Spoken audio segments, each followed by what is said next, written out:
Whoops.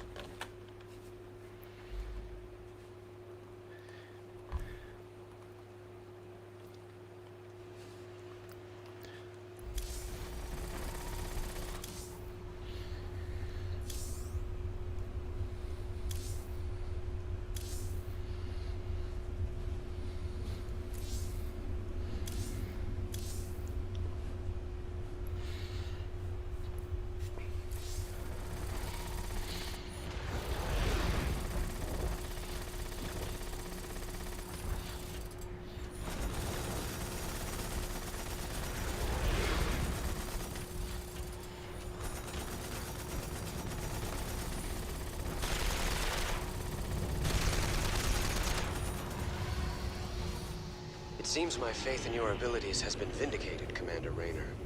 Now the final blow must be struck. Use the artifact to neutralize the Queen of Blades and bring this bloodshed to an end. I'm all hugging and money.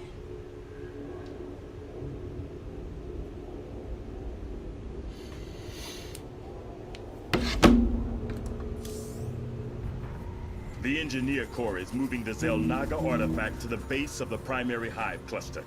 We'll entrench the last of our defenses all around it. Unfortunately, it's going to take some time to charge up the device for a strike against the Queen of Blades. Intel provided by the Mobius Foundation suggests that the Zerg will be attracted by the artifact's pulse emanations. Once it's activated, all nearby Zerg will go into a frenzy trying to reach it. There's no way we can beat a sustained Zerg attack with what we got left. The artifact itself may help with that. According to Intel, it can discharge what they're calling an energy nova that should kill any Zerg within its radius. Whoa. It takes time to recharge after each use. Otherwise, this would be easy. You'll have to activate the energy nova manually. Fortunately, it pulses on a subsonic frequency, so we'll be immune to its effects. Recharge or no, I'll take all the help we can get right now, General. Remember, Kerrigan's still out there waiting for us. How could we forget?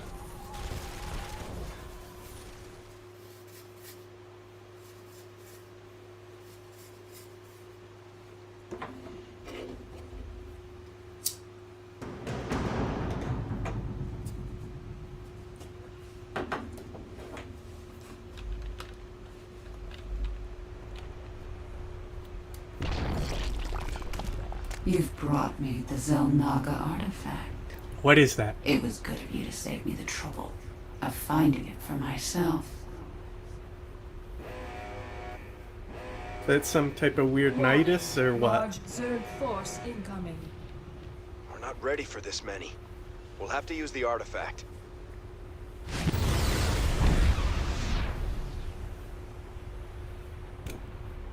An impressive defense. But not nearly impressive enough. My forces are without number, and yours are dwindling by the minute. This can only end one way.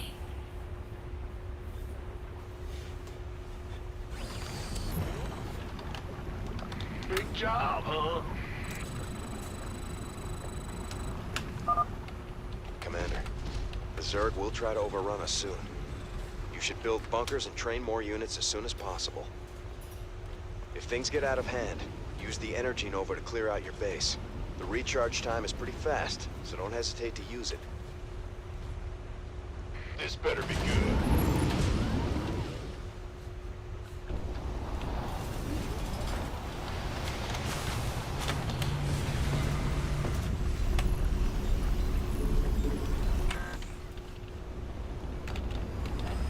Nope. Add-on complete. Fuck. This one goes here. Nope. That one goes there.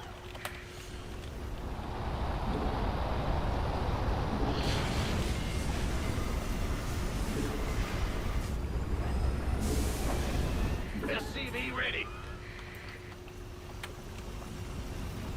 Huh? Well, butter my biscuit. Armed and ready. SCV ready. In the Do you have an NGB? I do have an NGB. Go ahead. Yeah, whatever. SCV ready. Ready to roll out. I'm in a world of hurt. I never tread. Like, SCV ready. Your forces are under attack. Gangway, coming through. Your forces are under attack. Go ahead.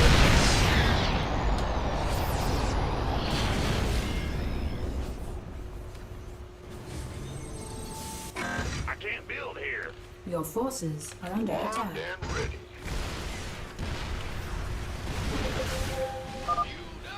The artifact's energy nova is fully recharged.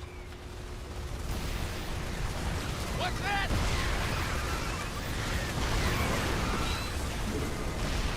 Go, go, go! Your forces are under attack.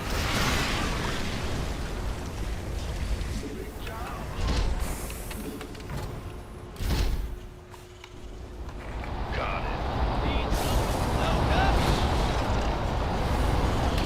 This better be good. Ready to roll out.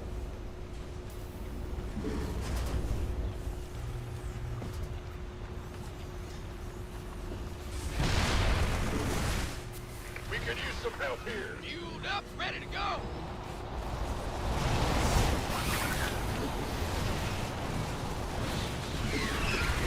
Speak up.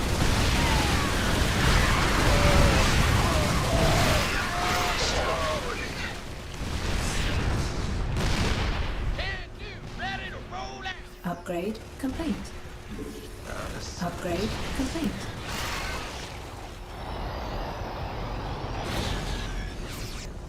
This better be good. Fueled up, ready to go. Engine screaming. Warning. Seismic disturbance detected. Nidus worm inbound.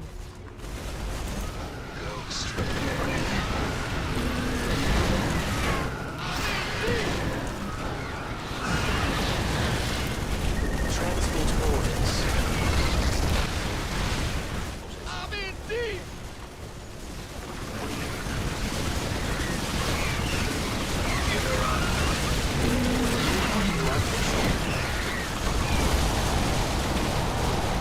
Your forces are under attack.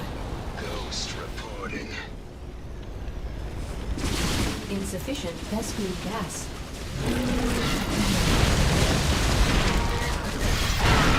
I'm in deep.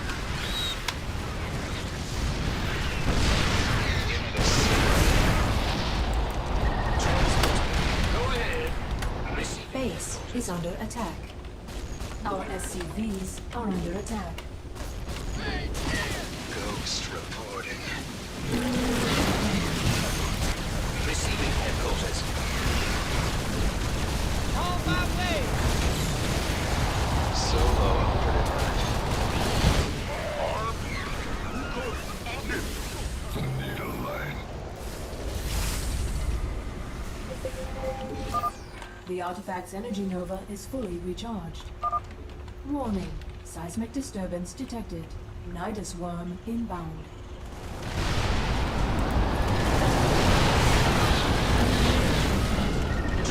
I got my ears on. This better be good.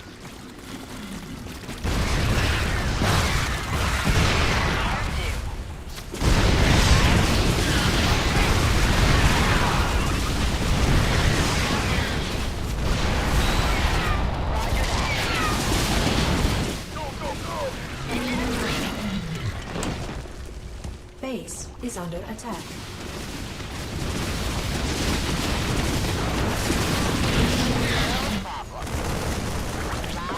It's getting too hot.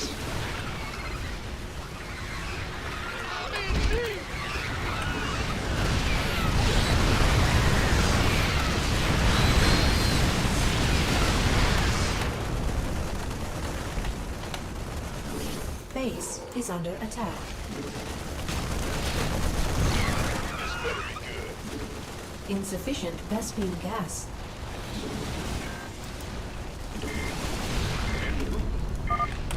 Alert. Class 12 psionic waveform detected.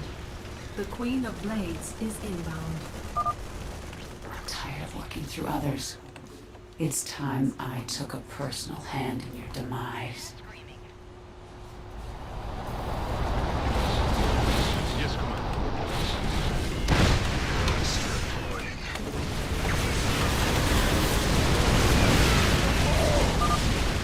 Warning. Seismic disturbance detected.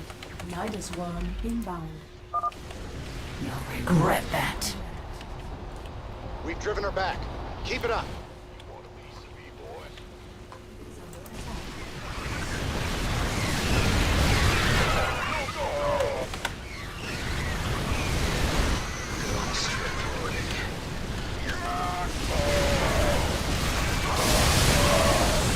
Base is under attack.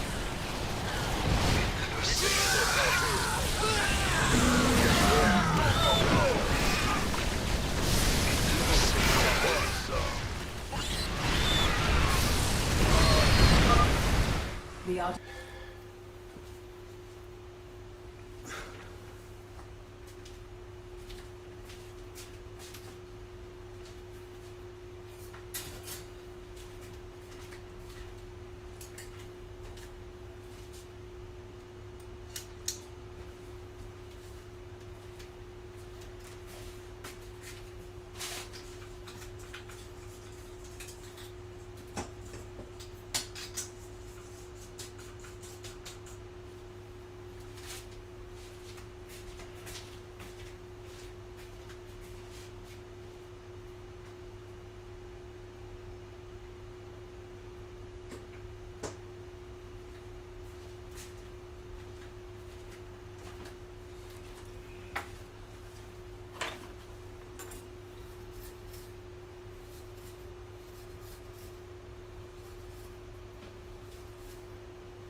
Big job, huh?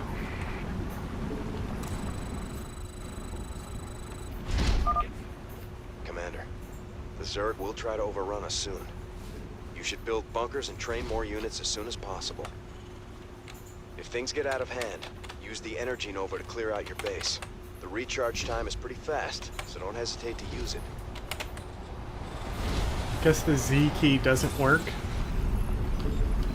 Oh, that was a Not misclick. enough energy. One, you'll mine it right.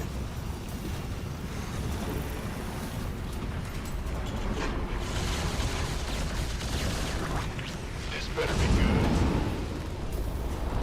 Yes, Commander. You gonna give me orders?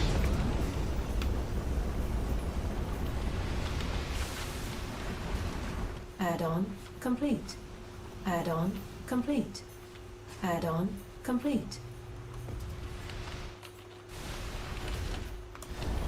I'm like not in the game window.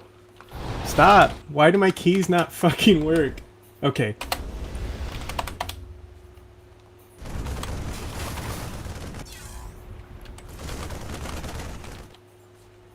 VLC media player. It's not even open right now. What the fuck?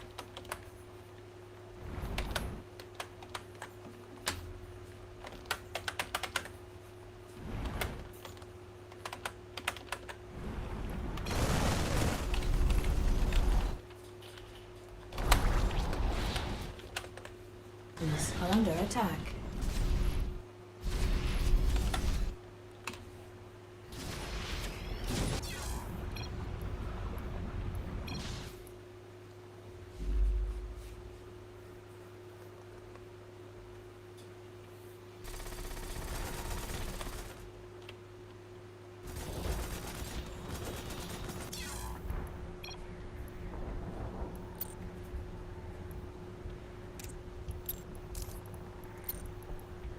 Just try regular full screen. What is going on?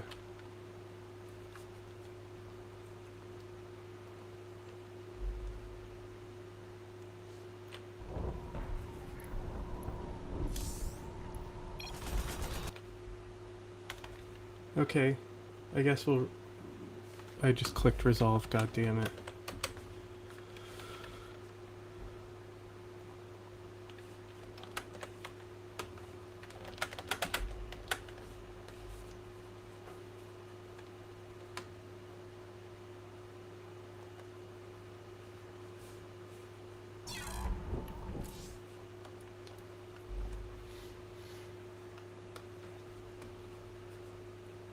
Go away, resolve. I didn't want to open you.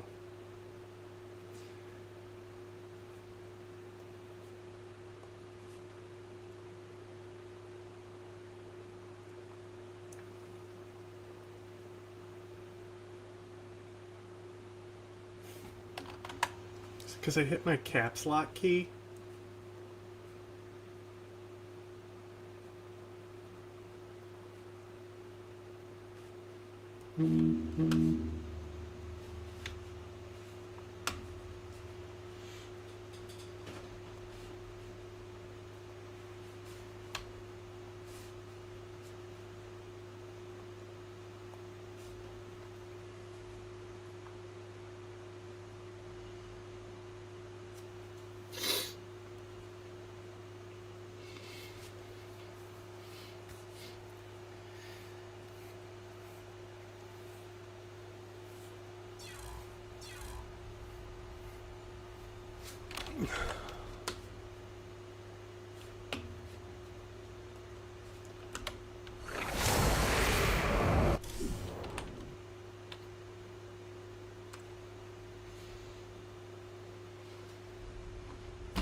What is happening?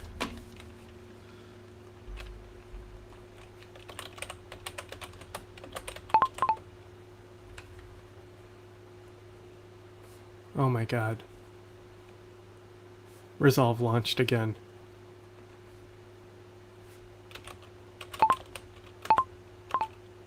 My entire, like, keyboard isn't working.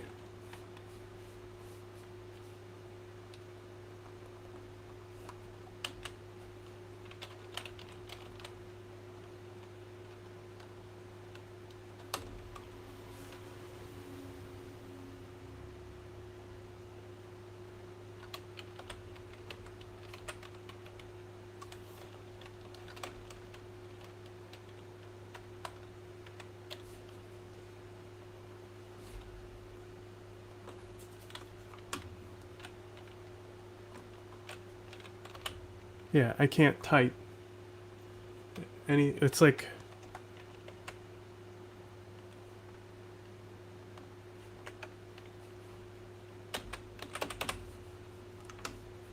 fixed it. I've never experienced anything like that.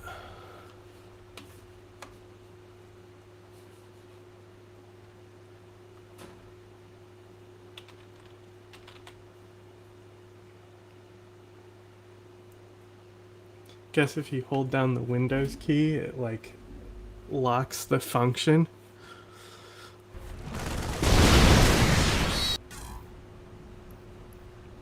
Base is under attack.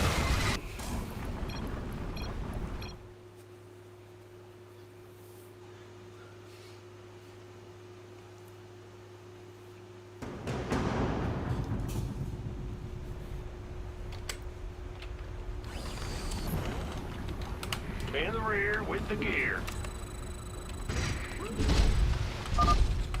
Commander, the Zerg will try to overrun us soon. You should build bunkers and train more units as soon as possible. If things get out of hand, use the energy nova to clear out your base. The recharge time is pretty fast, so don't hesitate to use it.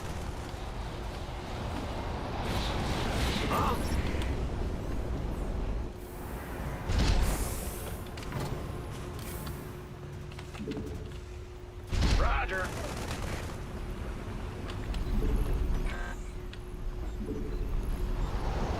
Add-on complete.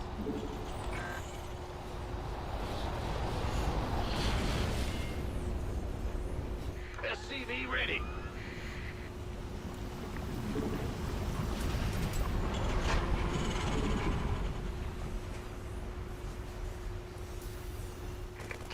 SCV ready.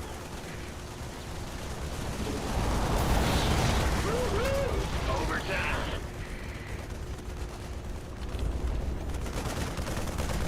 SCV ready. You want a piece of me, boy?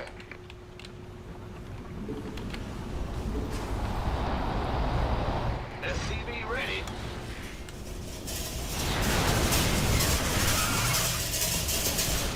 In the rear with the gear. Armed and ready. SCV ready.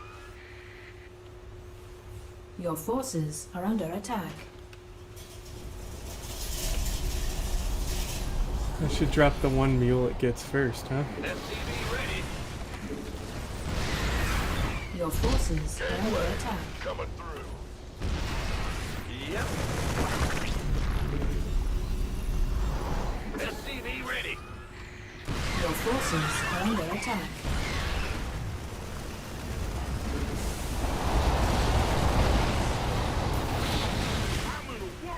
SCV ready.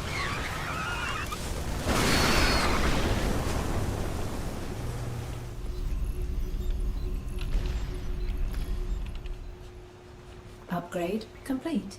Your forces are under attack. Base is under attack.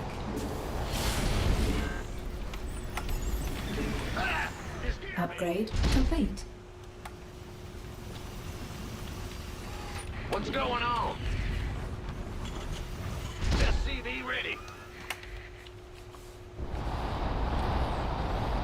Engine screaming. Your forces are under attack. Upgrade.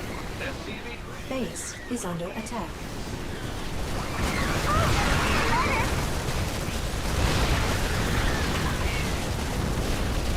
Upgrade complete. Your forces are under attack.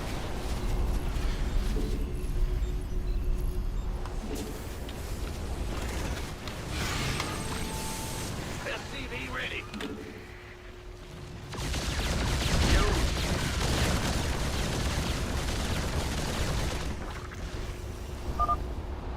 Warning. Seismic disturbance detected. Nidus worm inbound.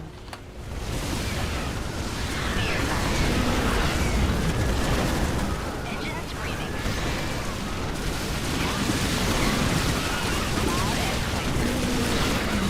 Your forces are under attack. Base is under attack.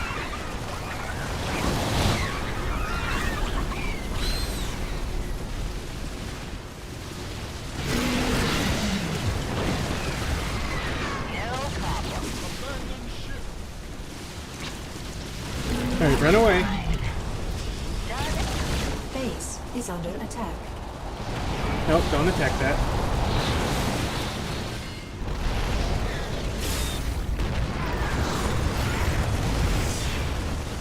Your forces are Oh my under god. attack. Stop attacking. Attack over here. Fucking misclicks will be the death of you sometimes.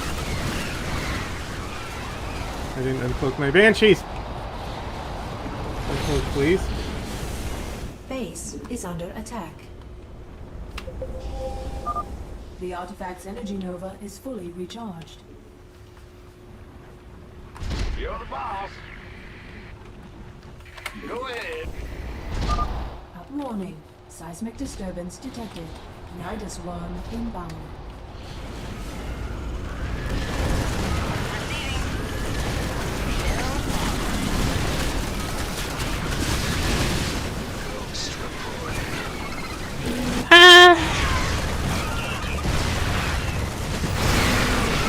Did I get rid of Niduses? No? Confirmed. Hurry up and fly over there. Engine screaming. I'll attack.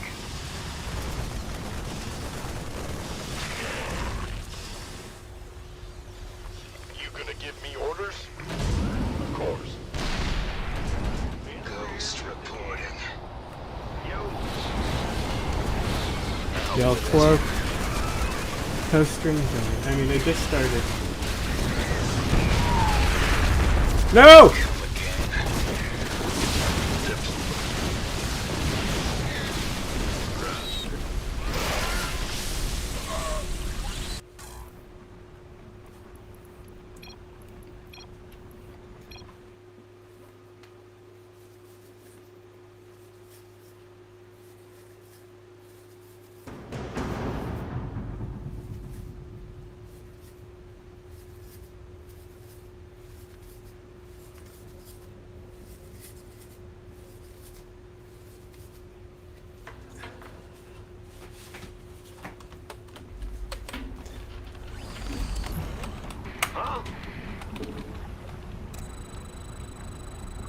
Did this up here? Nope, no room. Commander, the Zerg will try to overrun us soon. You should build bunkers and train more units as soon as possible. If things get out of hand, use the energy nova to clear out your base. The recharge time is pretty fast, so don't hesitate to use it. So sick of putting these little guys in bunkers. Armed and you gonna give me orders? By the numbers, boys. Just save here so I don't have to do bunkers again.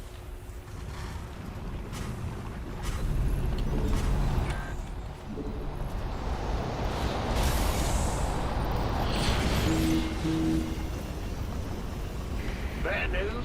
Add-on complete. Add-on. SCV ready.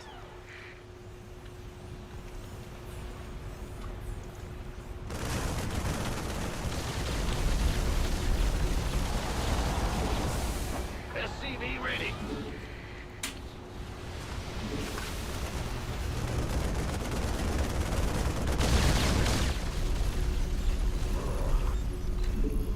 SCV ready. Go ahead. Touching you through.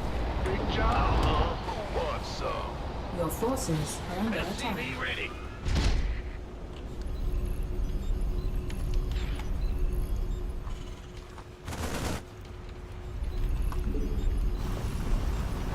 Your forces are under attack.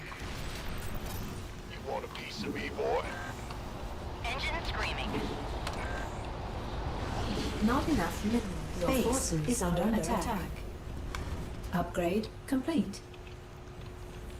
SCV ready. Your forces are under attack. Go, go, go! Got it. Yeah, these eager beavers.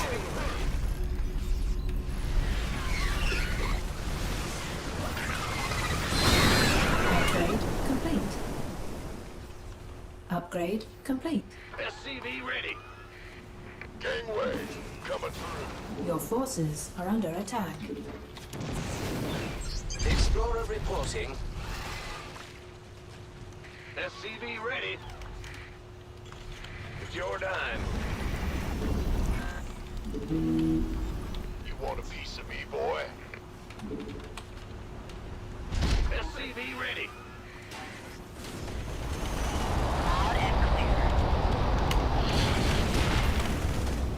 Base is under attack. I'm in a world of hurt.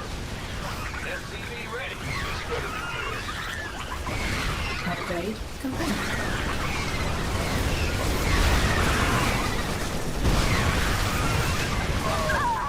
SCV ready. Base is under your forces are under attack.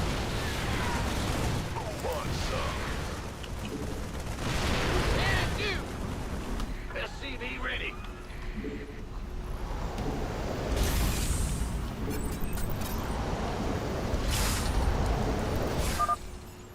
Warning. Seismic disturbance detected. Nidus worm inbound. Base is under attack.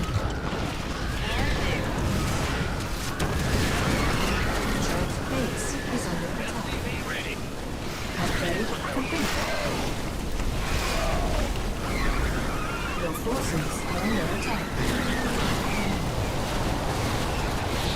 SCV ready. I can't build here. I can't build here. Your Come on. forces are under attack. Base is under attack. Transmit. Base is under attack. Abandon ship.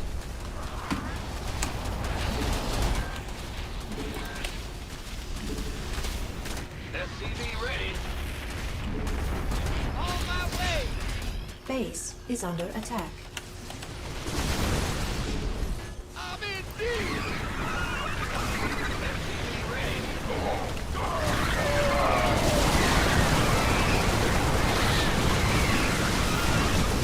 Upgrade complete. SCV The artifact's energy nova is fully recharged.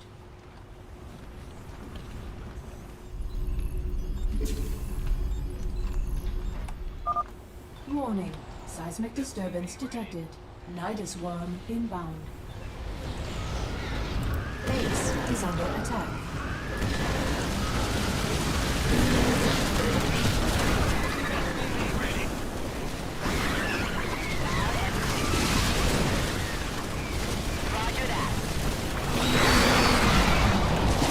Oh, it does hit some Nidus worms. I got this. Alright, hurry up and hit this one, bitches. Upgrade complete. Confirmed. Big job. Upgrade complete. I can't build here. Abandon. I can't build here. Base is under Gonna need attack. some new racks. Jordan. Yeah? Confirmed.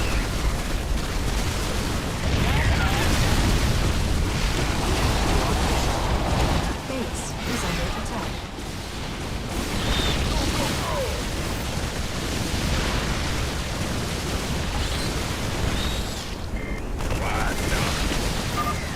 Alert. Class 12 psionic waveform detected. The Queen of Blades is inbound. I'm tired of working through others. It's time.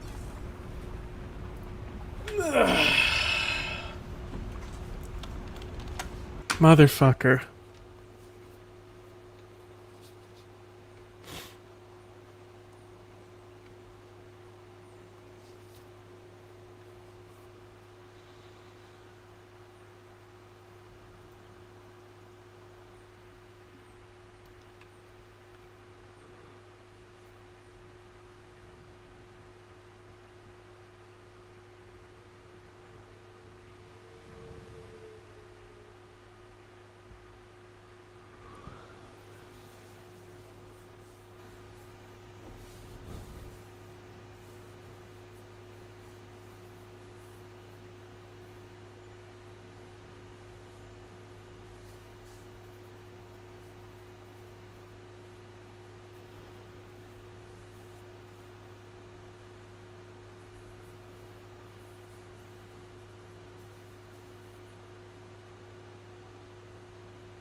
Commander. The Zerg will try to overrun us soon. You should build bunkers and train more units as soon as possible. If things get out of hand, use the energy nova to clear out your base. The recharge time is pretty fast, so don't hesitate to use it. SCV ready. You gonna give me orders? Lay it off me. SCV ready. Add-on complete. Ah! Bad news. SCV ready.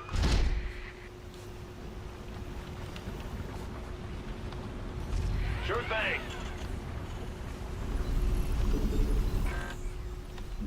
SCV ready.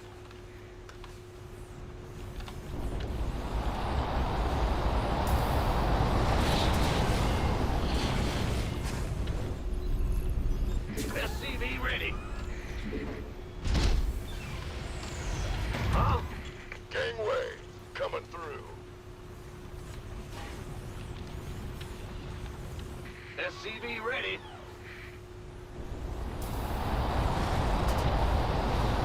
Your forces are under attack. You want to be SCV ready. Yep. Your forces are under attack. Base is under attack. Your forces are under attack. Go, go! Go ahead. SCV ready. Your forces are under attack. Base is under upgrade complete. I'm in a world of hurt.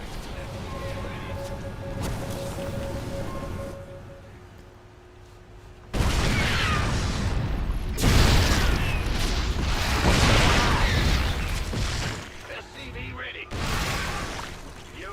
Your forces are under attack.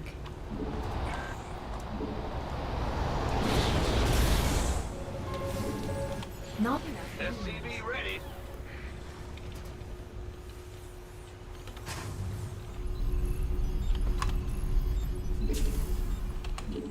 Not enough minerals.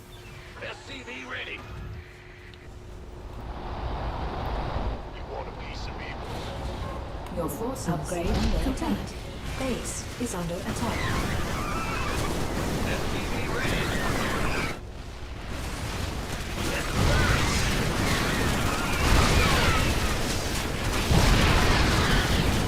Want some? SCV ready. Base is under attack. Upgrade complete. Our SCVs are under attack. SCV ready. Yo, this better be good.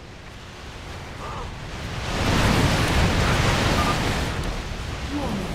Seismic disturbance detected. Nidus worm inbound. Base is under attack. Your forces are under attack.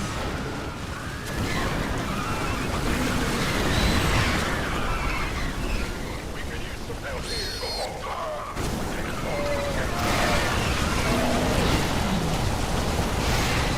Base is under attack.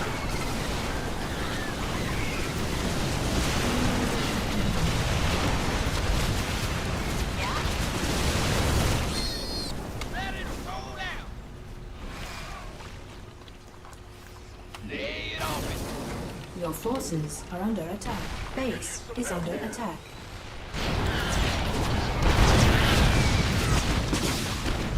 Yeah?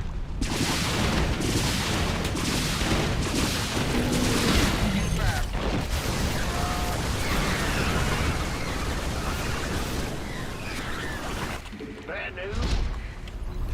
Not enough minerals. Let it roll out. The artifact's energy nova is fully recharged. Go ahead. Not enough minerals.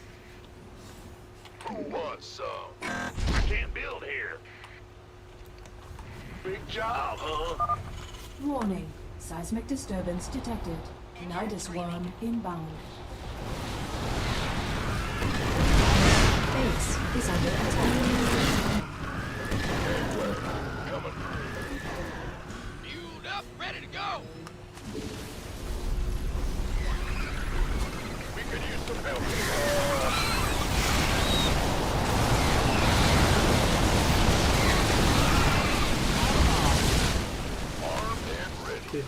the Banshee to? They have like Base no is under energy. attack.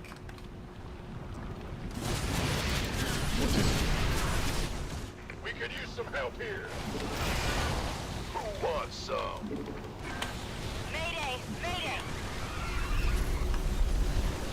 Ready to roll out. Bad news. Base is under attack. SCV ready. What's going on? Base is under attack. Coming. SCV ready. Not enough minerals. Base is under attack. Alert. Class 12 psionic waveform detected. The Queen of Blades is inbound. I'm tired of working through others. It's time I took a personal hand in your demise. SCV ready. Base is under attack.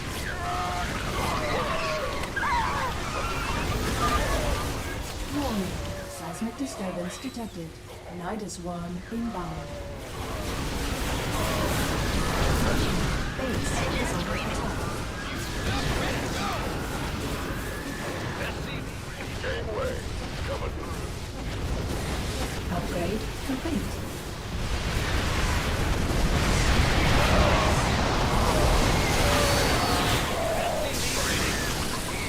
Base is under attack. Base is under attack.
To Democracy Now!, democracynow.org, the War and Peace Report.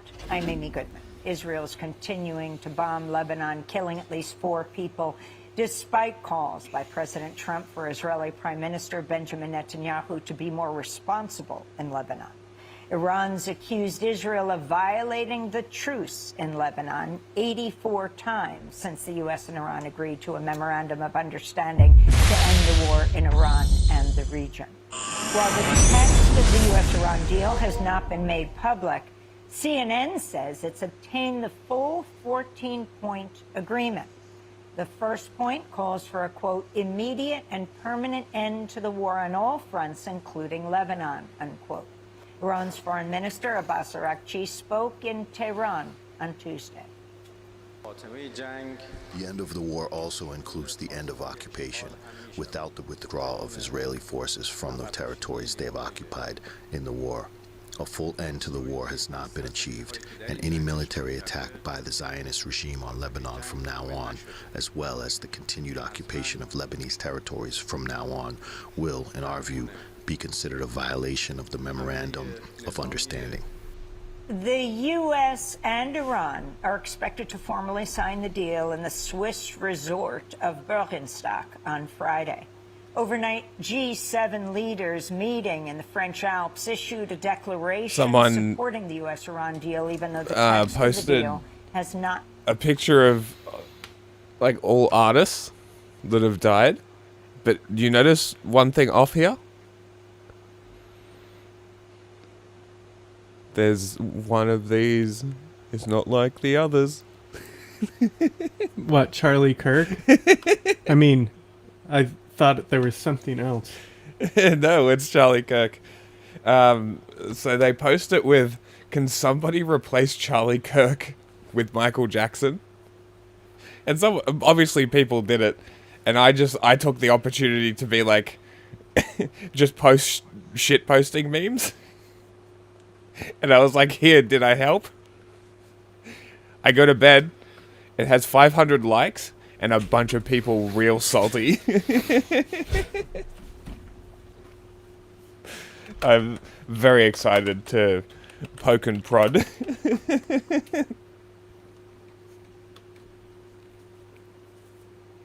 Mostly going to make fun of it. Maybe I should just send them the video of Elon going, make comedy legal again. Yeah. Like, legalize comedy. It's such a funny video. What a fucking loser. Imagine being the world's first trillionaire and being the world's biggest loser. Nobody likes him. The only way you could possibly like Elon Musk is if you ignore his personality. Yeah, you ignore it, and you ignore the fact that he makes money off the backs of suffering people. And sure, Elon Musk is a great guy. Makes pretty good cars. Not really, but, you know, makes pretty good cars, according to the internet.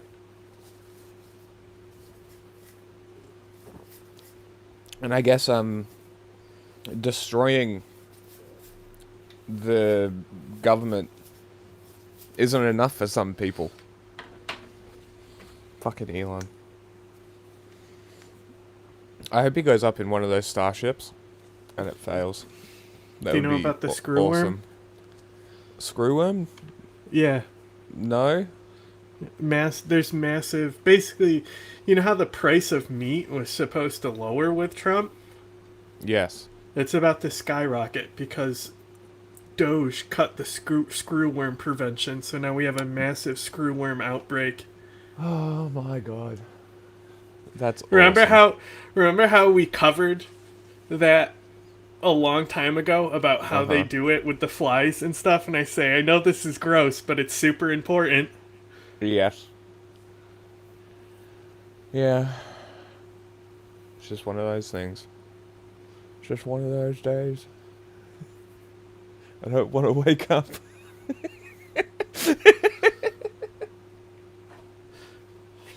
It's like canceling your pandemic prevention right before a pandemic. Yeah, but hey, who did that?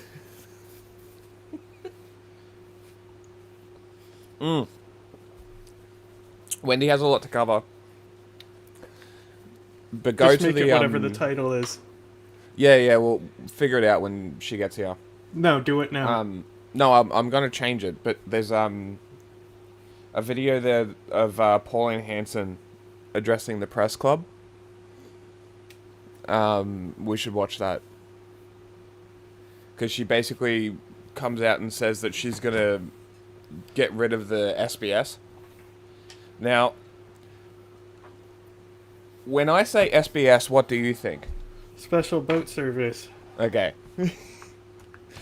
You're aware of SBS the news, yes? No. No? Okay.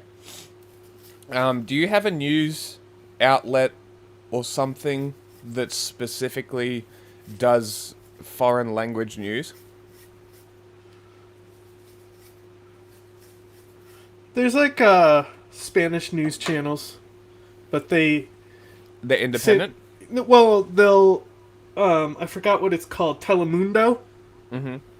But they normally, like, in this area, the only place where you'll find those channels is at hotels, because the housekeeping goes to each room and turns on their they shows. turns it on.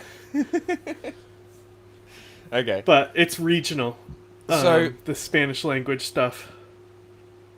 It doesn't matter, because I'll say it and there's nobody fucking watching. So SBS is, like ABC, a state-funded media venture.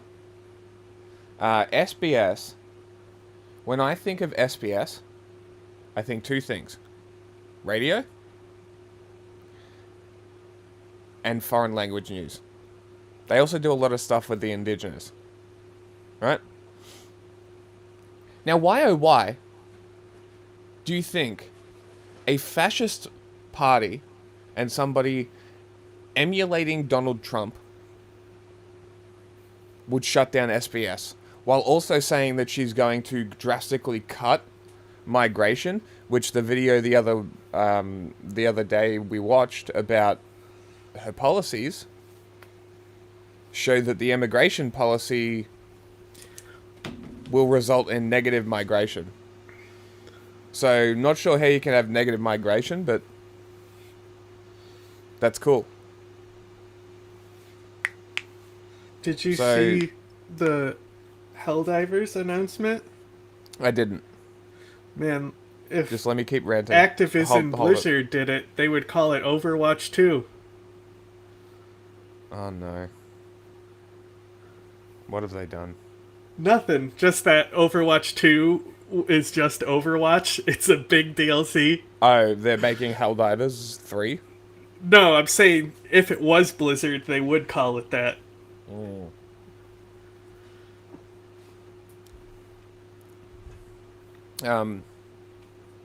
So my theory is that Pauline Hanson is going after SBS because it specifically gives an anchor to migrants who don't speak the language to stay informed within the country. Right? So that's my theory of why she's going after SBS. And then on top of that, she's going to make the ABC subscription only, unless it's in regional places. So I want to look at this and have a look at a few other parts. There's also, she gets trolled. It's very funny. They like unfurl a banner behind her. It's very entertaining. Neat, my game froze on the menu.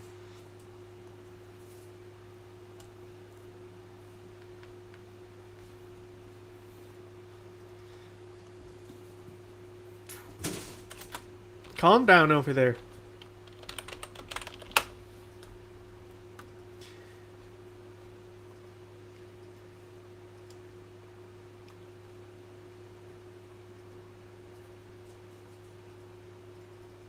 Okay. Australian Trump. We gotta come up with a nickname with Ranger in the title. A nickname for Pauline Hanson. Something that rhymes. Super corny. Australia's Wannabe Donald Trump says dumb shit to press club.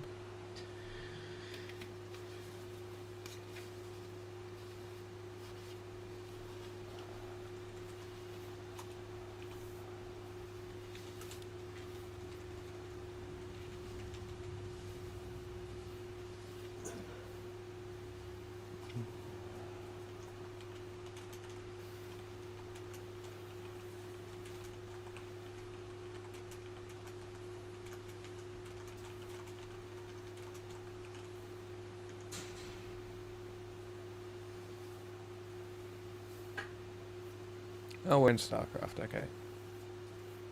Yeah, put it in politics.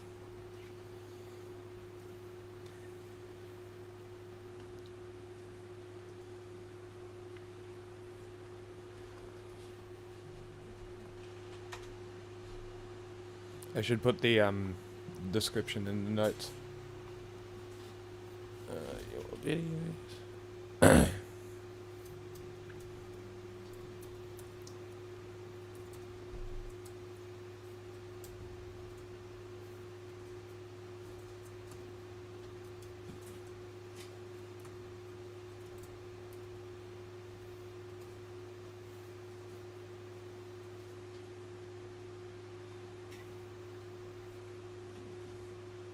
Bro, these people make tier lists out of everything. Like, yeah, literally everything. This is... Somebody made a tier list on the patch notes. That's fucking awesome. Yeah, one of the things they added was... like, you can get a flamethrower car instead of the machine gun turret. Flamethrower car's great. Yeah, but it also has fuel tanks on it, so you can set it up to make huge explosions. That's awesome. That is fantastic. Me, Niklas Malmborg. Who are you?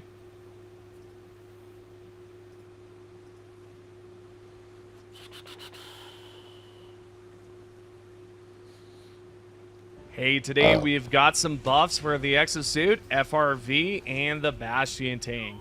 On top of that, the grenades have received an ammo buff, there's a bunch of fixes, and we have some new galactic war campaigns, including the terminal on the right side can now be used. We're going to go over so much more in today's video. Support it by tapping the thumbs up and subscribing if you haven't done so already, and let's go ahead and jump right in. Alrighty, let's start with balance changes because we're actually getting some solid updates here, like armor buffs for both the Bastion and Exosuits. Yeah, no kidding. I didn't think they were going to buff them, but turns out they did. As you can see on screen, they wrote, Super, the vehicles now have more accurate armor values. Bastions get heavy armor, Exosuits a mix of heavy and medium armor, Ballistic Shield heavy armor. That's nice. Exactly what we've been wanting for such a long time, a strong, durable tank and Exosuits that I would actually say feel nice powerful. to the Ballistic I think Shield, we all 'cause can I like agree that using these it. vehicles were way too squishy before. So seeing them finally get an armor buff is honestly great. I know a lot of you are going to love these changes. In fact, I want to know right away, how are you feeling about this so far? Drop a comment below and let me know your thoughts. I just play, bro. Okay, we're not done just yet. There are more vehicle notes listed, and they continued over on their blog post, writing, some enemies Like, I was have playing a game of received League increased armor penetration the other day, values, so they can and someone deal with was the having a vehicles, cry. but not all. There Like will you be a did? lot Me? of smaller enemies and explosions Like he was having a that cry at won't me be able to hurt something because I was like the building a certain Bastion way, or the Exosuits. because I like the way that build Scavengers, is. automaton, small And he's like, arms "You're building fire, like a 2021." hunters, I'm like, small to medium let me know when I obstacle care. explosions, cyborg small arms, etc. But there are still a Like, lot fuck in off. the enemy's arsenal that can I'll use hurt the you. rail gun And also important until the is game that is a no lot longer of your arsenal supported. now Fuck has you. a harder time hurting your own vehicles. Some enemies have had their durable damage reduced. That does seem a bit worrisome, but they did mention that they reduced the durable damage on certain enemies, which we'll get into soon.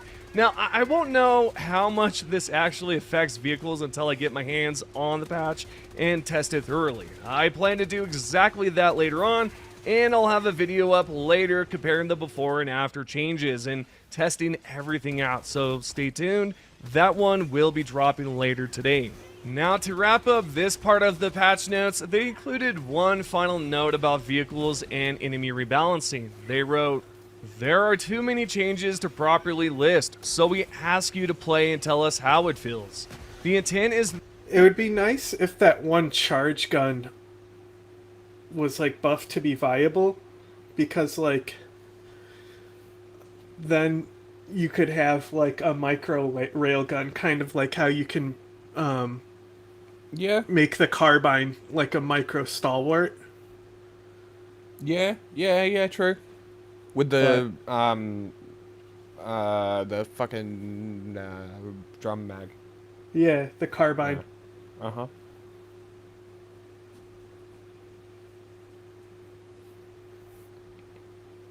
Because, like, the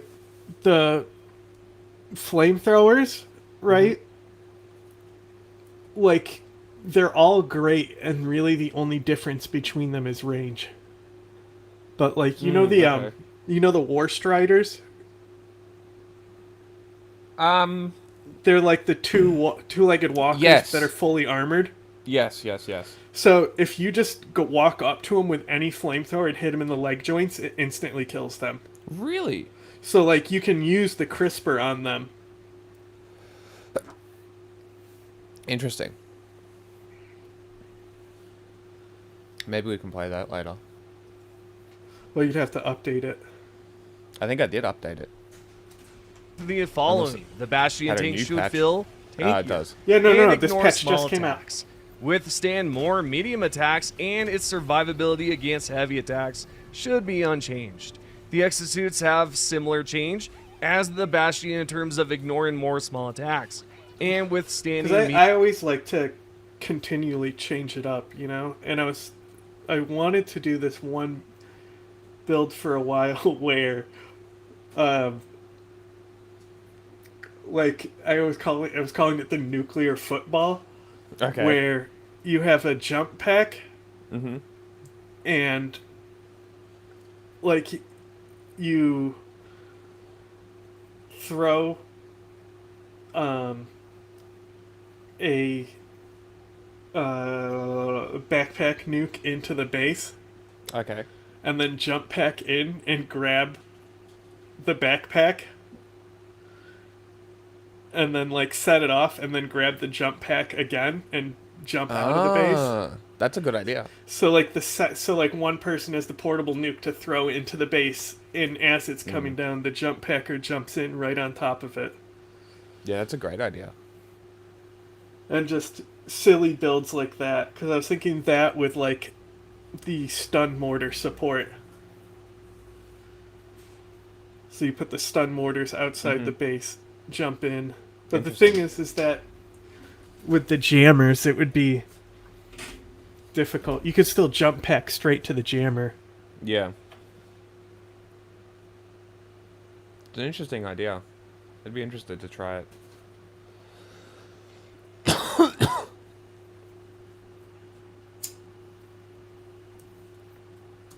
Medium attacks better.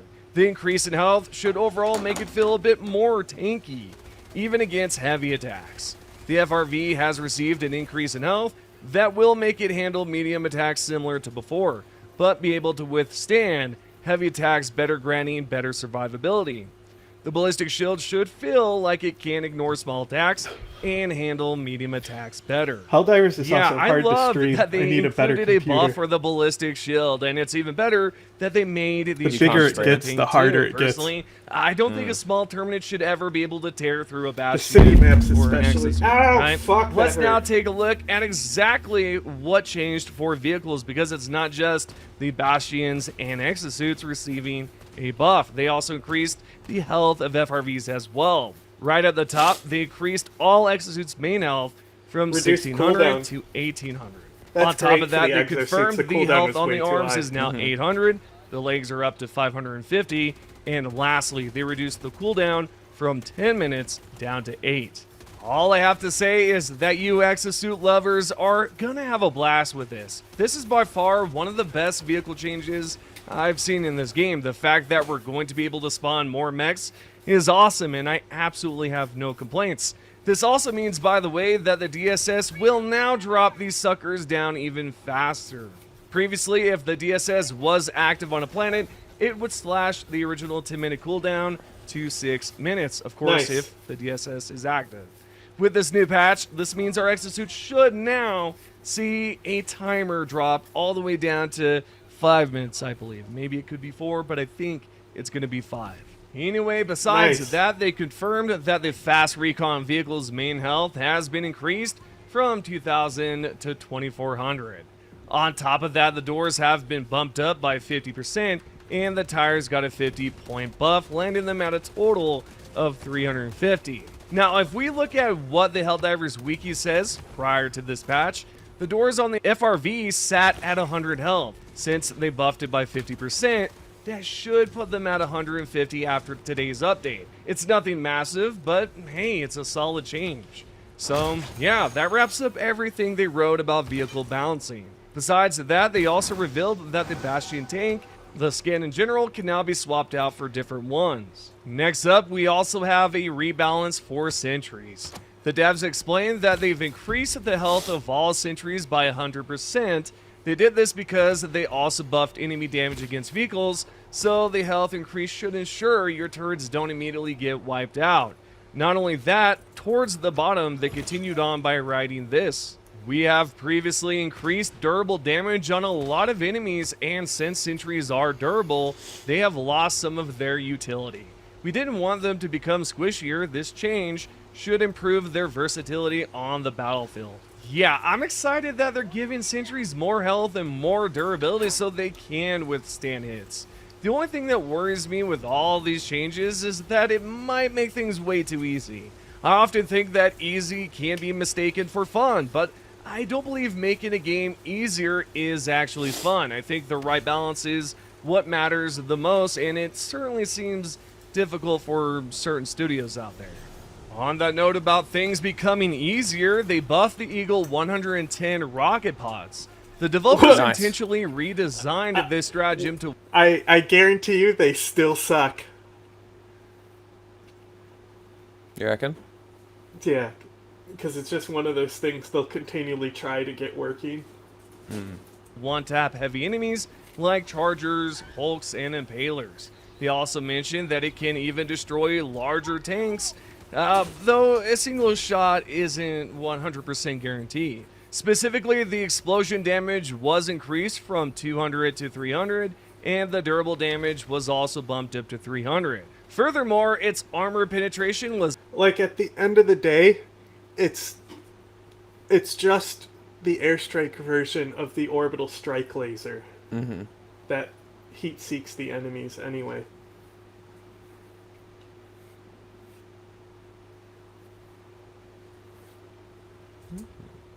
was upgraded from medium to... They should make them, like, chemical rockets or something.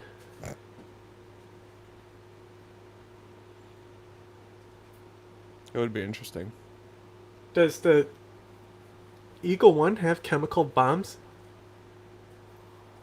Or is it only the orbital chemical strike? It would make more sense to have the chemical rounds coming from the plane, not the I didn't ship. know that they had chemical bombs. Who did? Or you mean the gas strike? Yeah. Does the Eagle have chemical rounds? I don't know. I don't think so. So there you go. Adding chemical to it. That would increase its utility a lot. To heavy armor, plus the rockets are now tightly grouped together, meaning they have a tighter spread to reliably hit smaller targets. Lastly, they lowered the explosion force impulse from 40 to 10. In practice, this means it won't launch enemies across the map when they are eliminated. What I like the most out of this buff, by the way, is the fact the rockets are going to hit closer together instead of in a wider spread. The second stratagem on the list is the Orbital Precision Strike. Yes, they finally buffed the ops.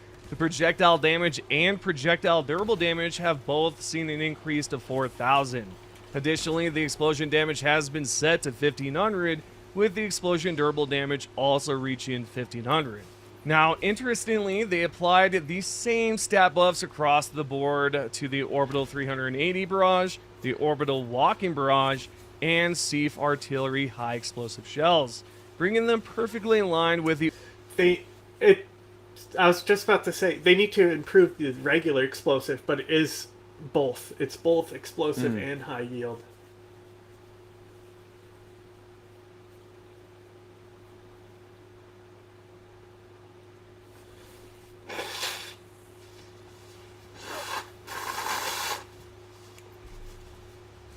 But it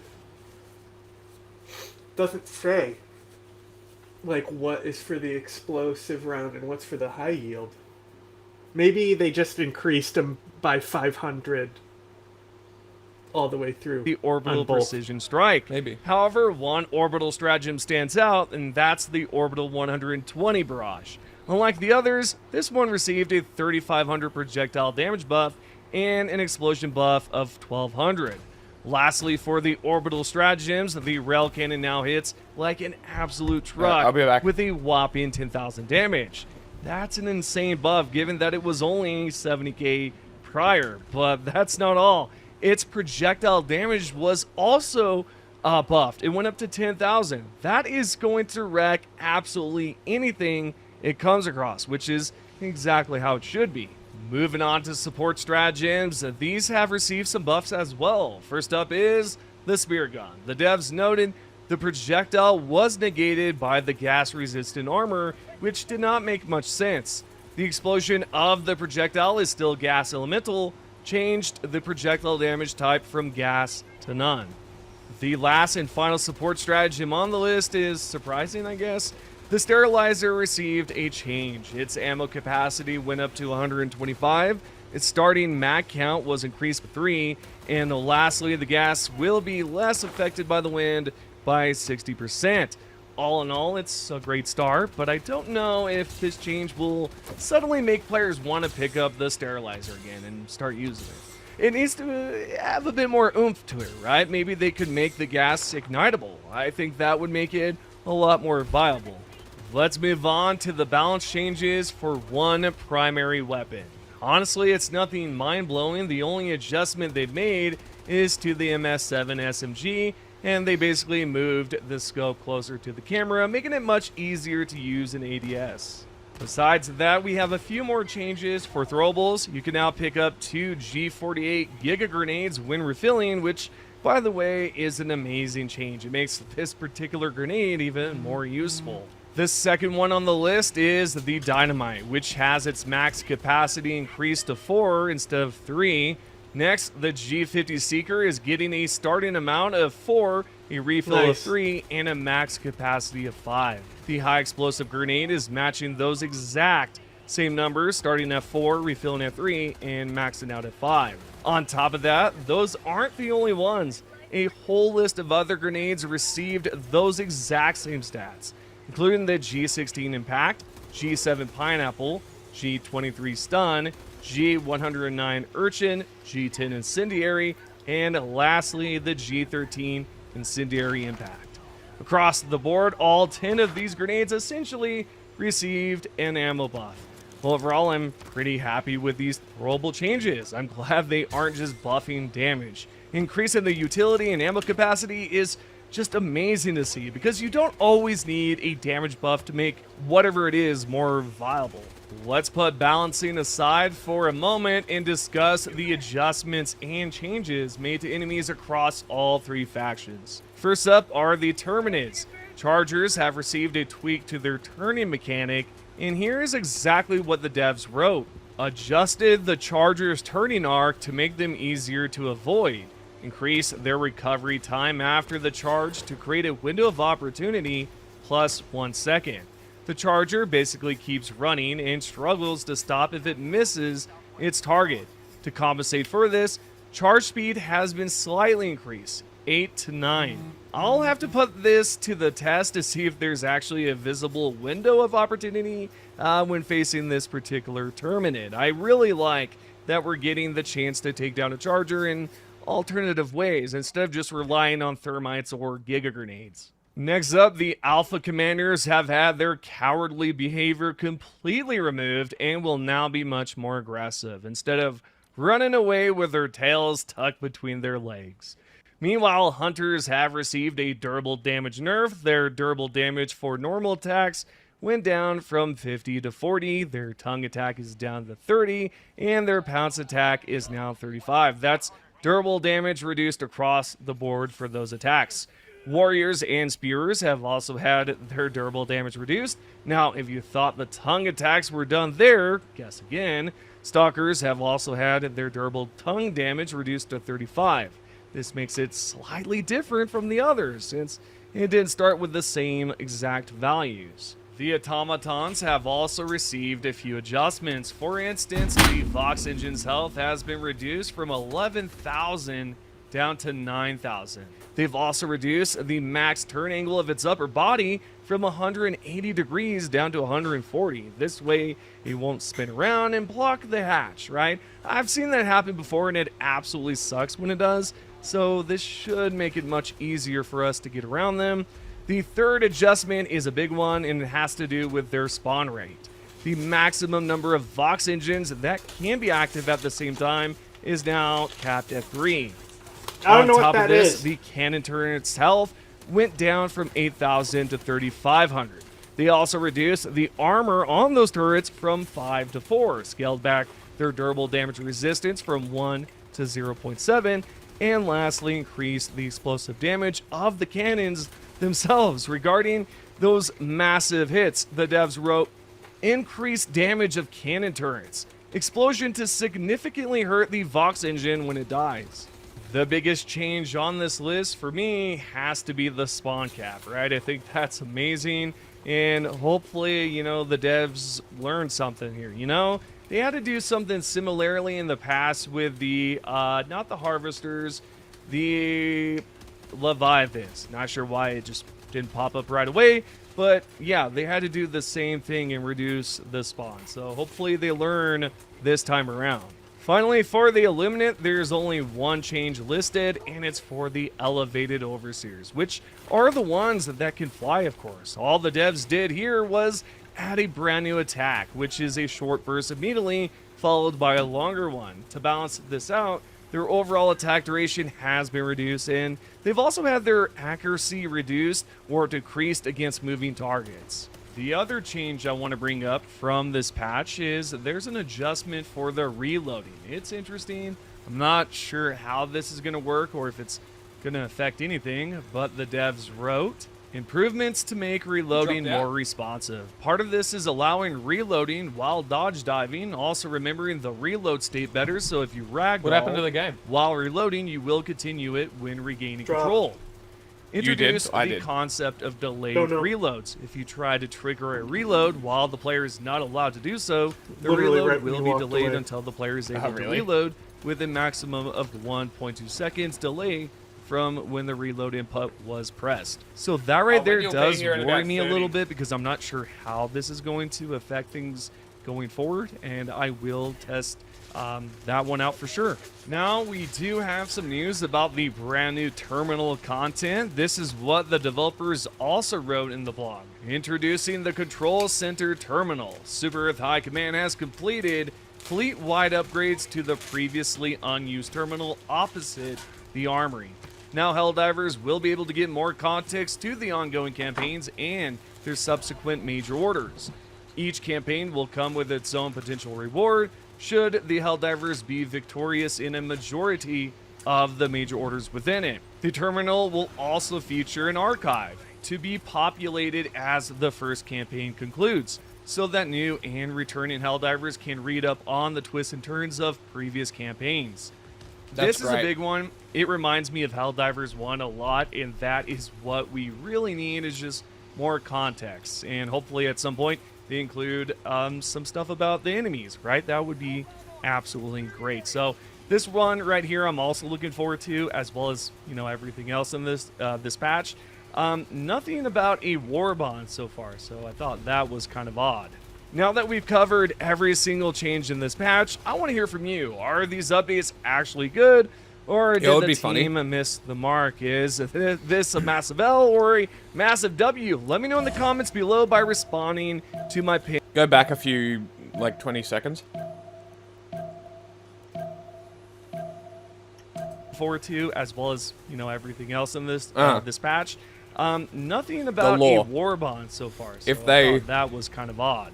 Now that we've covered they put every information single about change the in this aliens, patch, I want to hear from you. Are it would these be very updates funny actually good, or did if the they team only miss the had mark? information Is this a on massive L? on how to kill them.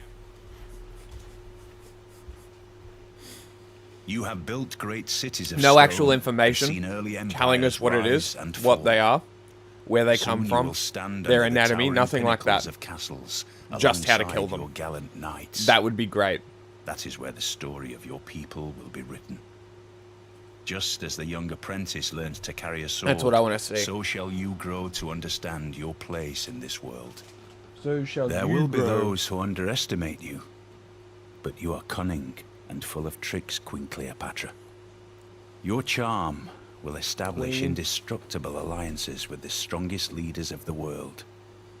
Keep your friends close by your side, and you will find yourself untouchable, with the glory of Egypt primed to win over the world. She wasn't untouchable the last game I played with her.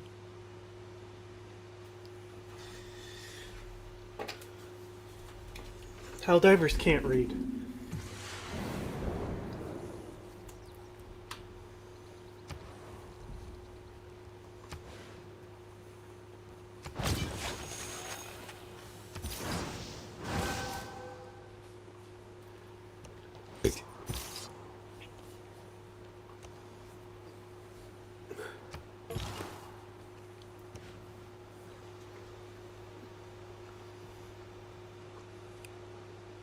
Did Charlie Kirk die on 9/11, or it was the day before? In other news from Lebanon, an Israeli drone on Monday struck a journalist with the Iranian outlet Press TV while he was reporting from southern Lebanon. Hadi Hotait was reporting on camera at the time of the attack. I'm in the center of Kfar Tibnit right now. The entrance of Kfar Tibnit from this side. An artillery strike just targeted the area behind me. As you can see, it is a big achievement for us, hitting in the outskirts of the hospital and around it without damaging the hospital. The destruction, the amount of destruction is very strong. The Israelis did try to destroy the entire area. The Then he really let out a journalist, scream Hadi there, Hotait, didn't he? survived the attack, but was hit by 6 pieces of shrapnel. Later in the show, we'll look more at Was that a Israel's targeting FPV drone? of journalists with Sean Murray, director of the new documentary Genocide, The War on Truth. It's premiering here at Docs Ireland Festival in Belfast on Thursday. Israel's Supreme Court's rejected an appeal by Dr. Hussam Abu Safia, the prominent Palestinian doctor from Gaza, who's been detained without charge for over 500 days. The court said its decision to continue Dr. Abu Safia's imprisonment is based on, quote, confidential materials withheld from Abu Safia and his legal team. Dr. Abu Safia was moved to solitary confinement 2 weeks ago. Last week, his family said they fear he's being tortured in Israeli detention after the doctor appeared by video link at a court hearing. Prior to his detention, Dr. Abu Safia served as a pediatrician and director of the Kamal Adwan Hospital in northern Gaza.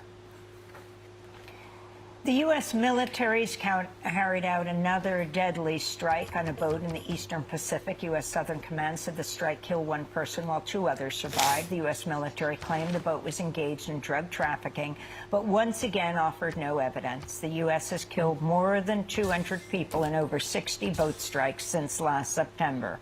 The Intercepts reported a high-ranking Pentagon officer admitted during a recent classified briefing that some of the casualties in at least one of the boat strikes may have been victims of human trafficking, not drug smugglers. Cool. In Minneapolis, federal prosecutors have announced charges against 15 anti-ICE activists who took part in protests against the Trump administration's deadly immigration crackdown in the Twin Cities earlier this year. The 15 people are accused of being part of an anti-fascist or Antifa group that, quote, violently oppose immigration law enforcement, unquote.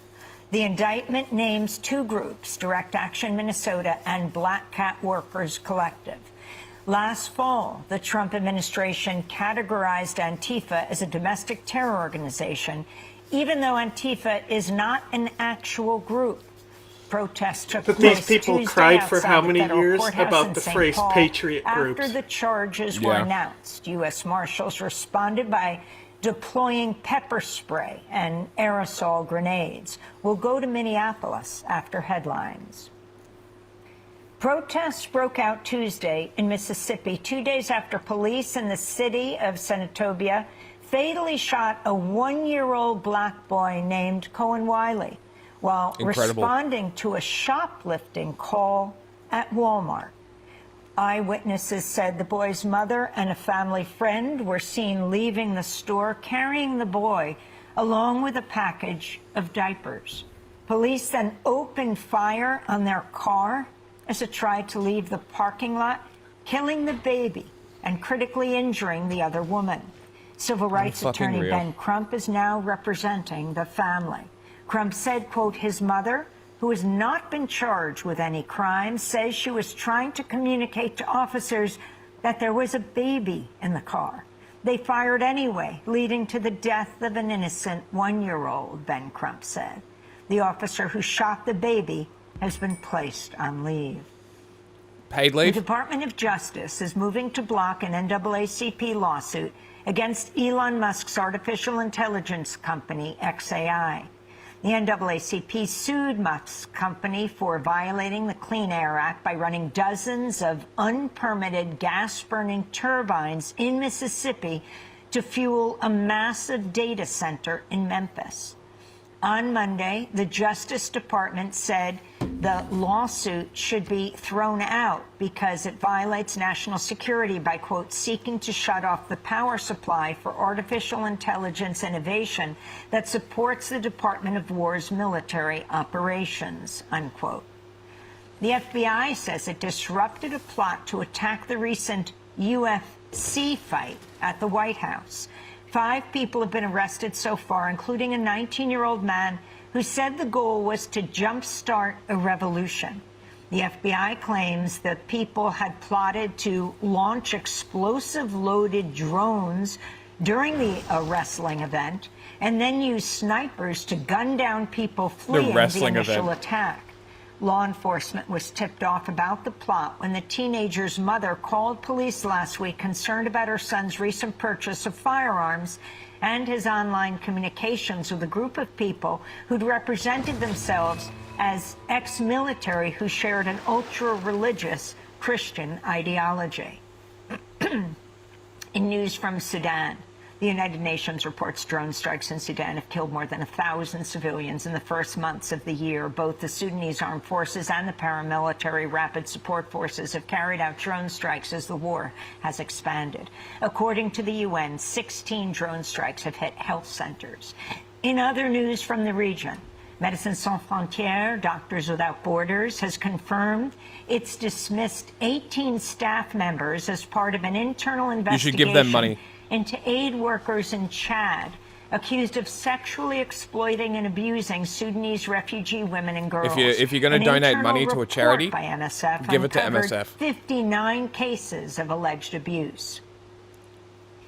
The Guardian newspaper has revealed a Weren't they, U.S. like, strike in Somalia last one of the November last killed people at least 12 to leave civilians, Darfur? including 8 children and a pregnant woman. Despite the high civilian death toll, The Guardian reports the U.S. military neither opened an investigation nor publicly acknowledged that civilians were killed. Since returning to office, President Trump has waged a largely secret war in Somalia, bombing Somalia at an unprecedented rate. Last year, the U.S. carried out 123 airstrikes in Somalia, more than double the previous record.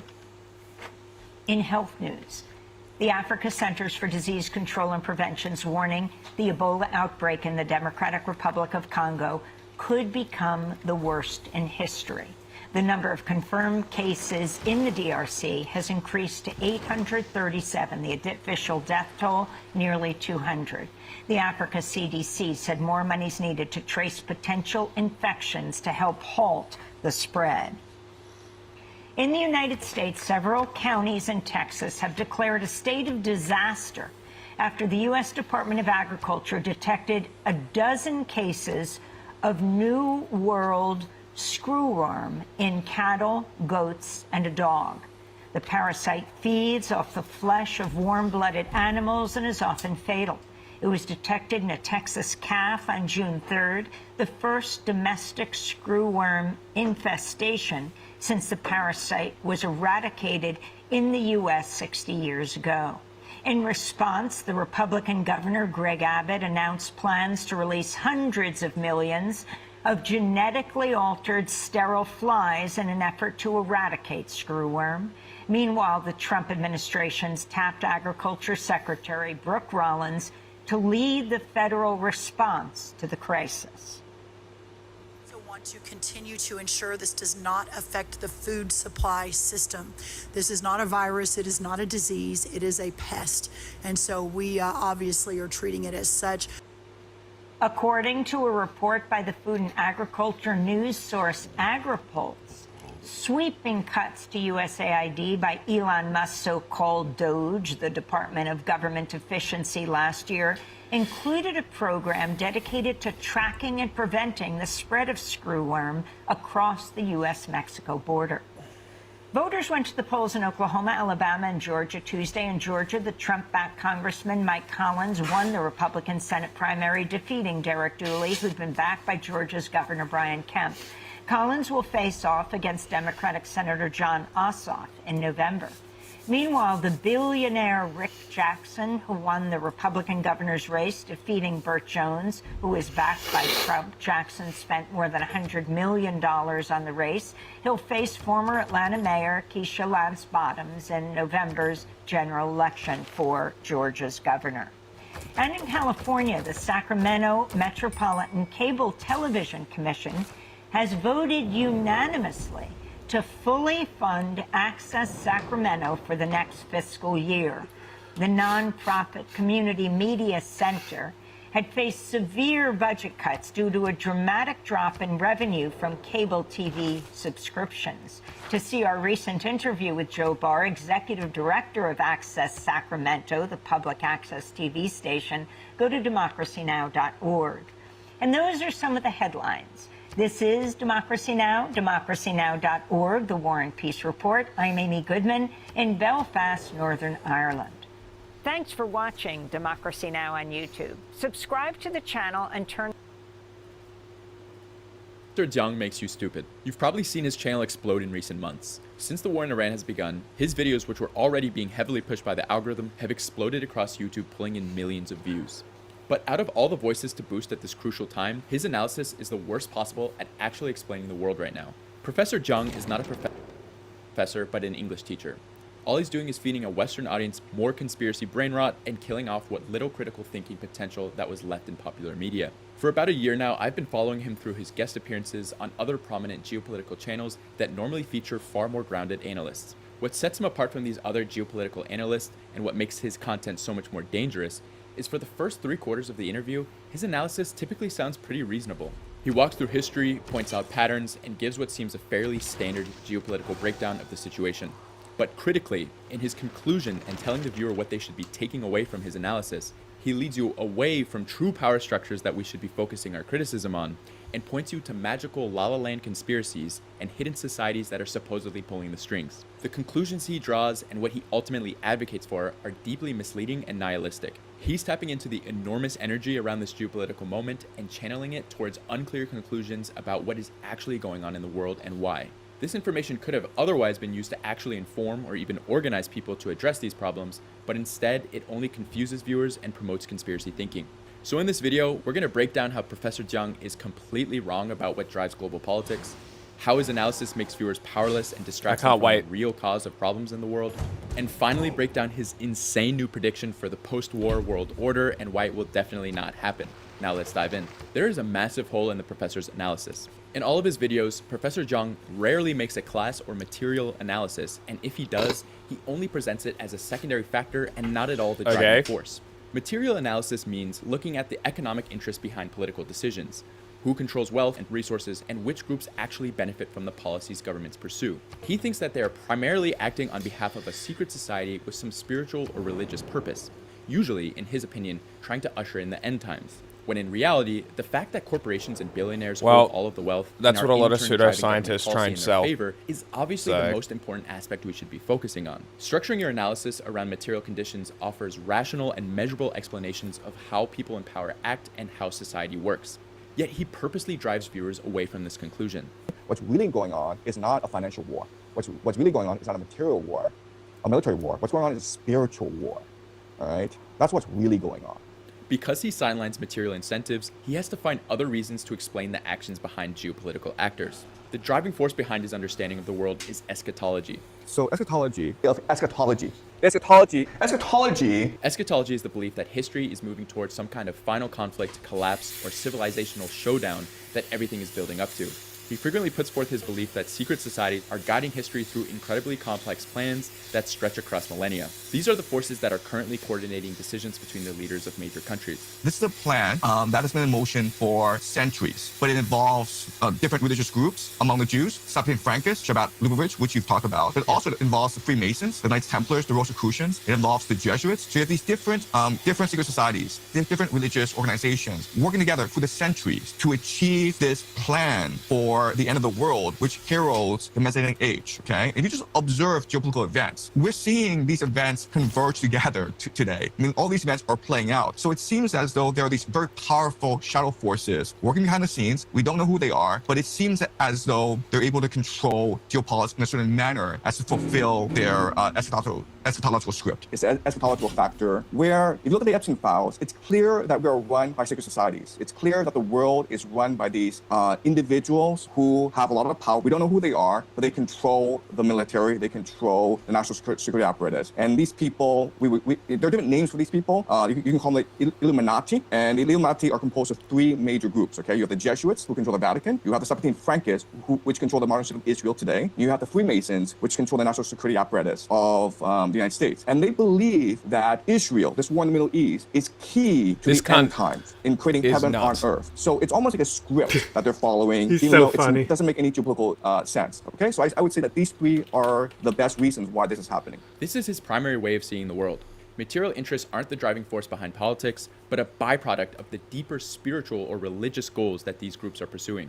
Unlike his claims, which are pure conjecture, material analysis deals in concrete, measurable facts that are driven by identifiable actors with clear psychological motives and incentives. The real problem with this analysis isn't the fact that it's wrong, it's the effects that it has on the viewer's agency. By making the driving forces ruling the world mysterious actors... Are you the one who should talk about agency? Careful. You might make your audience more aware of their agency. Playing a dangerous game, sir. That you can't comprehend or identify, you lose all hope that you have any ability to make changes to the conditions of the world. His analysis' eventual conclusion is essentially buckle up because things are going to get a lot worse and there's nothing you can do about it. Maybe the people who control Russia, China, the United States, Israel are the same people. I mean, there is that possibility. You have to examine your own assumptions about the world. Sure, that this is a war of resources between Iran and the United States. I don't think it is. And again, time will tell, okay? I don't want to say too much because people will think I'm insane. There are other organizations, there are other entities that are above nation states. And then eventually to create conditions for another world war, or the war of Gog and Magog, where Russia and Iran attack Israel together, which will usher in the end of the world.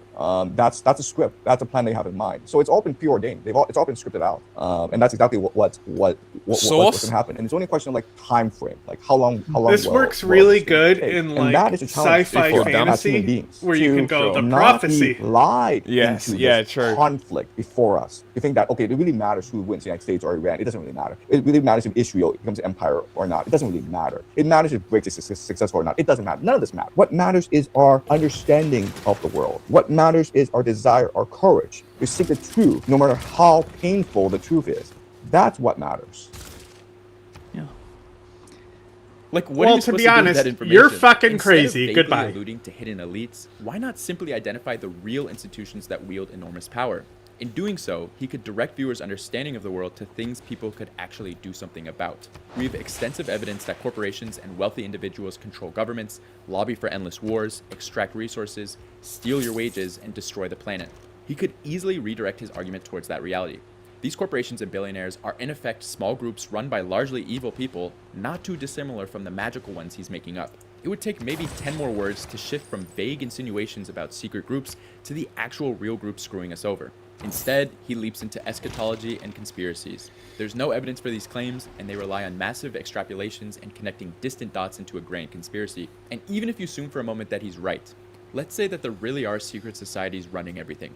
The solution would still be the same: to make a system that would not allow single individuals to amass insane amounts of wealth and power, therefore removing the power of mysterious small groups he believes in from controlling governments or shaping world events. But he never goes there.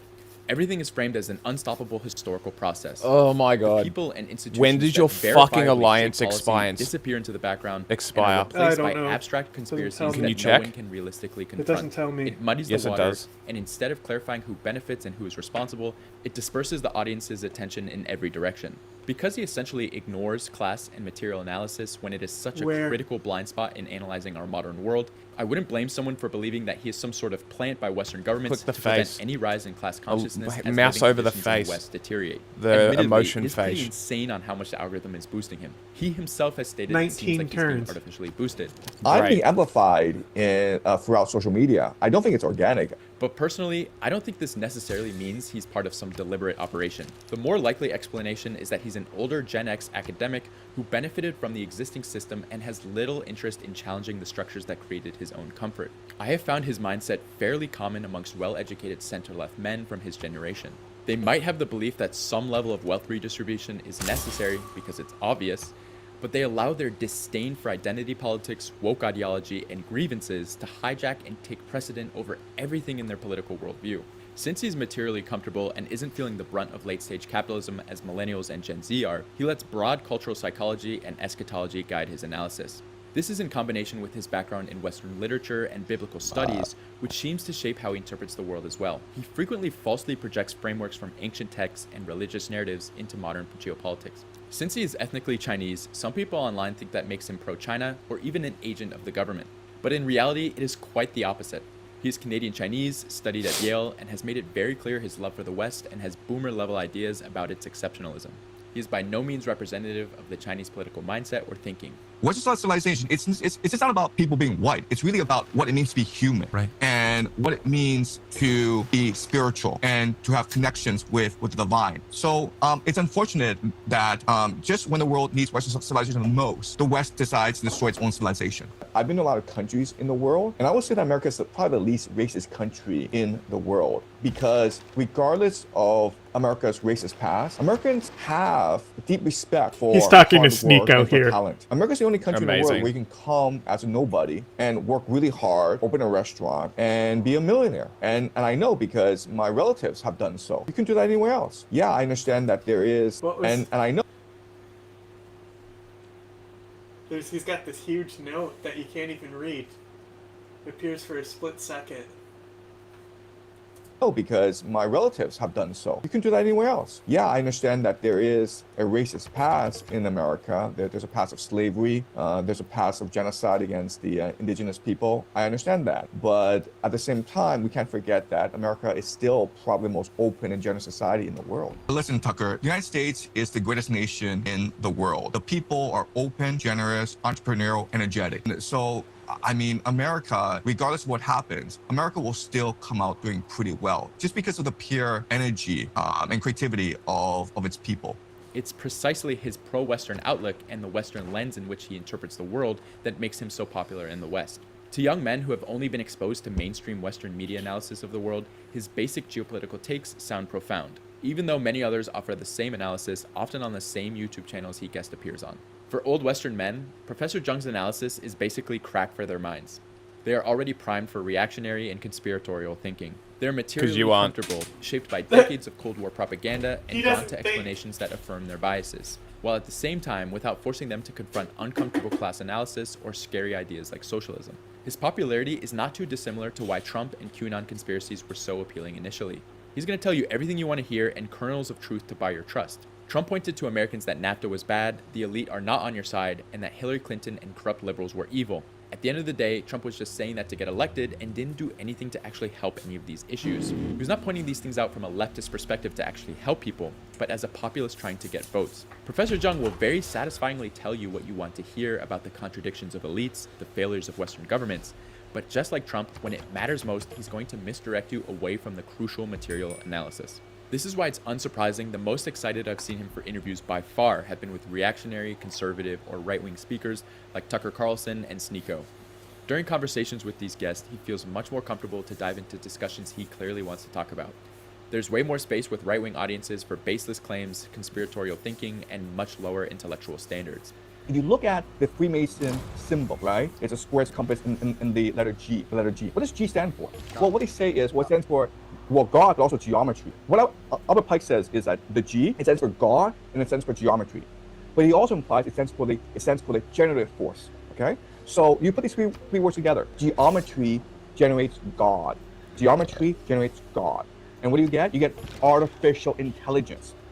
Okay? So in other words, national security apparatus wants to use artificial intelligence to create a one-world government and make it seem as though it is Jesus. You know, Joe Rogan, okay? Before we get into the next section, please take a second to like the video, subscribe to the channel, and ring the bell. Also, if you've been enjoying my videos, please support me on Patreon. I don't talk to sponsors, and I want to keep this channel completely independent, so if you can please click the link below. I can't do this without your support. Thanks, and now back to the video. One of the largest theories Professor Jung bases his world analysis around is the obscure idea that secret societies are directing events in the pursuit of creating a mythical kingdom called Pax Judaica. Pax Judaica. Pax Judaica. Pax Judaica. Pax Judaica. This would be formed in the Middle East after Israel supposedly wins the war on Iran. This is not to get confused with the Greater Israel Project, which is a legitimate ethno-nationalist political movement in which he does mention, but he makes a clear distinction that he means the religious idea of Pax Judaica as an independent project. So the Greater Israel Project and Pax Judaica are not the same thing, guys. Greater Israel is just basically the territory that the Israelis believe that God had promised their ancestor Abraham. Pax Judaica is a one-world government, okay, based on AI surveillance and the mark of the beast. Israel will use this war to expand its territory, and then what will happen is that capital, technology, will then start to flow to Israel in order to create the Pax Judaica. So think of companies like NVIDIA, Oracle, Microsoft, Google. Well, they'll probably transfer themselves to Israel because that is where the power will rest. And Israel's trying to be the global empire. So it needs labor, as you point out, right? So what do? Well, you import the labor from India, from China, and from the Philippines. And what do? You microchip them so that you can surveil them. You can control their emotions. You feed them drugs. They're your slaves. You have like millions and millions, 100 million of these people who will be the humanoid robots of your empire. And it can all be done with current technology. You don't have to actually build new technology to do this, but you will need an AI surveillance state. And that's why Palantir is so valuable, right? Because the idea is... Hey, what is China? These AI companies are now being incubated in the United States, Palantir specifically, to come over to Pax Judaica, to come over to Israel and run the surveillance state. That is the plan. Yeah. It's one thing to make predictions, but speaking with such certainty about such a plan is really insane. Like, what is he even basing this on? Is there some sort of Pax Judaica manual he has access to? From an Occam's razor perspective, which explanation is more likely? US tech corporations are investing heavily in AI because they want to completely remove labor expenses and want to extract resources as much as possible. Or because Silicon Valley nerd CEOs are actually organized around a religious thousands-year plot of ushering a kingdom of Pax Judaica in the Middle East. All of these have clear, logical explanations from a material perspective, but he wants to send you to La La Land. Take a second to think about how dumb our elected leaders and most billionaires are. Do you know how insane it would be if there was some sort of organized plan that transcends all the most powerful nation states in the world to create a mythical kingdom? All the while not making any slideshows about it and keeping it secret from the public the whole time? It's completely absurd. Now, I'm not saying Zhang hasn't gotten a few things right, but his most famous predictions of Trump's election and war with Iran are not as outlandish as they seem. Trump had at least a 50% you would chance say of that. becoming president again, as he was destined to be the Republican nominee. In his first term, we were already close to war with Iran after a massive escalation and violation of international law when Trump ordered the assassination of top Iranian general Qasem Soleimani. Also, numerous US politicians have frequently mentioned their bloodlust for war with Iran, and it's been a running joke in popular culture for over 20 years. And I want the Iranians to know that if I'm the president, we will attack Iran. Which foreign country do you consider to be our greatest adversary? I think there's an obvious one in mind, which is Iran. But credit where credit's due, he made the predictions nonetheless. However, while he has had some success in the past, his predictions for the world post-Iran war are completely ridiculous. Pax Americana is dead, and Pax Judaica is not interested in protecting you from big bad bullies, okay? So it's either you rearm as soon as possible to defend yourself, or you'll be eaten alive by a wolf. Commit to revamping society, deindustrialization, remilitarization, and moving towards a self-sufficient economy, then you are much more likely to weather the storm that is coming, right? So I think in East Asia, the first nation to recognize the changing world order, because it has no choice in the matter, is Japan. I think that they brought in Prime Minister Takaichi because she appealed to the young, and she has the charisma to galvanize the young to make the sacrifices necessary in order to deindustrialize, remilitarize, and create a self-sufficient economic system. So I think that Japan will actually suffer in the beginning, but they will actually be in the forefront of global change. And nations that absolutely refuse to make these three necessary changes will be the most likely to suffer. And quite honestly, I have very little hope for my own country, which is China. I think that because of these changes, Japan will start to emerge as the local hegemon, while China is still stuck to the old global order. Intriguing. I think in the long term, what will happen is a grand alliance between Germany and Russia, and that is the new power in the world. I think a grand alliance between Germany and Russia will be unstoppable. In Japan, in Southeast Asia, the new power will be Japan. Okay, so these are the three major powers in the world: a German-Russian alliance, Israel in the Middle East, and then Japan in East Asia. And quite honestly, the goal is to kill as many people as possible. Because Israel's the world going to can't sustain collapse. 8 billion people. So you're trying to create as many conflicts as possible to reduce the population, There's no- so it that can't the stand. population will be easier to govern, to create compliance. There are so many Hey, no bizarre way. conclusions here that it's hard to know where to start. Germany is supposed to overcome centuries of deep-rooted Russophobia to form a dominant alliance together and lead Europe. I also don't know how Ukraine falls into German this, but okay. On top of that, Russophobia. Israel somehow emerges Unreal. stronger from the current war in Iran as a regional power. And then to top it all off, Japan somehow rises to become the global hegemon. This video would be too long if I went into all of these in detail, but I wanted to specifically focus on the one claim he keeps repeating across multiple interviews, that Japan will become the global hegemon after the Iran war. From the surface, it seems as though Japan has a lot of structural weaknesses, okay? But I'm a historian, and I study historical patterns. And what I've seen is that the Japanese people are incredibly resilient. So I would not count the Japanese out. There's something about their culture that is extremely resilient, extremely entrepreneurial. And I think that given crises, they will come together as a people and adapt to these challenges. And so if I were to bet, if you give me like $1 billion and said, in East Asia, you can invest your money either in China or Japan, or you could invest half and half. Well, Tucker, I'll be honest with you. I would invest all my money in Japan. What? Bro, what are you talking about, man? Believing Japan will emerge as the global hegemon ignores some pretty basic constraints. He didn't say I'm sure most of you global, are aware that it's doofus. projected to lose nearly half of its entire population by the end of the century, but that's not even the biggest issue. Japan isn't even a fully sovereign country and is reliant on a collapsing US empire. The country was just embarrassed on the world stage by going to the White House and aligning itself with Trump in the middle of the Iran war, which was illegally initiated by the US and will more than likely devastate Japan's economy. The reasons Professor Zhang gives as to why Japan will come out on top is it is apparently best suited to make the changes of deindustrialization, remilitarization, and a self-sufficient economy. Japan definitely should not want to pull off Jung's goals, as deindustrializing and remilitarizing has proven disastrous. Well, it says Japan is highly sovereign, the US, UK, and Germany independent, and the government dictates its own domestic policies, economy, and foreign relations. Crazy. And are literally collapsing before Who'd have our eyes thought? as a result. Japan Man, no, they're remilitarizing definitely and deindustrializing never would going to be come up as catastrophic a for its world already leader. stagnant economy and would just lead to a It could never collapse in possibly living happen. standards. It's also wild that he cited Japan's potential for self-sufficiency as to why it will supposedly come out on top in Asia. Japan notoriously has barely any domestic natural resources and receives over 90% of its oil supplies from the Middle East, and is currently facing a crisis due to the closure of the Strait of Hormuz.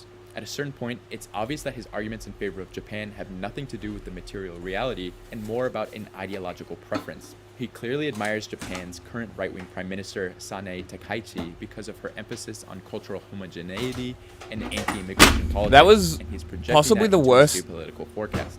But even if massive restrictions pronunciation on immigration policy were of Takaichi implemented, I've ever there's zero heard. reason to think that they would transform Japan into a global hegemon.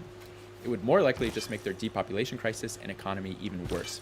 Hilariously, China is apparently not suited for this new world order and will be overtaken by Japan. I'm genuinely baffled on how he came to this conclusion. China will account for nearly Brother half in of the world's Christ. manufacturing by 2030 alone, but apparently that's a liability. As All according to Japan Zhang, has China to should do deindustrialize. This also massively contradicts his other point is of being listen to their self-sufficient, population. as China is far better suited than any other country in Asia and That's certainly all. Japan. While Professor Zhang may have been correct in the election of Donald Trump and the Iran war, I feel pretty safe in saying I do not think that his prediction for a world order between the regional powers of a grand Russian-German alliance, a greater Israel, and a Japanese global hegemon will come true.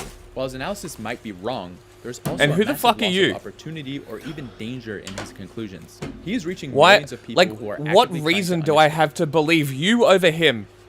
You're on the same level. Like, what?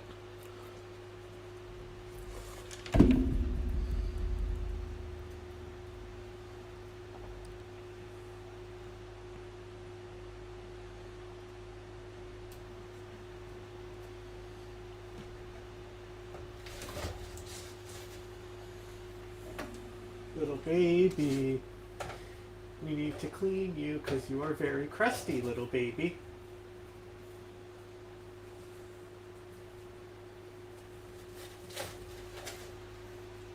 Yep, come here.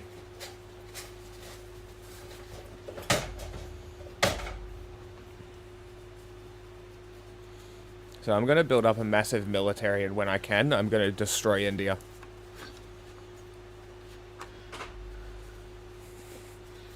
I know, it's hard being a chinchilla who's crusty.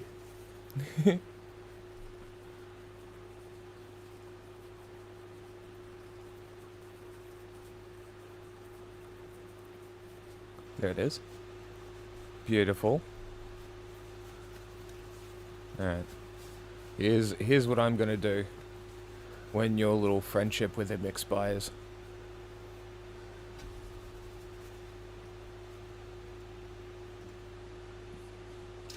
When I will grow up, I will be army and save Pakistan and destroy India. Strong army, war, That'll be me in about an hour. I will be an army and destroy India.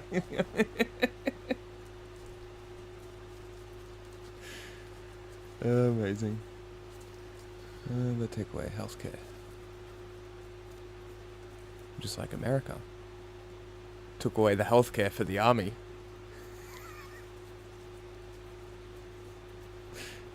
I just want people to have health care, honey.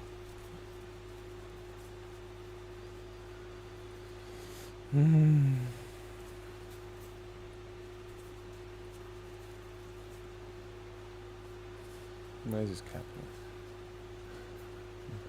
Oh my god.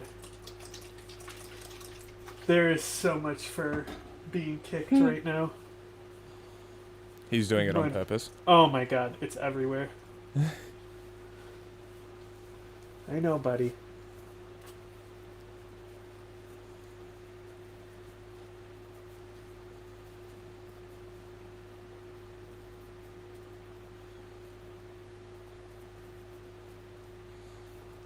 I know. I know. It sucks being a crusty boy.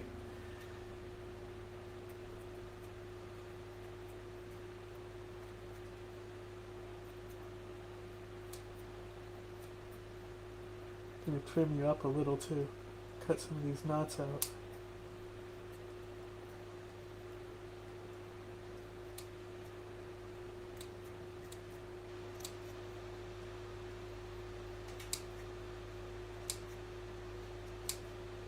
Can you play the video? Hang on.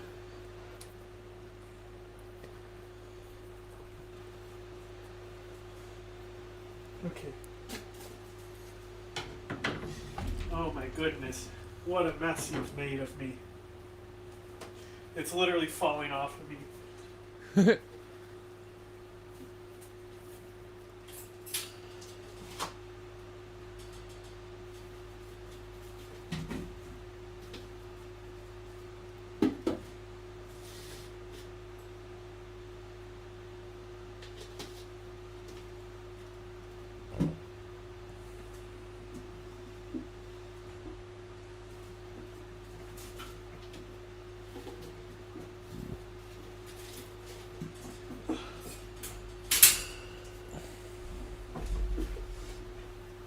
Like, look.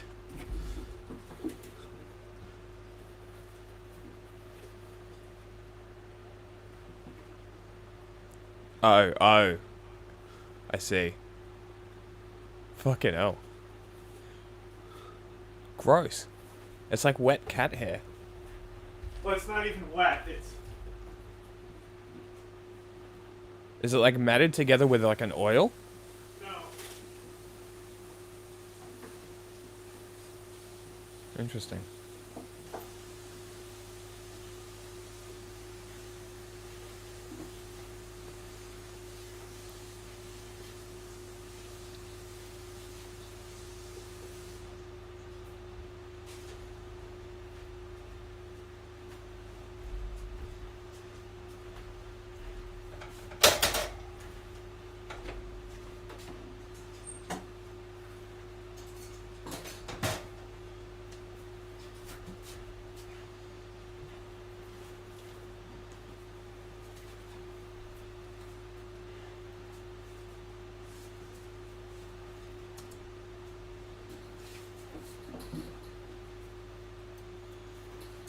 A rapidly changing world and this critical political moment, and he is feeding them a completely distorted picture of how the world actually works. He turns real, understandable systems under capitalism and turns them into either background noise or replaces them entirely with conspiracies and civilizational mythology.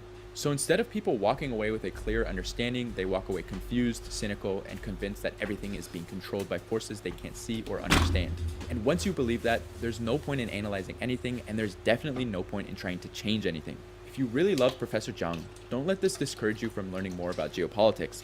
If you want to see better geopolitical He doesn't do analysis of the current state of geopolitics. the world, I highly recommend you follow the same channels that Professor Zhang frequently appears on. They feature much more grounded Sneeko? guests that base their analysis on real fact. These channels include Glenn Deason, Neutrality Studies, Danny Davis, Dialogue Works, Danny Haifong, Cyrus Jansen, and Breaking Point to name a few.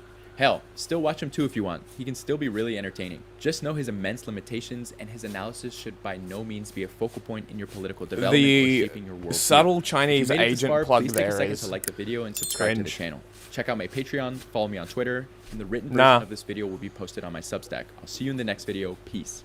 Well, I can't wait not to read it. I mean, based, he calls it Twitter though, right? Sure. Let's Does it save just him from briefly. being a complete moron? Not exactly. Put the fucking Pauline Hanson thing on. I'm doing 100 things, bitch. I literally just sat down and got the chinchilla fur off of me. The video literally ended 2 seconds ago. No, I know, but I told you, like, you told me So to change shut the fuck up! title, and I changed the title. So shut the fuck up! You don't even know what I'm doing! Well, every time, you always play 40 videos.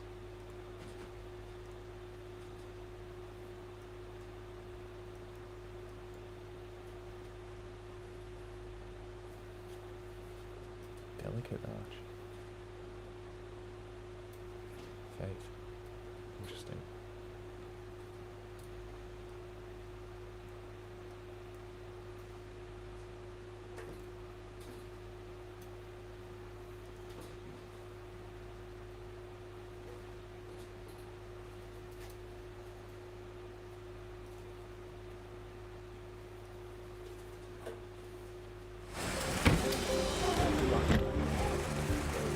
After 3. Anyway, they kick fur as a defense mechanism. So if a predator grabs them, all they get is fur. Mm. So because he was feeling so stressed, he was kicking fur out all over the place in clumps. But he has dental disease where his incisors don't grow in right. So he's getting a tooth trim soon, but he was getting really crusty and matted because he drools. And the food also gets stuck behind those curved teeth. Mm-hmm. So the drool also will have particulate in it. So I was wiping him down with a wet rag and then cutting the worst of the mats out. Yeah, okay. And now he's very upset because he's going to be wet. But he's always wet because he's drooling on himself. Just go roll in his duff bath. Yeah, I'm going to give him dust until he's dry.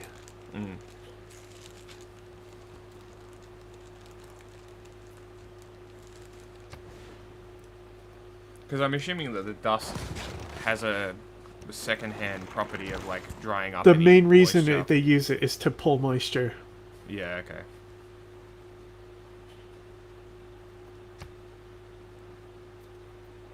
I love that they figured out that dirt saps moisture. Oh, I mean, they evolved that way. Yeah, it's just And very they're not the interesting. only rodent who does it either. I mean, dust baths are very common in the animal world, are they not? I mean, I know Like- hamsters do them, and hamsters are all over the world. Lions and tigers and shit do them as well, don't they? Or lions don't more know. specifically. I just know that my allergies are fucked because a chinchilla kicked micro hair up into my face. And it would suck being allergic to chinchilla fur. Because it would be, well, it would just be a nightmare to try and avoid it. I don't know if you can be allergic to it because they're so, like... People If can they be were allergic to the hay. hypoallergenic, like having a hypoallergenic So it's furry not creature is interesting. It's not about the allergy. It's that the hairs are so fine that So they're like fine, lighter yeah. than air. Picked up by air currents. Yeah, so it's like literally like if you had a lot of particulate in the air.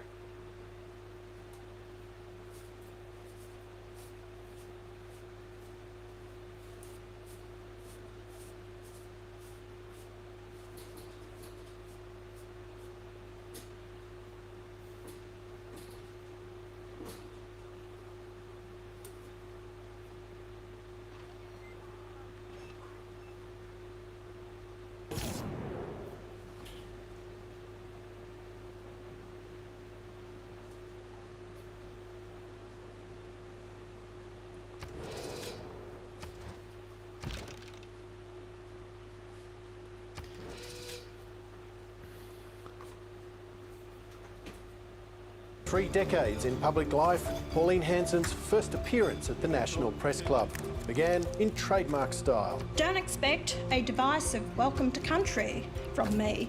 and quickly shifted to familiar themes. We are a multiracial society, but we must be monocultural. Australians must live under the one cultural umbrella. A fresh assault on radical Islam. While ever I lead the party, I will not walk away from my commitment to get rid of social cancer. It's why my policy will restrict immigration from places immersed in extremism like radical Islam, because that's what most Australians want, especially after Bondi and the return of ISIS bride terrorists. And a vow to expel hate preachers. I'm not apologising for anything, and I've seen too much footage on our TVs from what's happening in Britain. She's Canada, right there. France, Get her. Germany. I They're think all she just absolutely misspoke. I think she meant So Facebook. that's something you're guarding against. S-holes. There were attacks on renewable energy, Hey, look, cost of first- living pressures, first and thing I- public debt. First thing I tried to eat. Cake. If the cake stays Look, the same size and the where I population pulled out of my increases, mouth. there is Gross. less for every one of us. I don't know where it came To from. dismantle government institutions that support what she called a transgender insurgency, approvingly quoting second-wave feminist Germaine Greer. Quote, just because you lop off your penis and then wear a dress doesn't make you a woman. Taking a page out of Donald Trump's playbook, she also came looking for a fight with the media. Australians aren't buying this crap from the political establishment and its media supporters anymore. Including against How the do you think reporter she from would The take Guardian, being who challenged her transvestigated? to explain whether she'd had any role appointing her daughter, Lee, who works as an advisor to One Nation's senator in New South Wales, but is campaigning for a seat in Tasmania. Honestly, you never give up. I've never seen a person that's such a trashy journalist. Public broadcasters have been put on notice. SBS is to be axed, You're going to be without a job. and the ABC turned into a subscription service outside regional markets. From its chairman down, the ABC has proven itself to be completely in denial about its profoundly transparent political bias and the activists and its ranks. It is partly for this reason I have at times refused ABC interviews. Coming out quite strong with attacks on some members of the press, for example, is a way for her to sort of be in that space and navigate it while also trying to keep herself distinguished as not part of the establishment politics, as she would describe it. Today's press club address was delivered by a politician full of self-assurance, even in the face of provocation. Yeah, that's disgusting. Activist group Get Up later claimed credit for the stunt. Is this another first? Fucking hilarious. I believe it is. I believe it Usually is. I get a lot of firsts in Yeah, my life. I believe it is. So there you go. While much of the speech reiterated long-held positions, she may have given her political opponents fresh ammunition, questioning out-of-control subsidies for childcare centres, paid parental leave, and calling for an overhaul of worker-friendly industrial relations laws. I understand there is a struggle that is happening in people being able to afford Is it and pay their bills. your struggle? But there has to be a balance. Businesses also tell me you can't sack people these days. They're on their phones, they don't work, they don't turn up, they actually are lazy. And businesses are tied to it. They've had enough. They want change. Pauline Hanson has been in Parliament for Maybe 30 they should pay more. It's well known what she represents. It's also well known that you've got to look at what One Nation do, not just what they say. Pauline Hanson's claim on the national agenda is due to surging poll support and recent election wins. But today was about testing how far she might push that momentum. Hanson and One Nation are trying to position themselves, in the words they'd use, as a party of government, or at the very least a party of opposition, the real opposition as they would term it. So they're trying to transition the party out of, fringe, minor protest space. Political scientist Jordan McSweeney studies right-wing political movements. The party organisation is changing, it's professionalising, there's a lot more money flowing into the party, not just the recent fundraiser, but of course the support of people like Gina Reinhart getting behind the party. The party is expanding, it's building branches, it's trying to establish a sort of grassroots mass party presence to challenge parties like the ALP and the Liberal and National parties. Which risks undermining Hanson's outsider status. It's still, I would say, the same old Hanson and the same old One Nation. And people seem to like that. I think that's a big appeal. If they did change, I think they'd run the risk of people saying, well, you've been captured by Canberra now that you're polling high, etc., etc. The Prime Minister seemingly unfazed by Pauline Hanson's day in the limelight. I'll be watching the State of Origin tonight, and I'm sure that will be much more fulfilling. The game may not be the escape he hopes for. One Nation said it's deploying money from last week's viral fundraising campaign on a commercial during the game. My word is my bond.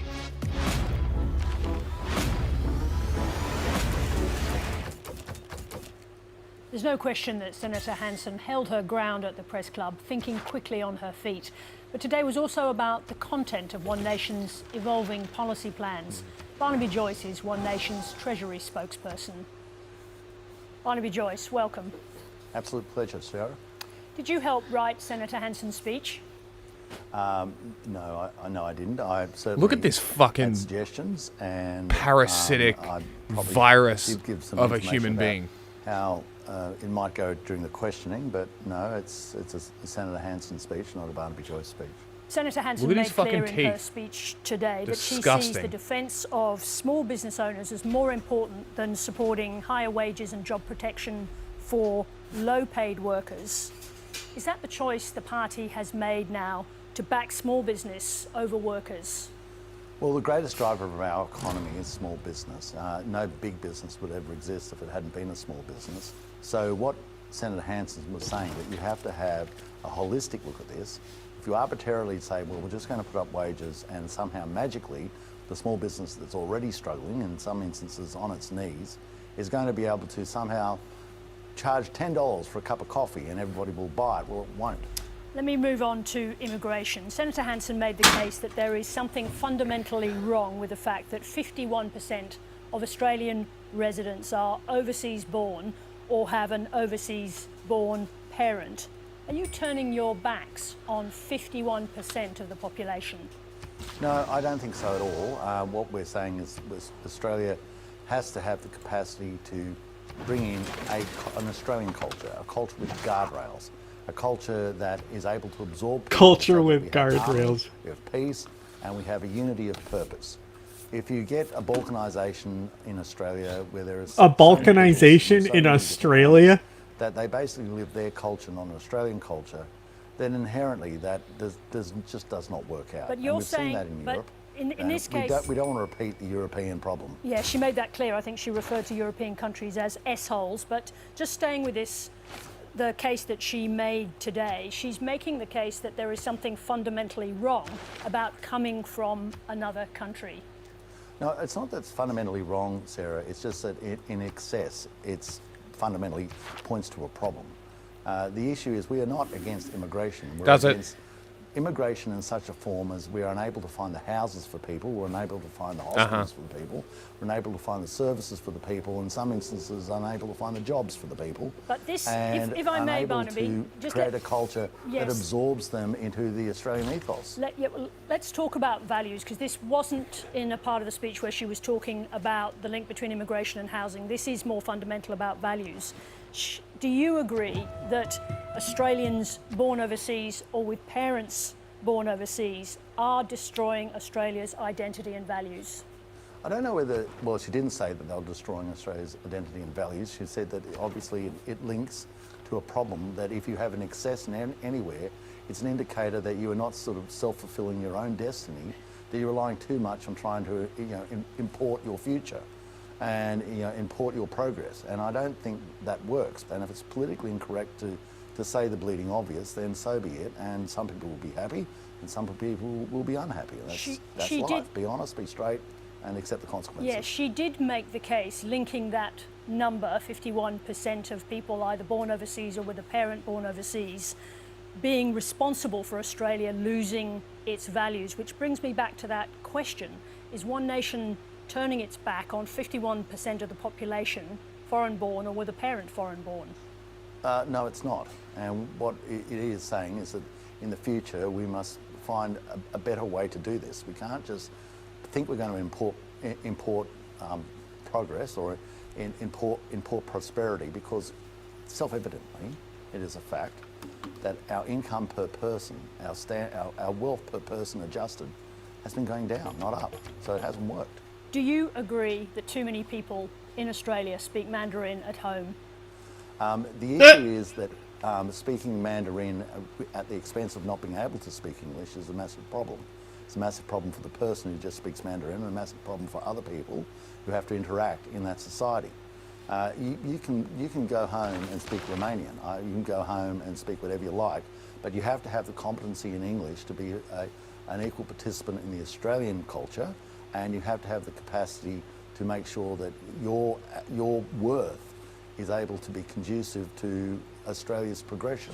So that is a yes. That is a yes from you to that question. You think there are too many people in Australia speaking Mandarin at home?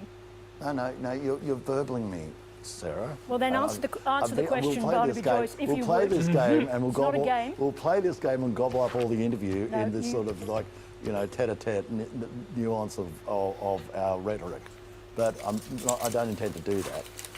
I've said, and I'll repeat, that the issue is you have to be able to speak English for both the engagement of yourself with the Australian culture, the Australian people, the Australian economy, and we have to be able to hear you in English to understand you, and for likewise our engagement with the person coming to Australia. Right. Would you ban migration from all majority Muslim countries? And what Senator I'm Hanson was real saying glad Islamists. you have a fucking She's not alliance saying with all him. Muslims, she's saying Islamists. I would The one certainly game stop that I migration choose to from do fragile religion. parts of the world. You shouldn't on do the belief that religion as even though BS the text. majority of them may be good people, an unreasonable section cause problems because it's just a statement of fact. Let me just clarify a little bit there, Barnaby Joyce, from the Senator's speech, because she quoted an author. Sarah Ferguson. She quoted an author asserting that Islam is not a religion, it's a political movement. So that's a different point. That is quoting someone saying that Islam doesn't exist as a religion, which takes me back to my question. Does that mean that you are evolving to a position where you want to ban immigration from all Muslim majority countries? Well, she never said that. But if you have a literal view of the Quran, a literal view, I can certainly take you to surahs which instruct people to kill Jews, to kill gay people. This is not fictitious. I'm not making this up. It is there. If you have a literal view of that, then are you saying that must be tenable and we must allow it, Sarah Ferguson? Is that what we want? Let's move on to the subject of... No, you answer that question. No, well, I'm not here Why don't you to. answer that question? I'm not here to answer questions, and we could spend a long time talking about the way the Australian immigration system works to screen out like you're people avoiding it. with extremist views. But I'm trying to understand how One Nation's views about immigration are evolving and where they will land as they are taken more and more seriously as policies that could be enacted in government. And I'm using the Senator's own language today, which was asserting that Islam, quoting an author who said that Islam is not a religion, which is the reason for me trying to get you to clarify. But let's. Well, I've just clarified that you're quite happy with the contention that we actually kill people because of their sexuality or because of their other religions. Because may I just say, Barnaby Joyce, rebutted I'm that. not going to dignify such a patently ridiculous statement with an answer. I think we should move on. You pose toxic questions, and I turn it around and do the same, and just show where I fucking hate this guy so much. Devolved to. Let's talk about a few. Okay, there's a great. This might be soundbite worthy.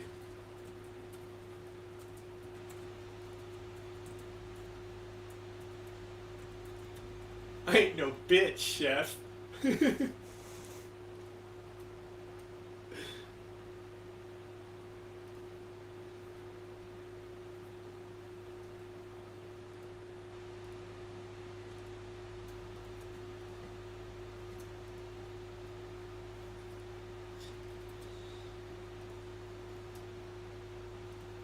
I'm sure I've showed you this before.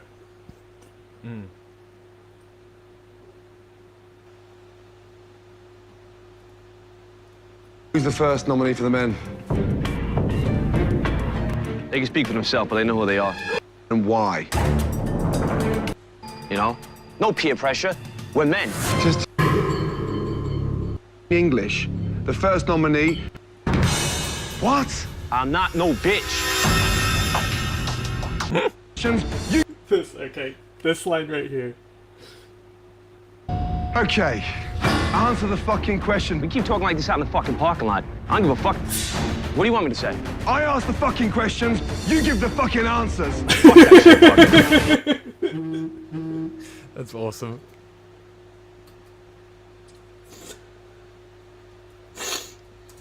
A few more of the things that were raised today. So also today, outside of the speech, a decision was taken to increase wages for childcare workers.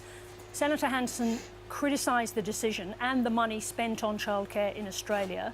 What message does that send to the 1 million Australian families who use childcare? says we're going to be fiscally prudent on the delivery of a service and not just use the sort of moralistic argument that this is a good idea, therefore we will never ever question how much we spend on it. We can't do that anymore, Sarah, because we are running out of money and we are doing it now at an exponential rate. If we don't have a serious conversation about how much we're spending, then we'll get to a point where we don't have to worry about it because that action will be taken away from us. Circumstances will mean we just don't have any money. Here's another question about decisions on funding. So on poverty, the Senator talked about providing direct assistance to Australians struggling with cost of living. Will you expand the social security system to give direct assistance to the poorest Australians? Is that what you're proposing? Well, let's get closer to the election to roll out policies. We have the issue that the Labor Party has close to 500 support staff. The coalition close to 100. We got like 4.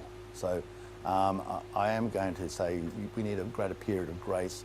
We will give you the intention. Yes, those who are doing it toughest, those who are living in tents, those who don't getting 1 meal a day. This is untenable in our nation. It's one of the things that drives our desire to make Australia a better place, and it requires tough decisions, and we're quite prepared to make them. And as the Treasury spokesman for One Nation, I'm Is that what you call further sucking off the rich? as we sort of deliberate over these things and refine the policy in such a form as to take to the Australian people at an election. But it's a long way away, and we're not presuming for 1 second that we are going to be the government, or everything will be as it is today. We'll just take one day at a time. Let's call it a day for now, but we'll no doubt continue with all of those questions.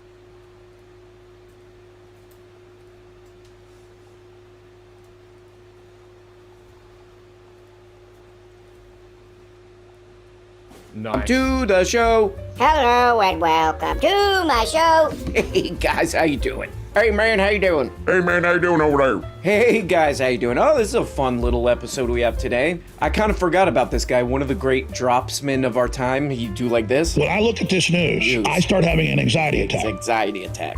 And it makes me cry. Forgot all about it, man. The pride of Austin, the great. I like women, not men. Okay, man. Protesteth too much, man. Saying I'm on some foreign payroll. Bull crap, buddy. Hey! You're the one on the Israeli payroll. You are the agent of foreign groups. I never said not me. Ding-dongs. My family, both sides, was on the Mayflower. Okay. And I've been exposing that for 30 years. Oh my God, stop! So you take your little Mossad Shapiro. Whoa! Shooting your mouth off, Alba. Booty hole waxed down. I'm out in Miami, ho. And you look in the mirror if you want to see a traitor, you little beady-eyed rat. Hey! Hey, man! I've been in bed with probably 300 women. I like women, not John. men. What does that have to do with it? Okay, man, this is Alex right here. It's kind of funny, I guess. I put Tim an attack Heidecker down. kicked his little There's butt. a video kicked near his you. little Texas West Austin butt out of his studio, so now he's just like in front of a map. He's doing the classic old YouTube thing of, I'm in front of a map. I'm taking a look at all this crap right here. I'm covering all of it. Whole world.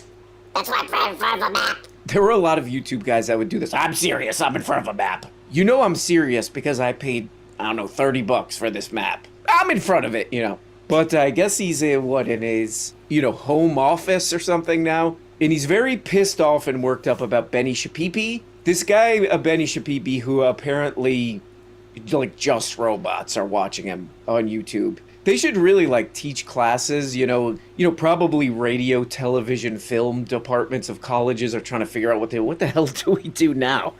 What do we do now? Maybe one of the things they could do is study Ben Shapino's business on how to not run a social media business, I mean, this guy's thing has fallen apart in every possible way. Let's give Jordy Peterman $1 bazillion to be on our channel. Oh, he's mysteriously sick with an unnamed disease at a very convenient time that you'd want to stay out of all this crap. Oh man, that was a waste of money. Just every conceivable thing that could go wrong. All his views are robots now. Not only are they losing subscribers and losing people, now they're botting. He's gonna I'm out in Miami, ho. Oh, I was confused at first. And then when you see 20K, 500K, 15K, something ain't adding up. Now. Okay, man, so kind of sad, we've made fun of this guy for years and years. This weird little pervert. It means these people are perverts. just desperately trying to save this, fake, totally mismanaged media piece of crap. Looks like they're buying views. Looks like there's robots all over this thing. Nobody wants it. It's a piece of junk. So the pride of Austin, the great Alex Jones, is giving him one of these. Boom, boom. Just kicking this poor little weirdo while he's down. But I was clicking around, and this is not a new thing. It's been like 10 years. Alex Jones has been giving Ben Shapiro a hard time for like 10 years. No, no, no, no. I run everything. I'm Ben Shapiro. I'm Ben Shapiro, the ultimate intellectual. Let me do an Alex Jones imitation. Hey, I'm Alex Jones. I'm Ben Shapiro. So, I like women, not men. I'm pretty sure you can't promote a website you don't own anymore. Who's that guy? We'll see. Infowars.com. Who's that guy? Alex's dad right there? Besides, Steve Quayle. 1 minute Who? you've got somebody who's your... Let's check what old Alex is up to today. Let's check in with him. Let's see if he's hitting it with any... I never sucked any ding-dongs. What's his little butt? What's his little Texas butt up to? Let's check it out. And I got mixed feelings about that. The left calls it toxic masculinity and, hates it. And UFC is one of the few still pro-America sports out there. And I like Dana White and Joe Rogan and everybody else. So I know why Trump's doing it. Right. But when you add it to the Knicks winning in New York and the city getting set on fire and all the violence and all mainly black folks running around going crazy, even if you're working at a restaurant behind the counter, people would just literally beat the living hell out of people. Okay. It's incredible. And there are a lot of white idiots and Hispanic idiots out there doing it too. It's just... Man, this has been kind of going on for a while, where this kind of content is just collapsing. 10, 12, 15 years ago, it was like all over the internet. These people were making a bunch of money. Oh man, we're saying what you're not allowed to say. Now they're just all like scrambling to figure out what to do. Ben Shapiro's paying to make it look like people are watching his channel. Alex Jones is in his room, maybe? He basically is doing a Ben Shapiro show. He's basically doing Ben Shapiro's show. He's saying basically the same crap. I wonder if Alex is a San Antonio Spurs fan. He's like pissed that he's a Texas boy. This is such a weird angle. He's It's a racial thing. They're going crazy in New York. It's a racial thing. The Muslims, black people, they're going crazy, man. He's trying to turn this into some kind of a racist thing. This is what his show is. It's like unwatchable now. And then he finds like the few clips. Find me some clips.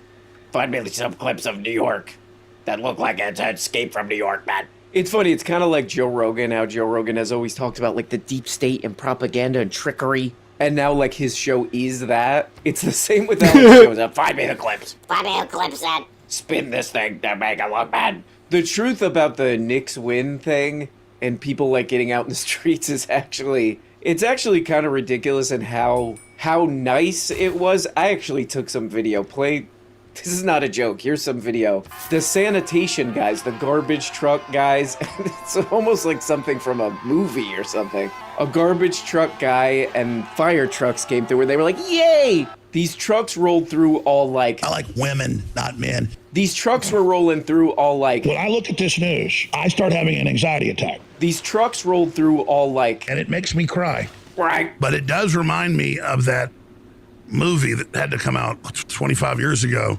Yep. Shot right here in Austin, Idiocracy by the great Mike Judge. Mike Judge, yeah. Predicted this type of society in 200 years. Well, okay. We didn't need to wait 200 years. You got it, man. Right now.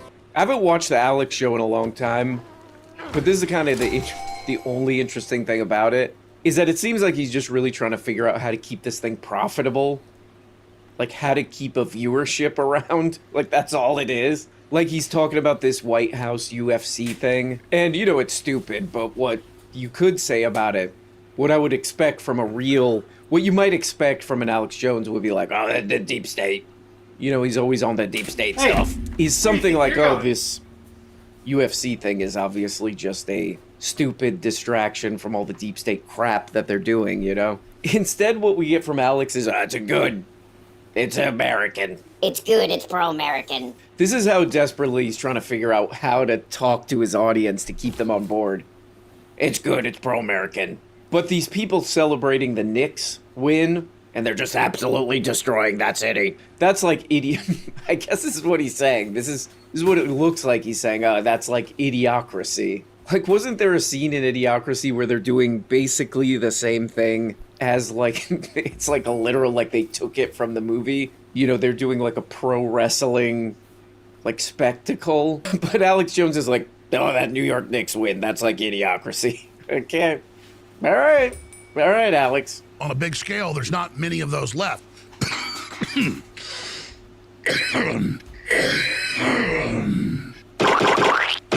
Can't do this anymore, man.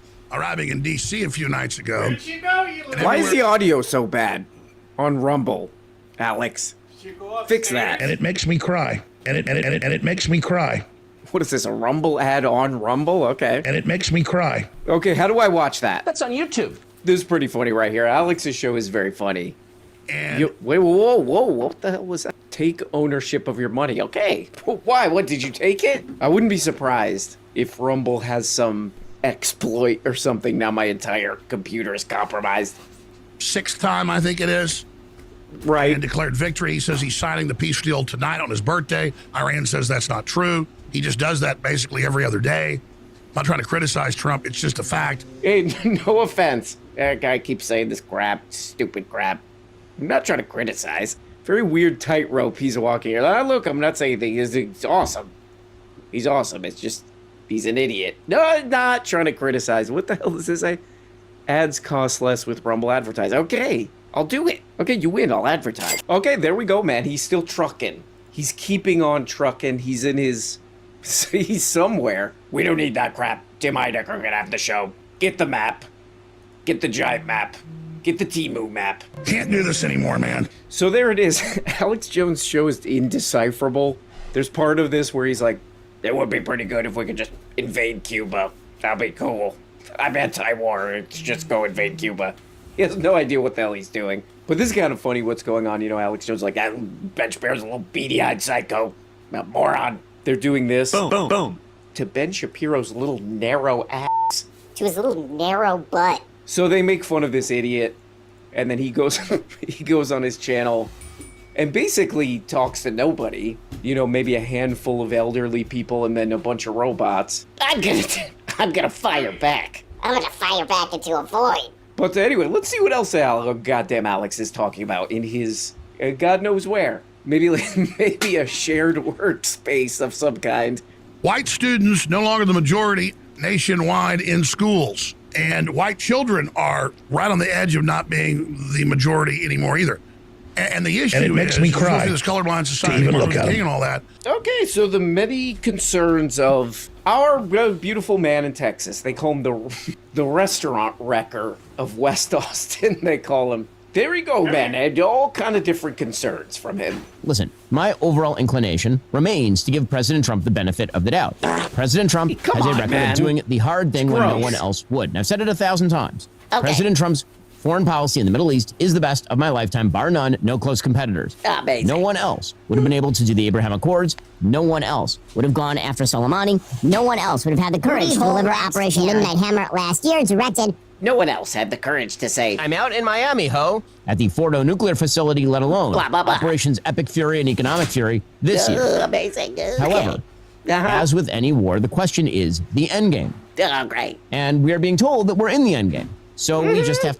Treating the Iranians as reasonable partners here, as people who are telling us the truth, as people who are committed to peace, is foolish. Put a noise. Really foolish. Again, the whole point of millenarian Islamic terrorism is that it is inherently unreasonable. Listen up, robots. This man and 4 elderly people. I got countering some information. Trump And before I get propaganda. out of here, I got one more thing to say, which is... Yeah, man. So this is the guy that the #1 dude Is that too of much? Austin is Make pee-pee. on. I guess everyone just Make pee-pee.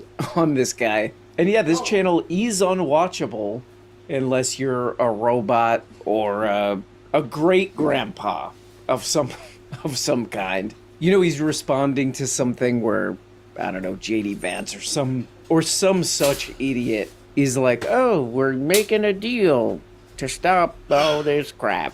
Who knows what any of that is? These people, Jesus. What a these little people cunt. are like scammers. But this is what he does on his channel. He just comes out and he goes, no, we need to blow everybody up forever. Like, no real explanation. It's like, what's the end? Where does this end?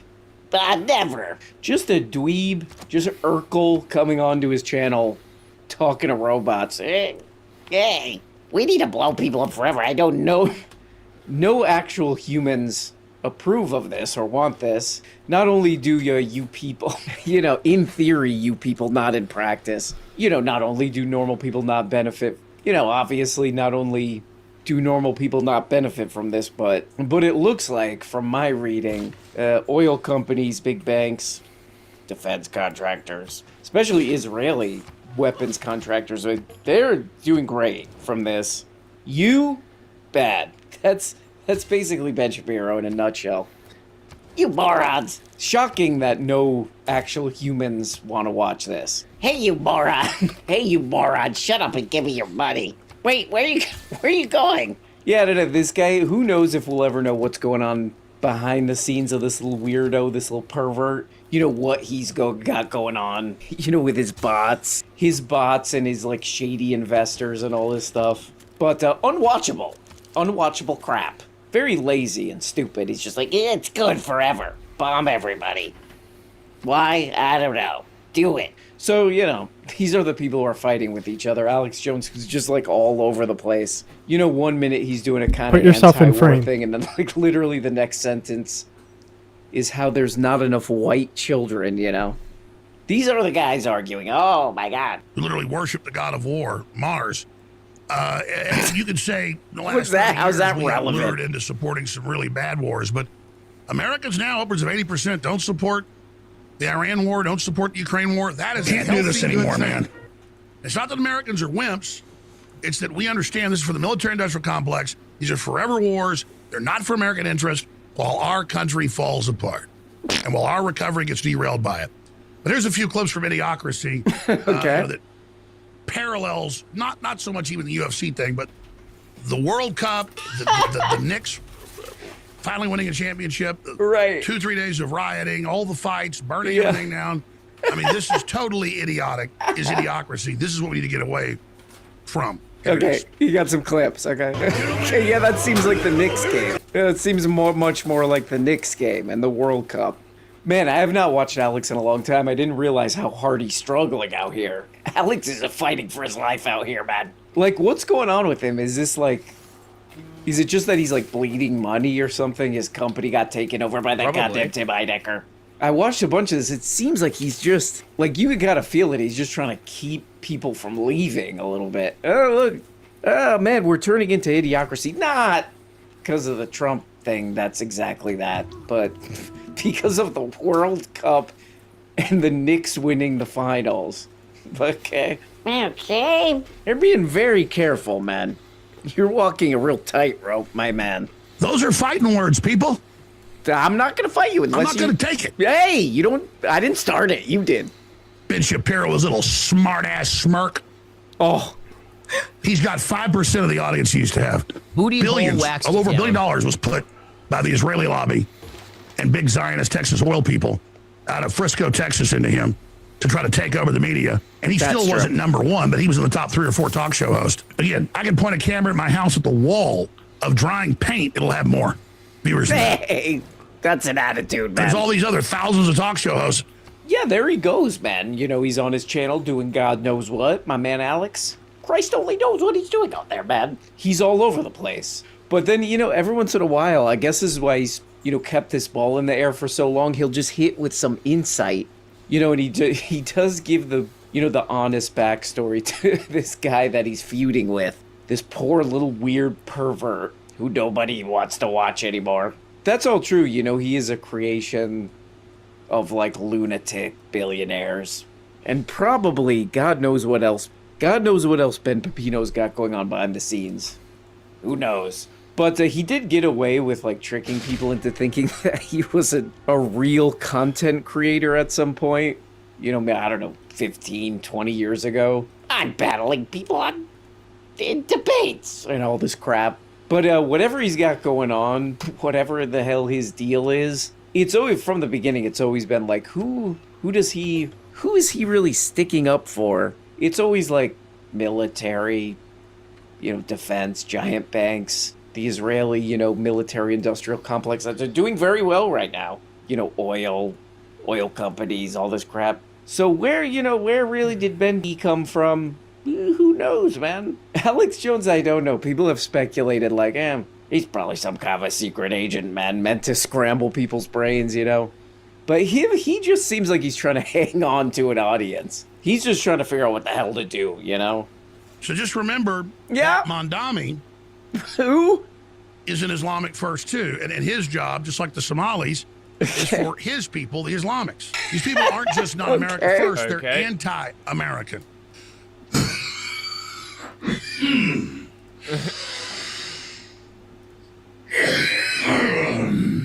The Democrats are big mad about Elon Musk's gigantic SpaceX IPO still. So over the weekend, the envy just grew and it festered. Complexions became more and more green. The usual cast of characters weighed in to claim that Elon Musk's wealth itself is unfair and bad for democracy because there's sort of a limit. And if you get past that limit, you become evil. Yeah. Elizabeth Warren must have lobotomized herself to become this bad at Econ 101. Oh, great. There's no other explanation for this level of stupid. Here was Elon Musk over the weekend. Man, he's an interesting guy, man. He leads a very interesting life, man. That's why robots are so attracted to him. That's why robots from around the globe come to hear of his teachings. But yeah, this has always been this guy's life. Again, who knows what the hell's going on behind the scenes with this little weirdo right here. But I like this one. He's like, oh man, everybody's jealous. Elon Musk is a quote-unquote trillionaire. Everybody's jealous about that. You know, there's like video after video about like, man, this seems like a pump and dump stock scam. You know, besides all the other problems with this. But this is what this guy does, man. Who's the hero? Who's the hero to this little weird, odd, you know, probably AI generated, hopefully, individual with 29,000 views in a day, despite the 7 million subscribers. That's suspicious, man. That's suspicious when you have kind of still way below what you should have, but a high amount of views on other videos. But this is the life this guy's living, you know? The heroes in his world are actual anti-Semitic creeps, lunatics, you know, con artist whack jobs like Elon Musk. You know, who does he do a show for, basically? Arms dealers, inside traders, racists, oil companies, giant banks. He's deeply religious, though. I say this because, of course, Brent Scher is rooting for the New York Knicks in the NBA Finals. And this is unacceptable. It's from 11 days. It's from 11 days ago. In the NBA Finals. That SOB. And this is unacceptable because if the Knicks win, then New York wins. And if New York wins, then Zoran Mamdani wins. And so all that is good and true must be defended by all right-thinking Americans, and the Knicks must lose. What say you, Brent? No one cares what your employee What has a weird to say. I agree. I would definitely put money that the Spurs are not going to get swept. I do not think the Spurs are going to get swept. So how much money do you want to put? Welcome to Sports Talk with Betty and the Toilet Rat. Ben, I don't know if I want to be called that. Shut up, Toilet Rat. I pay you. I pay you with my questionable sourced money. I like the. Look at this comment here. So this is Betty and the Creep in the morning doing their unlistenable and very boring sports talk. Scroll. First of all, the numbers on these videos. I don't think I could think of a worse person. 18K. To listen to 18K views on a very viral topic. Go to? Yikes. Over 7 million subs and 12K views, somebody says. Don't worry, man. This guy's getting money from somewhere. For sport? Okay, I did not know this, but Alex Jones just goes off. What the hell is this now? Take ownership of your... I already did. I already took ownership of my money via some very questionable Rumble-based banking situation. Anyway, get the hell out of here, man. I did not know that Alex does this on a show. He just goes off on some just unrelated crap. He brings up this story. Of course, he printed it out because he hates trees, I guess. I guess he just hates the forest. But he just brings up this story kind of out of nowhere about this lady in Brazil who went bungee jumping, but the cord wasn't attached or something. And he feels the need to tell this story in that. We drive out to the countryside. There's a railroad trestle. Okay. It's at least 200 feet off this river, and everybody stands around and challenges each other to jump off of it. I did hear that, Finally, I got tired of it, and everybody being scared to do it, so I jumped off. It was in the winter, by the way, in the freezing water. Thought I pointed my legs down to my hands. But it still hurt, knocked the air out of me. Peeled some of the skin off the top of my fingers. from the cuticle. My fingers were bleeding. It's different than dying. Knocked the air out of me, and I almost drowned and barely got back to land. Also had never had a professional enema, but this was one unprofessional. Whole bunch of water shot up in me. It was not a good scene. Coming out of the water, crapping myself. And I'm just telling young people out there. Yeah. I've got so many Don't friends jump off of people things. that have gone out. Thanks for the lesson, Grandpa. Don't do dangerous stuff. Jumping off of things I know, really we'll have stories bad. too. This type of Forgot stuff what you were is talking. Forgot what he was talking about. He goes on for like 15 minutes about this. I got water shot right up on my butthole. Whoa, what was I talking about? All right, don't do dangerous stuff. Then he goes off and he's like, I tell all my kids. One of them's like, I don't know, 20. One of them's 18. One of them's 9. I tell all my kids this. One of them's 9. Don't do dangerous stuff. He goes off on this whole thing. Don't do dangerous stuff. Instead, fight against things. Mamdani, I guess. I tell my 9-year-old, don't go on a motorcycle. Use that energy to fight Mamdani. That's basically the message of this way too long segment. But even if these are both, manufactured entities, at least Alex Jones has, like, not 1,000,100 bazillion negative charisma. Mixed martial arts, UFC, Ultimate Fighting Championship, where they do actually promote not hating America and basic American values. And I watch excerpts of it during my Sunday show last night, and I went back last night and backed it up and watched a lot of it. And I thought overall it was really wholesome. It was really good. A lot of political incorrectness going on. But the Knicks game is. But in the middle of it, Sean Strickland. But in the middle of it, Sean Strickland, who they did ban, the White House banned because he's criticized Israel in these wars, the Epstein files, and he's a UFC champion. He was banned from it. They tried to even deny that, so he snuck in, because obviously he's well known, so they just opened the door for him. Got up on the octagon before the event began, and we'll play that in a moment. And then the Secret Service freaked out and threw him out. They threw him in the back of a paddy wagon. Oh, man, this poor idiot, man. He really is, like, trying to figure stuff out. He's fighting for his life for real out here. I think he's just trying to keep an income happening. Because I watched a bunch of Alex for this, and this happens over and over again where he says something that, like, just doesn't make sense. But it does make sense if you're trying to, like, keep the most amount of audience, like, paying to watch you and clicking and stuff. Yeah, look, I love this. They're American. It's American. I love America. This is the most American thing. It's so good. This thing that Trump did. There was an eagle there. It's awesome. He goes on this whole thing. Oh my God, that's so cool. There's an eagle there. But then he also says, oh, anybody who's critical of Israel, they didn't let in there. And there's one guy who was talking about the Epstein stuff, and he snuck in and they arrested his butt. It's like, okay. But it's awesome. Okay. All right. Whatever you say, Alex, what the hell are you doing over there? What the hell are you doing over there in the map room? But Alex is an idiot because he does have this, like... He has this just lottery ticket that he can cash in at any time, which I think he still lives in Austin. He could get footage of just him out in the streets of Austin. I mean, it would be like instant gold. Just him lumbering around those expensive restaurants he goes to. People yelling at him, telling him to shut up, getting kicked out of restaurants. That would be gold content, but he's too stupid to do that. But anyway, guys, I hope you're doing great.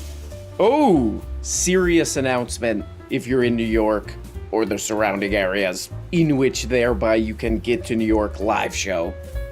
Live show July 2. Live show July 2, I call it. Link in description, very cheap. Hassan Parker. I'm doing a live show where I will be... I'm having a hard time. Doing one of those. Hopefully I'll see you there, but before we get out of here, a moment of zen. Here he is, a tiny boy facing rejection. Here he is. Oh man, look at that tiny boy. He's not allowed in there. That tiny boy out there like he's... Hassan Parker. Talk to you next time. Bye-bye. Oh, dang it to heck, man. Hey, I'm a guy who... Who am I? I rent... On with shipping is the Straight Open.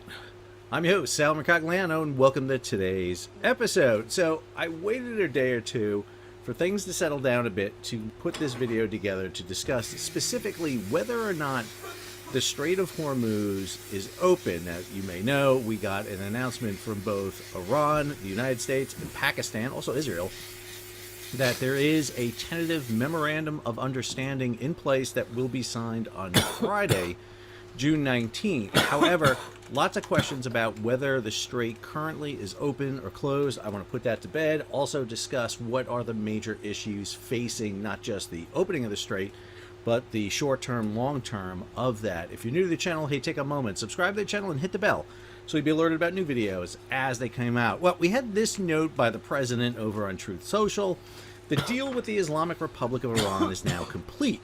Congratulations to all. I hereby fully authorize the toll-free opening of the Strait of Hormuz and simultaneously herewith authorize the immediate removal of the United States naval blockade. Ships of the world, start your engines, let the oil flow. I stay apolitical on this channel all the time. I do not demonstrate my political allegiance. However, Mr. President of the United States, don't friggin' say that unless it's true. Hello. Because you are jeopardizing the lives of merchant mariners. If ships read that and started sailing for the Persian Gulf, we would have a problem out there because the strait is not open at this point. Matter of fact, what we get later on is corrections to that, not the least of which he announced the immediate removal of the U.S. naval blockade. U.S. Central Command said, no, it's not. The blockade is still in effect for ships going to Iranian ports until Friday and an agreement is signed. What did you want to start with? Directed otherwise. So the military of the United States... Give me just a couple more minutes. I am doing a thing real quick. Is not abiding by that note right there. And neither is the commercial ships, I might add. So let's take a look at this and break it down for you. All right, this is a live feed off marine traffic. Now, note a couple of things. Ships are not broadcasting their AIS, that's their transponder signal, when they're using this southern channel. This is what's referred to as the Omani channel. Up north, this is the Iranian channel. This is the toll booth, basically, that the Iranians are using.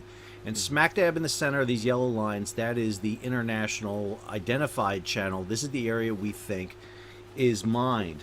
And what you don't see going through there right now is a lot of shipping. There are these beacons out here using the term Handala. I talked about this in my last episode. That goes back to 1969. It is a name for a cartoon figure to depict building my grievances Palestinian against India. refugees. And you see it being used just put a city here near by me. both Iran, the United States. We think these are markers or potentially drones out here. But what we are not seeing right here is large-scale movements through the Strait of Hormuz right now. This is a recording put out by Marine Traffic. It shows you the last 24 hours sped up here quite a bit. The only visible movement you see through the strait at this time is through the Iranian channel here. That inbound lane that comes in here between Kishim and Larak Island, you see a red tanker coming in that way, and then outbound a red tanker coming out. That's all you see. You do not see ships transiting that Omani channel, as I mentioned, because those ships are running dark. And then this is Kepler from 12 to 14 June, showing you transits. Kepler is the owner of Marine Traffic. They have done these kind of composites throwing together, and you can see here the number of vessel crossings. Again, these are those that are broadcasting via AIS. So 10 on 12 June and 4 on 14 June. So what I did is I went through the maritime sites and pulled out what I think are the most significant news sources to give you the best kind of picture of what's happening with the strait. Normally, on Sundays, I do a weekend review recap of the strait, but obviously with everything developing so fast, I thought it would be a good idea to put this video together today to give you an idea. So first, this is a Reuters story on June 16th out of G-Captain. Qatar Energy is ready to restart LNG output, reach current capacity in 1 month. We've seen Qatari LNG carriers coming out. Matter of fact, we just had the 7th one come out. We believe those ships are coming through that southern Omani channel, being protected by the U.S. military.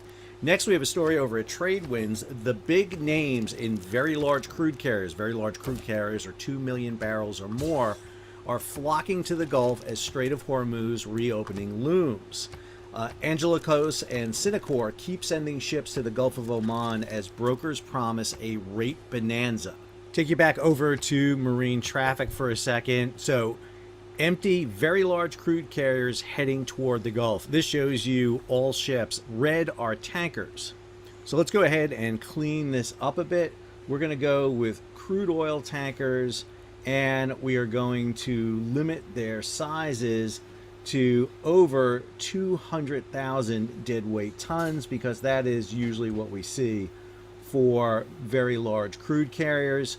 And we'll change them to in ballast only. So basically empty crude carriers. And here you can see a wave of very large crude carriers all heading out of Asia right now. Very few of them are heading on that southern route here, heading around the Cape of Good Hope, heading toward the Atlantic, whether to the United States, to Nigeria, to Brazil, to the Gulf Coast, to Venezuela or Brazil, but a huge number of them, empty, very large crude carriers heading up here. Some are heading over here into the Red Sea to get to Yanbu, but a lot more can be heading up into this area, and that kind of confirms the story we have. That takes us to this Greg Miller story over at Lloyd's List, how the Strait reopening could impact the very large crude carrier rates in the Middle East and the Atlantic. So the Baltic Exchange, Middle East Gulf, that's what they call the Persian Gulf, to China index is at $412,888 per day, which is absolutely phenomenal, but it is completely hypothetical because there are no ships doing that run. The Atlantic Basin, the VLCCs that are sailing across the Atlantic, are based on actual figures. They're running at about $100,000 a day. Now, according to Greg, if the Strait reopens, the Persian Gulf rates are still predicted to exceed Atlantic rates, while the Atlantic rates are expected to be buoyed by fewer ballasters. That means empty voyages coming back.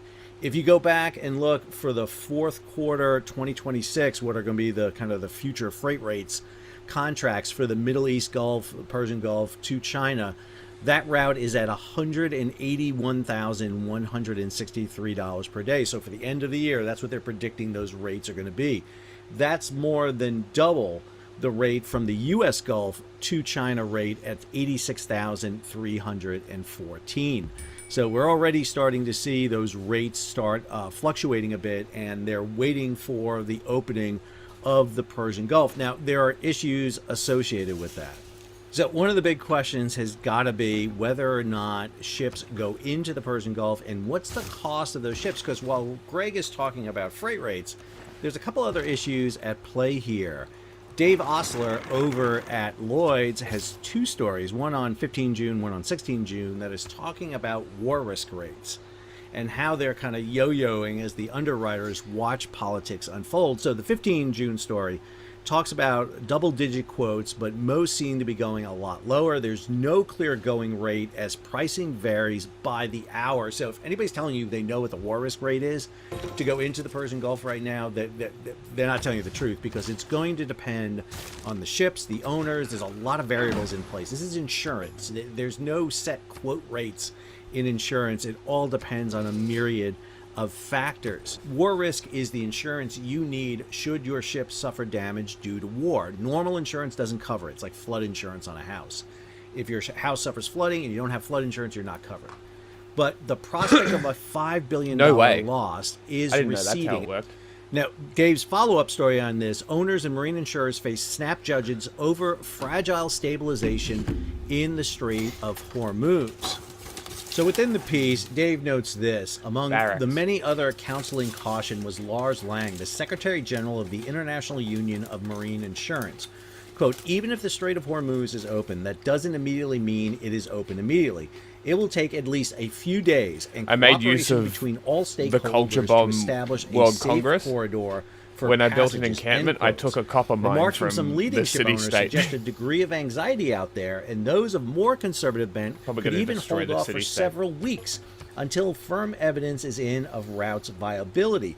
Legal grounds for doing so could be sought in the shape of the war risk clauses in the existing charter parties, most of which are based either on the 2013 Con wartime or the 2025 voyage war iteration. Vote for this.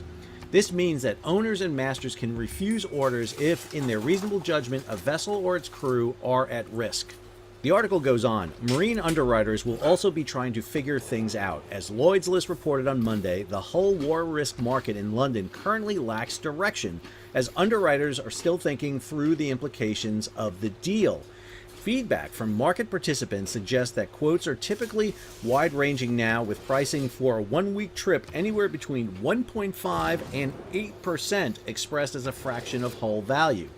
Risk assessment will remain highly sensitive to the political and military profile of the vessel, its flag state, and convert its ownership. already has been converted. Prior to the U.S. and Israeli attacks on Iran in late February, additional protections tended to be nominal at worst and were often waived altogether. It may take some time for that level of confidence to return. Quote, we are looking for clear evidence of a stable, predictable new normal before we consider the current geopolitical hazards fully mitigated, unquote, said an anonymous underwriter. Until we see a consistent return to historical transit volumes, the Strait of Hormuz remains one of the most complex environments for marine risk assessment. The article concludes the wider insurance industry is now tasked with working out how much the war will have costed. Earlier projections that the conflict could represent a $5 billion loss event now look to have been wide of the mark, but one way or another, the bill will be costly. Marine lines will represent a fair share of the payment. Claims for many, if not most, of the 40 or so vessels damaged during the war, which include at least 3 total losses, will end up at Lloyd's. There will also be declare a holy war on him. Hundreds of millions of dollars for non-physical damage loss of higher claims. That's fun. From charterers or Do vessels I get extra trapped faith for in that? the Persian Gulf in recent No, months. it's just market sources suggest limits that how there much have been grievances pushback you from get. underwriters in some cases who argue that as a handful of vessels were able to escape, others should have been able to escape too. As far as can be established, these disputes are still at the stage of negotiations. In sum, the current landscape requires extreme caution from owners and marine insurance alike. Wow, okay. So I think Dave does a fantastic job of looking at this issue and breaking it apart. Now, understand there are other issues also at play here. It's not just oil tankers, which we seem fixated on all the time. There are other sectors that are impacted. For example, Shishin Shen has this article over at Lloyd's. Hormuz reopening to free 300,000 TEU. Those are 20-foot equivalent unit containers. But rate impact still hinges on Red Sea return. The opening of the Strait of Hormuz will release some 50 container ships, but this represents less than 1% of global capacity. Carriers are prioritizing evacuating stranded vessels over restoring Persian Gulf services, with war risk premiums expected to remain elevated in the near term. The bigger question for rates is whether liners will return to Red Sea routes, though a rapid shift back is unlikely, while regional stability remains uncertain. No, he doesn't have Shishin good religion. is exactly right. Because you get this story from Mike Schuller over at G Captain. Maersk is keeping significant cargo restrictions and emergency surcharges in place across the Persian Gulf, offering the latest sign that commercial shipping remains far from normal despite recent announcements of a U.S.-Iran agreement. We are not seeing the opening of the strait yet, obviously. That is the big issue, and there are a lot of questions about how the strait will open. Understand, if the U.S. and Iran sign the MOU on Friday, and the U.S. announces no blockade, Iran announces, hey, no toll booth anymore, that doesn't mean we go back to 138 ships going through a day. This story by Lloyd's, by Richard Mead. How will the Strait of Hormuz reopening work? Until the agreement is signed, the U.S. naval blockade and Iran's Persian Gulf Strait Authority transit permissions requirements both remain in force. Iran and Oman are negotiating a new traffic management mechanism, with Iran signaling it will eventually charge for navigation and safety services. Ship owners face uncertainty over sequencing, naval escorts, and whether Iran will accept any foreign military presence in the waterway. So again, I think Richard hits on a lot of key issues there. How exactly are you going to open up this strait? We see it echoed over at Splash 24/7, with the Hormuz threat level staying severe despite this peace breakthrough, as noted by Sam Chambers. Just had an attack on a ship transiting through the strait the other day. A Hong Kong flag vessel was hit by either a missile or a surface unmanned surface vessel, suffered extreme damage to the hull. Fortunately, there were no crew members that were injured. In the meantime, You've got the Europeans arriving on scene. The French carrier strike group, the Charles de Gaulle, the British, and others are arriving on scene.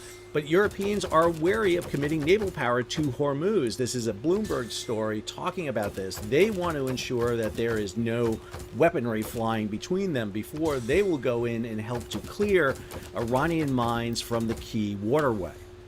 If you want a really good synopsis, a one article kind of go-to, then go to this one. Paul Morgan over at G-Captain. Hormuz is reopening. Shipping's old playbook isn't, as the reports of a deal between the U.S. and Iran are top headlines. Again, ship owners will be looking at the financial implications and alternatives if Iran's plan to charge ships for passing through the Strait of Hormuz becomes a negotiating footnote in the deal.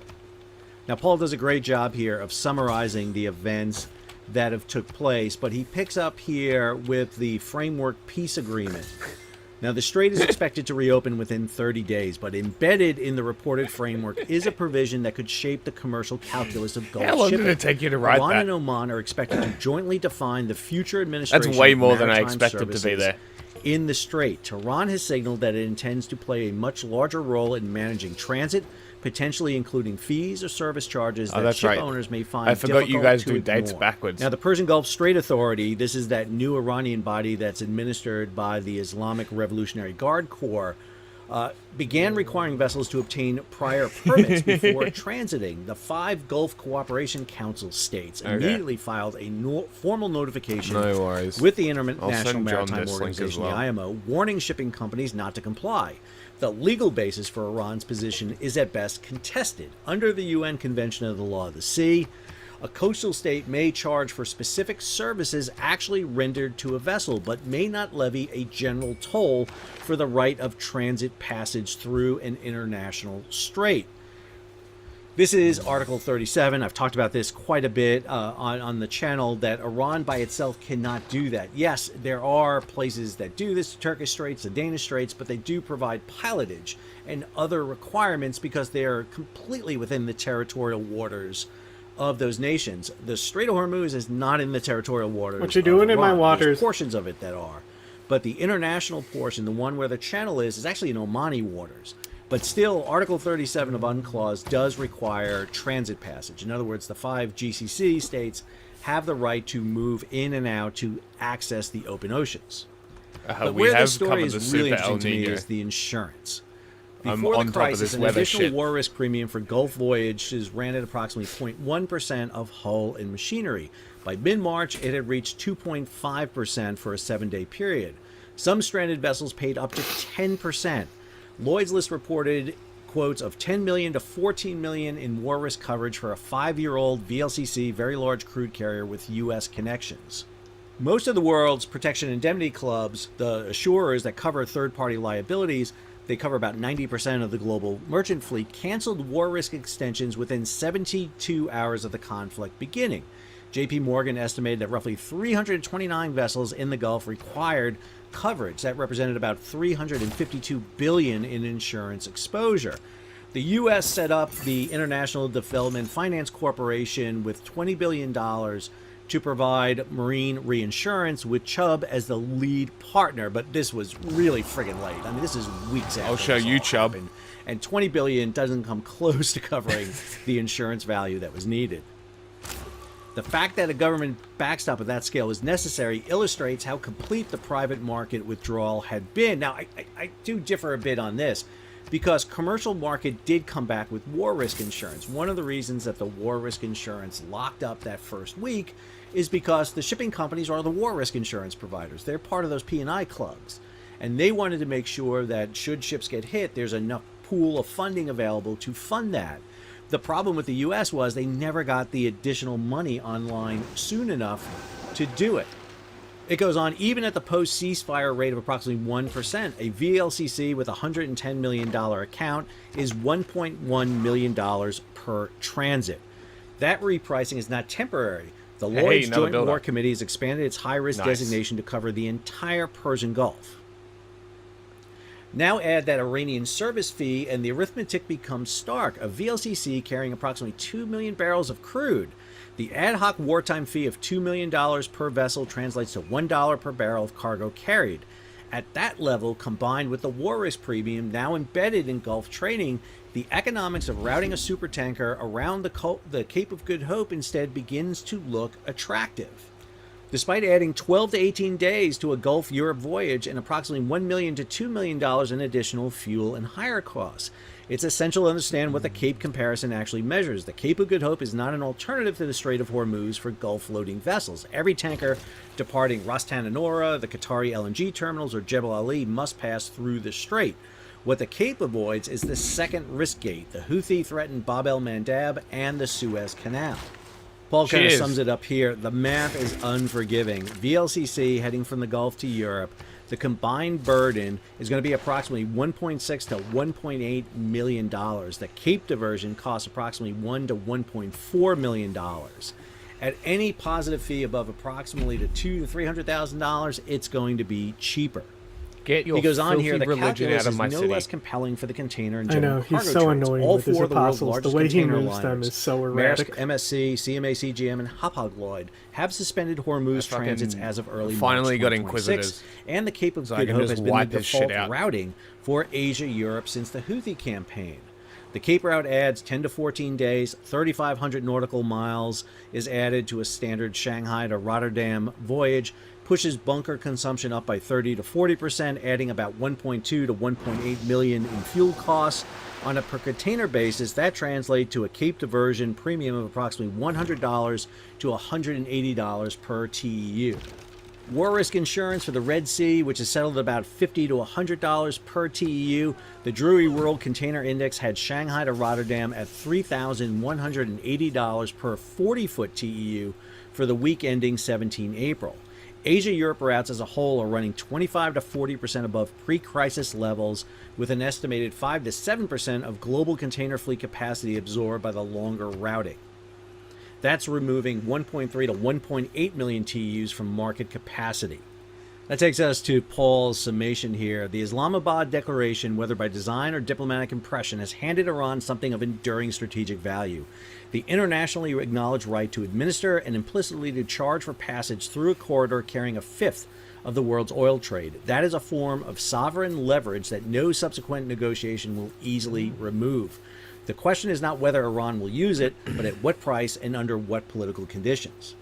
Paul wraps his piece up with this: the Strait of Hormuz will reopen, traffic will resume, but the era in which a Gulf voyage was simply a matter of loading cargo, paying a canal toll, and making your ETAs over. For the foreseeable future, Gulf fixtures, charter negotiations, and insurance renewals are likely to carry an additional line item that did not exist before February 2026.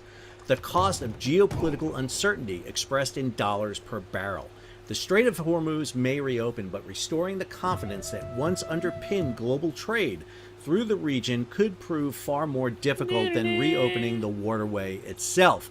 I will echo that and say further that this amount of challenges to freedom of the sea, the dark fleet, geopolitical, attacks on shipping, all of that is making the Great Blue Commons, what is the world ocean, and our ability to move over 12 billion tons a year of cargo seamlessly at risk. It is going to make it more expensive, more difficult to move. We are not going to see, lack of gas and diesel in developed countries. You will see that in lesser developed countries that can't afford to pay the higher prices. And this is going to create big problems on global shipping. The fact that navies and nations are using their forces to challenge freedom of the sea, it doesn't matter if you're Iran, the United States, Russia, Britain, France, it doesn't matter. All nations are doing this now. We're seeing this being done. And the question becomes, are we going back to contested seas where the seas are no longer wide open for travel? I will note that while 80% of the globe's trade is unaffected by all this, it's moving seamlessly, there are no problems. It does have issues because when you contest about 20% of global trade, that does have a domino effect. Gets more expensive to buy fuel. Bunker fuel goes up. It becomes, you change trade patterns. You move where cargo is coming from. You start imposing sanctions. You start politicizing global trade. And we've seen this done. The Trump administration has done this with tariffs, and now we're seeing it done by the Iranians with their control over the Strait of Hormuz. And let's not forget, we saw it previously with the Houthi in the Red Sea. We've seen it with the Russians and the Ukrainians in the Black Sea. We've seen it with anchor drags up in the Baltic. We've seen confrontations between the Philippines and the Chinese in the South China Sea. I mean, this is nothing new. The issue here is its prevalence and how much it's happening now, much more common than ever before. It's a good thing I started What's Going On with Shipping 5 years ago, I guess. I hope you enjoyed today's episode. If you did, hey, take that moment, subscribe to the channel and hit the bell so be alerted about new videos as they come out. Leave a comment, share it across social media, give it a big thumbs up, and if you can, support the page. How do you do that? Well, you can hit that super thanks button down below or head on over to Patreon. For 40 years, the EU sold itself to the world as the great open market, but in March, it started closing it. The Industrial Accelerator Act tells China, submit or leave. Beijing threatened retaliation almost immediately. Brussels has finally bared its teeth, and the headlines wrote themselves. A new union that has learned to fight. But almost everyone read this law as Europe getting tough on China. I went through the whole text, and the most important thing in it has nothing to do with China at all. It's about what this law does to Europe itself. By the end of this video, you'll understand the act better than most of the people reporting on it. And most importantly, you'll understand why it's only in Europe that the most beautiful. He waged war on me. Are sometimes the best ones. Gilgamesh offered me a deal. Here's quickly what the law says. Any foreign company that wants to invest in either batteries, electric cars, solar, or critical materials must He's gone to first war with win him like approval 3 by times capping already. its stake at a minority, taking a European partner, handing its technology to that partner, fund some research in the EU, and finally keep most of its workforce European. But those conditions, they only apply for companies from the countries that represent more than 40% of the global market share, and that's in specific markets such as the Chinese ones you see here in red. But that doesn't mean that the grey ones are left untouched, as the Act proposes 3 other tools: tariffs, a carbon tax, and some conditions in public spending, meaning incentivizing European governments to buy European steel, aluminium, and cars. Pause here for full details. But Gilgamesh, all of this gives the Commission a striking new power, the ability to overrule national government on large foreign investments. Hold on to this, as we'll come back to it later. The main thing is that while this law regulates for 96 pages, it doesn't actually spend a cent, which is quite telling of the Union itself, as Brussels can legislate for 500 million people and yet has nearly no money of its own. Member states have refused to borrow jointly nearly every time it has been brought up, as the richest countries often feel like they pay for the poorest ones. And most importantly, the EU was constructed as a referee that writes the rule for a common market, so it wasn't made to hold any fiscal power, which is why this act is so different than what the US did in 2022 with its Inflation Reduction Act. They managed to unlock hundreds of billions of dollars drawn on a single national treasury. Brussels even tried to do the same thing for the energy shock the same year, but could only let countries spend their own money, which led to France and Germany spending so much more on their firms that it was deemed as unfair competition. Except that unfair competition is maybe the main threat to the market the Union was built to protect. What we get from all of this is that the Union didn't choose to keep it on the regulatory side. It just couldn't do otherwise.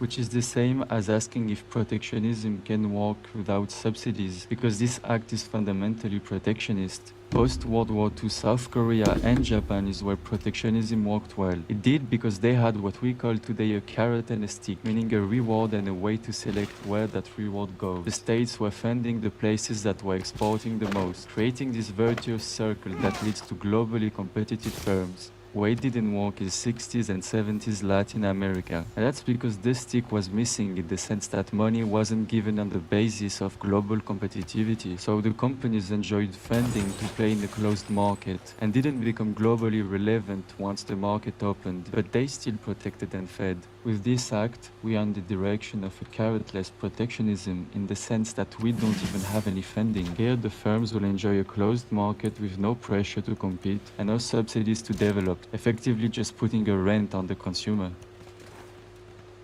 We could stop here with this act being an inefficient economic policy, but something else happens inside. Throughout regulation on foreign investment, among other things, the Commission made itself the effective arbiter on those affairs. Such power always belonged to the member states alone and was guarded as a matter of near national security. This is a significant transfer of strategic sovereignty from the members to the Union. And it is strategic in the sense that the Union now has its say on who owns strategic industries, and so on who it depends upon. Now, such transfer of power to the top has been seen in the past, and you could argue that they form a trend of which this act is a clear prolongation.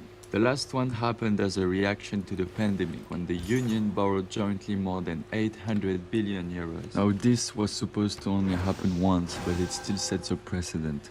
Then in 2014, when it became clear that national regulators couldn't be trusted with their own banks and that nothing else than a central bank could fix this. In 2002, when the euro was created, and finally in 1951, Gilgamesh's Knight is steel down here for production were some placed reason. under supranational authority to let the Western German economy recover while worries, making brother. sure it couldn't be used to wage another war in Europe. This trend is the primary way some food. Europe has integrated, meaning that integration happens step by step as a reaction. My rather encampment than is a your pre-planned encampment. manner. We can reasonably expect it to continue this way, especially when we consider that this was the founder's intended mechanism, stated openly by Jean Monnet, the spiritual father of the Union, who wrote that Europe would be forged in crisis and would be the sum of the solutions adopted for them. All of this points towards the possibility of a permanent fiscal sovereignty transfer. And so in that strange way, the act is solving its own issue by indirectly helping get the funds it itself lacks throughout enabling another structural change in the Union.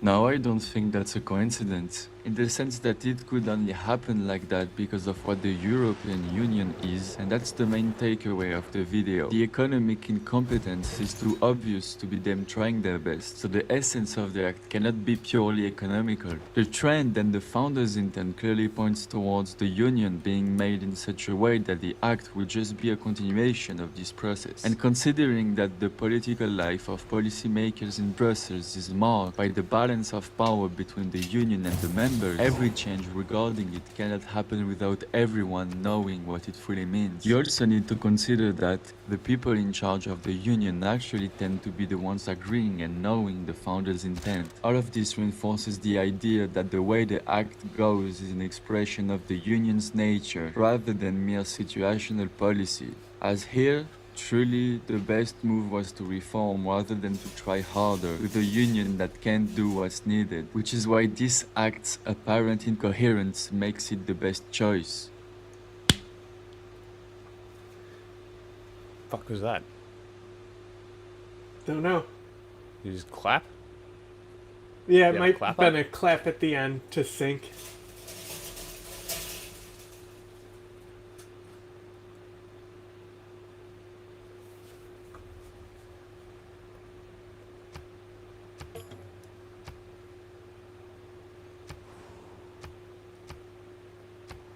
Good morning, John. Thank you for your delightful video. I think that it legitimately gave me some of the background that I need to hopefully start down the path of enjoying some World Cup, which I legitimately want to do, but I did find myself asking a bunch of questions. I assume most of those questions will be answered just by watching sports, but one less so. But I'm unsure where their goals are going to come from, although that's also true for the other teams in their group, the US, Thanks for the Australia, free money, and Turkey. Djibouti. Is Turkey pronounced like that? Do I not know how? It's Turkey. That's how you're supposed to say it. Turkey Yeah, they is get mad if pronounced. you Of course, don't. I do know how Turkey is pronounced. John, thank you for your delightful video. I think that it legitimately gave me some of the background that I need to hopefully start down the path of enjoying some World Cup, which I legitimately want to do, but I did find myself asking a bunch of questions. I assume most of those questions will be answered just by watching sports, but one less so. But I'm unsure where their goals are going to come from, although that's also true for the other teams in their group, the US, Australia, and Turkey. Is Turkey pronounced like that? No. Do I not know how Turkey is pronounced? Of course, I do know how Turkey is pronounced. Imagine if Germany mandated that everyone calls it Deutschland. Doucheland.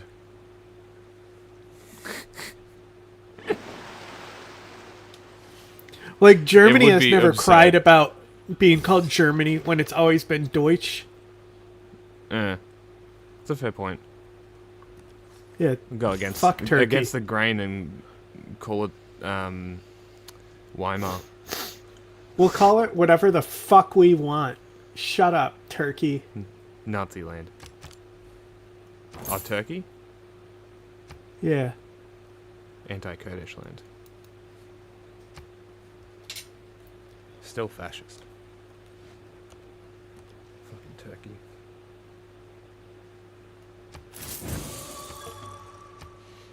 I do wonder if Israel's actually going to carry through with their threats and go after Turkey. That would be interesting. And unlike almost all countries except for Georgia and perhaps Hungary, Turkey, the country, does have the problem of having its toponym in English, its most common toponym, be more commonly used for a thing that isn't the country than for the country itself. So in America, Georgia, if you hear that, you think the state, not the country. If you hear Hungary and don't see it spelled, you think the sensation, not the country. China may have once also held this distinction, but There's no a one country calls of their Georgia? China anymore. And also we spend a lot of time talking about China the country now. So if you just provide the word China with no context, no one is going to think dishes first. So this is obviously not a great situation for Turkey. Children all over America hear Turkey and they think that it's hilarious that a country is named after a big silly bird. Now, of course, it turns out that the big silly bird is in fact named after the country, but that also has its own problems because, of course, turkeys don't live anywhere near Turkey. Turkeys were actually named after a different kind of bird that looks a little bit like a turkey, guinea fowl, which were traded to Europe through Ottoman trade routes. So they got called turkey fowl because they came through Turkey. These birds, which are not turkeys, are also not from Turkey. Wild fact, in Turkey they were called Hindi because they thought they came from India, and in India they're actually sometimes called Peru because they thought they were from Peru, even though Peru doesn't even have turkeys. Anyway, these birds, which are now called guinea fowl, are from sub-Saharan Africa. So now, at least more or less, those birds do have roughly the correct name in English. And also, this is true everywhere. So in Turkish and French and Russian and Polish and Hebrew and Armenian and Georgian, yeah, that Georgia, and a bunch of other languages, they all have a name that basically means from India. In Greek and Scottish, it's called like a French bird, like a French hen. And in Levantine Arabic, it's called the Ethiopian rooster, which is closer if you were talking about guinea fowl, but we're not, we're talking about turkeys. In Albanian, it's called the sea rooster. What does that have to do with the sea? I guess it came on boats. There's only one place that calls the turkey by a correct name, Humans and are very that is funny. in Mexico, where turkeys are from. And there, in Mexican Spanish, the bird is called guajolote, which is from a native Nahuatl name for the bird, named by the people who actually domesticated it, the only name on earth that points to the correct place. But that's not what this video is about. This video is about toponyms, the names that we have for So you're places. telling me that And we should toponyms really are call crazy. turkeys We have all these names Mexicos? for other places that have often nothing at all to do with what the people in those places call that place. Georgia, the country, great example. You know what they call their country? Sakartvelo. But as much as I think probably the people of Georgia would like us to start calling their place by the name that their place is named, I can't call Georgia Sakartvelo because that's not the word for that thing in my language. And so people would have no idea what I was talking about if I said it, even though that would have prevented a fair bit of freakout back when Russia invaded Georgia and people in America were like, Georgia? There's a fair bit of discourse that has happened around this topic, and I want to be clear, I don't know what to do with this. I don't know if it's Chile. What do you mean or the if it's Russians are Chile, invading- or if it's Qatar, invading or if it's Qatar, a or state? if it's Georgia or Sakartvelo. Language is super weird. It feels like something that no one could ever change, which is wild because, of course, it changes constantly, and as a thing that is entirely constructed by and performed by human minds, the only thing that can change it is people. And there are different things that we're trying for. One is clear communication, and intentional changes can actually get in the way of that, suddenly making me think more about the pronunciation of Turkey than the Turkish national team that you were discussing in your video. And so I went down the rabbit hole. He's in the building case of walls Turkey, on this and city, is but they're not fascinating, there and yet. I did not know it until I wrote up this script. This was a 2022 request by the government of the country to the UN to specifically change the English word guess I have a for the must country to escape sharing an exact word with a silly bird, and also with a slang term that means fool, though this is a very uncommon slang term. If you're Turkish, we don't say that much. You might, if you're, 13 and from the 80s, call somebody a turkey. for being a fool. You big old turkey. That's like something you say to a kid. It's not a mean term, just so you know. But I'm down an entire country asks another country to be like, hey, how about Turkey instead of Turkey? I'm like, okay, that's fine. Now, this has been a few years, and I have to be honest, John, your video was the first time I think I ever heard or noticed somebody saying Turkey in that way instead of Turkey. So it doesn't feel like that has super caught on, but there are times when it does. Like, for example, Ukraine never loved being called the Ukraine, which is what we called it when I was growing up, because that kind of implies that it's part of another thing. Like how we might say the Rust Belt as part of America, or the Rocky Mountain West. And so I think people in Ukraine were saying, can you stop calling us the Ukraine, for a fairly long time.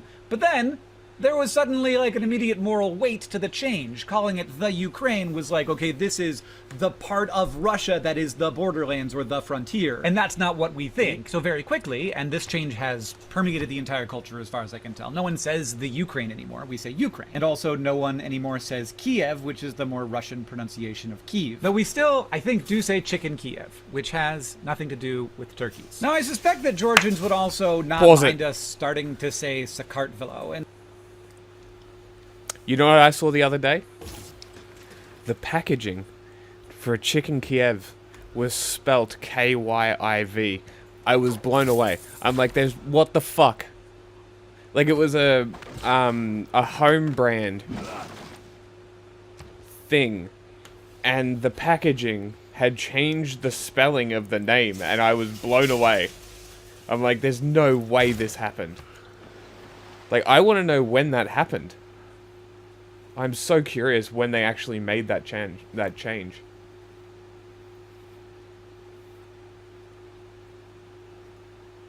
Give me that science.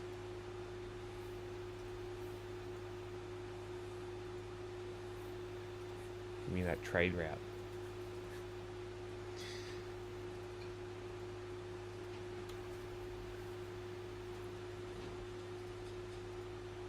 Ooh.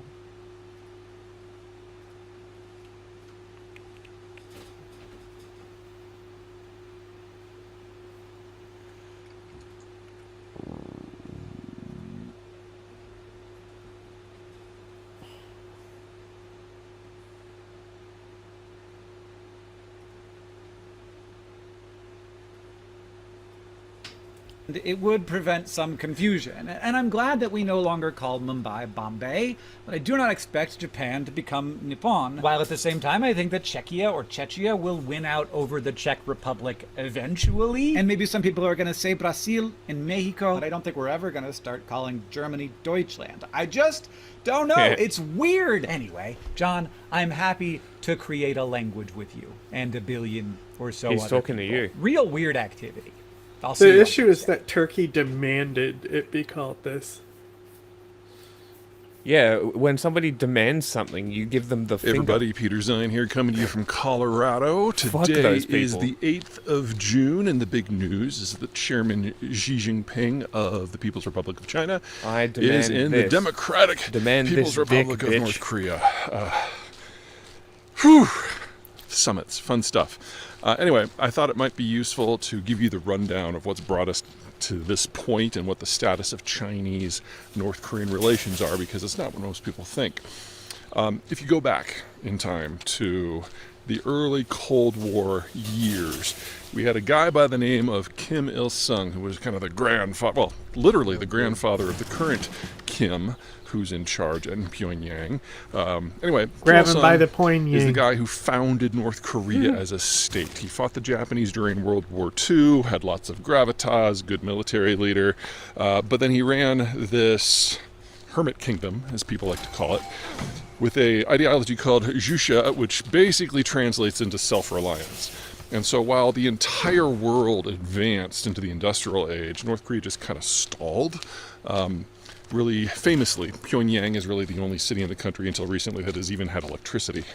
And if you were an affiliate of the Kim dynasty, you got food. And if you weren't, life kind of sucked. That continued on until the Cold War ended. And when the Soviet Union collapsed, Kim Il-sung realized that the writing was on the wall, and that the Jusha ideology just wasn't going to work in a world that was globalizing without the ongoing payments that came in from the Soviets. So according to the best collective guesses of the world's intelligence agencies, and by that I mean American, Japanese, Chinese, South Korean, British, French, and others, Kim Il-sung had invited himself to Seoul to meet with the then South Korean leader, another Kim, and to talk about reunification in a practical sense. As the story goes, within a couple of days, the generals who had fought with Kim Il-sung back during World War II killed him. Because they knew that in any version of a reunified Korea, their jobs would be gone.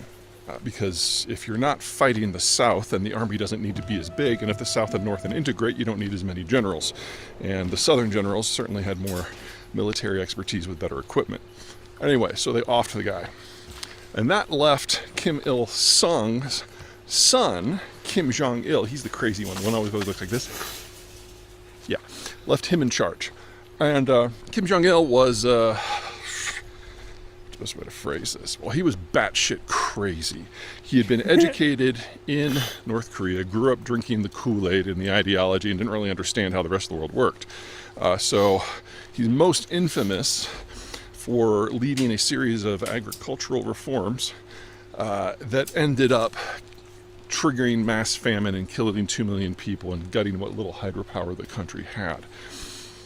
And as the story goes, the generals who had offed his dad were like, oh shit, that's totally not what we meant to happen. We've got to make sure that the next generation isn't like this. So they sent the third generation of kids, who were only now teenagers, out into the real world to learn how the world actually works. And Kim Jong-un, who is the current leader, the son of Kim Jong-il, and the grandson of Kim Il-sung, was actually in Switzerland in middle school and high school. Anywho, Kim Jong-il, the crazy one, deliberately got bad medical care on the orders of the military, and eventually died relatively young, which meant that Kim Jong-un, at the tender age of, I think it was 23 or 26 at the time, got recalled from his studies to basically run the country. And that set up a really interesting power dynamic. On the one hand, you had these generals who knew that modernization was inevitable, some degree of openness with the South was inevitable. They just didn't want it to happen on their watch because they didn't want to lose their prospects and their wealth and their position. And then you had Kim Jong-un, whose father had been killed by these guys, and or mistreated from his point of view, and whose grandfather had been killed by these guys, who's like, I really hate these guys. So you had this interesting situation where the crazies of the second generation were still around, and the ironclad dictators of the first generation were still around. And then you had this kid alone who suddenly was the nominal leader. And so what happened over the next decade is Kim Jong-un, he's the chubby guy, learned how the system worked. And whenever he had an opportunity, he offed one of his father's generation. So we had a guy in Singapore who got hit with some sort of poisonous nerve agent. My personal favorite are the Minister of Railways who got run over by a train, and that is funny. Defense attaché who accidentally got shot by an anti-aircraft gun. I mean, just imagine the mechanics of that. Anyway, thinning out the crazy generation and waiting for the first generation to die. Well, folks, it's been 80 years since World War II. Anyone who fought with Kim Il-sung in World War II is now long gone, and the generation that rose to power in the 50s, 60s, and 70s are mostly gone as well. So it's just Kim Jong-un now. Now, let's bring that from 10 years ago to roughly the present. Most people assume that North Korea is just the yipping rabid chihuahua on the end of a leash controlled by Beijing. And under Kim Jong-il, the crazy one, there was something to that. But that's not the case anymore. North Korea has an independent streak and is looking for, and has been looking under Kim Jong-un for any sort of leverage, not just to strengthen his personal power and that of his family and entrench the regime in North Korea, but more importantly to make sure that Beijing can't just dictate terms. So if you go back to 2017, 2018, 2019, that's when wouldn't Kim that Jong-un, implicitly imply that they started expressing a degree of independence that subject to the whims of Beijing really didn't like. There was a series of bilateral meetings between Chairman Xi in China and Kim Jong-un. Most of these meetings happened in Beijing. And basically, to sum it up, it was Chairman Xi, who's a short dude, standing or sitting with a boost so he could lecture down. He did that against to Kim Jong-un and Trump. Lecture the wayward province about how things were supposed to be.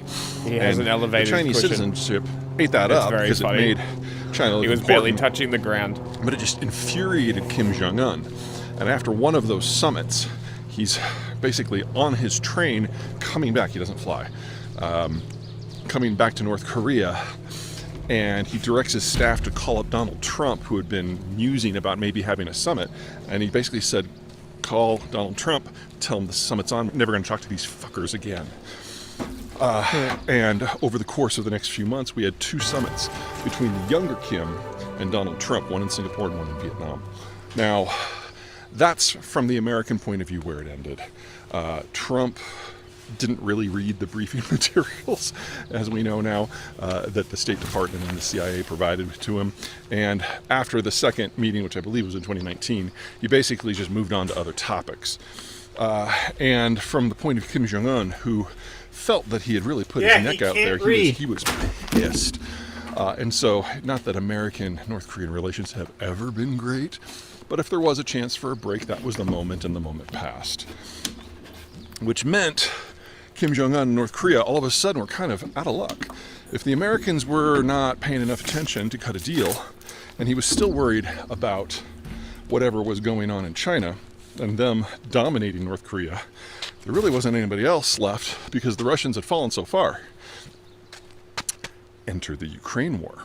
Because all of a sudden, in 2022, the Russians found themselves just as isolated from international markets as North Korea was.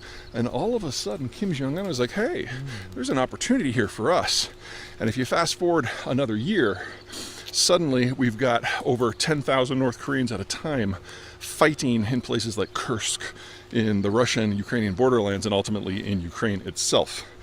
And we have decades of built-up supplies, stockpiles of North Korean artillery that is being sent by the trainload to the Russian front with Ukraine. And at one point, it's not that way anymore, but at one point, well over 1/3 of the artillery shots that the Russians were using were sourced from North Korea. And that partnership has continued to a degree.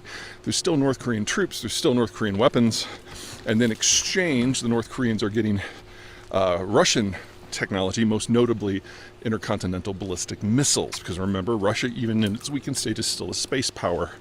And so you could argue that while they haven't tested it, the North Koreans could easily launch an ICBM and strike anywhere in the continental United States now. That's all water under the bridge. Anyway, bottom line is that Kim Jong-un and North Korea found their out in Moscow. And while being friends with Moscow these days doesn't get you a whole lot, it certainly is an interesting piece of leverage to use against Beijing. Which brings us to today. Chairman Xi is in Pyongyang meeting with the younger Kim for only the second time that he's actually been to North Korea. And the entire topic of the talks is China's effort to rake North Korea back these heathens into the from my Chinese territory sphere instead of being in my the Russian religion is sphere. back. The North Koreans, Kim Jong-un specifically, have long been just as allergic about cutting deals with the Chinese as they have with the Americans and everyone else. So if Xi is going to actually get this, he's going to have to offer quite a bit, especially when you consider that the normal goalposts for bilateral relations, economic aid, technological aid, money, energy, the North Koreans are really getting everything that they could need right now from the Russians. So for China to get back into the position where they're the dominant external power in North Korea, it's not just that it would have to offer a lot more, but they'd have to offer it without strings. And from China's point of view, that kind of defeats the point, because China wants a regime it can control. All of that is kind of piece one.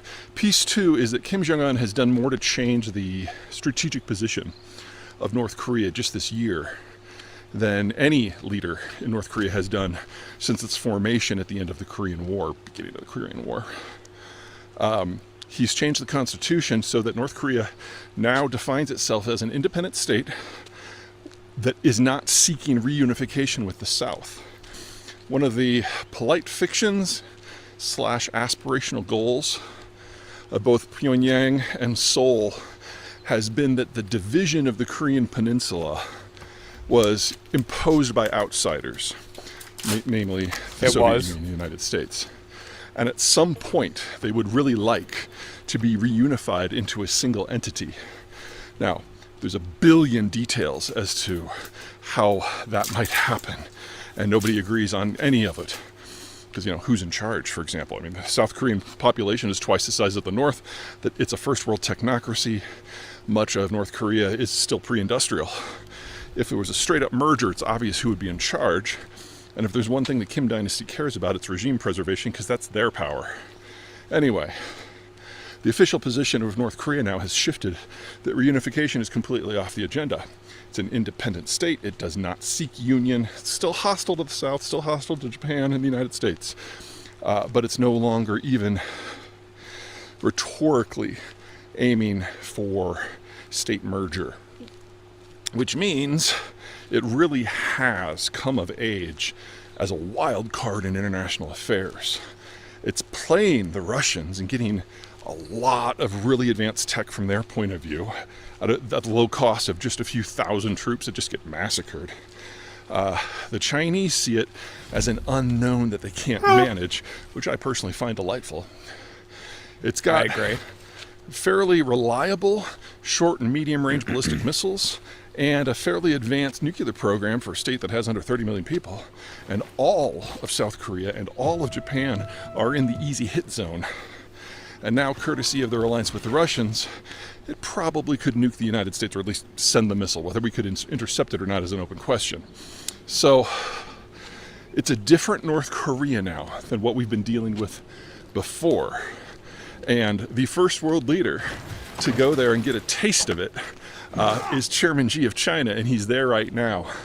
And from what few communiques have been released so far, reading between the lines, it's clear that Xi is not having a good time of it, which I also find delightful. But with the one caution that if an authoritarian madman like Xi doesn't care for the new North Korea, imagine what everybody else is going to think. So this is good for drama and good for shaking up the strategic map, but it is something that is gestating at the edge of Asia, in the heart of some of the most dynamic economies in the world, in a way that's going to cause a lot of pain in the not too distant future.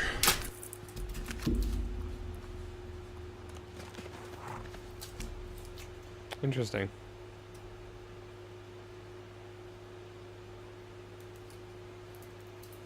I am infinitely fascinated by North Korea. So when do you guys want to move on to any of the things that I would like to discuss? Okay, I've just been kind of waiting for you guys because you guys were watching stuff. We can start on some of the things. So there were two main topics that I really wanted to cover tonight, which would be the far-right infiltration of anti-ICE chats out in New Jersey with the Delaney Hall protests, as well as the FBI's new witch hunt in Minneapolis, where they announced that they arrested 15 people or are working on arresting 15 people. Goody. I actually haven't caught up and seen if they got the last two yet, but they did like a whole thing. So I wanted to cover those two topics. And I've been putting, sorry, while you've been watching these last couple things, I've been putting some links in in that document. The first one under like the Cam Hegby thing. So Cam Hegby is one of like a large number of far-right influencers who have, and propagandists, who have been going around like protest hopping. So like if something pops off, they will show up with their camera in order to try to get people arrested and try to get footage that they can use for propaganda. So I've got a couple like examples of some of that.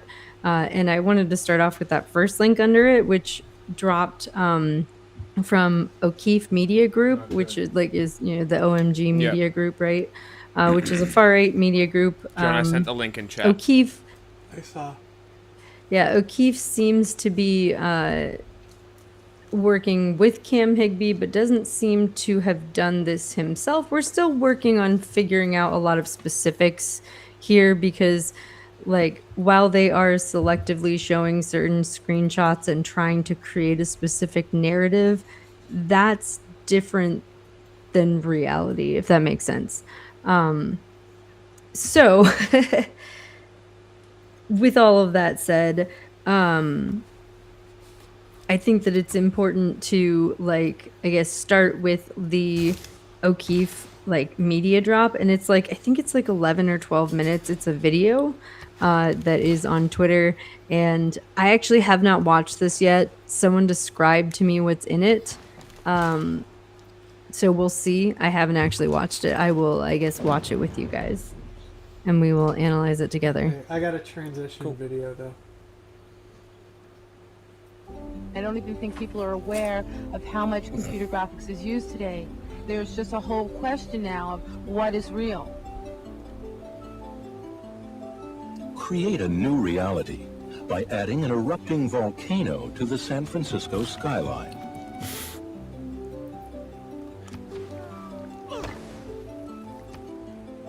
Or remove the World Trade Center from the New York City skyline.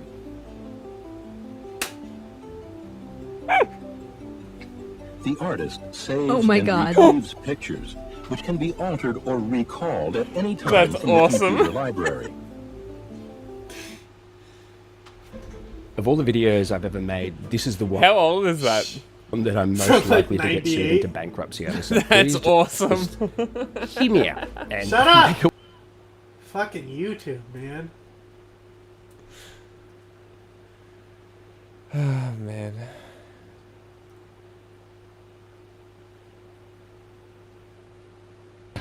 And discovered that members of Antifa have infiltrated almost every industry, from AI engineering, university administration, T-Mobile, to the United What is Nations, this? lawyers' guilds, and nonprofit boards of directors. We use their secret internal group chats to identify the members, highlight their most egregious statements, and track down their work. And the positions of power Did you see some that? of them hold genuinely shocked us. These people are everywhere.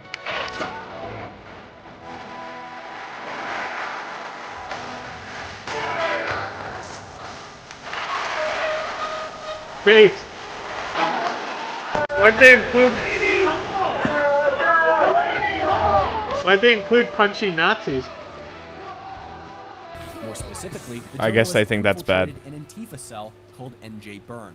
Recently, at Delaney Hall, the illegal immigration detention center in New Jersey, Antifa made headlines by rioting and attacking journalists and law enforcement. NJ Byrne was one of the groups on the ground.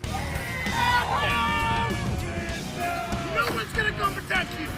Fuck you. I was personally on the ground at Delaney Hall. I was forced to deploy mace in self-defense and had to retreat into Delaney Hall for my own safety. The violence at Delaney Hall has been brutal and unending. Also, NJ Byrne has been making headlines Oh, so you're there to shutting down major agitate? shipment That's cool. ports, such as Elizabethport in New Jersey. Have shut down the entrance to the Port of Elizabeth. Port of Elizabeth is one of the most significant ports in the world. Thanks to the journalists' infiltration of their signal chat groups, O'Keefe Media has been able to review these chats. And within them, they discuss plans for future port blockades and violent protests, celebrations of Charlie Kirk's assassination, and wishes that Trump's assassin had succeeded. Using names and profile pictures from these chats, we were able to track down a few of the members. For example, using the account's profile picture and name, Lex, we were able to match her to a LinkedIn profile for Alexis P. She is a council member of something called the New Jersey Coalition Against Sexual Assault. Lex gleefully expresses that she is a, quote, menace to the white side of her family, laments the fact that minorities have expressed condolences for Charlie Kirk, and expresses how much she, quote, fucking hates centrists and conservatives. When a person with this much anger, hatred, and racism in their hearts is a council member at the New Jersey Coalition Against Sexual Assault, she's not crazy how are because she white didn't say women, libs, or right? conservative women, or centrist women for that matter, supposed to feel comfortable or safe going to the NJCASA for help? You would think radical chats like this would mostly consist of students and activists, but what we found was much more alarming. These people are everywhere. Oh my gosh, such. I was about to say. We connect your calls. Stop, bro. Does this work? He's making him seem so cool. They are execs in medical companies. They are oh my god. This is Twitter's harder to pause. Defense attorneys, pause. Perhaps more predictably, ACLU board members. It's impossible to in a pause. Chat planning the Elizabeth, New It's Jersey fine. We'll talk port about it blockade, after. We found Jim Keaty, who served as city councilman in Asbury Park, New Jersey, and also ran for the 4th Congressional District of New Jersey, although he was not successful. Just imagine if our government was You literally infiltrated can't with pause it. The Antifa pause button sympathizers. just doesn't work. Antifa's an idea, That's not awesome. an organization. Oh, you got it, Not kid. militia. Fucking Twitter. Just imagine. Wu Jin Ko was You subscribed must to the consume Jackie the Support Nazi Antifa propaganda. group chat, which is dedicated to providing support for Jackie McRae, who firebombed 10 NYPD vehicles in 2026. She had their Instagram profile linked, which had a matching profile picture to the LinkedIn account. And they're an engineer at AI, the parent company of ChatGPT. So you can only imagine the radical agendas that they/she is programming into ChatGPT responses. Yet another participant with strong authority over the programming of AI technologies is Belkacem Melfak, who works as an AI automation leader and expert for T-Mobile. Out of all of the people we found in these chats, 3 of them work in high-up positions in leading AI companies. These are the people that will be programming and engineering AI technologies. What's your problem, long Karen? into the future as they become a more and more prevalent aspect of social programming. Turning our attention to Rutgers University, Zainab Tanvir is I gotta an say, this imaging is pretty director well and produced. assistant professor at Rutgers, It does New make Brunswick. the So if your Antifa guys children look go to Rutgers, badass, just know though. the I kind of administration that think oversees them is also sympathetic, it's not if not pushing the complicit agenda he to wants. the Antifa agenda. One such example, in the same Elizabeth Port blockade chat, we found Amanda Dominguez, who is a PhD student at Rutgers and an organizer Make sure to and write all these coordinator names at a down for workers' interview rights references. activist organization. Oh, New we're Labor. gonna. There's a On whole New thread. Labor's mission We'll page, go. I wish I states could that they pause. fight to empower workers Yeah, they did and pause. Don't worry. clean up I dangerous put safety links to the conditions. threads. We're and not they have. exactly sure how creating human blockades against truckers trying to do have their all the jobs names. is empowering them or improving safety conditions, but this Yeah, and then apparently beneath meets it they have labor like a thing for standards each of of them. employment.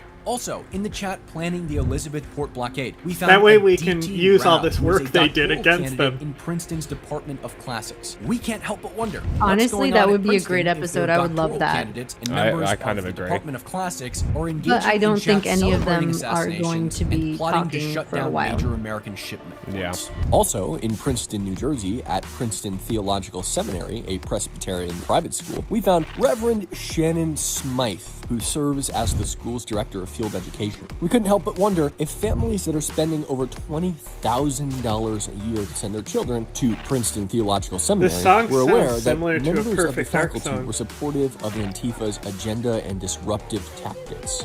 Cress Volushi was found to have Pause access it. to Oh, you NJ can't Burns' I can't Google pause Drive, it. where they upload I keep photos, trying. videos, and even a media kit in Unfull preparation screen it. for the port blockade on I October tried. 3rd. Perhaps quite predictably, Cress Volushi is Use the a board escape key. member of the I tried. ACLU and a board member and co-founder of the National Lawyers I got Guild. nothing. The ACLU is Yeah, notorious I know. for Way ahead of you. defending Antifa rioters in court. I So it tried doesn't come several as a major things before I surprise that declaratively their board said it members cannot would be be paused. actively What about participating F11? in their disruptions. Isn't that the full screen button? In 2017, the ACLU of Oregon even notoriously filed a hey! lawsuit against I the can city just of Portland it still on does not behalf pause. of members That's of great. Rosity Antifa, What's the time citing code? excessive force by Reset police. the page. There's also Celine Simon. Her profile picture featured a poster stating "Everything is political," which was also referenced in her LinkedIn. Everything is she political. Is the co-founder of Study Hall Foundation, which is apparently hosted by the United Nations every year for an annual summit. It's probably Great. not even surprising to many of you that the United Nations would give annual summits to companies founded by Antifa members, especially considering the UN infamously tweeted about their, quote, profound concern over a recent statement by the U.S. Attorney Thanks for the General free builder, describing Djibouti. Antifa and other anti-fascist activists as domestic terrorists. I love saying free it things. undermines the rights to freedom of expression and of peaceful assembly. You're making them look based again. I know, right? Speak in a language that they understand, and sometimes that is violence. Peaceful assembly. Unsurprisingly, we found Thomas Whitehead, who is a PhD doctorate student at Cornell. Thomas So he was Honky arrested Lips. for assaulting a police officer at a flagpole. When so many aspects of American society are infiltrated by these radical agitators, Oh my God, his everyday necklace life is so becomes cheesy. compromised by their violent agenda. Ugh. This isn't just an isolated issue.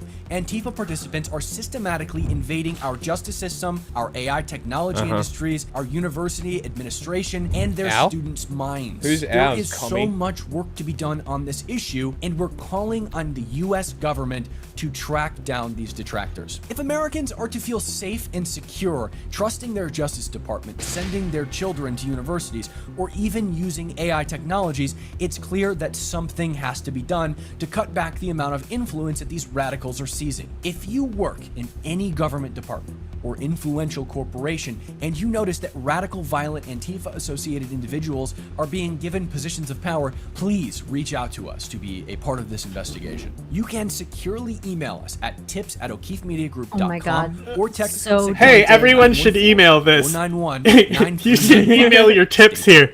When I'm out in the field exposing corruption, meeting with confidential Be specific. sources, I think a lot And about we- privacy, Your dick. Kind of security, tip. and staying Your dick. when it matters most. In fact, I was just notselltip.com.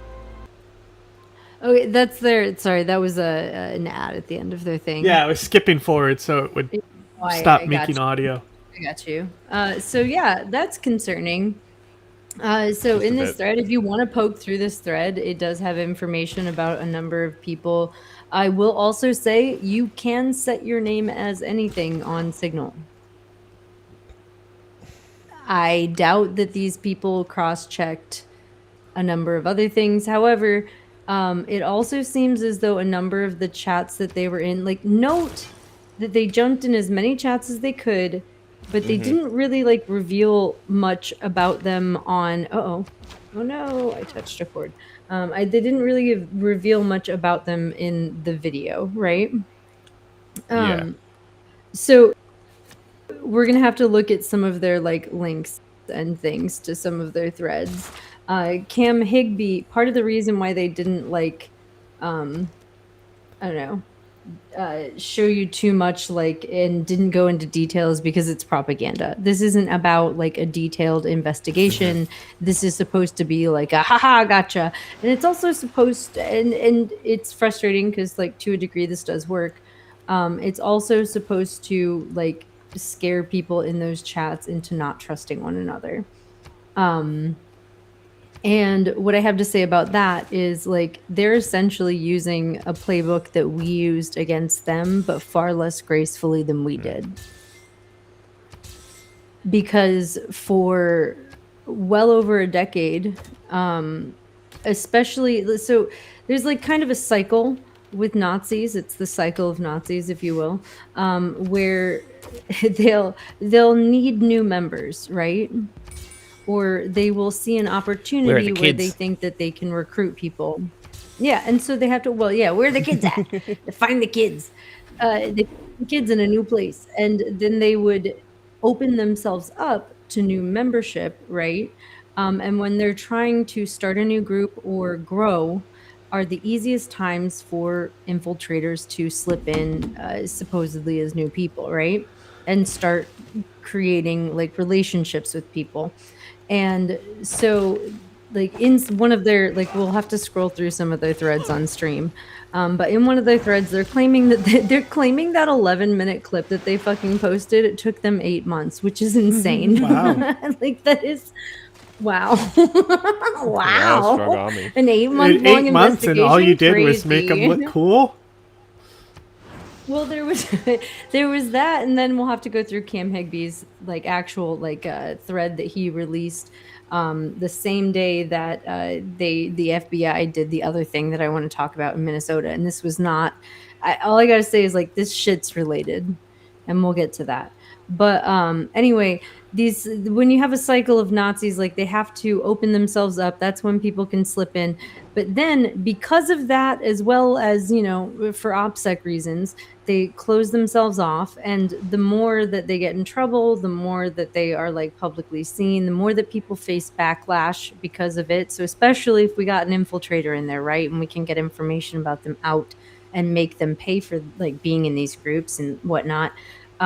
They will close themselves off, and it will get harder and harder to get into their chats, to get invited to their events, to be a part of what they're doing, which in a way is dangerous. However, it cuts them off from like the real world and more people if that's the way that they're operating. And so when they eventually have infighting and lose people over time or to jail or whatever, they eventually lose members, and they will eventually need to open themselves back up. So that like this is what I mean by like the cycle of Nazis. And so in this cycle that we've seen of like white supremacist groups over time, like we're fully aware of when we can most easily slip into their chats and get information about them.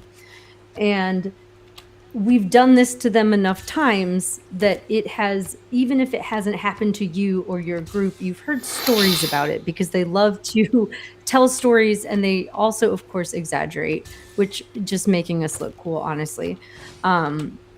But like that has led to increased just general operational security in white supremacist movements over time. As it would. And the more sustained they are without needing new members, the larger their movements, so the more they can sustain themselves without really having to open up, but they can just further network, the less we are able to get into their chats. And that has been by and large the case lately. Unless we have like some serious infiltrators who are willing to do like IRL infiltration, which is a whole far more dangerous thing to do.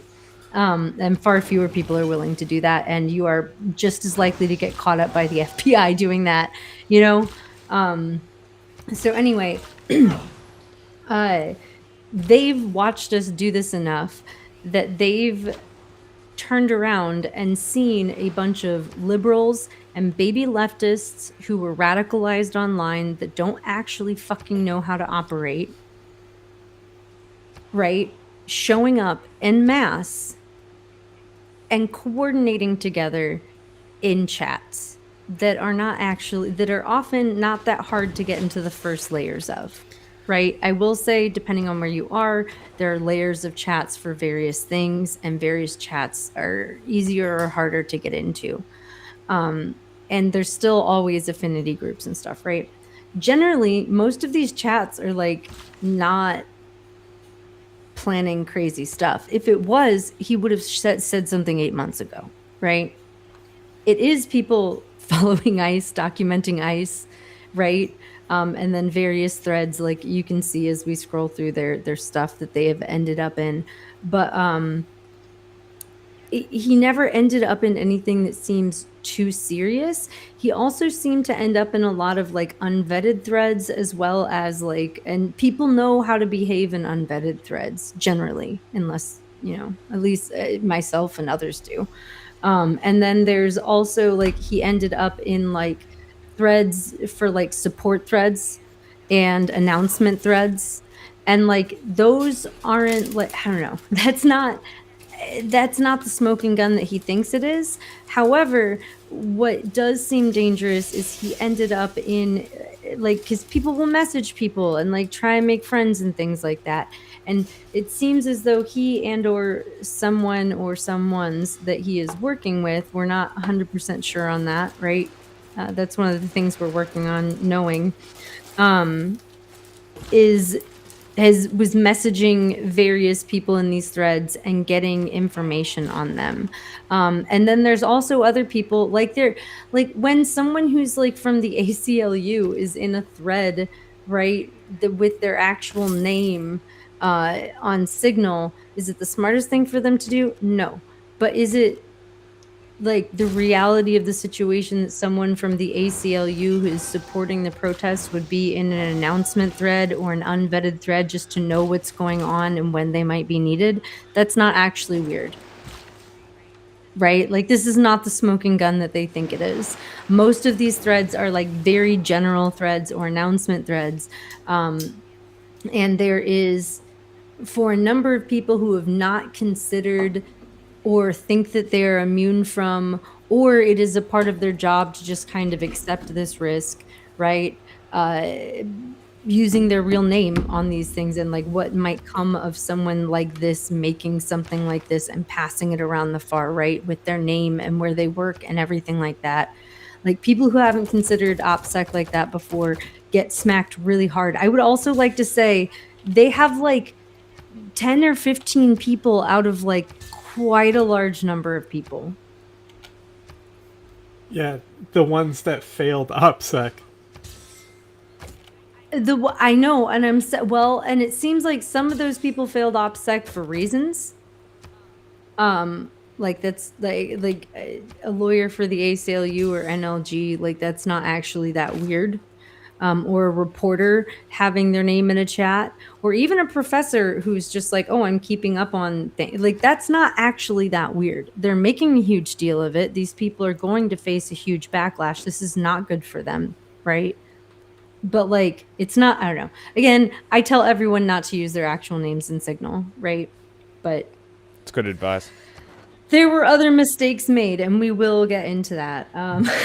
We will get into that. So I kind of would like to, let's see, start, like, I don't have access, like, I can't control the screen. So someone else is going to have to click on links and things in that document.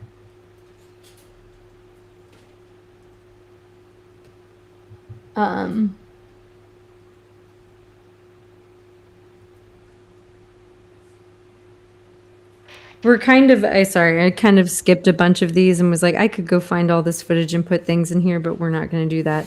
It is important to note that Cam Higbee has been in Portland. He was out in Minnesota, and then he went to Newark. So he's been bouncing around, especially because it is not easy for them to be in Portland anymore, which is a fun fact. They got kind of kicked out of Portland, and when that happened, they decided to go elsewhere. They went to Minnesota in January, which is when Renee Good was killed and Alex Preddy was killed, and Jake Lang was there to create propaganda out of that. But it's not just him. There's actually a huge list of hostile media, which there's like a link to it if you want to click on that. Because that's actually a really good resource for anyone who's like interested in learning about who all of the rest of, like, I don't know if you can make that larger on the screen or easier to read. Because all of these people are worth knowing who they are and who they're associated with and like what they're up to. I don't actually want to go through all these people one by one because like that would take a long time, and there's already a lot to this, so we can like move on to the next one. So Cam Higbee showed up in Newark, and he was he showed up trying to blend in. Hilarious. And so did Nick Sorter. Yeah, so he was wearing keffiyeh, and that did not bode well for him in the end. Yeah, so he also he was there with this woman from, what was it, Newsmax? Yeah, it says Newsmax correspondent. Yeah, he was there with a woman from Newsmax who was like taking footage for him and helping him out. So that was another thing we noticed. Like, he is working with other journalists that are, there to portray them in a negative light. But he got pointed out pretty quickly in Newark, which didn't go very well for him.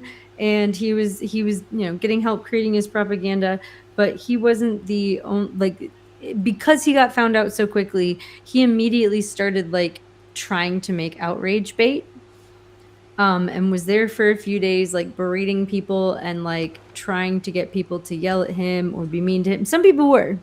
I mean, he got some of his outrage bait. We can watch some of that if you really want to. But ultimately, he ended up getting kicked out of there too. So there is some good footage of him getting his equipment destroyed and being run off with his bodyguard that I'd like to watch. We love this. This is not the first time. There was footage. The footage that I didn't put links in here from January in Minnesota was they thought because he was sitting there staring at them that he might be ICE. So someone asked so they kind of started to block his car, and then someone asked to check the license plates, and then someone walked up and was like, "No, that's not ICE. That's fucking Cam Higbee." And then people started to punch his vehicle, whatnot. He tries to drive away. Someone grabbed his camera and literally ran off with it, and he stopped and tried to chase him. It was quite embarrassing for him. There's also video of that. We love it when fascists get believed. Dude, it's not worth it. Not worth it. Not worth it. Not worth it. Not worth it. No, we gotta go. Time to go.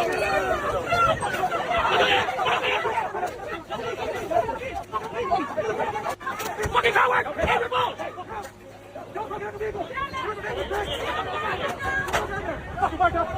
And that's Nick Sorter saving him. And his bodyguard. And they ran off into ICE custody. Of course they did. Yeah.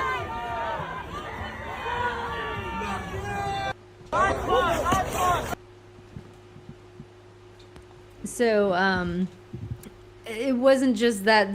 He wasn't the only one there. Nick Sorter, the guy who saved him, was also Guy's a there. fucking loser.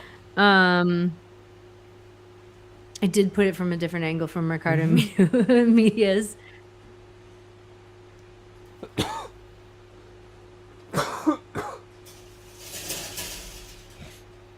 Can't hear it.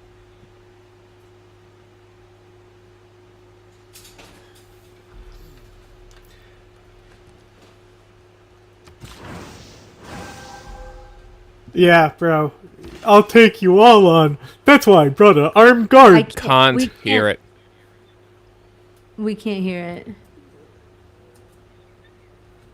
Not pausing. I'm trying to. How is Twitter worse than YouTube? That's crazy. That's not Twitter. That's Blue Sky. That's not Twitter. It's Blue Sky. Oh, great. Maybe it's your computer. It's... No, it's Blue Sky. I really hope this drink doesn't Blue freeze. Sky You're is gonna have to fix it on the as bad as Twitter stream. sometimes. Yep.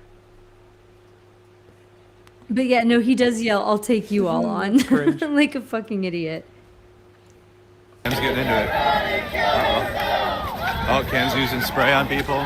Cam's spraying people. Oh, and his guy's got his gun. His armed guard, his hand is on his gun. Cam is in fights. Sorry. We'll light all of you up, he says. I'll light all you fuckers up. Cam's body. Oop. Cam is on his gun. Imagine going to antagonize people with a bodyguard. You pussy. Throw it at me, bro. Baldy, Joe, ball guy, look at me. They do, I don't know. Tell him to leave, just leave. Guys, let's get out. Go. They got their hands on their guns.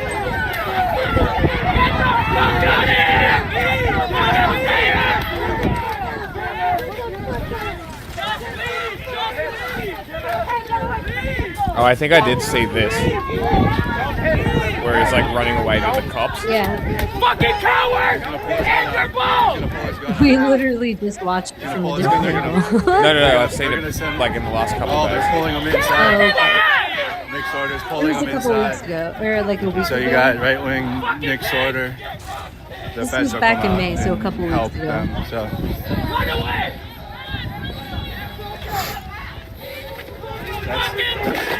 That's Nick Sorter. They're running him into the building. Wow. They're running him into the building. Tell yourself! They're trying to They just say kill yourself. Cam and Nick Sorter. Yeah, they were yelling that at the beginning too. They were chanting it at him.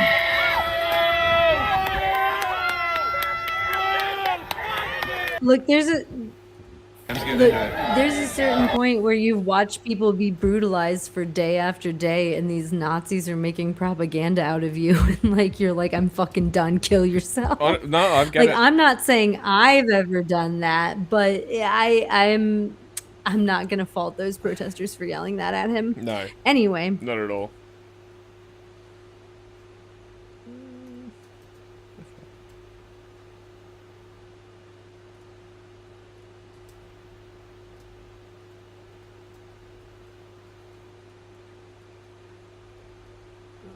Can't be that post. Why not? Oh. That's okay. We can skip that one. So I don't know if I put the sorry, I'm looking to see if I put the link for Sorter's like post.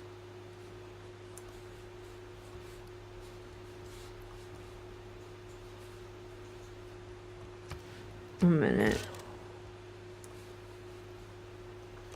Sorry, I'm like looking through this. No, I didn't. 1 minute, let me find a Nick Sorter's post for you. It's on Twitter, so you can actually watch it.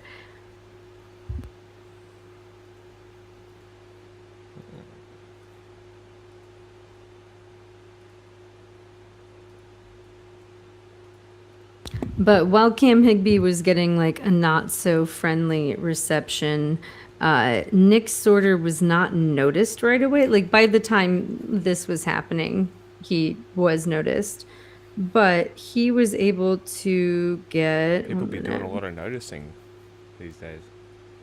Yeah. Well, he was not noticed. That was part of the problem. I'm so surprised. Surely I think he you'd may. be on the lookout for these fucking cunts. 1 minute. This was a couple weeks ago, so I have to dig for it because nothing is because the search function sucks.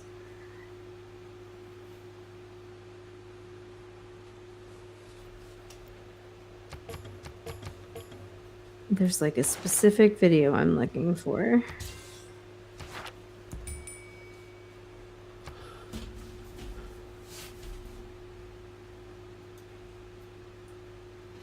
It's the one about the lasagna. The lasagna. Now I'm interested.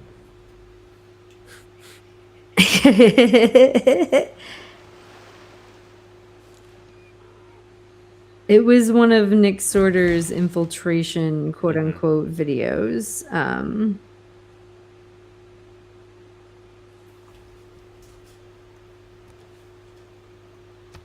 Oh, You know, I there's bet you were also, like, him wondering, what trying to is an spread Israeli later. poop knife?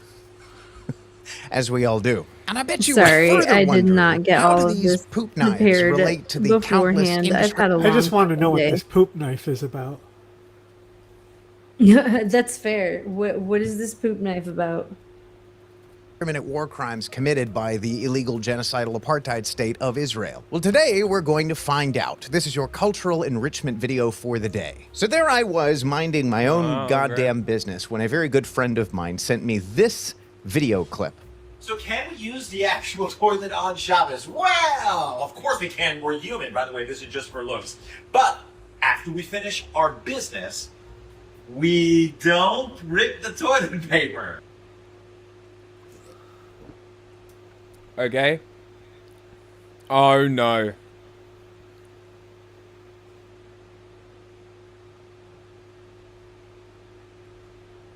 They're not allowed to flush the toilet, are they?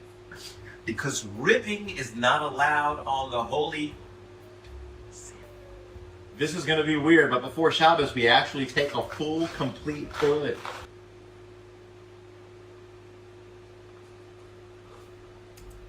Because Get a ripping bidet. is not allowed on the holy. Jesus Christ. This is going to be weird, but before Shabbos, we actually take a full, complete toilet paper roll, and we do the quick one. This is like a toilet paper hack. And voila! You have beautiful Is that what you call it? Shabbos kosher toilet paper. Yes, that is a grown-ass man cutting a roll of toilet paper in half with a kitchen knife because he believes that God will be upset with him if he just wipes his ass like a regular human being. When I first watched this video, it filled me with an inexplicable, untethered rage. And then my ADHD fixation kicked in, and I knew I wasn't going to be able to focus on anything else until I made a video about this specific topic. So my first thought was, man, maybe this is just rage bait. You know, I know that Orthodox Jewish people get I'm up just to gonna some say it, that is freaky not a shit, poop like knife. ironing their countertops and zip tying their kitchen cabinets. But no, this isn't rage bait. This is Moses of Moses and Zipporah. They are a very successful Orthodox Jewish influencer power couple, and they have an entire Instagram page dedicated to making fun, quirky videos just like this one, where they explain why they do all of the goofy shit that they think God wants them to do. Also, lending to their credibility, they attended the White House Hanukkah banquet last year. So they're definitely at least tangentially connected to the Israeli intelligence community, which means that somebody in the Mossad thinks that showcasing how fundamentalist Jewish people somehow got a knife involved in the ass-wiping process is a good look. This guy just for is the really Jewish weird. community in general. The guy who's making this guys. video, I'm sure that'll help.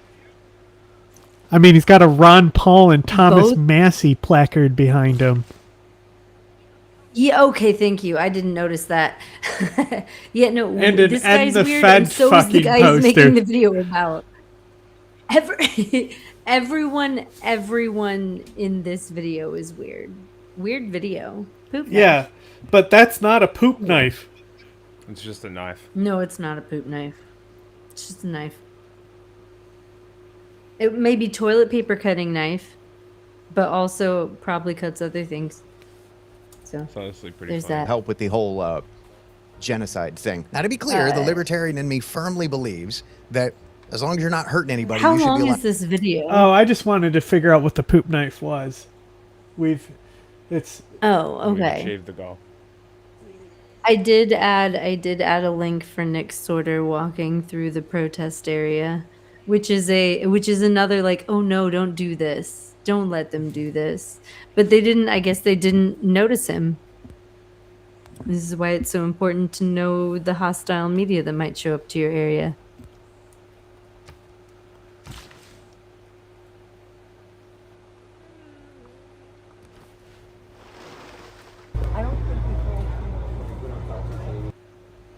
Oh, this is when he was like, I infiltrated the Antifa headquarters, right? Yeah. I infiltrated Antifa headquarters. Someone is funding all of this. It's a tent with people sitting around with some like banners. There's diapers there. And some protest sign. Yeah, there's diapers there. This is I think the mutual aid tent. So there's like just stuff that people might need. Oh no. Water. These radical Oh no, water. arseholes. Jimmy John's. Oh no. A lot of diapers. Diapers. These radicals. Hand sanitizer, anyone? Like, or wipes or something. I'm sorry, what? Medical tent? And Okay, so thank you, appreciate it. she directs him over to the medical tent. Wow, these evil lasagna. people. Look at that. Lasagna? The way he points to Wow. lasagna. Evil. Yeah. Italians. Fascists, Oh, no. clearly. These people are clearly funded because someone brought a tray of lasagna. Hey, I can pause this one. Yeah, fascism stopped in Italy. Neo-fascism is Italian. Clearly, they're fascists. Yeah, so the whole point of like the way that they're going about this propaganda is like they're not actually this is twofold. First of all, they are getting like footage that they can say anything about that they want, and what the angle that they, have planned for themselves is, oh, this is clearly being funded by someone when they're the ones who are being funded, right? Every accusation is a confession. Every accusation is a confession. Anyway, they so they're going around like pointing out, like, I know that in some threads they were pointing out like the tents, and you think that some fucker doesn't own a tent company that isn't willing to give a couple, or someone doesn't happen to have extra tents around from this, Yeah, that, or the exactly. other, like, oh, for my wedding we actually just bought mine, or how much does it cost for this, and then buy them for your mutual aid group. Like, maybe Food Not Bombs in that area just has nice tents and they've lent them to the protest. Who fucking knows? My point is, that doesn't mean they're funded, just like the tray of lasagna and the haphazard, like, mutual aid stuff everywhere. And so she sends him, anyway, she sends him to the medical tent, so he goes to check out the medical tent, right? Evil. Yeah. I actually... Never mind. It's not on this one. No, you got it. Thank you. Well, anyway, Hand the sanitizer. second reason is to get footage of people yes. for the police, and to get, information for the cops and for the feds. Who was there what night? What were they wearing? Who were they talking to when they were just hanging out?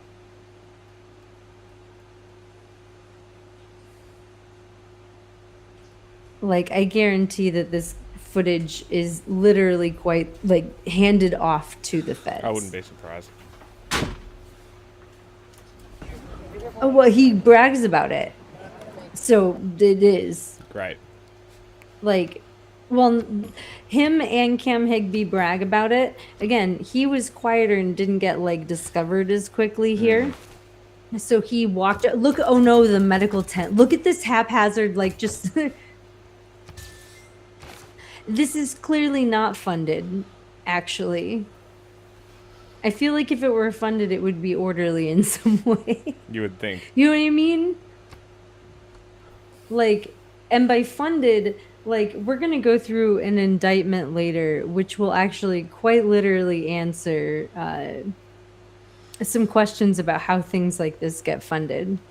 And part of the answer is people are pissed. So if they have $5 to give and you put up like an ask through a larger account, they'll give it. So many mutual aid funds. And then you can operate spend that it way. on things you need. Yeah, exactly. Exactly. So anyway, you can finish the video. It's no, there's no smoking gun, but he's acting like there is. Yeah.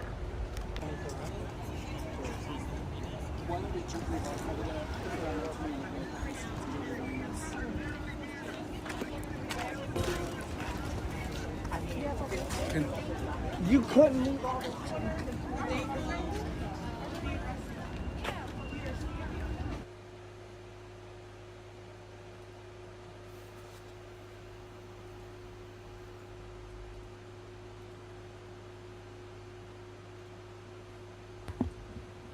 There's also the thread. I guess we can go through the. So before we go to the thread, you don't have to open the one that's like the $500 thing. But do know that in May, Cam Higby was posting, "I will pay you $500 for access to threads, like to Antifa chats."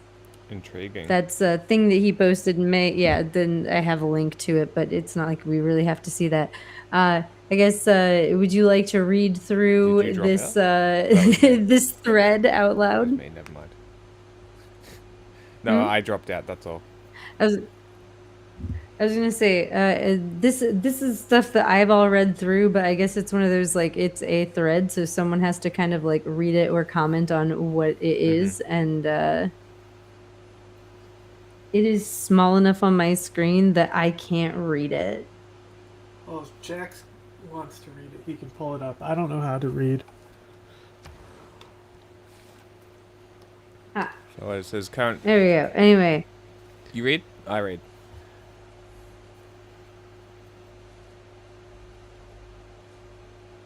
Wait. I was gonna say, there we go.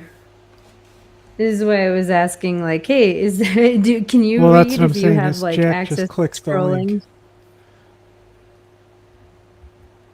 Because I can't like scroll or actually control any of this, so like. What are we like? We reading I this sent you tweet? the link.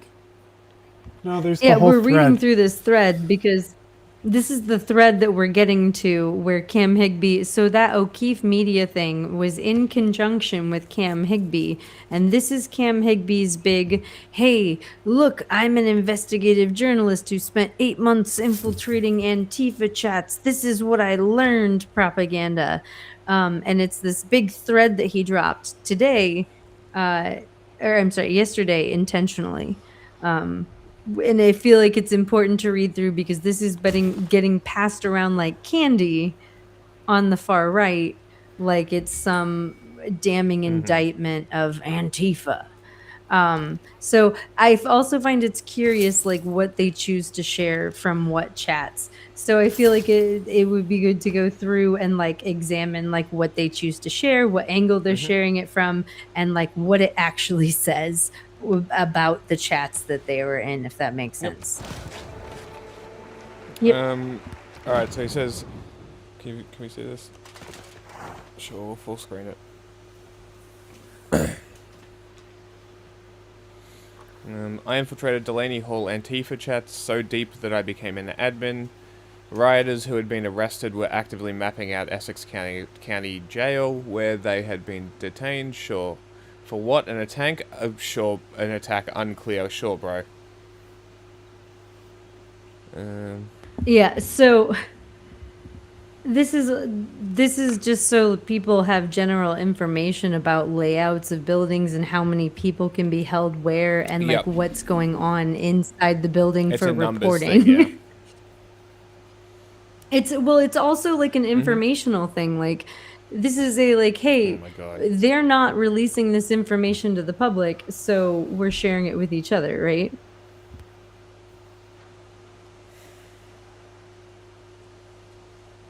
Fucking Twitter. Oh, do you not have Twitter anymore? No, I'm it's just not logged in. sucks.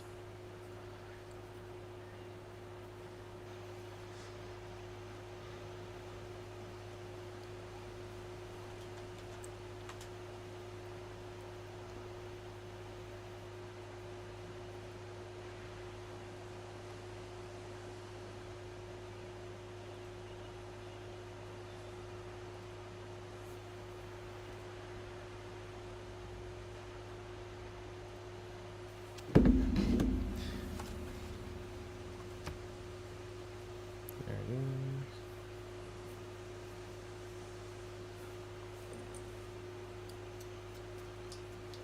I'm so mad I got baited by a false poop knife. That is frustrating.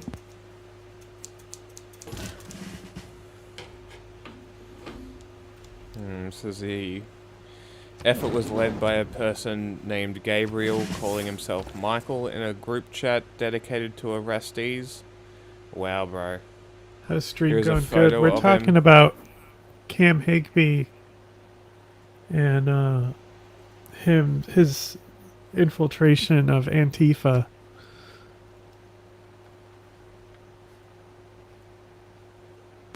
Quote unquote infiltration.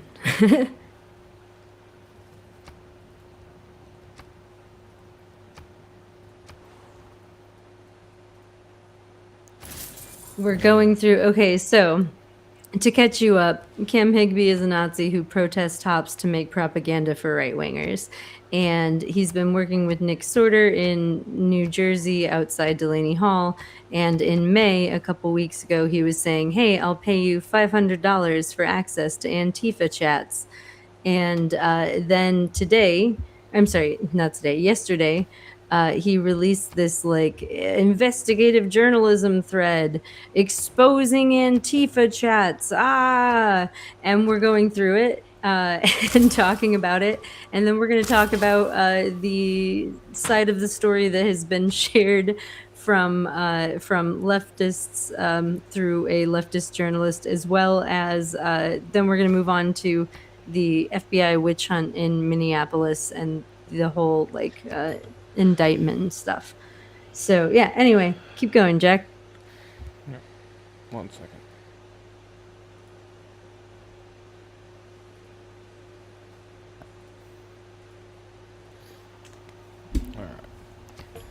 Here is the entire member list for the chat. All members were made admins, but I was also an admin in every chat coordinating the protest.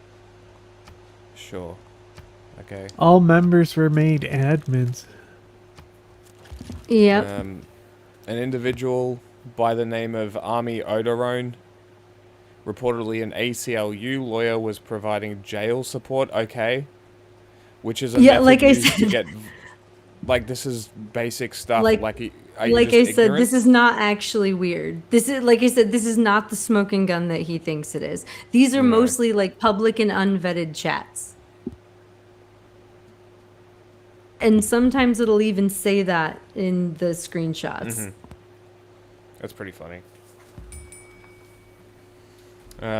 Army would have arrested rioters, text another Signal account named Fuck Ice with personal details. These accounts presumably belong to attorneys or legal advisor who can assist in relieving penalties from the state. Oh no. What's the fair election thing? What's that amendment? Oh no, the Constitution. My pearls. Oh no. Eventually the FBI began knocking on doors of arrestees. They went ballistic in the private vetted chats for people who had been arrested. Sure. The FBI knocks one individual indicated that he has a large comedy page that he uses as leverage. Man, I don't want to do time. Okay. Protesters were highly organized in their tactics. They used expeditionary forces of dozens of people to split police resources, controlling ingress and egress of the area. Oh no. Bro is using fancy Coordination. words. He must read the dictionary. The same person who openly discussed tactics above openly discussed OTG vetting tactics with me privately. Oh, that was a mistake. Using hidden I was going to say, tape to read distinguish... through the screenshots too. Yeah, to distinguish friend from foe with inspiration drawn from the war in Ukraine. Okay, big deal. Wait, I have not actually read all of these. I've only read read some this? of Can them. you 1 minute. Let me see see. Give me this just a clear second. enough? Let me see if we can. Yes. That- Okay. you Let's see. you It can says that, yeah. if you're in contact with. Yes, I can. If you're in contact with people who run the hospitality tent, because he said, okay, wow. Where only people with yellow vests are allowed in, and families can pass. Can you pass this along to them? Sorry, I'm not good at reading out loud things I haven't read before. Have everyone who's in their vetted chat by 5 or 6 different colors of duct tape, and every morning announce a security color at random in the morning that all of the people who want to access the tent have to wear on a specific part of their body. That might be a good way to keep people like undercover journalists who sent a video to Fox News out of the tent in the future. Yeah, this is people talk. This is after Nick Sorter walked through their tents and made them feel unsafe. Like that video that we just watched from Nick Sorter where he's like, lasagna, someone is funding these people, right? Like, this isn't actually that weird. This is not the smoking gun that he's claiming it is, if that makes sense. This is someone like trying to, and honestly, like this isn't, if they use this in Ukraine, I don't feel like this is necessarily tied to the war in Ukraine. Because You know what they do for bus stubs in a bunch of cities? Exactly that. When I lived in Seattle, they would give you a stub with a different color on it, and every day they would have like a random color, and they had a large number of like colors and numbers and stuff, and people would collect them and post on Facebook groups like today is like a blue J, and people would look through their old tabs and see if they have one because they would like recycle them every so often. And like it's so all I'm saying is like this is not necessarily like related to the war in Ukraine. Just saying. Just because they used armband or like colors to distinguish, and also they didn't change their colors in Ukraine, did they? No. No. Yeah, it was not changed every day at random. I think this is more likely people who ride the bus than than people who go to war. Just saying. I think you might be right. Just a feeling. Yep, just saying. Alright. Anyway, we can go on to the next one. And then he begs for money. Okay, wait, is this the one where he has the videos in it? Like, there's, like, videos of some chats? There's a thread with a bunch of videos at one point earlier. I think they're earlier on. Look like it. Oh, it's also him, like, saying that they're freaking out when FBI came to their door. That's important, too. So, like, that's always, like, you actually have to look at all of these things because they're important to tell, like, parts of the story. Like, okay, like, here's him saying, like, oh, eventually the FBI began knocking on the doors of arrestees, and they went ballistic in their private vetted chat for people who had been arrested. Like, yeah, he's telling his friends the FBI showed up and sending a picture because that's what you do. No one's actually freaking out. Like, yeah, people are uncomfortable about this, but like, there's protocol when FBI shows up, which is you don't say anything. You tell them that a lawyer will contact them, and you relay exactly what they said to you to other people at like this person did here kind of thing, right? And also, it's good to remind other people you don't have to talk to them, especially if you think they might show up at other people's houses. Like, there's nothing weird about this. These people were arrested outside of the detention facility and treated horribly. So, like, again, not weird. But he's trying to sell it as like, oh, these people are freaking out. But also, I want you to know, Cam Higbee works with the feds. He literally, part of the reason why he got noticed is because, and like, as soon as he was noticed, he started like bragging about how many people he's like helped the feds arrest. Right. So like, he's there for footage as much as he's there for propaganda because, like, I don't know. So anyway, he's in here like making this out as someone freaking out when it's really just someone being harassed by the FBI. Yeah. But there's, I think it's before this. There's like he has a video of a chat that he scrolls through, and it's actually quite concerning. One second, let me see if I can pull this thread up on my. Yeah, it's right under. It's the second. It's the very second one.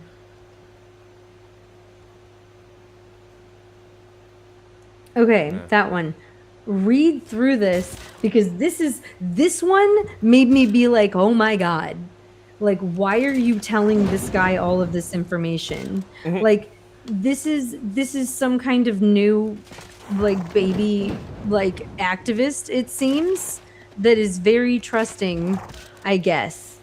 I'm not sure exactly what's going, like, again, I can only see this part of the thread or like this part of the information, but at the very beginning, if you go all the way to the beginning of the video, at the very top of the signal chat, it tells you what signal chats they have in common.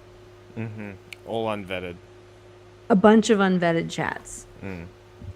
I just want to be like, this is why I'm like, it's important to actually look at the things that he's sharing, right? And then this conversation, super fucking concerning. Like, this one made me suck my teeth and be like, ooh, not good. Because this guy gives him a bunch of information. So like, I would say this one's an important one to read through. Do not do this. Do not talk to someone that you don't know like this. I'm pulling back the claim. Claim is talking with CNN. People seem very concerned. Give me a sec. I'll give evidence. Great. It seems that people are under the impression that you got arrested. I was. Sorry about that. I haven't slept since getting out of jail. I'm a bit fuzzy. I spoke with other people who were arrested and the reporter, and they both were on board with the idea, and I can see how it was a bad idea. He's not even responding in a way that would, like, encourage answers. That's the confusing part here. Like, there's nothing that... Okay, so what he did is make someone... Okay, you have to think about this. He probably joined a public chat link to if you were arrested because there was a kettle. You also have to remember there was a kettle, okay?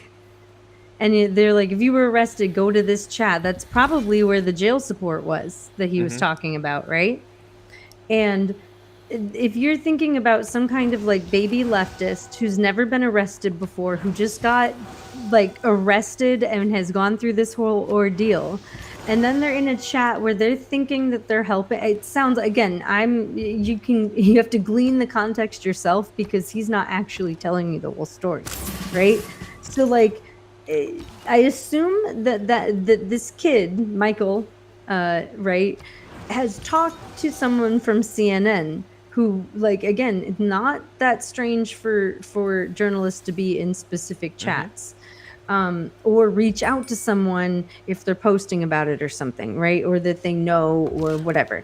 Anyway, so he was talking to someone at CNN and, like, I guess trying to get a story going or something. And a bunch of the people were like, nah, I don't, let's not. Like, our lawyers have said don't. That's right? fair.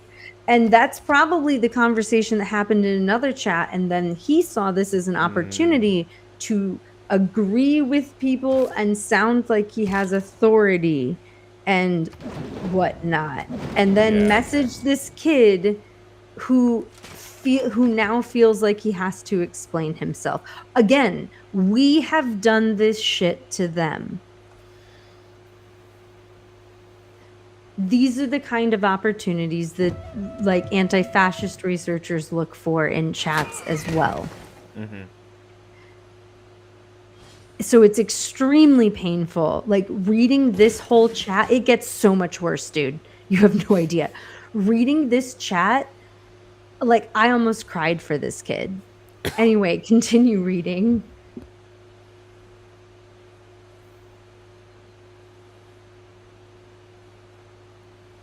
So it says, it's a freelance journalist for Middle East Eye and CNN. I met her before the kettle. Unfortunately, Nazis also pose as activists. Jesus fucking Christ. Classic. I get it. I seem suspicious. Is there something I can do to... Oh my god. I can oh my god.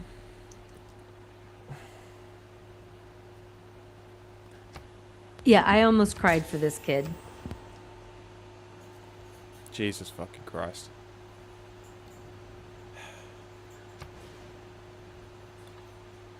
Would like to see some evidence. Oh my god, he sent a picture. You dickhead. We.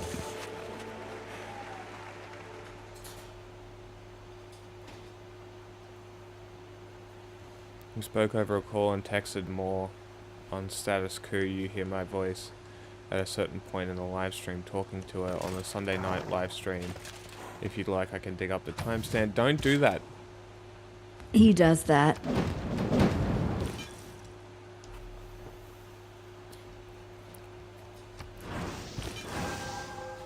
Oh, good.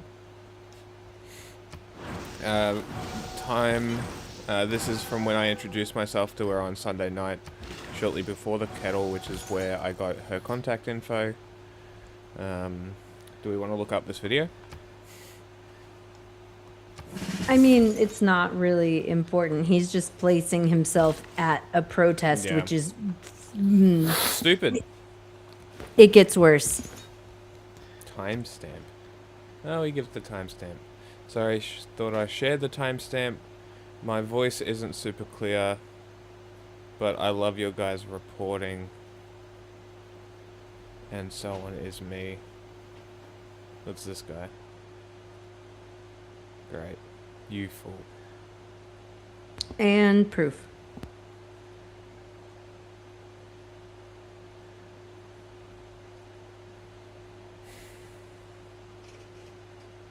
Sorry for causing confusion and panic. Can you add me to the OTG chat, please? The on the ground chat. Okay. I'm talking to Chuck. I gave a name. Who's going to speak at the protest today. He and I were on the same holding cell. Thank you, prison guards. Almost snipped it. I had to stop them. Where can I find it? The original plan would seem to kind of be a mouthpiece for us, so I'm trying to tell him what the new plan is. I'm telling him to hold off for now, but I also think that if he wants it, say something. It might be nice to have on the record today. Can we consult him with legal aid? Oh my god. This poor kid. I bought it to us. Oh, he told him where he bought it to. Great. Yeah. I bought it in a store when I visited Norway in high school, so sadly I don't know. Oh, good. That's very identifiable. Fantastic. Yeah. I can check the... Oh my god, you fool. This is why I tell people not to be eager. Do not be eager to please strangers. It is such a human instinct to fall to social pressure, and people will use it against you. Do not feel like you owe random people information about yourself. Fucking ever. Just saying. Just a piece of advice from me to you. Mm-hmm.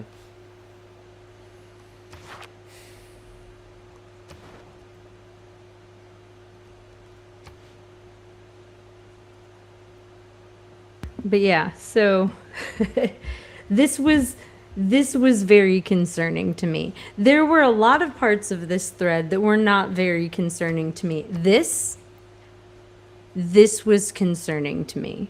Mm-hmm. It really is.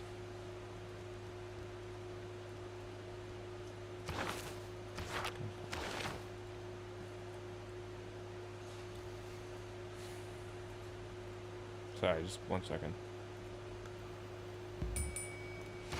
Alright. I went through intake last night, but haven't heard from anyone. Any charges? Nothing resisting arrest? Oh, rioting and resisting arrest. Where do I go if I haven't heard back? Oh, god damn it. Appreciate the help. Stay dangerous. Well, you're helping him, buddy. So, Cool. please don't ever do this. Yeah. Please tell other people not to do this. That's why I'm bringing... Like, I feel so bad for this kid. Like, he didn't say anything that was like, oh, I did anything illegal, right? Again, not a smoking gun, but also, holy shit, do not feel like you have to give random people information. Yeah, that's a bad idea.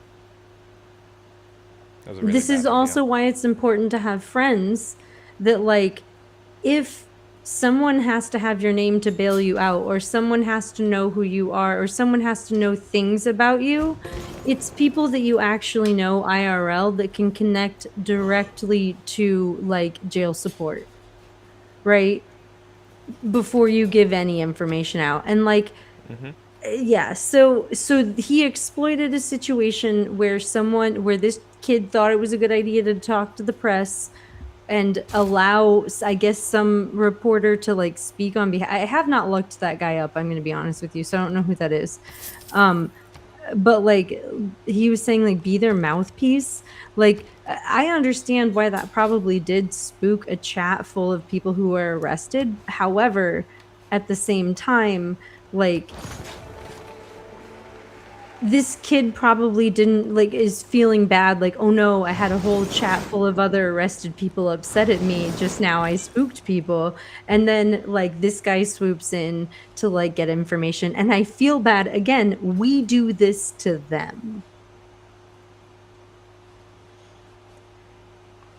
And part of the problem with so many people radicalizing online instead of in real life with mentors who've been there and done that before, like the way that I did, like, part of the problem with that is that you don't have someone to tell you, to smack you and be like, fucking change your name on Signal. You don't have to fucking tell anyone anything. Like, you need people to tell you these things, right? And there are a lot of people who don't have that mentorship and don't have that connection because they didn't create it before now, right? And that's rough. That's rough. Because if someone had taken this kid under their wing at any point in the last 6 to 8 months and explained basic OPSEC to them, it would have made a world of difference here. If they had someone to message and go, oh man, I think I messed up, what do I do in this situation? I thought this was a good idea. If they had any mentorship whatsoever, A point of they would contact. have someone who would say, you know what, here's what you say, you apologize, and you don't owe anyone any other information. If they don't like you, that's fine. You're in a chat of people who just got arrested and you spooked them, and like pulling that back is, no one's gonna stay mad at you, but people are gonna like eye you for a while and be like, oh, maybe they have bad ideas. But like, that doesn't, like, part of the reason we have chats like that is to be able to tell people, no, don't talk to the press, or your lawyer would tell you no if you have one yet, you know? Anyway, let's see. I'm pretty sure that is the end of the Cam. Oh no, that's not the end of the Cam Higby stuff. There's more. There's a little bit more. There's not much more. Let's see. Was it the skin bus? Huh? No, there's Talia. Like, we don't actually have to look through. So there's some screenshots I have from like James O'Keefe sharing screenshots from like from his work, like from talking to Cam Higby, right? And then there's like some posts from Talia Jane. Click like the last one, the like Talia Jane thread on Higby operating, how he was operating and how he was found out, because what he did is he got a couple different accounts into the chat and then did something again that we have done to them to try to get people into a chat that he controlled entirely. So part of the reason why everyone is an admin, especially in large unvetted chats, is because like you don't want, especially if it's a large unvetted chat that someone like this might end up in, you don't want anyone labeled as a leader. And if someone does something stupid, like, and you just don't really say much in large unvetted chats, to be honest. You only say things you have to say, and only say things that you would say in public. Anyway.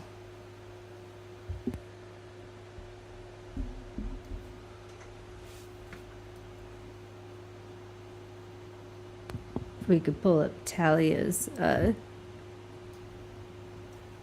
That's thread. what's pulled up. Oh, it's not shared. Jack didn't add it back.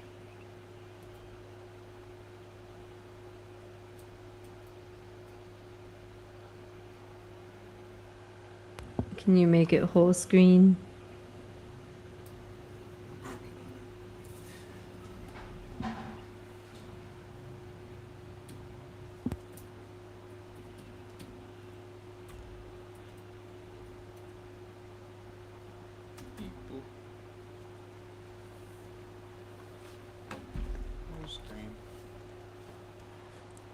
So pressed I at will. the same time.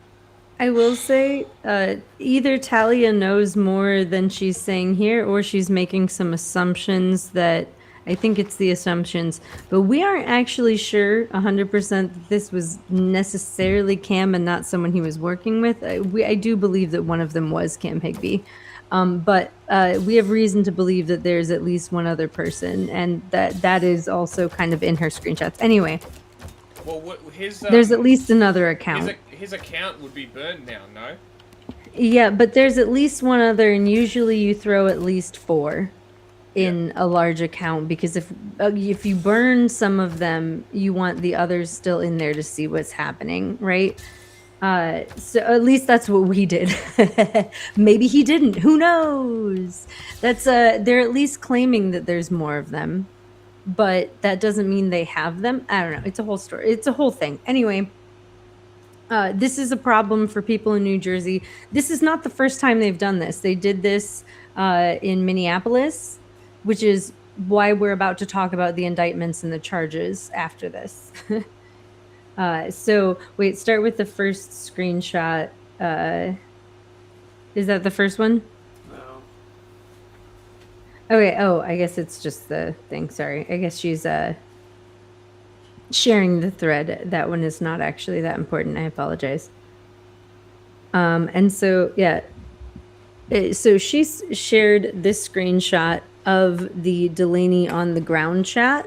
So the on the ground chat is for people who are on the ground, and it is, I believe, deleted and recreated every day. Again, I'm not in this area. Everywhere is different. Who knows? But this was sent to Talia, showing like what happened in this chat. So Ben Crumpets said, see Kyle, and you're all going to jail. You go to jail, and you, and then said a slur, and then I guess someone from the chat said, okay, that's enough. Oh wait, that's Cam Higbee, or at least that's who we believe might be Cam Higbee. So no one removed that person, which is quite interesting. But he then posted a link to a new on the ground chat that he would have to approve people into and be able to like pressure people about. This is where he got like caught. Right? At least these accounts. Again, there might be more. Next picture, please.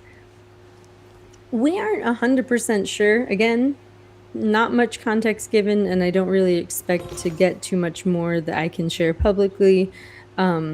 So this was also sent to Talia from a different chat saying, so it's 100% confirmed Apple conspired with the Nazis. So the person in the chat saying that stuff. To throw the chat and push everyone to the chats with fake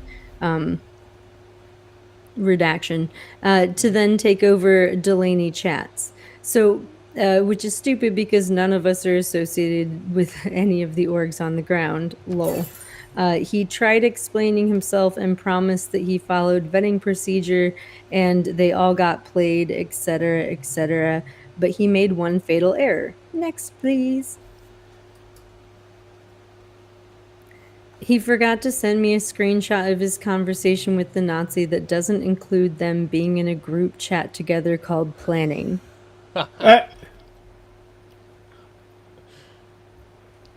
Can you even make this shit up? That's Can't. so funny. Just like he posted all those things that are like unvetted.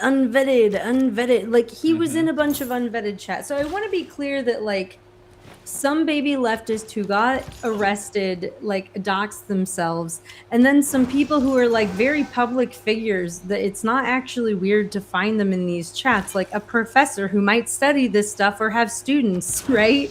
Or a lawyer who's helping people with jail support, or like a journalist. Like it's not weird to find these people in these chats, right? And it's also like, I don't know, it's sloppy, fake, investigative propaganda that is, like I said, being passed around like candy, like it's some huge condemnation. I mean, like of the left. Think about how they treated Nicholas Shirley and his horse shit. Oh my god. Right? How hard they bought into that and how much they Yeah. spread that around. I mean, Lauren Why would they Southern not has do been this? doing this for a while. A bunch.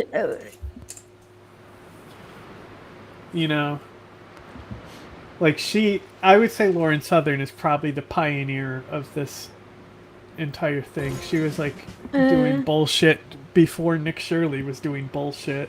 I think it goes back decades. No, I'm talking about the new media front, though. The new media front? Maybe. I don't know. I'd have to think about it, honestly. The big identitarian movement, she's linked to it, like Europa and stuff, and that's when we started getting those like initial Nazi shootings that were referencing what's his name in fucking Germany or wherever. Oh yeah, Breivik. Yeah, Breivik, that one. Yeah. And like I just remember Lawrence Southern and the boat. Yes, the boat. Yeah. That was like the first time I remember one of these things. I remember it getting platformed by Dreg. That's Oh a my great God. video though. Have you seen that video? No, and maybe another day. Another day. It is very funny though. I have opinions on Dreg, but they're man. I think we've gone over it. I think we watched a few videos of his and you were questioning He's funny, his motives. but he is. Crypto He fash, actually I think you recently, yeah, he actually recently did like a whole like thing. I haven't gotten through it because it's so dumb. On the post left and blah blah blah. He's a fucking fascist. Sorry, guys. He's funny. He's way funnier than most of the other. I mean, like... yeah. Isn't like isn't he literally fucking JJ? Who? I actually don't know. I The stopped paying Canadian attention guy? to J-Reg a long time ago. Yeah. What? Is that a new thing? I just wanted to show the beginning of this video because I think it's very funny. Hey, Lauren Southern. Hi, Dreg. Here, could you step on this here platform for me?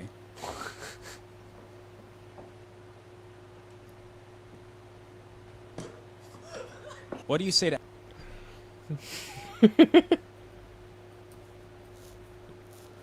That's Should have funny. done it harder. Right? No, I'm pretty sure him and JJ are like totally Drake. butt buddies. I don't know, man. I'll have to look that up for another day. Again, we can go over more Dreg stuff another time because I haven't actually caught up on his content in so long because so many actual things have been happening, you know? But I will say, I have listened to a lot of right-wing quote-unquote comedy, and of all of it, Dreg is probably one of the funnier ones. It's the irony. But it depends. Yeah. Like he's a good crypto fesh. Well, there's only one type. Yeah. Anyway, we have concluded our segment on Cam Higby. Thank you for coming to my poorly planned TED Talk. I hope that you learned something about OPSEC and something about investigative research / infiltration. I'm not to, by the way, big asterisk, I am not telling people to go run out to Nazi chats. That is not a good fucking idea. That is a bad idea. Those are toxic, awful places that are horrible for your mental health. And if you spend too much time there, it's just not fucking good for you. Take it from someone who spent too much time there. You know the Be a Man videos? No. The Gillette ones? No. I posted the funniest one I've ever seen to my story. I'll pull it up. But I'm just like, go in ISIS chats. Be a man. Oh, that guy. Yes. I think the page is literally called Be a Man.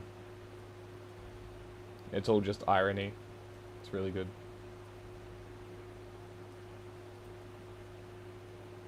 His name's Eggs. My brother has a dog named Benedict. Don't clean. There it is. Puppy! Don't clean lint out of the dryer. Burn your house down. Be a man. Oh my god. Oh my god. No. Okay, but for real, I lived in a collective house at one point, right? And there were a number of dudes, and we had laundry, and this was in college. So, like, people would bring their laundry over, and I had to be very careful to fucking check the lint because some people just did not fucking clean that shit out. Can confirm. Fucking problem. Hilarious.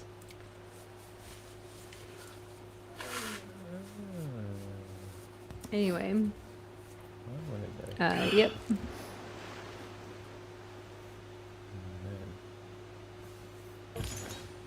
That's, So do we that's so want to funny. move on? People are taking screenshots in this group, and it's just people leaving. Yeah. Yeah, that's why I was like, we don't have to look at all of this. Like, if, again, for something like this, it would be cool if, like, I had all of the links, you know, there in advance, or, like, all of the tabs pulled up and could just have control of the screen for a little bit or something. That would be cool. If you have in a the laptop, future. you could. Yeah, I do. I now have the ability to. Oh. I actually have a real internet connection now. Well, if you have a laptop, you just share your screen. Yeah, so there's Yeah, a little... I know. I asked Jack about that earlier. I was like, "Hey, this might be easier if I can just like share my screen because I can pull up all these links." Hold on. It'll next time it'll go smoother. Hold on. So, because you're on the guest one, if you look at the little screen with the arrow down the bottom, you click that. You'll be I able to believe screen there's share from actually there. a command for it. You press a certain Which command. screen is it gonna share though? Do I get to Hang on. choose? You whichever tell it. one you pick. Okay, I get to choose one. You press the H key. Press H. Okay. Oh, I get to. Oh, I can select a tab to share. Okay, wait. And you can let's swap do- tabs as you go. And then if you have local video that you want to put in, you can Okay. press Oh O. man. Okay, I'm learning. Sorry, I'm old. Give me a second. Oh, look, Jack, we can put placeholders in. Oh yeah, did you not know that? Yeah, when did they do that? They've been doing that for a little bit now. Also, the Civ game feed is broken. Yeah, well, I had to check my key command Oh. and One fix second. it. It's making me move the logo. Dragging around the logo. Okay, I need to get a whole window going over here for this. So I can just give it a winder. Boop. Yeah, you just can't share audio with a window. Okay. You can only share audio with tabs and full screen. But if you do a full screen share, then it will... It'll echo. It'll echo. You literally just can't do it. Unless you know what you're doing. So you could just share tabs. Give me just a second. I'm working on finding a tab to share. So just share a tab, not a window? Yeah.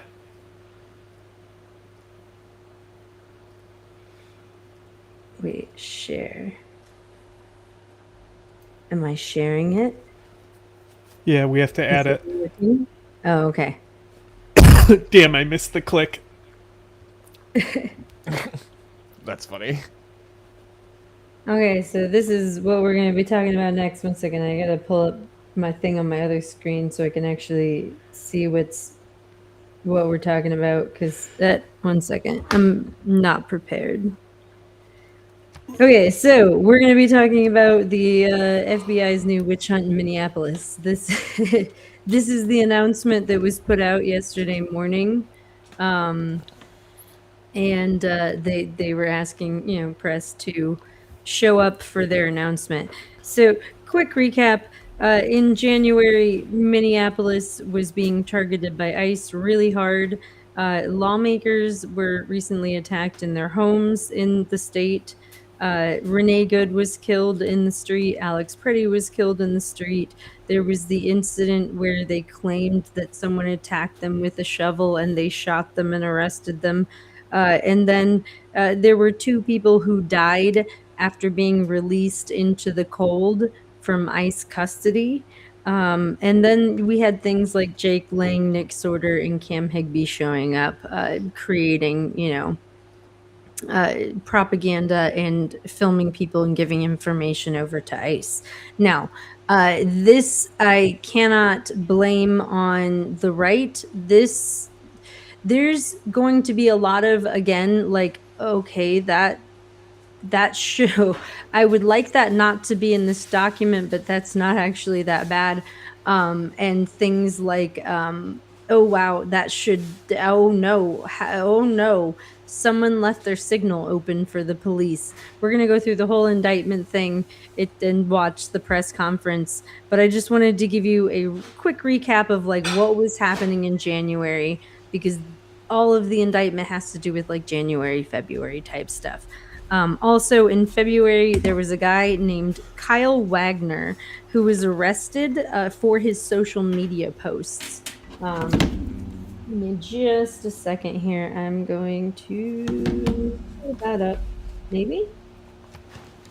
I'm gonna try.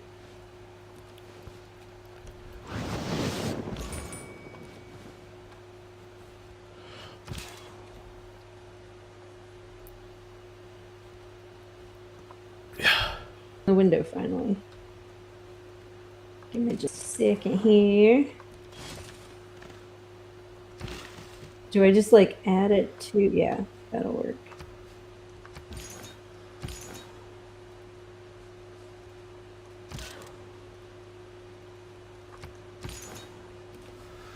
It's funny when you capture builders and then snap their necks.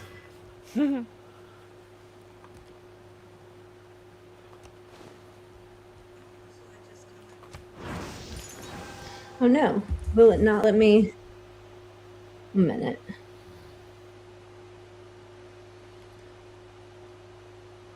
The streamy thing has been weird. It like won't let me add it to the thing like normal. 1 second. That's weird. Why can't I just...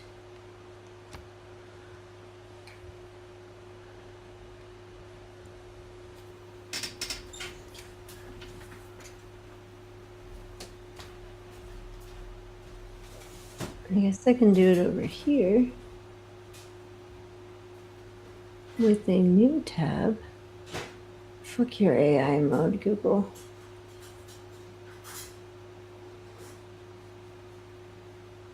Oh, is that the wrong? Oh no. Oh no. I did the wrong one. I did the wrong one. You'll figure it out. I copied and pasted the wrong. That's a whole different thing that Kash Patel did.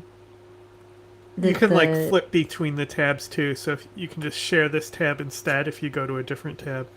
Oh, okay. Cool. 1 sec.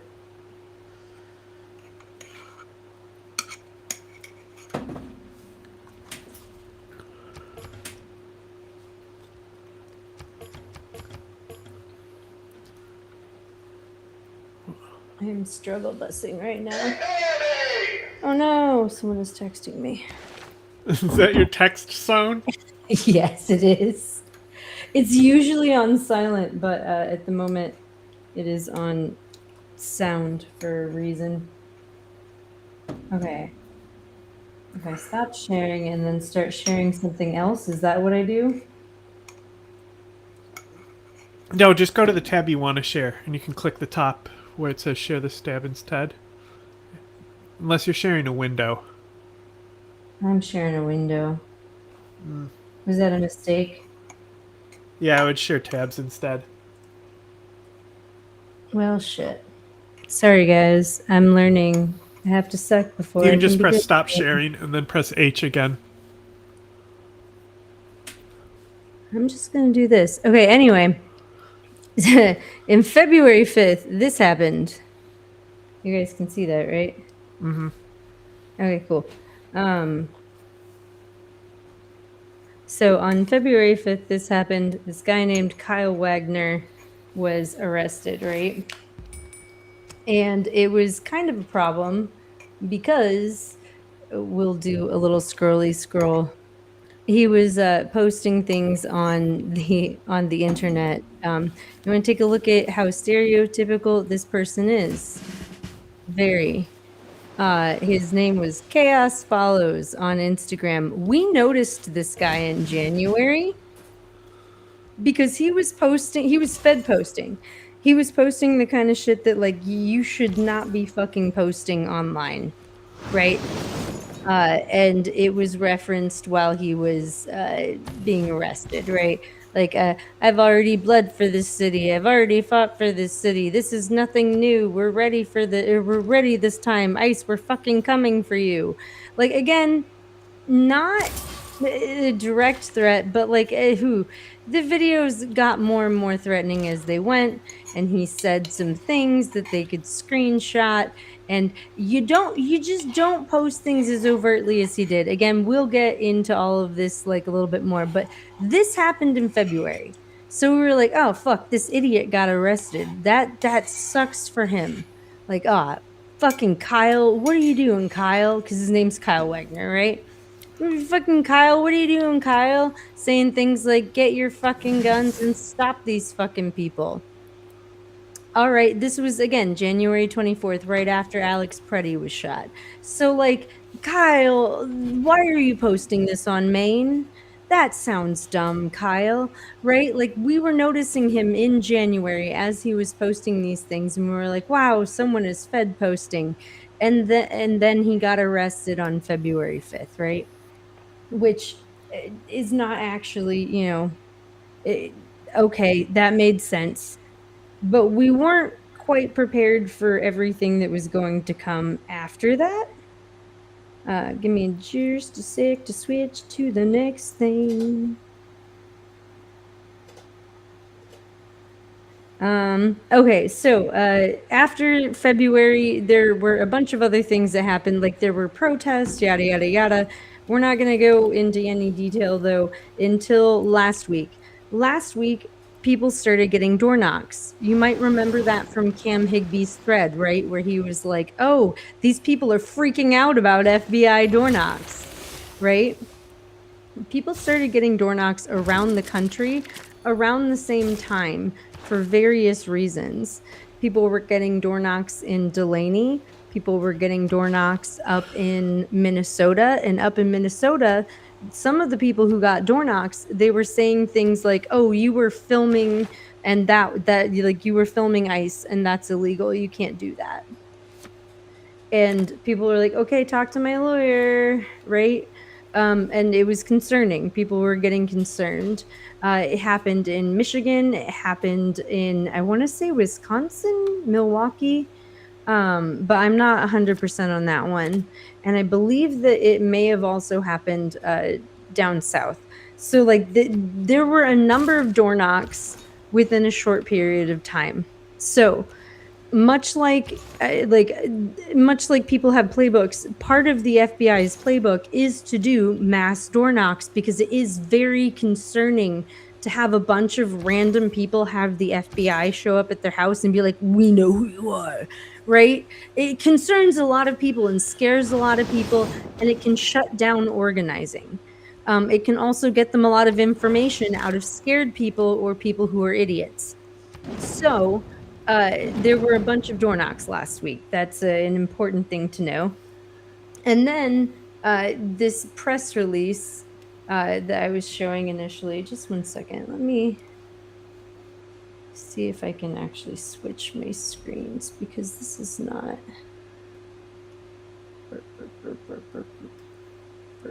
There we go.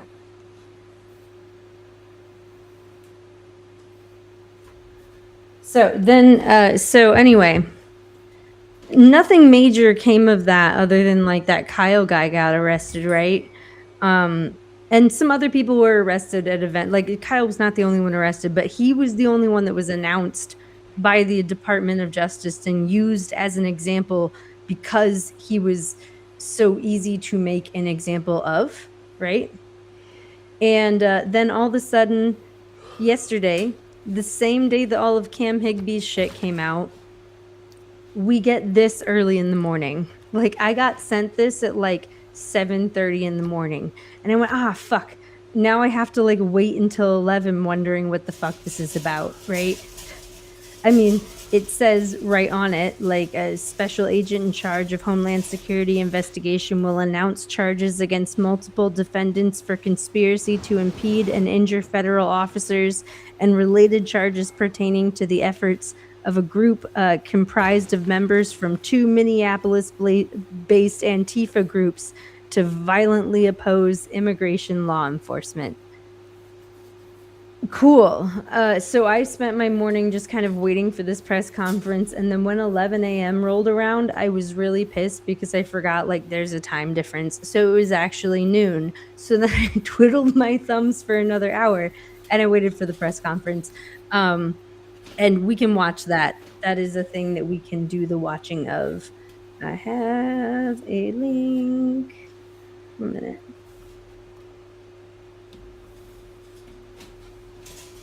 If you're in control as well, you can pause and talk when you want as well. Okay. When you need to talk.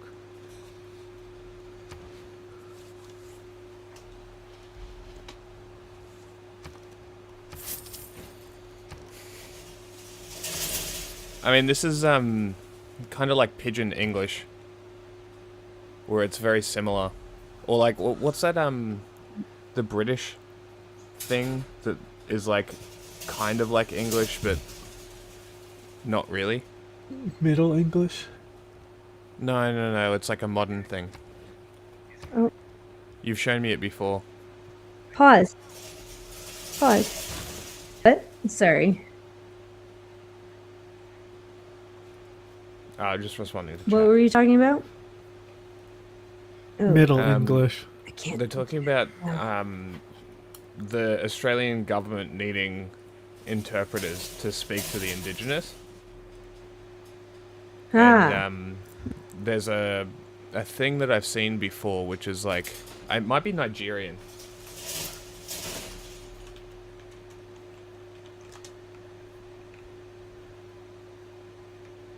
It is Pidgin English. Yeah. And it's very similar to the English that the indigenous speak, and it's like it's like a shortened version. The Caribbean Englishes. Mm-hmm. They're all like that.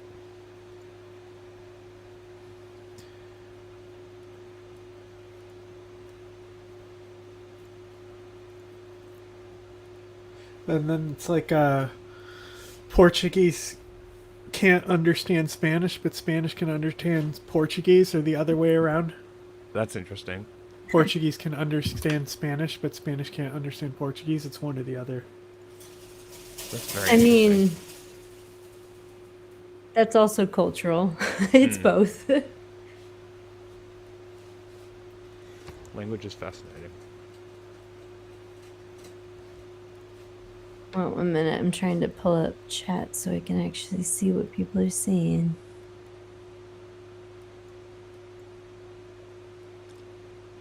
Anyway, I do have this for us to watch.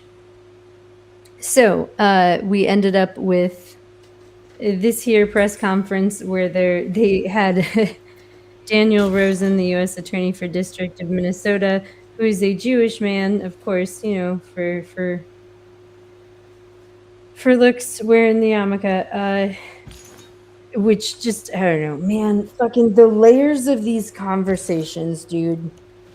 Because they also, you have to know that they also just arrested the door knocks in we're not going to really go into much detail here, but the door knocks in Michigan led to a bunch of people in Ypsi getting arrested for pro-Palestinian stuff. For them to also parade around at the same time so they can like say, look, we're finding Antifa networks and doing a crackdown.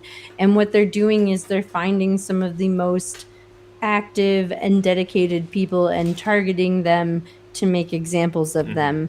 And different communities are responding differently, and we can talk about Ipsy a different day and compare it to how, Minneapolis and St. Paul are responding.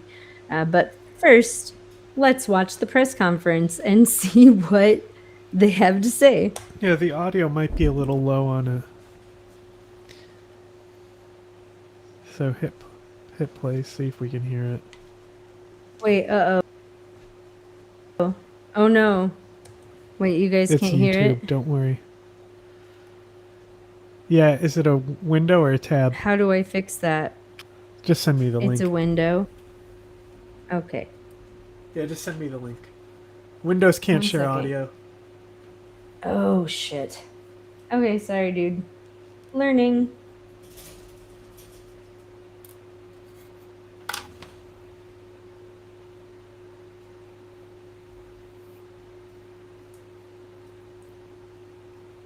There you go.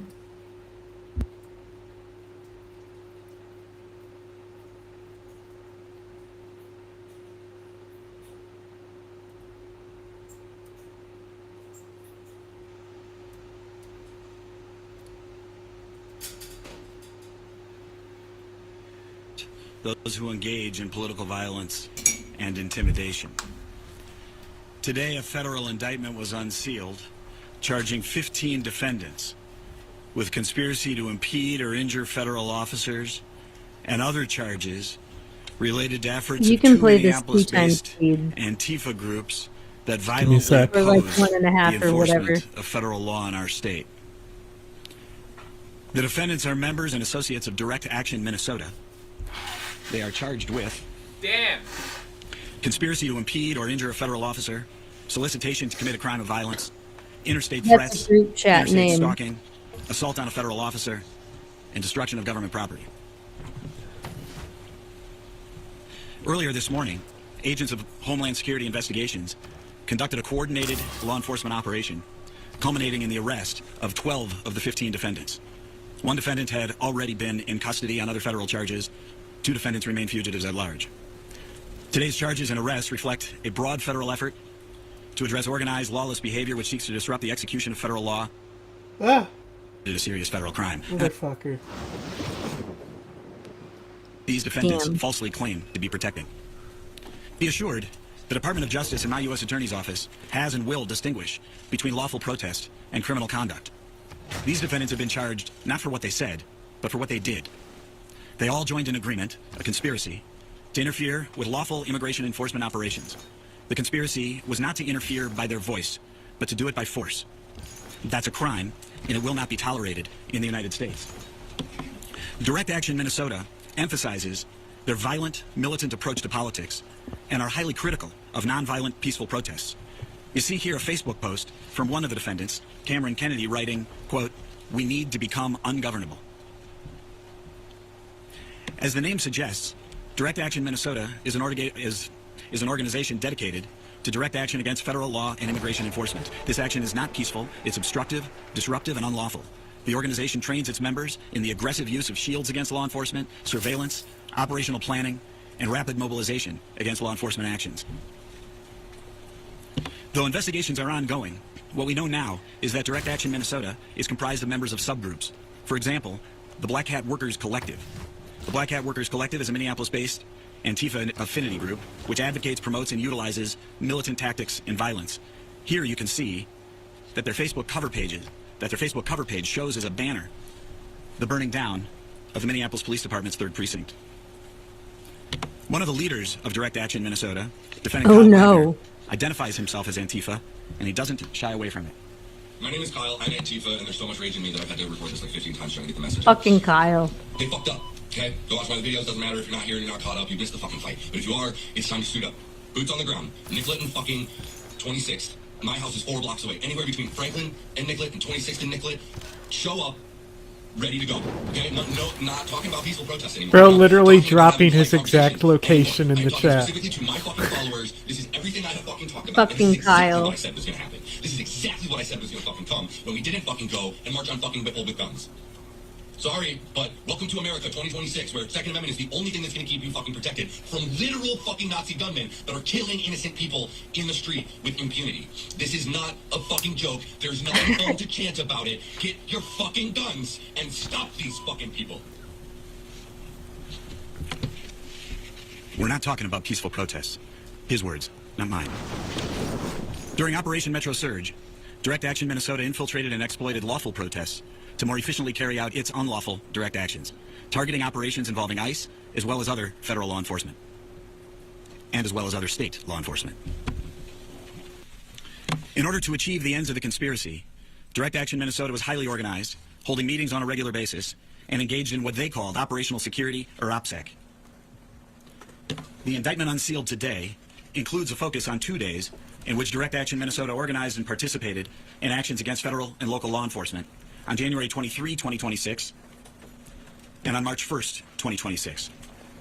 On those days, Direct Action Minnesota members deployed what they called hard and soft blockades against federal law enforcement, as well as against Hennepin County Sheriff's deputies. Direct Action Minnesota shut down operations at the Federal Whipple Building, a government building just north of the Minneapolis-St. Paul Airport, and the main hub for several federal agencies. Members of their hard blockade team used vehicles, RV trailers that they would overturn, check hedgehogs, and ice blocks that they would throw at law enforcement to obstruct roads used by law enforcement near the Whipple Building in order to impede the movement of law enforcement. Members of their soft blockade team used homemade shields constructed from plastic, wood, and metal to physically resist the efforts of law enforcement and to aggressively break through teams of officers on foot. Direct Action Minnesota members also engaged in what they called commuting tactics, which included identifying, following, surveilling, harassing, and confronting law enforcement officers. Conspiracy members even followed law enforcement officers from locations like the Whipple Building to the officers' homes. For example, as alleged in the indictment on May 4, 2026, defendant Isaac Sant followed federal officers from the Whipple Building all the way to Hudson, Wisconsin, where St. Croix County deputies stopped him. Such stalking and other direct actions against law enforcement are criminal, they're un-American, and they'll be met with swift justice. That's why we're here today. To those who choose to threaten or harm federal officers, we will hold you accountable. We will defend federal officers, we will protect the public, we will enforce the law. I want to thank our partners at Homeland Security Investigations for their outstanding work on this case, and I now ask the Special Agent in charge of Homeland Security Investigations here in Minnesota, Michael McCarthy, to provide further illumination for us. Thank you, U.S. Attorney Rosen, for your steadfast partnership. Good morning. My name is Michael McCarthy, and I'm the Special Agent in charge of Homeland Security Investigations St. Paul. Today's announcement is a result of a thorough and months-long investigation into a deeply concerning trend. Yay. Coordinated violence targeting federal law enforcement officers and facilities. These acts were designed to create chaos, disrupt operations, and threaten the safety of our officers and our community. Every day, officers and agents kiss their loved ones goodbye, fully aware of the dangers they face as they risk their lives Is to that protect what you their call communities. beating your wife?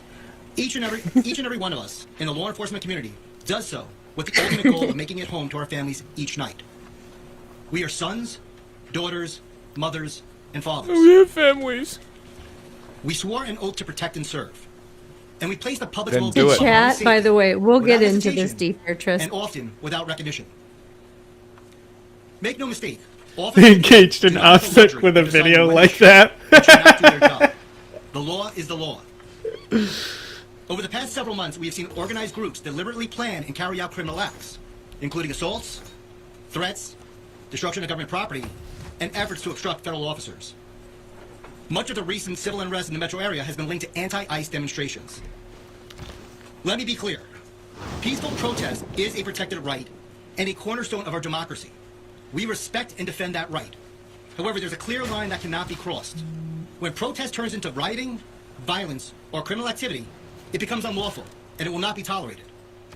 Unfortunately, some groups have crossed that line. Working closely with the U.S. Attorney's Office, our investigation uncovered extensive planning, material support, and coordinated attacks against federal personnel and facilities.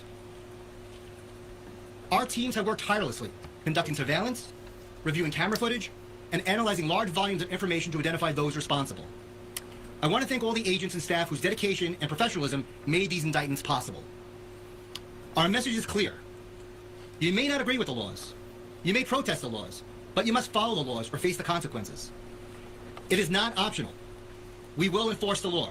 Any attempt to When will undermine it you through learn? violence or intimidation will be met with decisive action. That your actions Our primary responsibility is to ensure the have safety of our consequences. officers and the broader community. Today's arrests are an important milestone, but this is not the finish line. HSI and our partners remain How committed to dare you identifying, protest investigating, outside and the bringing to free justice speech anyone who zone? promotes or engages in violence against law enforcement or our communities. How dare you be Again, I thank the U.S. effective? Attorney's Office for their partnership. Together, we are committed to protecting our officers, our communities, and the rule of law. Thank you. If you have some questions, I'll be happy to take them. I just ask that each of you just tell me your name and What else organization, do you say? journalist that you're here questions reporting are for, and important. eventually over time I'll start to learn all of your names. Yes, ma'am. Madison McMahon with Minnesota Reformer. The Star Tribune has reported that more than 1/3 of prosecutors' cases against people charged with protesting or stalking federal officers during Operation Metro Surge have already been dismissed or failed in some way. Why is this case different? Well, I don't think any cases have failed in any way, but I will tell you, read the Good indictment and reporter. you'll understand the full magnitude of this case. Yes, sir. Well, to follow up on that, it's actually half now. I've been tracking these 18 U.S.C. 111 cases closely. 36, 18 have been dropped entirely, 3 with prejudice. Good There are non-prosecution reporter. agreements, These and guys are going well. At least 11 others. A magistrate judge called one of the affidavits that Special Agent Richard Berger had signed, one of many, Hey, a Berger. false affidavit, and was unclear why your office was continuing to prosecute this case. How can the courts be assured, how can juries be assured that what's in this indictment and these affidavits is true and is based on facts? You watch how this case plays Good out. You watch reporter. how the evidence plays out, and the evidence will prove it all out. Yes, sir. Terrible answer. Not a good answer. Not a good answer. He gives non-answers. Not a good answer. He gives non-answers to everything. He gives non-answers and tells you to read the indictment. That's why we're gonna do it next. God. I just saw a fucking hilarious. There's gonna be a lot of don't do I this. saw a in the indictment hilarious as well, just Family like- Feud clip where the guy's accent made the host think he was saying something else. I'm trying to think of what he says, but it just reminds me of fucking the Always Sunny episode, because every answer they're like, not a good answer. Because if you ever watch Family Feud, even the worst answers, the family's like, yeah, great answer.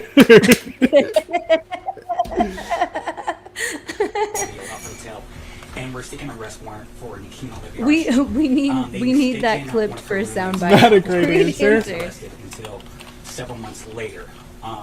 Jordan Kushner, Nikema Levy Armstrong's attorney, said that there was a deal for her to turn herself in peacefully.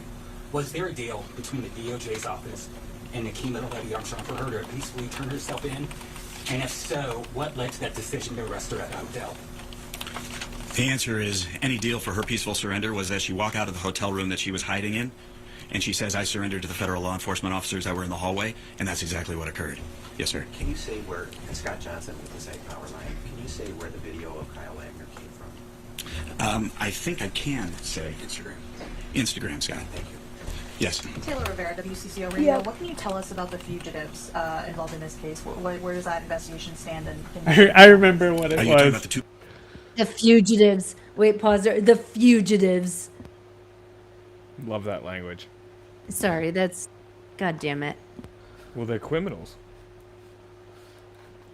Big naughty criminals. They Let's don't play do the bad game. things. Name the worst thing that could happen at a wedding. There is no pasta.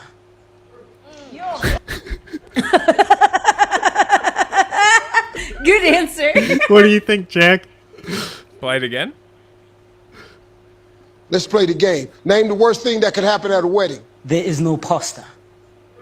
The pasta is not there.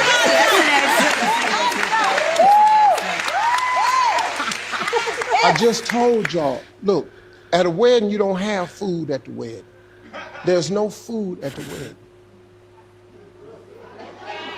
There's no How do I put this? Preacher. Like a preacher. Oh, the preacher. Oh. Oh my god.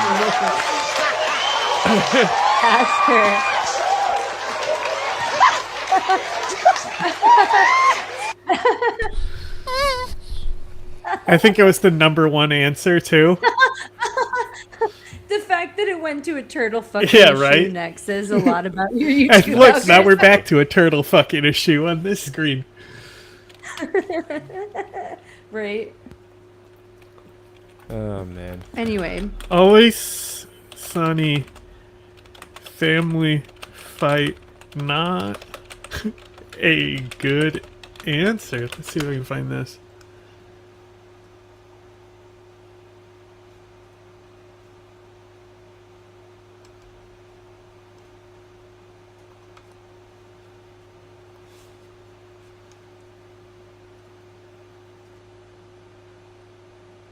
House of play. House of play. With McClay, mean a pig eat a man and Move on though, cause you're losing me. I think you just wanna. You tell me something. What do you do? Me? Listen, There's a lot of confidence right there. I like sea urchin. sea urchin. Yeah. Okay. Show me sea urchin. That buzzer sounds it's awesome. Who do we have? Ronald. The background. Yeah. Actually, just for clarity. Together in squalor. Yeah. No. Yeah, if we want to do like a.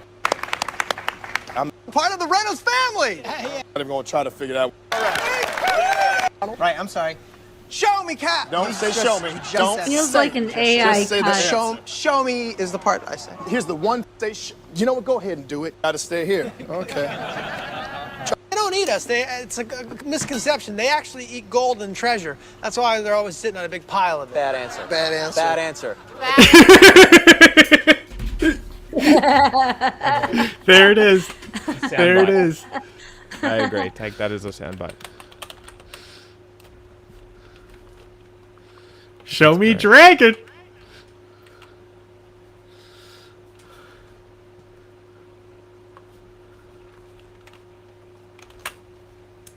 People that I said that are still at large. These are two people who know that they are being sought by federal law enforcement and have not yet surrendered. We expect that they will surrender peacefully. They are aware of it, and I think that they probably understand. The indictment was only unveiled at 11 a.m. We are aware that they know specifically, and I do believe that they will understand that the best move for them is to surrender. Yes. Janet Shortle, Care 11, you talked about to threaten those who wish to threaten or harm, they will be held accountable. They will be prosecuted. Here in Minnesota and across the country, people still have questions as to why there isn't any prosecution or any charges filed against the officers who shot and killed Renee Good or the officers. Bro is in a hostile environment. Those investigations are ongoing. Good they are ongoing in reporter. the way that proper federal law enforcement investigations ought to proceed. They know will they're not proceed going to to get their any completion, information about this case and other they'll than proceed the to their indictment. completion in the proper pace and at the proper time. So they are investigating both cases, the shooting of Renee Good and the shooting of Alex Prince. I think that's been reported many, many times that both. Who's checking in on that? Who's investigating? Which agencies are investigating? We're not going to get into the details of those investigations like, here oh, today, no, but next- I can assure all of next you that reporter it with has the been good reported question. previously. Federal law enforcement is investigating in both cases. Yes, sir. Nathan O'Neill, Public County. You talked about Sure they coordinated are. attacks. What kind of injuries did officers sustain as part of these campaigns, if any? Can you elaborate on that? I can't elaborate on that today, and I don't believe I used the word attacks, but if I did, I stand by it. Angel Hazard, Sahaj Journal. For Defendant Wagner, did you guys have any documentation of him actually bringing any firearms out into the street, or any of his followers bringing firearms out into the street after this video? I think the specifics of the evidence in that case we're going to allow to roll out in the normal course of events through the court through a proper. I didn't use the word attack, and if Bad I did, answer. I stand by it. Bad answer. That's going to be such a used soundbite. Jack, we need that soundbite now. I gotta cut it first. It's coming. No, I'm just joking. I'm just saying he gives a bunch of bad answers. They don't get better. There's only a couple more because he's like, eventually he's like, I'll take 2 more questions, and then he gives more Show non-answers. me dragon.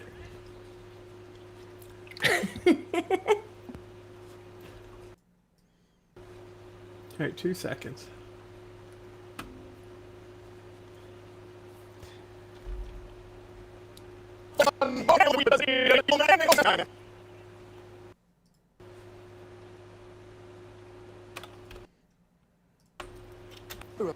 Well, sadly, we got to stay here. Okay.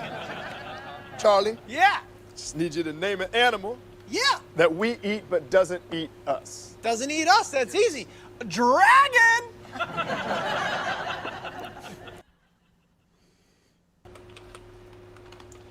Eat dragon? No, I don't eat dragon because it's not a meal for peasants. It's a meal for kings, and I'm sort of a common man. But they don't eat us. It's a misconception. They actually eat gold and treasure. That's why they're always sitting on a big pile of it. Bad answer. Bad answer. Bad answer. That's a bad answer. See, it's hard because it's got a little delay. Need to turn on my speaker.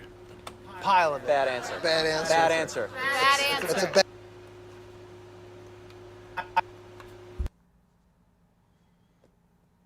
Pile of bad answer. Bad answer. Bad answer. Okay, I'm Bad going to the answer. bathroom. I'll be right back. That's a bad answer. Okay, show me.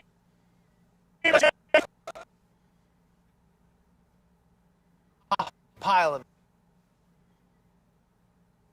bad answer. Bad answer. Bad answer. Bad answer. That's a bad answer.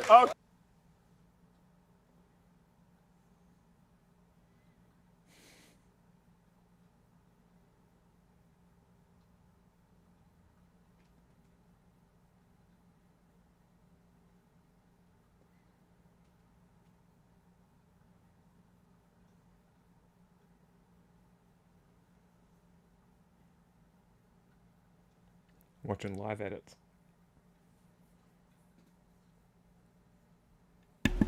Live edits are the best.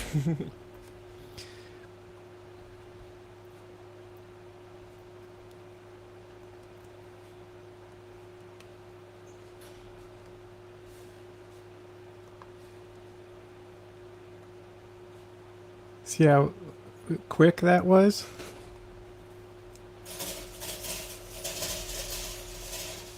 And soon it's gonna be uploaded.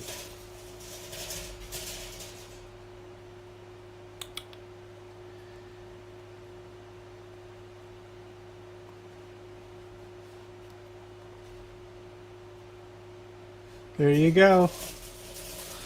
Put that in your pipe and smoke it. Well, I don't use pipes.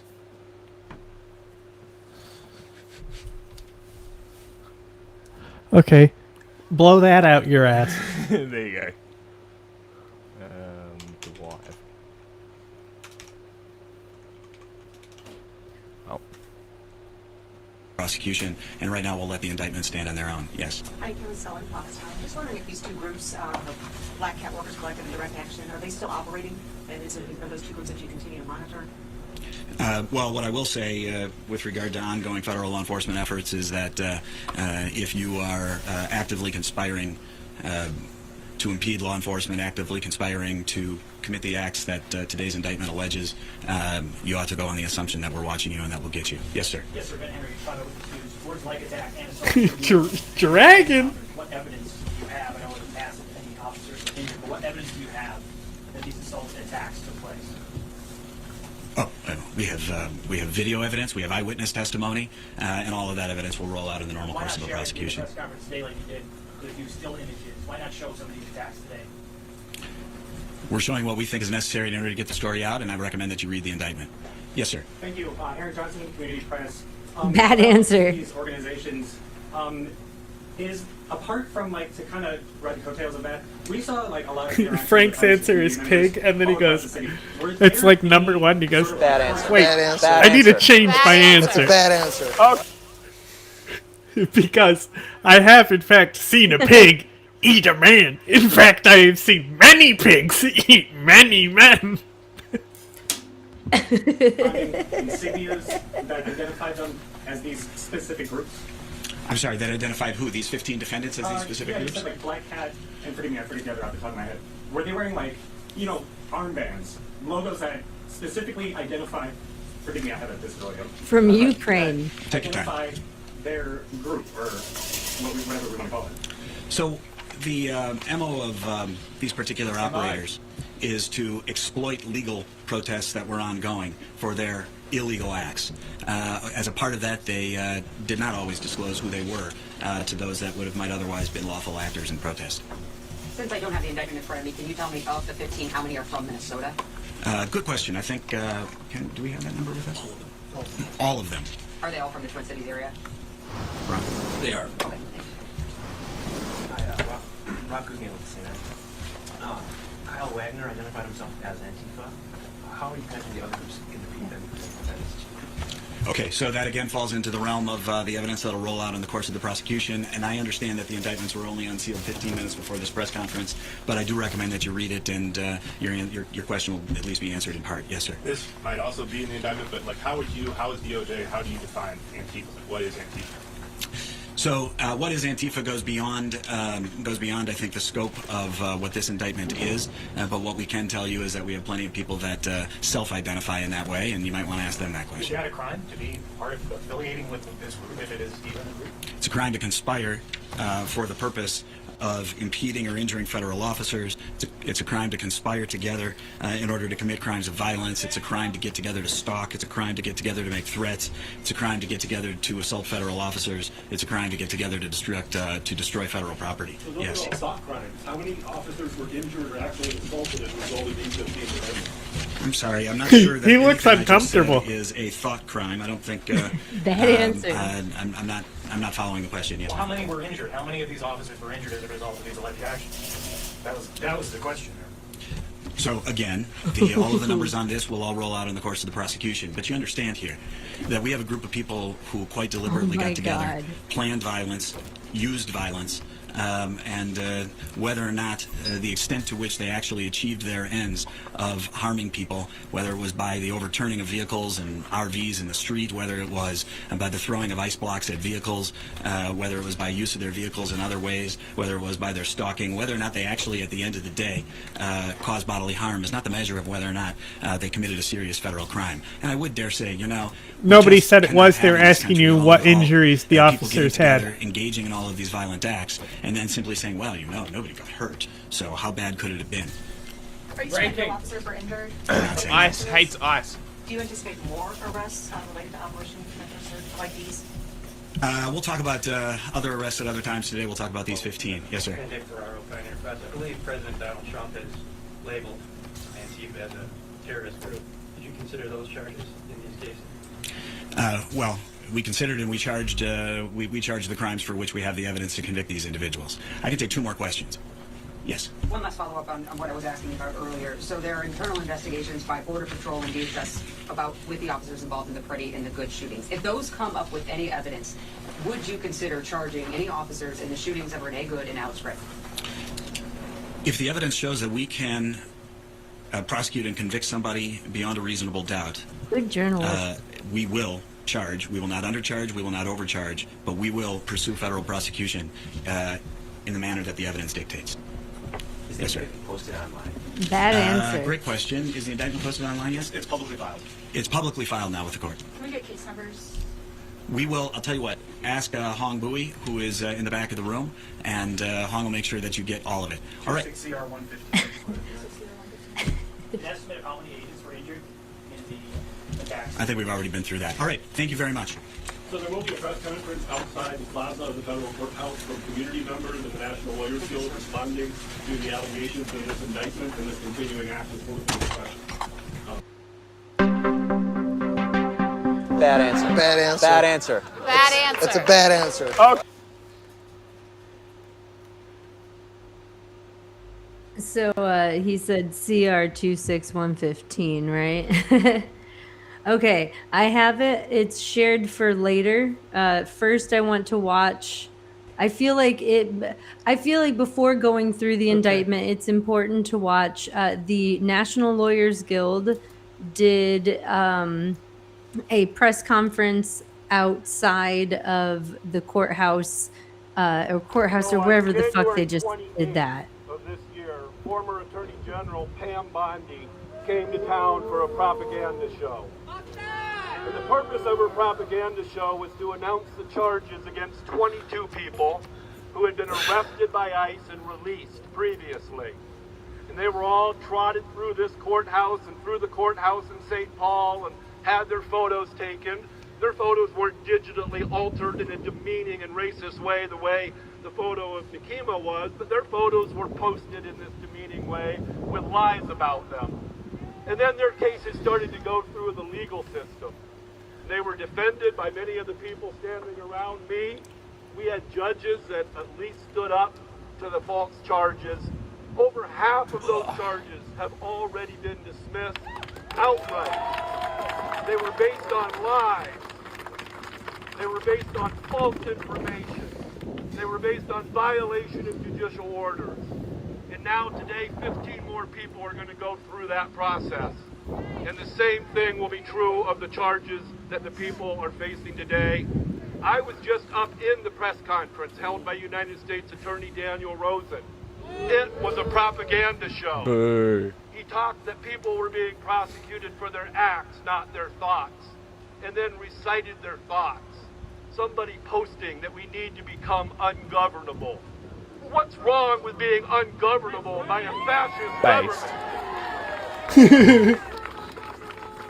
But I want to be clear today, I also want to Good answer. as a lawyer and talk about the particular legal moment that we're in and that this country is in. The announcement today is not about law enforcement. Even if you believe all the allegations made, this is the type of stuff that gets prosecuted as misdemeanors in state court, not as federal felonies with a coordinated propaganda show by the U.S. Attorney. This is not about law enforcement. This is an act of political repression. It's designed to punish and intimidate. It's designed to target the opponents of this administration based upon their thoughts and their politics. Just as We President do. Trump It's announced back on click September nice. 25th of 2025 when he labeled Antifa an ideological belief, wildly diverse. He labeled it a domestic terrorist organization, a designation which does not exist in law, and called for the full weight of the federal government, federal law enforcement, to target people because they had beliefs that he thought were We don't do anti-American, domestic terrorist anti-Christian, organizations. or We've been over this. anti-capitalist. Well, that's what's happening now, and that's what Daniel Rosen, the U.S. Attorney for Minnesota, announced today.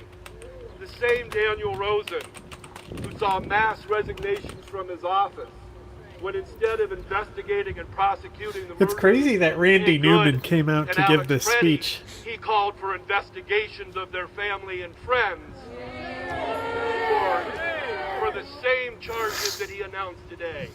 Impeding ICE, impeding the kidnapping of our neighbors, impeding the use of tear gas in our neighborhoods, impeding the breaking of windows on lawful constitutional You are my observers. friend Gilgamesh. That's what they announced today. The same U.S. bet we have an Attorney, Daniel alliance. Rosen, who's done nothing to hold the murderers of Alex Preddy and Renee Good to account. The same, You want gold? I'll the give you same gold. Daniel Rosen. Yeah, it is a bit of a reach, but it was funny. Judicial orders, misrepresented law. If the joke is a reach, as long as it's funny, then it's fair game. and which has been forced to dismiss Gilgamesh, the my friend. vast majority of I'll give you cases some that cash have brought for to date. all of this stuff That's here. what this is about. Gimme. It's about furthering a false You narrative, seem poor. the lies of ICE Have some money. agents, and attacking I need my friend strong. opponents Hey, of a budding hey, fascist Gilgamesh, I'll sell you some I took all his stuff. luxury resources. for the I just did the community deal at with him. large and the legal community in particular to I'll form buy an his luxuries as well. anti-repression task force. I gave him 500 gold. Has more than defending individual cases in I have- You know, you can just purchase them in the trade window. Yeah, I know. to the I was giving my crises friend a thrust gift. upon us by the invasion of our community and by the abuse of federal law enforcement. We need to see this as No, he was broader poor. He gave me all political his act of money oppression that it for is, one of my luxury which has been resources. going on in this So I community bought since 3 of December. his at the same I rate. also have a message that we must share, all of us, with our state and local elected officials. Equality. You know, forming bonds. He's got decent science, though. Decent what? Its true role is Science. now crystal clear. 128. Our state and local law enforcement agencies, yes, they failed to protect us during Operation Metro Surge. Yes, they facilitated the abuses of ICE. But it is time more than ever now that they're going after people based on thought, based on their political opinion.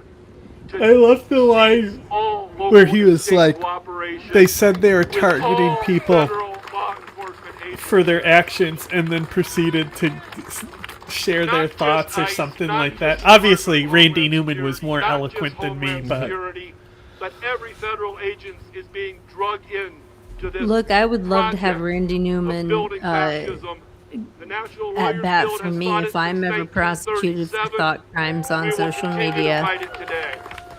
So on January 28th of this year, Look, I'm visible enough and vocal enough that I don't do anything illegal for this reason. And the purpose of her propaganda show was to announce the charges against 22 people who had been arrested by ICE and released previously.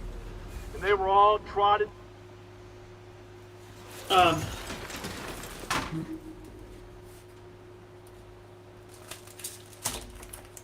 Did she drop out? No. I was gonna say something, but I forgot. No. Oh, yeah, you... When I got up to get cheese. Cheese. I like cheese, Grummet. It started over, so... So yeah, I felt like it was important to see the immediate... I loved how every journalist was like, hey, Bob, go fuck yourself. Yeah, I need you to know that this community suffered a little bit differently than New Jersey has, right? Like, people died in the streets. And because of that, and because of the dedication of a bunch of people to, like, monitoring ICE... Remember that whole, like, we have a little database. Like, they did have a database, and, like, they have been taking videos and pictures and monitoring things. The feds don't move immediately. Here's the thing. They've been sloppy as fuck. But usually, federal cases stick. Because they will watch you until they have something on you. I will say, there are 15 people involved in this. And I can't tell you what will or will not stick. I am not a lawyer, right? But I can say that framing that lawyer just gave says a lot. And I will also say we're going to support Kyle in court. But also, fucking Kyle, please remember, Kyle, you are only as like strong as your weakest link. It seems like it's not. Look, I'm going to be honest. I don't think it's just Kyle. I think that there's another thing that happened. It's also funny his name is Kyle. Yeah, right. God damn it, Kyle. God damn it, Kyle. But you're going to hear me say that so often because we're going to look through this indictment and it's quite a few pages, but there's a lot of text messages and things that I can only assume came from Signal. And most of them involve Kyle somehow. So I can only assume that when they arrested Kyle back in February, Kyle did not have a lock on his Signal. They didn't have disappearing messages on. And they got into his phone easily. If they got his phone open, this went real fast. Also, you can get some messages, I don't think this is what happened this time, but you can get some messages from notification history. So you want to turn that off. You want to make sure no one can see. Like if you choose to use Signal and are using it for privacy-based reasons, I am again not an expert, but just very basic level stuff. Hide your phone number. Do not use your real name. If you're trying to hide yourself, don't use a name that's connected with like social media accounts. If you're trying to hide yourself. If that's why like journalists and things, when Cam Higby's like, oh no, there's a lawyer in here. That lawyer's not trying to hide, right? Also, do not talk about things about yourself like that kid Michael did in the Cam Higby thing we talked about earlier. And oh, Michael. And also, please, as we read through this, note there's a lot of yet to be identified. I hope that continues, but that means that the feds are watching people and hoping to figure out who people are still, right? Anyway. Do you know about the Randy Newman N-word song? No. Can we not listen to something with the N-word in it? No. It's copywritten. I couldn't put it on. Okay. Oh, that's why we wouldn't put it on. Okay. Thank you for reassuring. I also probably wouldn't play it. Look, the one time I had you guys play something that had the N word in it, like contextually with Nazis to teach people about Nazi indoctrination of children before the internet, you were like, "This is too many uses of the N word back to back."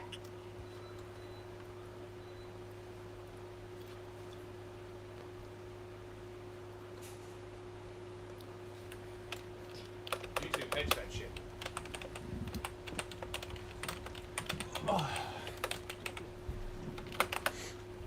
Are you guys down for thumbing through the I love thumbs. Well, I gave you back your share. Oh, okay. Thank you. I posted the Genius lyrics to the song in the chat. 1 minute.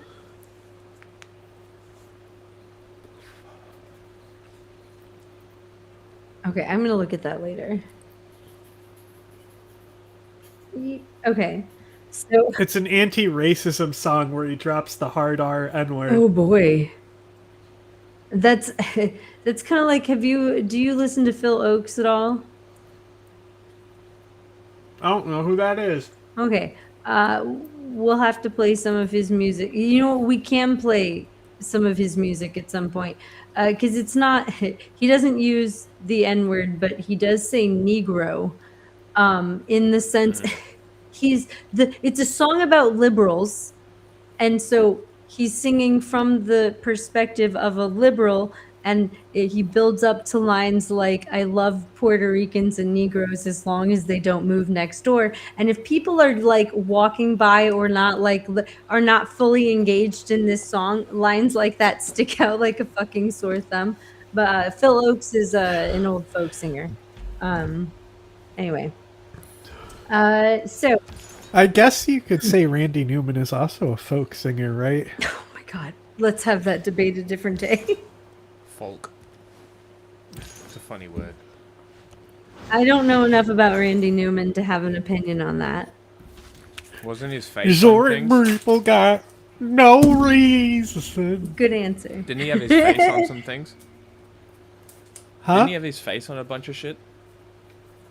Randy Newman? I don't think so. Okay. He's the Toy Story guy. Maybe not. Might be thinking someone else. It's just There we go. jarring to hear him say the N-word with a hard R in his, like, sing-songy voice. Is Jack thinking of Newman's Own? I don't think so. Let me check.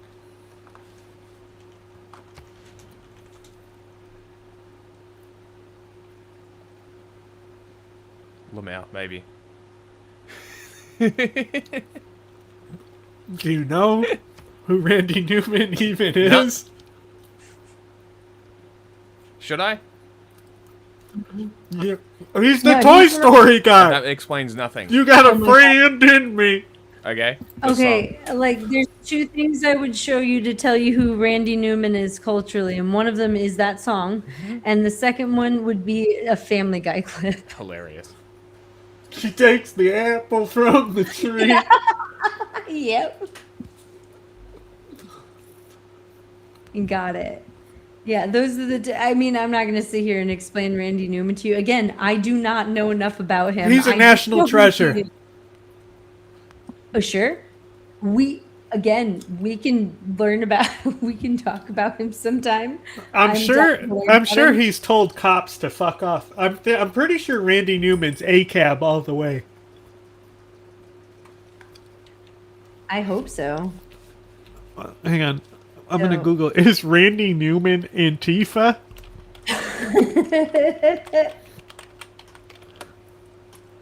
Okay, I do need to bring up something that I noticed while reading through the names, right? Douglas here at the end, as you go on to the next page, because they have their names, it says AKA D Mummy Big Dog Orf Orf. Which means that was their name in the signal chat. Amazing. Yeah. Most people have fairly normal ones like Sparky and Willow, sure, whatever. But I like D Money, Big Dog, or Forf. That's a great name. I like heavy support whoever that is. Critical support to that name. Anyway, sorry. Oh no, people look, all I know is it is normal to change your name constantly on Signal and people use funny names regularly. And I like that one. That's funny. Anyway. If you're in any groups with Randy Newman, that's me. If you didn't notice during the whole press conference, right? Fucking, I can't remember his name. The prosecutor, that guy, he was pointing to the indictment regularly and being like, just go read the indictment. Go read the indictment. It has everything you need to know. I feel like this is just enough to get the story out. So he told us the version of the story that he wants people to print. But he's up in Minnesota where people died in the streets and they were literally acting like that city ended up like shut down, right? Like people only like left to do things when they had to. A bunch of businesses were closed. And like, which is wild when you think back to a couple weeks ago when we were talking about Greg Vivino going to the conference and having that interview before he went to the conference saying, hey, we judged traffic in cities like Minneapolis and St. Paul. And when it went down 30%, we just assumed that 30% of the people there were illegal. Like, but when you like listen to people, they're like, no, there's like constant like flights taking off. There's constant people like screaming and whistling. All of these places are closed down or locked. There's people who just don't want to leave their homes. People don't want to get caught up in this, or they're out there trying to stop it. And so like this happened for like over a month and like culminated in multiple people within a week being shot in the street by ICE agents. And so like this community has not gotten answers. They have not gotten justice. They have gotten more violence. So these people who have peacefully organized for months, that Cam Higbee like is targeting people in other chats, but he first targeted chats here. You have to understand he shut down the Minneapolis chats and had them have to fucking start over too. Again, I don't think he got anything good because they were well organized, but that's still frustrating. Anyway, we're gonna thumb through this here indictment. I apologize because I apparently can't go quickly for some reason when it's like attached to stream. But it starts off from in and around January 2026 through in and around June 2026 in the District of Minnesota and elsewhere, the defendants, and then it lists all of them and all of the like their names that they're going to call them throughout the document. Scrolling takes forever. Including D-Money, Big Dog, or Forf. Which they I'm so upset that they didn't call him that throughout the document. They use his last name. Anyway, all those people did knowingly conspire with other people known and unknown to the grand jury to prevent by force, intimidation, and threats officers and employees of the United States Department of Homeland Security, DHS, which includes United States Immigration and Customs Enforcement, ICE, from discharging the duties of their offices. I feel like they wrote that wrong. Anyway, duty in violation of this code and section. So Look, it says I still have some hospitality skills. Can balance stuff. Carry multiple plates. Yeah. And then it says, 2, defendants were members and associates of the Twin Cities Direct Action, or TCDA, which later changed its name to Direct Action Minnesota, or DAM. Good name again. Solid. Anyway, an organization dedicated, it's a community group, by the way. An organization dedicated, and it's a community defense group. An organization dedicated to and committed to direct action against federal law and immigration enforcement. Direct action refers to disruptive and obstructive tactics used by participants to forcibly challenge, block, or stop immigration raids, detentions, and deportations. DAM describes itself as, quote, a decentralized coalition of working-class people engaged in various forms of community defense against the current federal occupation happening in the wider metro area and against the state and far-right violence more broadly. Again, this is a community defense group. This is language that you would find in a lot of community defense literature. Anyway, DAM also trains its members in the use of shields. I will say we don't do this.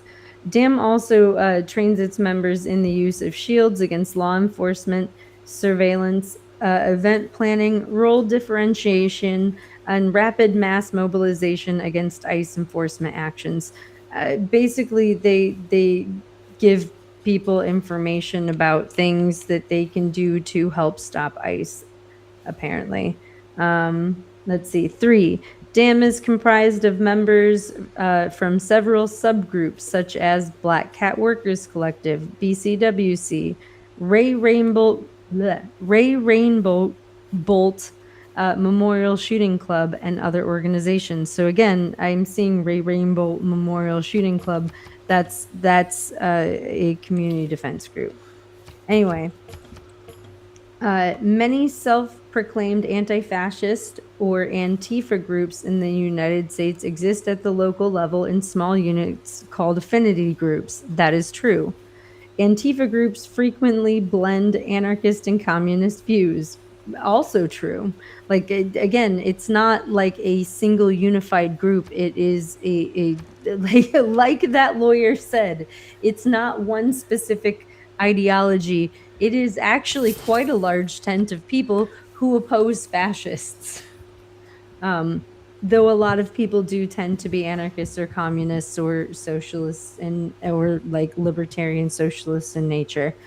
Anyway, Black Cat Workers Collective is a Minneapolis-based Antifa. Again, they only say anti-fascist like that one time. And this is also why I insist on saying anti-fascist, because shortening it to Antifa, like, while it has happened a few times, like, it's not something we did. People do that to, like, abstract anti-fascists away from the notion of anti-fascism.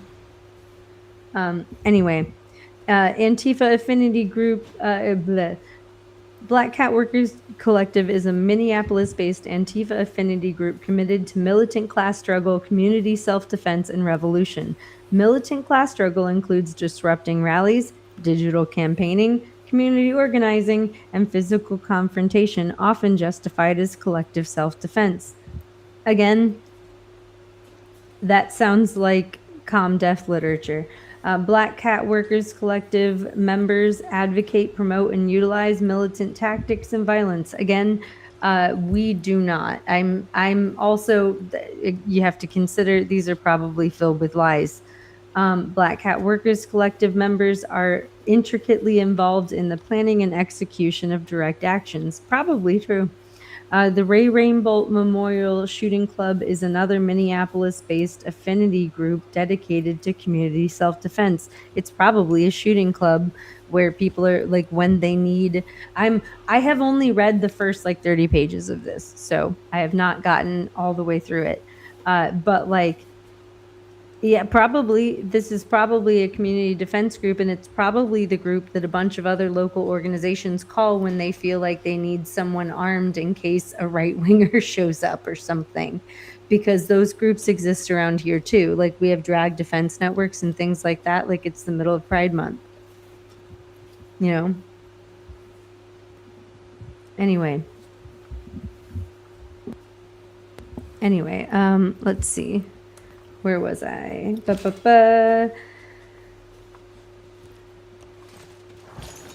DAM members worked closely with Rapid Response Networks, or RRNs, to identify and harass federal immigration and law enforcement officers in order to harass and prevent officers from performing their official duties. I mean, I'm going to have to see the video. RRNs are, quote, inherently militant, end quote. Not sure where that came from. With the, quote, explicit aim of combating and stopping federal agents with a gun, end quote. Not sure where that came from. DAM members utilize the Whipple Watch signal chat, which facilitates the identification of federal immigration and law enforcement vehicles and documents identifying information such as license plate numbers in databases. The databases include information like whether a vehicle has been identified as belonging to a federal law enforcement agent, when it was seen last, how many times it was seen, the kinds of activities it was engaged in, if it was in a caravan, and if someone saw federal agents with tactical gear inside, all to help determine how aggressive the response to that particular vehicle should be. Good fucking on them. Honestly, the people who have been like keeping track of ICE agents in Minnesota impressed, honestly. have been doing so much fucking hard work. Like, I just want to throw the like honestly, like that is a lot of work to document and keep around. And it's legal. That is all like information that you are allowed to document. Now, the way that we're going to get to some of how it's used and some things you shouldn't do if you're doing something like this, right? Give me just 1 second.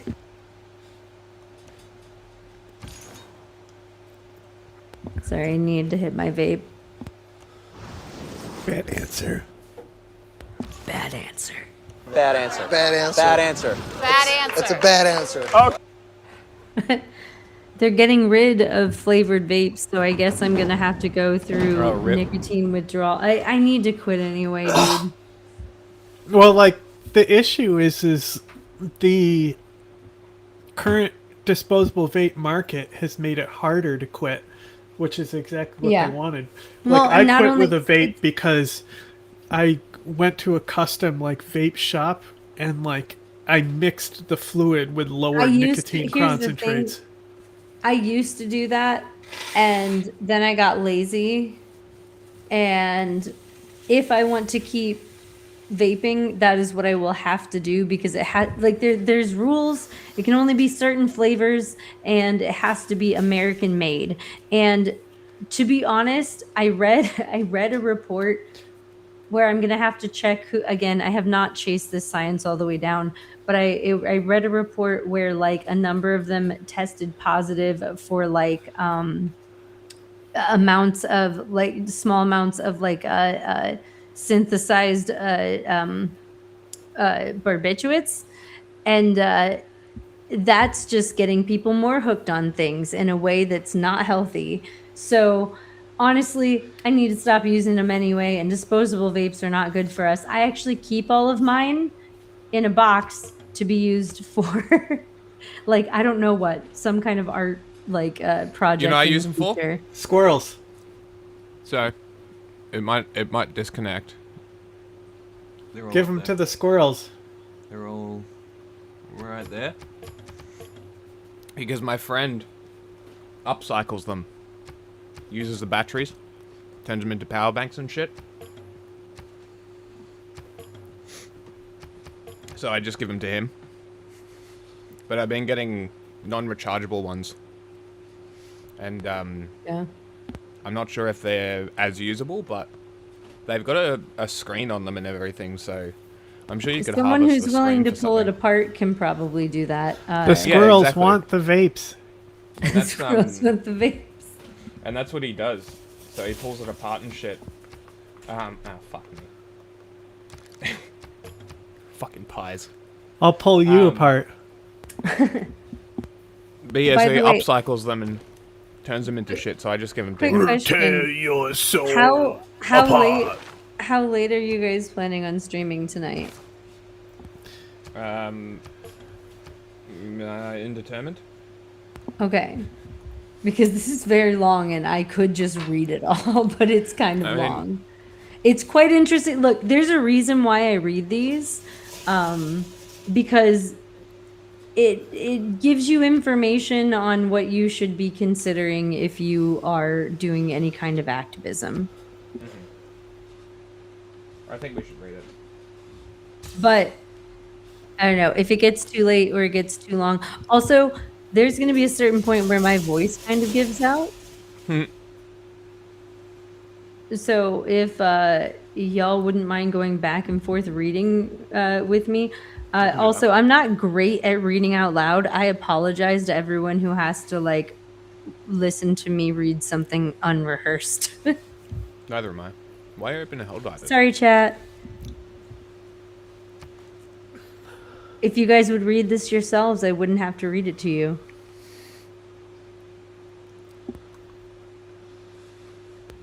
Anyway, where was I? Oh yeah, we were talking about how cool DAM is, and how no, actually not DAM. It's just the general. That's not even DAM. It's just the general people who like watch and monitor ICE in Minneapolis. Because again, this is a network of like small groups of people working together on different things and like sharing information with each other. And it's not like, again, a lot of these things are somewhat haphazardly organized in different ways and have some structure to them that is generally familiar, like having unvetted versus vetted chats and things like that. Am I cutting in and out? Okay, because like the sound is cutting in and out for me. I don't know why. Okay. Let's see. Where were we? They're cool. They're watching cars. Okay. DAM members often rely on information and intelligence produced by the Whipple Watch and other signal group chats to target, harass, and confront federal immigration and law enforcement officers. Once someone relays information about federal immigration or law enforcement officers' location, dispatchers relay quote unquote verified information to quote unquote commuters who deploy to the identified area to interfere with, prevent, hinder, delay, impede, and directly confront federal immigration enforcement, including quote de-arresting. Fuck yeah. People from federal law enforcement that they've arrested.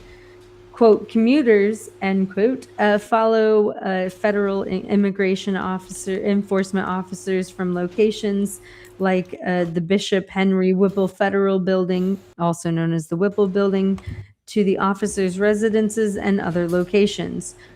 Quote, commuters often work with, quote, co-pilots. Is that the building that... No, it wouldn't be. Kat Abigazale didn't get arrested at the Minnesota one, did she? It might have been. I'd have one? to look. It might have. I don't remember, dude. So much has happened. I'd have to check. The name sounds like the Whipple building sounds familiar from like a story that we've covered. The Whipple, well, I'm sure it was, because if you covered a bunch of stuff from Minnesota when people got shot up there, the Whipple building was where they were taking people and holding them. That might be what it was. After arresting them. And this was when they were doing their surge of mass arrests, and Bavino went up there for his photo shoot, all that shit. Yes. And Pam Bondi went there to be like, we're arresting these Antifa people, and now they're like all getting, their charges dropped. And I will say this seems slightly different for at least some of the charges are going to get dropped here. And I don't know if you caught at the very end, because we were kind of talking by the end of it, of Randy Newman's speech. But he said that a lot of these things, he's like, even if the things in that indictment are 100% true, most of the things that they're talking about would normally be misdemeanor charges. So also keep that in mind as we're reading through this, right? Because it's gonna, again, a lot of this is meant to sound scary and damning because they're trying to win a legal case, right? It is scary. Yeah, it is scary. It's very, very scary. It is. It actually It is. legitimately is, though. Like, this is fucking terrifying. It is. This is actually legitimately terrifying. They showed up at a bunch of people's houses early in the morning after watching them for fucking months, and then fucking put out this RSVP thing and made people like myself anxious all fucking morning until their stupid fucking press conference. We're also at the end of the. By the way, our closing video, whenever we decide to be done reading through this, should be snippets of the protests that have happened, because Minneapolis, I also need you to know that, okay, a lot of times liberals will immediately abandon people like this as we read through this. I need you to know that. And we are often very prepared for that. However, Minneapolis in general has been organizing for years, and that is not a no joke, and it's very serious. People have put in years of effort to like connect their communities and get things done outside of this, long before Trump was even a fucking thing. I can tell you stories about this city. I was up there in 2008 for the RNC. It was a whole fucking thing. So like, is my city. Yeah, so the Twin Cities have a long history of organizing and networking. What's and the they other one? St. Paul? St. Paul, yeah. Yeah, okay. And not just that, the surrounding area. It's so like people will say the Twin Cities or Minneapolis, but like it's also this whole surrounding area, right? Like any major city. Anyway, they have a history. It's not like this just sprang out of nothing. I also want to be very clear about that, because like, while a lot of people are influxing into wanting to help because, you know, ICE and shooting people in the street and whatever, there was a pre-existing mutual aid network that was very strong and long-lasting, that has been around for multiple decades in that city. And that is so important, because they've been making inroads with liberals for a long time now. This did not just, like, people will think that this solidarity just manifested.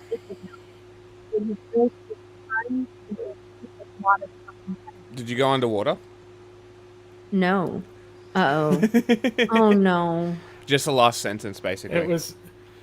Am I back? Yeah. Okay, anyway, it took a lot of effort to build the solidarity that we are seeing in response to this. So the National Lawyers Guild has been excellent in Minnesota, and beyond that, there have been a lot of fundraising efforts. There have been a lot of like outreach efforts. There have been a lot of like, there have been all sorts of organizing going on in this city. We don't really have time to go into all of it. And that means that when Kyle is fucking stupid, and he and I actually have reason to believe that there's a second person who talked, and or there was someone embedded for this, but we'll get there. Again, I haven't finished reading this, but I got like 30 pages in and I was like, oh, I have like opinions on some of this. And this is also alluding to like, where's this information coming from, right? Like they're giving you snippets of text messages to like back up their claims, and like, you know, conversations, and giving you a timeline of like things that happened and who's talking to who and what's going on. And you have to be like, okay, well, where did they get this information from? So like that's how I've been thinking about it as I go through it. Anyway, with all of this, even with Kyle being a fucking idiot, and there potentially being someone else who either was a Fed from the beginning and or flipped, because it seems like they had two people in custody from early on, and they only really ever talked about Kyle. The second person might have talked. So I don't know. We're still learning information about all of this. Anyway, even with fucking idiots like Kyle posting on, like Fed posting on Maine and giving them a reason to come after him and take his phone, and him like leaving it open, that man's going to get full support. He's going to get community support, and he's going to get like jail support, and he's going to get lawyer support, just like all of the other people who are not as stupid as Kyle, that Kyle's phone / potentially a second person seem to have provided more information on to strengthen this case. So like these people will all get support unless they were the person who flipped. And even then they'll at least get representation. However, I will say, like, that is not something that is guaranteed in every city. So like people who go out there in a different city know whether or not that's actually available to you before you do something that could, like, you know what I mean? So Minneapolis is a very specific microcosm. I need people to know that. And big cities tend to be far more organized than little ones. However, people in small towns like myself can be connected to these networks directly or indirectly, because you'll see in a minute how they do fundraising, and it has everything to do with like networks and knowing people who have large accounts who are willing to post a go fucking fund me link. There's no actual organization. There's no rich person fucking funding us. It's us begging online for money when we fucking need it. And like us building enough good like clout with people by sharing information and whatnot that people are willing to help fund things. And getting to know people offline who are like, when something happens in my city or something happens in my county or something happens in my state, like there are people that I can message and go to and be like, hey, we need money. Something happened. And they will help us raise it. I don't know where it fucking comes from. And it's not rich people. It's people pitching in $5, $10, $20 at a time. And we ask for things when we need them. I will say that. Like, it's not like we're stockpiling money. That's weird. Anyway, we're gonna get back to this. The Whipple building. I think that's where we stopped. Yes, that is where we stopped. By the way, has chat? How are you guys doing, chat? By the way, I haven't checked chat in a minute. Have they been saying anything, or they tuned out? It's been a bit inactive today. Mostly about Randy Newman. It's been mostly about Randy Newman. They were shook that I thought that he was on product. He's on Family Guy. That I vaguely recognize. Anyway, they're saying that commuters followed the immigration enforcement officers to the Whipple building, to officers' residences, and to other locations. Commuters often worked with co-pilots who communicated with dispatchers in real time. Dispatchers relaying identifying information about immigration and law enforcement vehicles to commuters and co-pilots. DAM members often engage in commuting tactics with other members. So like they have a network of people who follow lawfully, legally documenting what ICE officers are doing. I want to be very clear, and they utilize and they put that information out there, and these groups utilize it. That doesn't make it not legal. Let's see. DAM worked closely with other direct action groups, Antifa affinity groups, RRNs, and other organizations to plan for and execute certain direct actions. Sure. DAM infiltrated and exploited lawful protests to more effectively carry out its direct action targeting operations involving ICE, as well as supporting federal, state, and law enforcement. DAM relied on otherwise lawful protests to, and quote, strengthen numbers to distract law enforcement and enable DAM members to carry out its direct action operations. I'm going to be real clear with you. There are a number of places where I would not ever tell anyone to do anything that they're doing here, right? Like, I live in a small town. This is probably not a good fucking road to go down for us. But St. Paul specifically is known for the St. Paul principles. So the St. Paul principles are a very basic set of organizing principles that are like, hey, if you are going to organize within the broader networks of this city, you have to agree to these 4 things. And it's very basic stuff, like don't fucking talk to cops and don't trust cops. They're not here to help you. Don't talk to journalists about things that are going on within the movement and don't post about things. Don't shit talk each other. And if you're going to do things that are like contrary to each other, like don't endanger people without, consent and things. And if you're going to do something that someone else might not agree with, put time and space between you. Right? So when things happen in this city, especially as we read on, because again, I have read a little bit of this document, they're saying, oh no, they infiltrate peaceful protests. I'm calling bullshit on that. You can make your own opinion as we keep going. Let's see. Purposes of the conspiracy. 7. The purposes of the conspiracy include the following. A. Preventing the enforcement of federal immigration law by force, intimidation, and threats. B. Opposing the authority of the United States government. Again, they're just making them sound so cool. C. Preventing, hindering, or delaying by force the execution of the laws of the governing the laws governing the identification, detention, and removal of non-citizens to include the Immigration and include the Immigration and Nationality Act. Sorry, guys. And D. Preventing, impeding, and interfering with federal law enforcement from discharging their duties, including law enforcement of federal immigration law by force, intimidation, and threats. Manner and means of the conspiracy. So they list a bunch of their names. I think that's all of them. 1, 2, 3, 4, 5, 6, 7, 8, 9, 10, 11, 12, 13, 14, 15. Yeah, they listed all of them here. All of the people involved in this suit, along with others whose identities are known and unknown to the grand jury, which means that they brought all of this to a grand jury and got them to indict these people, but not other people. Now, imagine the most liberal motherfuckers that they can get together going, oh no, that's not right. We have to follow the law. Okay.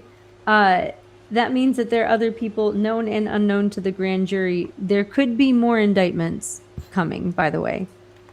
But that also means that they probably failed to indict a bunch of these people. These are just the people who are indicted. That doesn't mean that these charges will stick. Anyway, let's keep going. These people, known and unknown to, and other people whose identities are known and also to everyone who is unknown to the grand jury, shout out, good on you. Mwah. Doing well. You're doing well. Carried out the conspiracy through the following manner and means, among others, by A. Coordinating anti-law enforcement actions using RRNs, whose members and associates use social media, text messaging, and encrypted messaging applications such as Signal Messenger to communicate with conspirators and others. B. Preparing, coordinating, and again, using Signal is not, I don't know, anyway.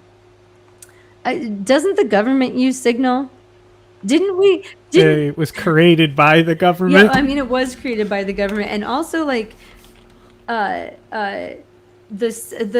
one of the creators of Signal was recently on a YouTube stream with Sam Altman, I think it was, playing a social deduction game. I think it was Werewolf.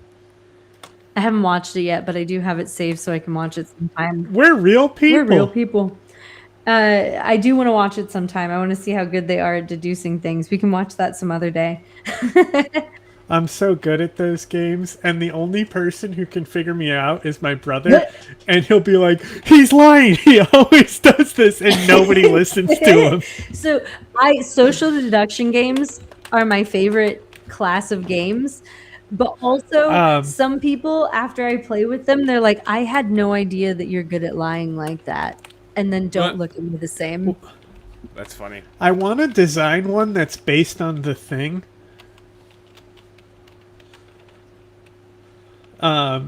Like, I'm not sure if you've seen the game Resistance. Yeah, again, I used to work in the gaming industry, and social deduction games are my favorite kind of game.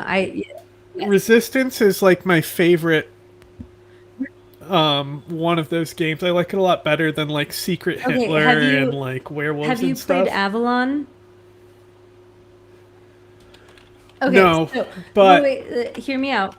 The reason I like Resistance is you can actually just play it with a deck of cards if you want to. I know, hear me out. Okay, so Resistance is a reskinned version of another game called Avalon. And Avalon, unlike Resistance, unless things have changed, because again, I haven't been in the industry in like 5 or 6 years. So like Avalon had a bunch of expansions that the Resistance never had. So if you like the resistance, look up Avalon. Instead of you are like part of a resistance group trying to overthrow a government, the setting is you are members of King Arthur's court and there are like infiltrators among you. So it's a different setting. Again, it's a reskinned version of Avalon, and there are expansions that make the game interesting. So if you like resistance, you should check out Avalon. That's all. I'm gonna throw that out there for you. Well, I'm saying I want to make a game that's like a fusion of resistance, but it's like so the thing. the social deduction game that still bounces around in the back of my head that I have still never prototyped or actually made is a union game. So like everyone at the table is like a worker, and the boss would have to be played by like a deck of cards or like a set of rules or something. Anyway, Like Pandemic, where you play the board. kind of, essentially. Because, or like I've also considered that the boss or a boss and some managers could be like a secondary team, but I don't want anyone to have to like sit turns out, and like there's a whole thing.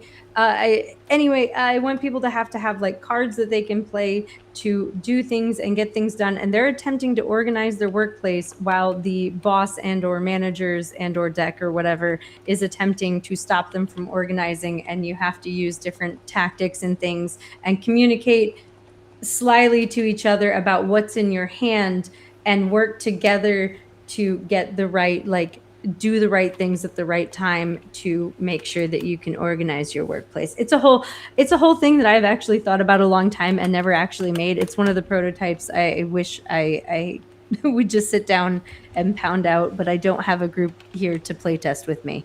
I'd have to travel over to Ohio, and I wouldn't want to do that unless I had something good to take with me. But I don't know.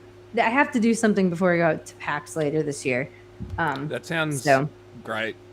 Yeah, no, I love social deduction games. So, there's also someone who there's also so by the way, in this thing, the cards that you play affect your like loyalty and the loyalty of others or like perspective of others, and you can have rats that are working with the boss, and so it's a social deduction game in that sense as well. That's a thing that I've considered. Because I've been trying to gone because I used to design games and be I still have friends who are designers, and I used to work in the gaming industry, and they have a bunch of ideas for things that I've just never sat down and actually prototyped out, because the gaming industry ain't what it used to be. Capital came in and it kind of got fucked. Apparently it's collapsing right now. Yeah. Well, COVID hurt it a lot too, because people weren't getting together during COVID. By the time COVID came around, it had been thoroughly like monopolized. And now Microsoft has come through and bought up everything, and they still have no games. It's great. I've been talking about table gaming and like we're talking about tabletop gaming. I know. And board games and tabletop and Anyway. Do you like Hearts? Yeah. I like assume card so. games. You Soul Tar. I'm from the Midwest, so I love euchre. I don't know what that is. It's a very Midwestern card game. All you need to know is that if somebody says, "Hey, you want to learn how to play euchre?" you say, "No." My family used to play euchre when I was younger, and along with tons of other card games. Card games are what got me into gaming as a kid. So it's kind of like Hearts, but it's a little different. It's called 500. Okay. Now, when I was overseas, you throw the ball. I tried so hard because you need 4 people to play, 4 or 6, but you have for 6-handed you need a I think it's an 80 card deck. It's got 11, 12s, and 13s. But it's similar to Hearts. I'm not going to sit here and explain it to you. It would take forever.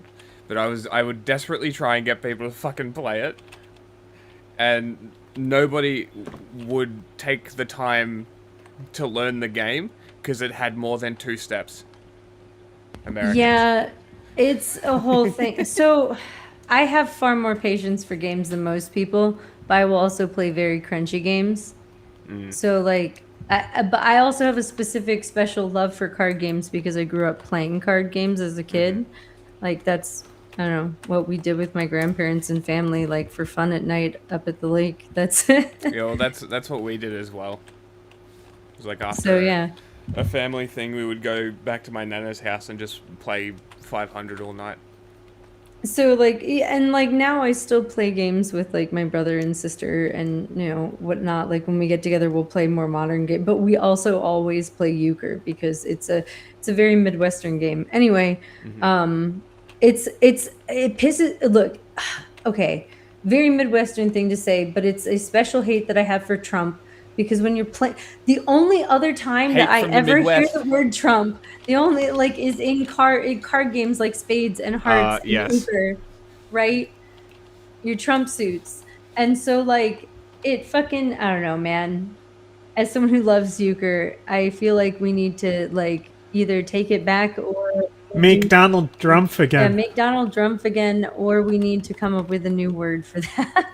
Because the it's funny you mentioned that because the other game we play, which is it's basically a derivative of 500. Like it plays the same, but we play with Jack's High. So Jack's. Yeah, that sounds like euchre. It might be actually. You'll have to explain it to me one day because it might be the same game. Watch it. Oh my god, fucking Australia. I bet you it fucking is. Do you play in teams? You play with half a deck. No. No. But you do pull cards out. You pull out black 4s and 3s and 2s. You probably play some kind of bastardized version of euchre. I think this is a uniquely Australian version of the card game Hearts. Yeah, I was gonna say that sounds very different than We'll have to. You know what? We'll have to do that some other time. Actually. But there's I'm interested. The derivative is called Bugger It. And you can literally play with any number of people because the deck is just split between people, and you bid to bet how many rounds you play. So depending how many people are, there's how many cards you have, and then out of your cards, you pick. Okay, I think I'm going to be able to beat everybody 3 times. You bet 3. If you win, you get 13 points, and so on. And if you lose, you get 0. You can bet that you will win 0, which means you have to lose everything on purpose. But you have to follow suit. So there's the trick, right? So most people don't realize this because most people don't know about euchre, and then people who know about euchre normally sound like fucking John over there being like, no, I don't want to learn how to play. No, I've never learned how to play. I just know that that's the joke. Is that if somebody asks you if you know how to play euchre or you want to learn, you say no. Let me put it this way. Most people who play euchre play with 4 people in one deck. But that's not the only way to play euchre. You can play euchre with 3 people, you can play with 5, you can play with 7, you can play with 6, you can play with 8. You can add decks and you can add bidding and passing cards and all sorts of things to it. So we would play with like 12 people and 4 decks and and card passing. So like that's so interesting. It's it can become a game that is quite in depth and and all of this is also, and all of this and all of this is also like, it's all like, when I don't know, it's how I learned to be good at math and learning how to be good at odds and stuff. And like, I found a card pack. Oh, cool. I was not allowed to bet as a kid, but I could play euchre, which is a bidding game, and so we played euchre instead. It's, I don't know, it's a very you can bet on euchre. We were not allowed to. You ever seen 11, 12s, and 13s? No. No. So you have the extra cards for 6 hand, but it comes with a whole little Do you have face instruction cards? book. Which cards? face cards, a jacks, queens, kings. Yeah. So it goes with all of those. The only one you take out are so aces are high, and then you take out And black it goes to fours, 13? 3s and 2s. Only in 6 hand. What the fuck? Because you need the extra cards. Because it's 10. So you need 10 cards per person, and What then is this? 3 in Soul the kitty, Tar. which is in the middle, and then you work with your team. So 6 hand, you have 2 teams of 3, obviously. And then you're sitting across from each other, and there's no table talk, so you're not allowed to talk. People do. Someone always fucking does. That was a contentious debate. Okay, so a lot of times there were rules about where you could and could not sit and who could be on your team at euchre in my family. Okay. There was a running, like, because we would hang out all through the summer, right? And so, like, there was, like, a running, like, tally of, like, who's winning and who's not. So it was always girls versus boys. And then if there were people missing and people needed to fill in, the kids sat in. So sometimes we would be on the opposite team. So I was often on the boys' team. And, like, even though, you know, I was a girl. Anyway, so, like, it was a whole thing. And so it was a whole thing because you were not allowed to say, like, no table talk, you can't tell people blah blah blah. And, like, my dad was infamous for cheating at games, and my grandmother, who was my mom's mother, not my dad's mother, so she did not tolerate his shit. And they were both so fucking competitive that it got to the point where, like, my dad would pretend to have codes that he would talk in so that my grandma would go crazy. Like, it was a whole thing. All I'm saying is, like, troll. Card games and family competitive behavior can be quite a fucking time. You were also not allowed to sit next to your spouse if you were married because people would argue too much. Oh, that's funny. Yep, it was a whole thing. This is my favorite deck of cards. That's the Joker. Oh, cool. But they're all, like, shitty colors. But they're all custom art ones. Everyone is unique. Oh, that's cute. It's very cool. I fucking love playing cards. As soon as I was old enough to gamble when parents weren't around, we started playing poker because I was because of euchre and because of playing euchre with multiple decks, I was really good at math and counting my odds and remembering what was played. And so that's illegal. I played well, no, it's not illegal playing poker and like no, it's First not. of all, you count cards in blackjack, not poker, and it's not illegal. You count your outs. It's and also blackjack is designed for you to be able to count cards. So is it actually? Yeah, blackjack is unless you're playing in California. So yes, I used to be good at blackjack, and I'm good at playing poker and like remembering who has what and what's been played and what. And honestly, I also for a while there was pretty good at shuffling in specific ways. I never did that when I was playing for money. I just had a very competitive family. I will do that when I'm playing against my brother and sister.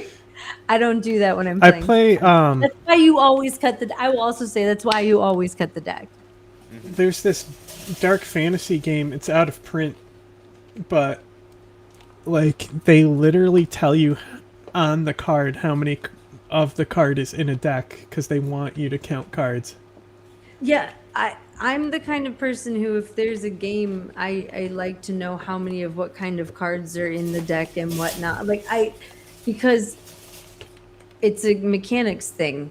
I'm very competitive. I like to know And then, how like, they work so I can win them. Like, for example, the Sushi Go game, like, yeah, the whole point is that you have to know how to count the cards, even though that one it's very simple because it's a small game. But that's like a good example of a game built around it. That's another one that has a lot of expansions to it if you are willing to spend the money. We've got these cards in America. They're pretty cool as well. Never seen this brand before either. Oh my god, I was gonna say, hey, you picked the most generic brand of American playing cards. Yeah, American. Yeah, Bicycle I card. literally never seen them before. They're great. I mean, they're good. They're good. They are playing good. cards. I also like the pack is cool. And they have all different kinds of them. There's nothing. I am not hating on bicycle playing cards. I just also was like, hey, look, generic playing cards. You know about the guy who does quality control for them? Really? Who's blind? No shit. Do you know about this guy? I didn't No, know that sounds cool as fuck, though.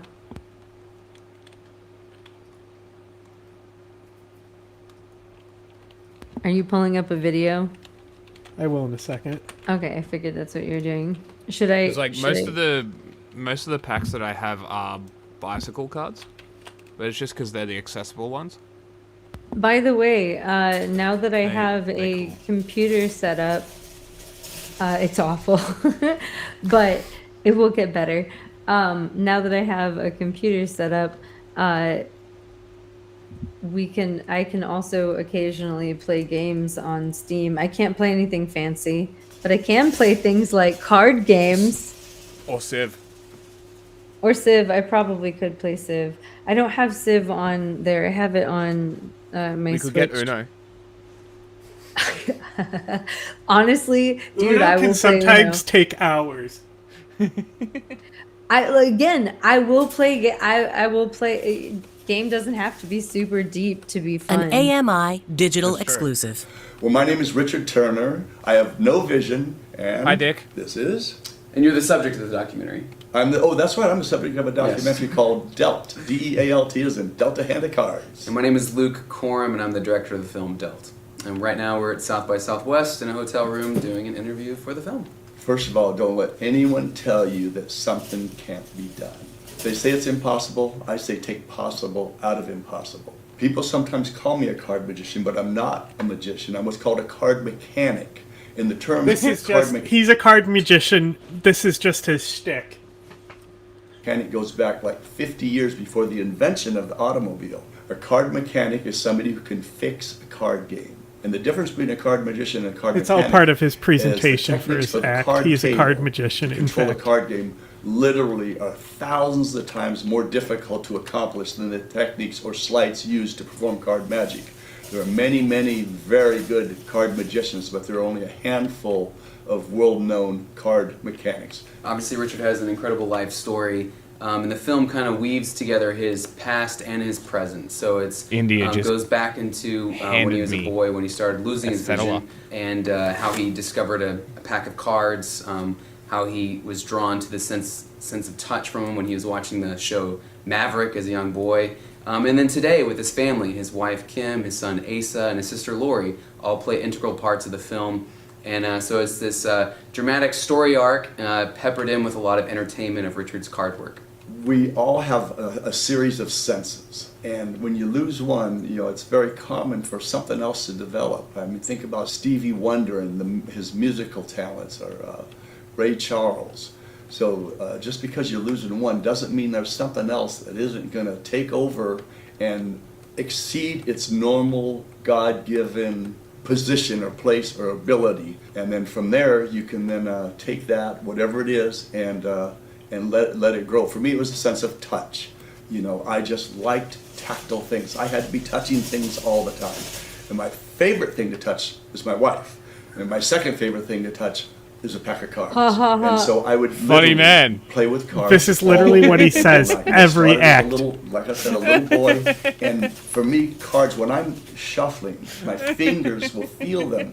They will feel like as thick as Shit a, like that gets a me board, so bad. Even though they're only 11.5 Well, it's thousand. it's part of the magic show. You tell a few jokes, And because of that touch, But it's a dad I joke. was able to. I know, but develop what I did. But then comes the work.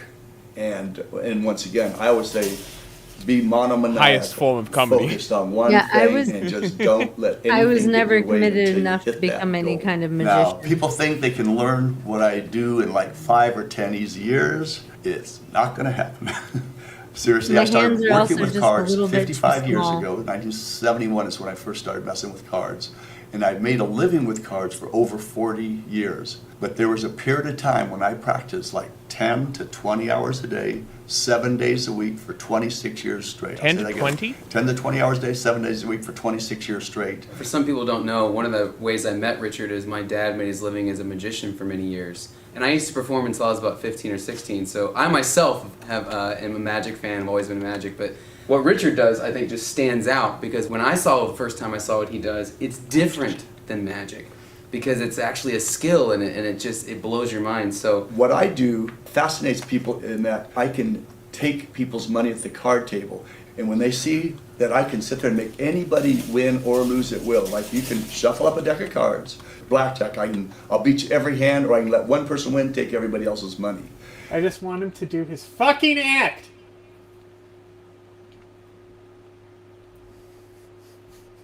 Dance for me. As you heard, I'm not a magician. I'm what's known as a card mechanic, but what I do can appear very magical. Now, this is not to fool you yet, gentlemen. This is just to educate the audience. So when you play poker, blackjack, bridge, hold'em, whatever the game, you want to make sure the cards are evenly mixed. This is basic casino procedure, which is what is known as riffle. Riffle. You're supposed to do what's called a block cut or a strip cut. Another riffle, a cut. That is basic casino procedure. Now, in a private game, that's where the hustlers hang out. Here's something you never do when you play for money. Never shuffle with one hand. It makes the other players nervous. And when they see you shuffle with one hand followed by a one-hand flip around cut, they get up and run, you're left playing with yourself. Right, Ben? Exactly, I know that. Now, Ben, how many times would you say I shuffle and cut this deck? I would say 6 or 7? 6, 7, yeah. Let's see if this deck is evenly mixed. Does that look pretty 6, even, 7. Ben? Do we have ace through king, king through ace, king through ace? Did I shuffle it back into perfect numerical order? I think you did, yeah. Well, we did it then, Pen. I love that he has to ask because he Do me a can't favor, see. Reach in and pull out a card. Just any random card. Tell me when you got one. I got one. All right. Square up this mess here. I'm going to show you a few moves. Hand me the card face up. Face up. Face up. So tell the audience what you picked. 7 of hearts. Watch the 7 of hearts. I'm going to show you how I can magically keep his 7 on top by dealing underneath the top card. Watch face up. This is called dealing seconds, but you have to deal the card as neatly as if you're dealing from the top. Watch, I'll deal it in That I can do. He loves this. He always goes super slow motion. But he's able to do the sleight of hand extremely quick. Will hit the other player. Yeah, you gotta snap when you deal. Face up. See how the card stays as the second card kind of melts through the deck. Here's one-handed. Yep. Now when the card is face down, see, you can't tell you've been swindled. Isn't that fun? Thank you. Again. But like, it's again, variants of that, like drawing off the top of the deck, organizing again, cards and stuff. I haven't done it in years, so I'm sure that I'm not nearly, and I'm not that graceful. I'm not as graceful as him. But like, and I never was committed enough to become any kind of magician. But that's the kind of, again, I don't do it when I'm playing for money, and this is why you always cut the deck and why you always watch people when they fucking deal, because most people are not that smooth. And but he does the quality control for bicycle because he can feel the differences in the cards. Yeah, I believe it. I believe it because I used to work in magic cards, and I used to roll around in magic cards all day. I was an overstock, but I had friends in grading that were like that, and it I don't know, not my thing. But there are people who are very good at seeing and feeling small things. Meh.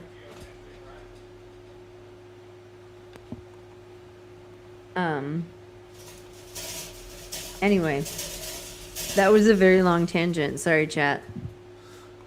Where were we? It would have been fine if I pulled up a video of him doing his thing first try. You're good. No, even then, we were talking about card games for a long fucking time. He's just very interesting if you watch how he does. Because it's all stuff that you've seen before, you know what I mean?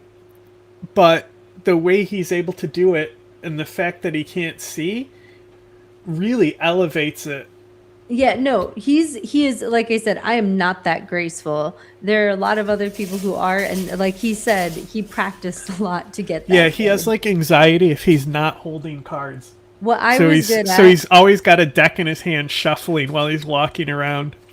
what I was good at is knowing how roughly how far down, you know, specific suits or cards were, and in euchre setting up someone for trump, like a specific kind of trump when you're dealing from the top or bottom. Like if your family's not paying attention to you dealing, you can deal from the bottom of the deck. You can deal from 3 cards down if you're good at it. Like it's all I'm saying is I don't do that when I'm playing for money, and you always got to watch people when they deal.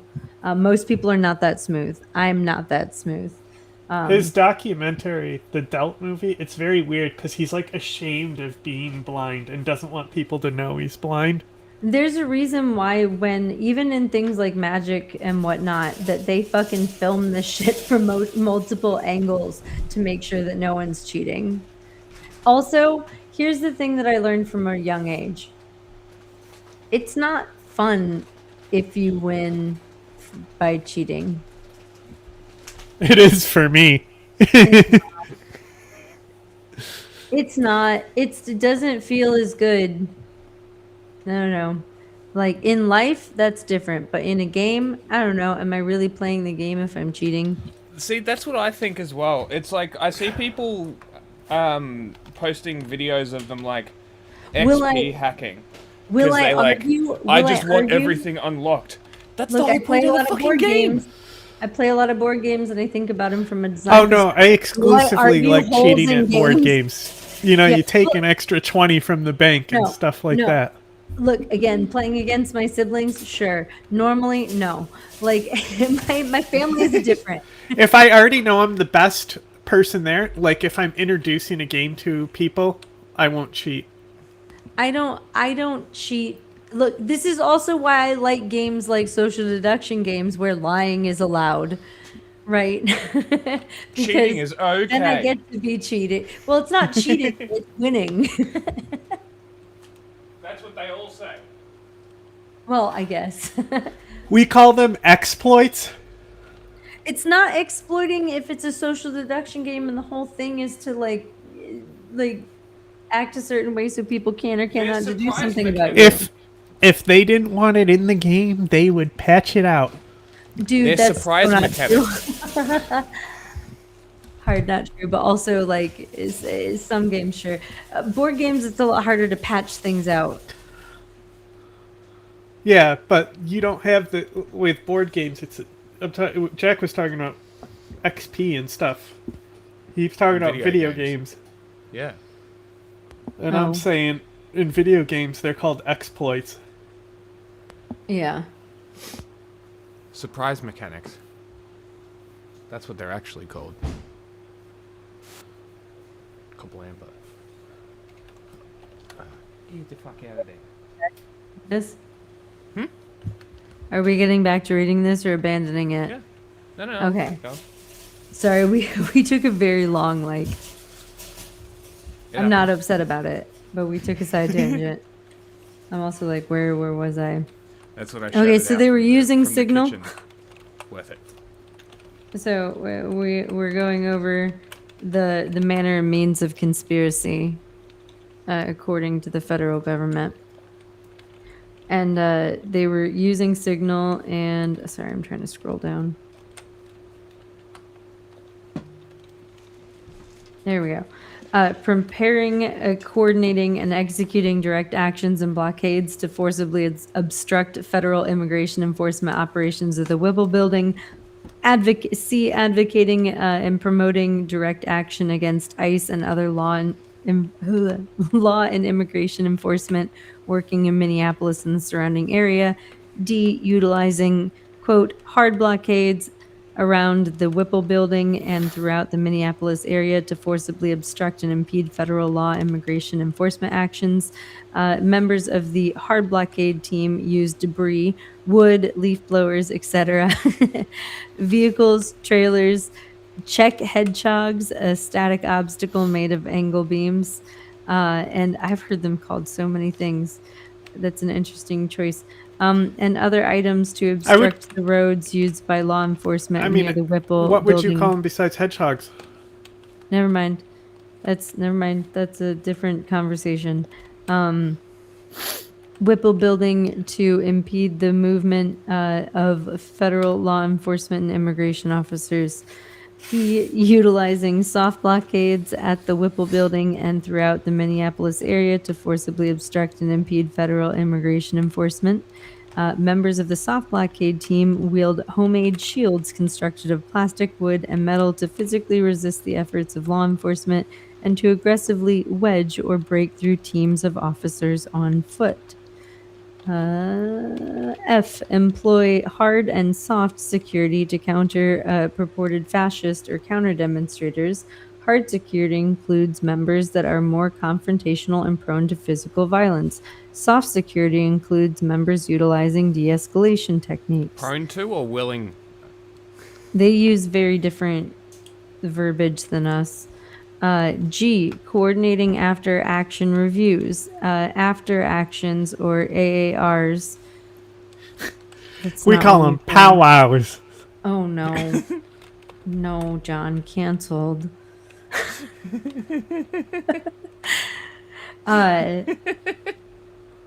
Report back. Gone before we even started. Anyway. Following planned direct actions and develop conducting after action reviews following planned direct actions to develop best practices. That's a normal thing for any community organization to do on, even when you're doing totally lawful protests. I want to be very clear about that.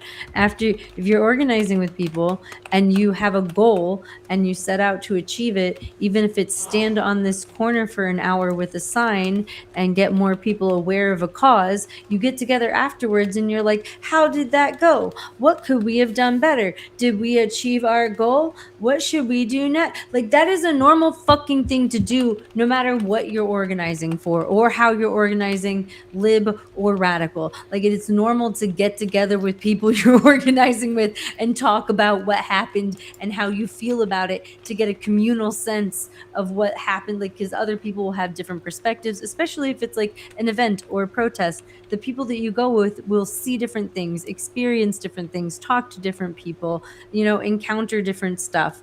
And so, like, anyway, I'm just saying, like, that's a normal fucking thing to do. Like, again, they're trying to make this sound so scary, right? Like, these people are Antifa, like, this is like some lib ass stuff, You're trying so hard. This is organizing 101 basic lib shit. This is not even radical stuff, even though, like, it is normal for any kind of organizing. Like, Democrats do this, okay? Republicans do this. Anyone organizing does this. Anyway. No. Debriefs.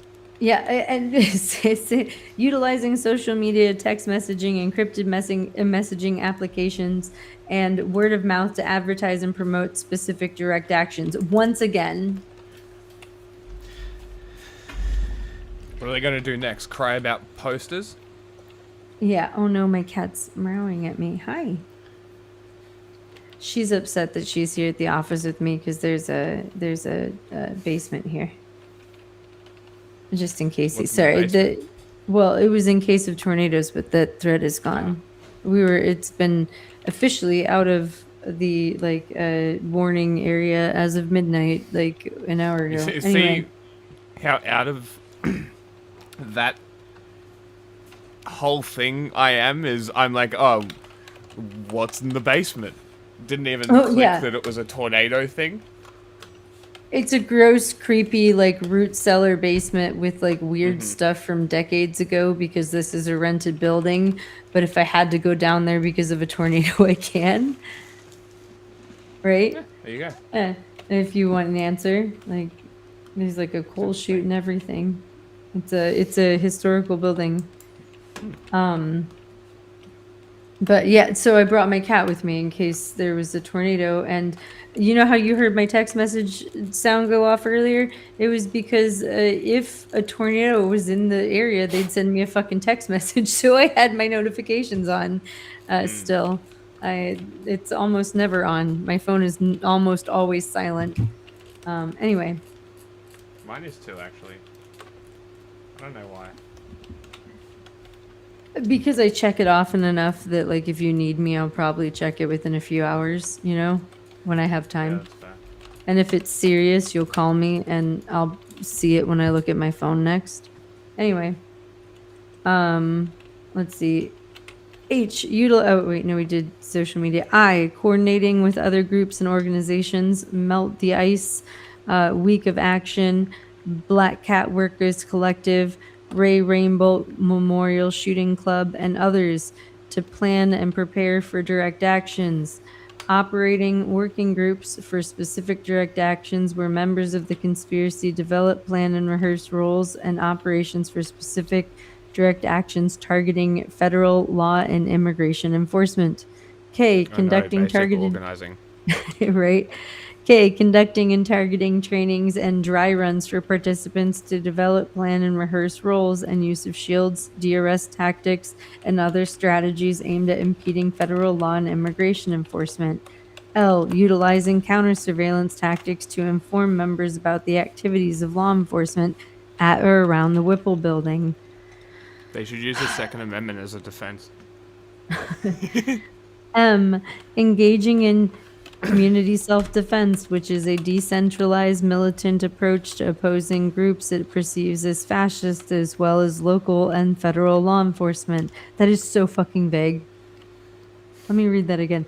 Engaging in community self-defense, which is a decentralized militant approach to opposing groups it perceives as fascist, as well as local and federal law enforcement. That's, I mean, yes, but also that is, no. It's so much more than that. Anyway.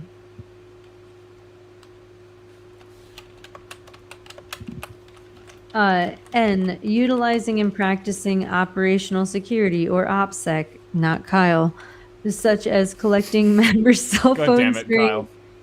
Not Kyle. Such as collecting members' cell phones during meetings to prevent recordings.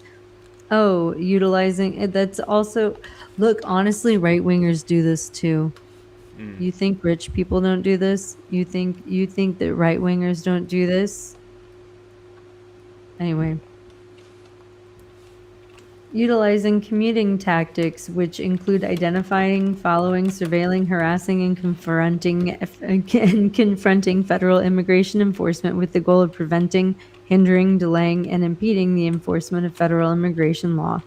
I mean, they're going to have to prove that in court. We'll see. P, I mean, also, again, even if big if true, based. P, training other direct action and Antifa affinity groups throughout the country about how to forcibly obstruct, prevent, delay, hinder, impede federal immigration enforcement operations. So that's a lot of allegations so far. In furtherance of the conspiracy to overt acts. 9, in furtherance of the conspiracy and to effect the object and purposes thereof, the defendants, named all of them, and others known and unknown to the grand jury committed various other overt acts, including but not limited to the following. And then we get a big list of acts. On or about January 11th, Davis moderated an event called, quote, emergency meeting on resistance to ICE operation, end quote, on Central Avenue, Southeast Among Us. Minneapolis. During the meeting, attendees broke out. This is why I'm like, I think someone talked.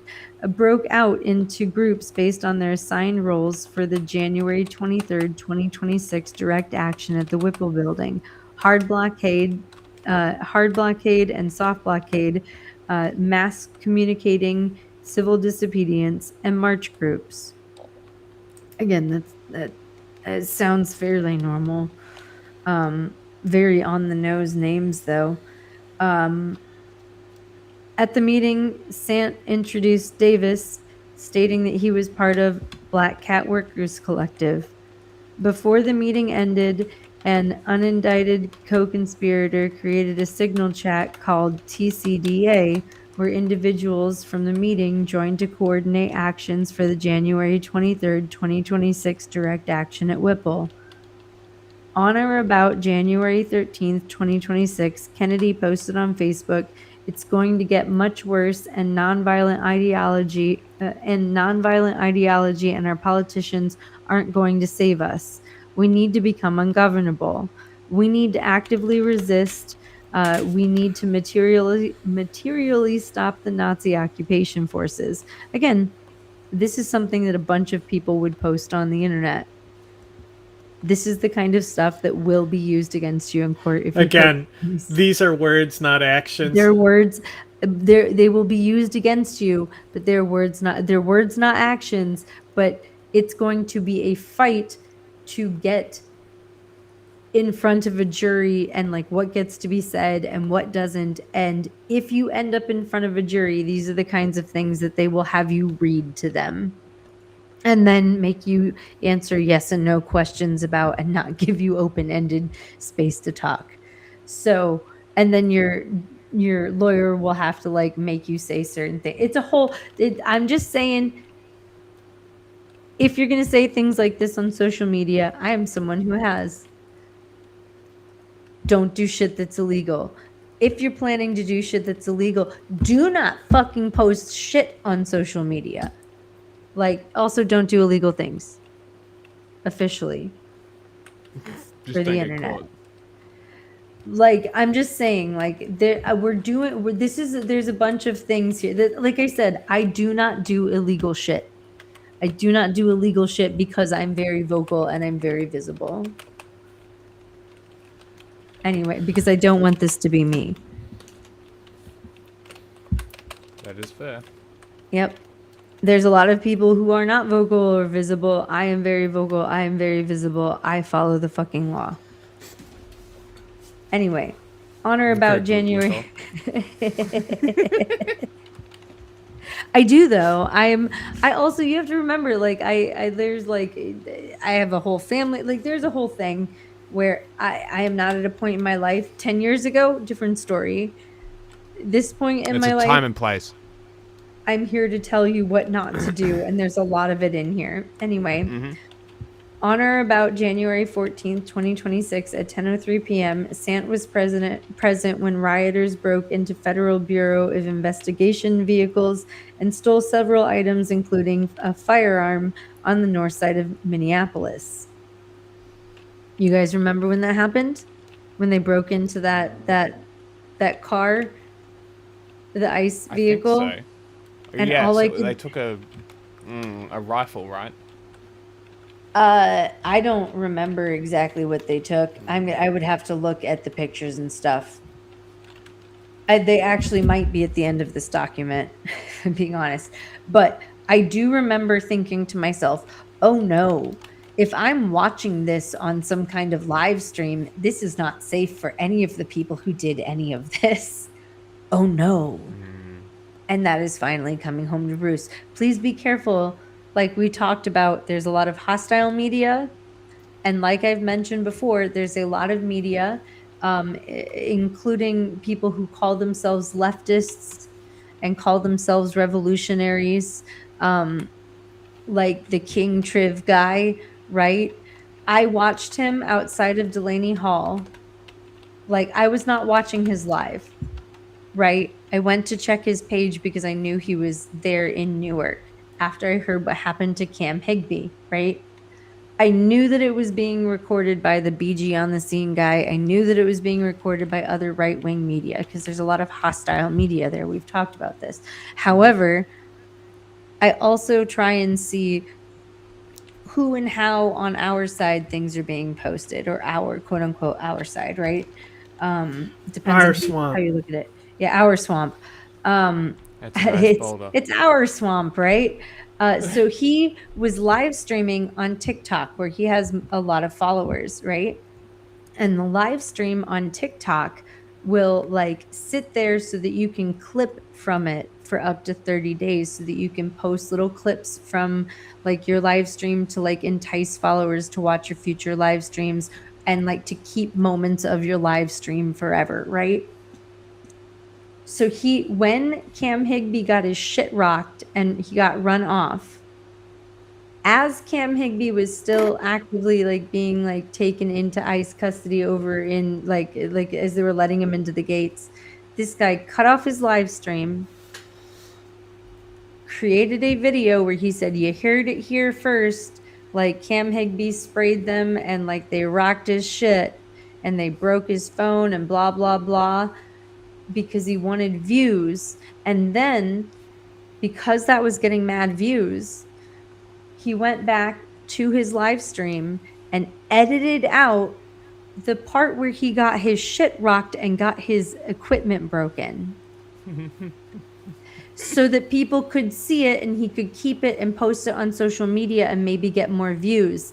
And he posted a secondary video where like he explained what was happening, and then he went back and clipped it.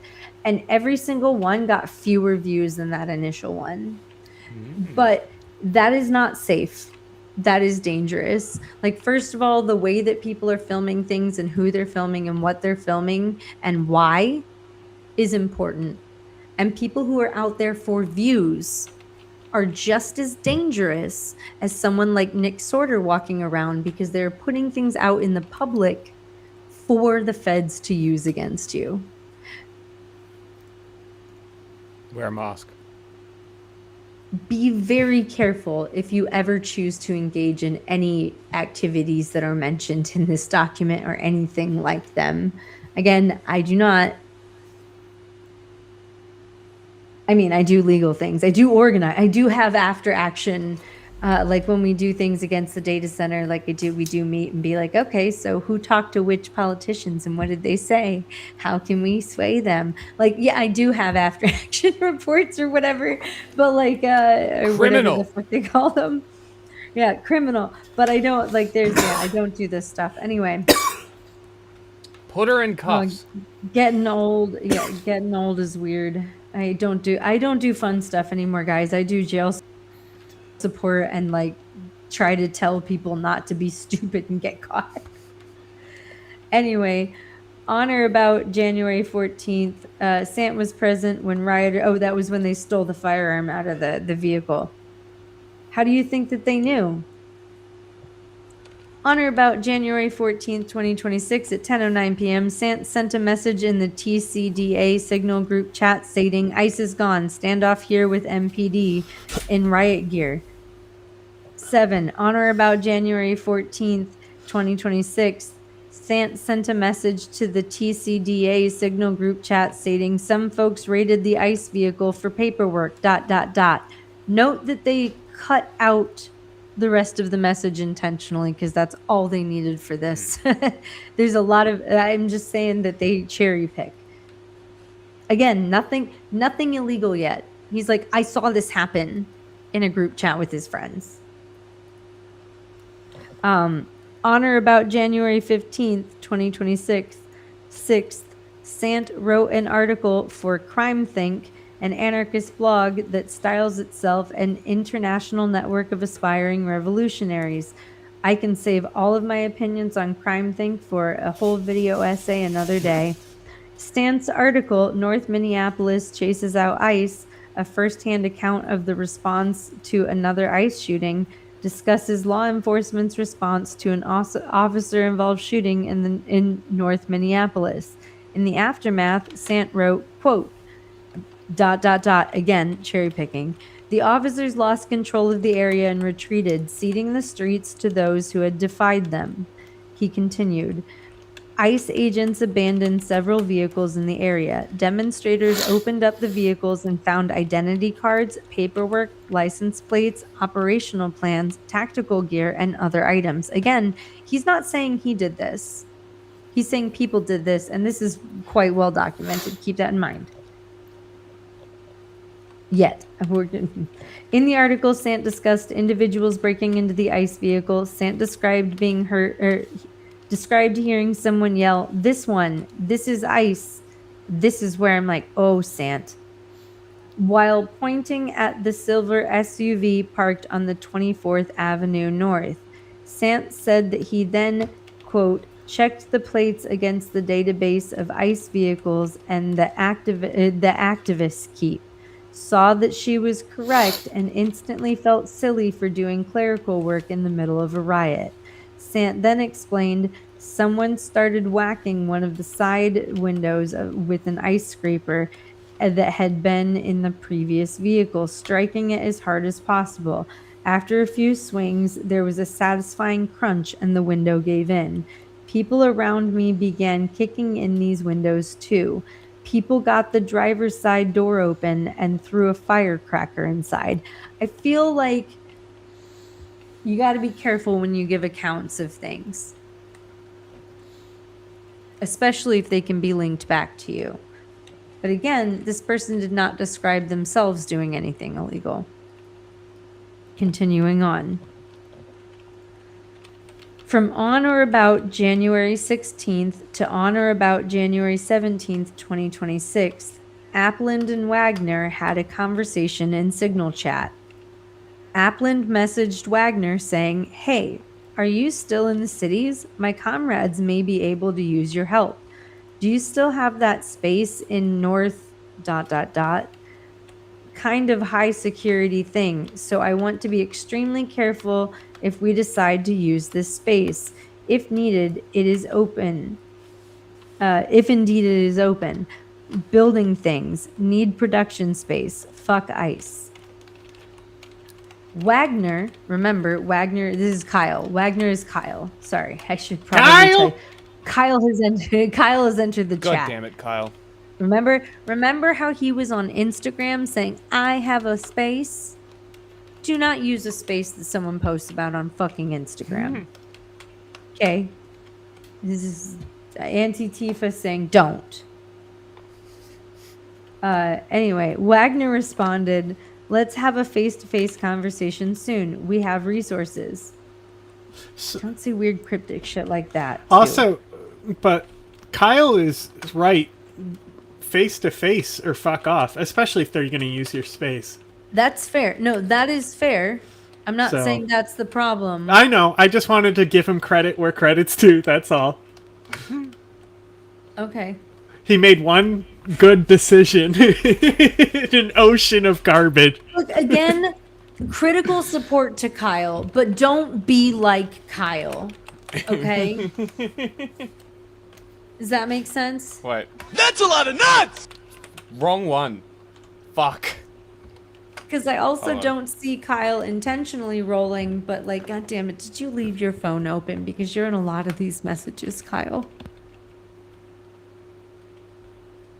Anyway, I hope Kyle didn't talk to the police. We haven't. I don't know. I doubt he did. I'm holding that. Look, I hope. I'm trying to have some faith in Kyle. Anyway, Wagner responded, "Let's have a face-to-face conversation soon. We have resources." Applin replied, 10 a.m. at my place, and provided his address. On or about January 17th, 2026, at approximately 11:46 a.m., Davis sent a message into the TCDA Signal chat group message stating, "Announcement, please read. Working group delegates, please post your links to your groups and reply to this message after reading the bottom. The spokes coordinating group has been meeting and we're making good progress. This message is to communicate some information and to ask y'all to resort yourselves into the final action groups for Friday 123. Update, we're all in for 123. We have some initial plans, but also a few challenges. So especially if you have connections to AFL-CIO leadership or decision makers, please ask them to focus on Whipple and not downtown." This sounds like a normal organizing chat.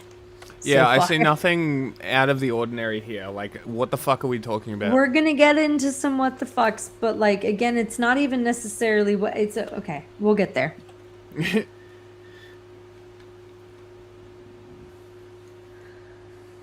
On or about January 18th, 2026, Wagner posted a video on his Instagram account, the one that you saw. Chaos follows. The K is whatever, which is captioned, "I'm fundraising for other mutual aid networks and spending my resources fighting back and organizing the direct action that's getting us results. If you can't be here and want to see us take Then the be fight to square. them, give me your support and help us stop ICE now. My link is in my bio. Fund community protection and anti-ICE direct action. Hashtag Viva la Resistance. Unreal. No fucking way. Critical support to Kyle. I love this guy. The most critical support to Kyle. By the way, I need everyone to know that I use the phrase critical support as a joke because I don't respect the people that use it intentionally. Like, doesn't everyone? Stan says you're a cunt. I feel like I have to say that out loud in case people don't know. Not that, I don't know. Anyway. Honor about January 18th at approximately 10:15 a.m. Applin sent a message to Kyle. I'm just going to start calling him Kyle. Hey, Kyle! Wagner, are you still planning on coming by this morning? Because you probably slept in. He didn't even show up? I guess. Stan says you're a cunt. God damn it, Kyle. Ike and I are hanging out here waiting for you. On or about January 18th at 2026 at approximately 11:17 a.m., Wagner sent a message to Applin stating, "Here." That's an hour later, by the way. Applin, I'm not going to pretend I haven't done that, but Kyle, you don't know these people. Anyway, or maybe you do, I don't know. Applin also sent a text message to Wagner, called him, and left a voicemail. God damn it.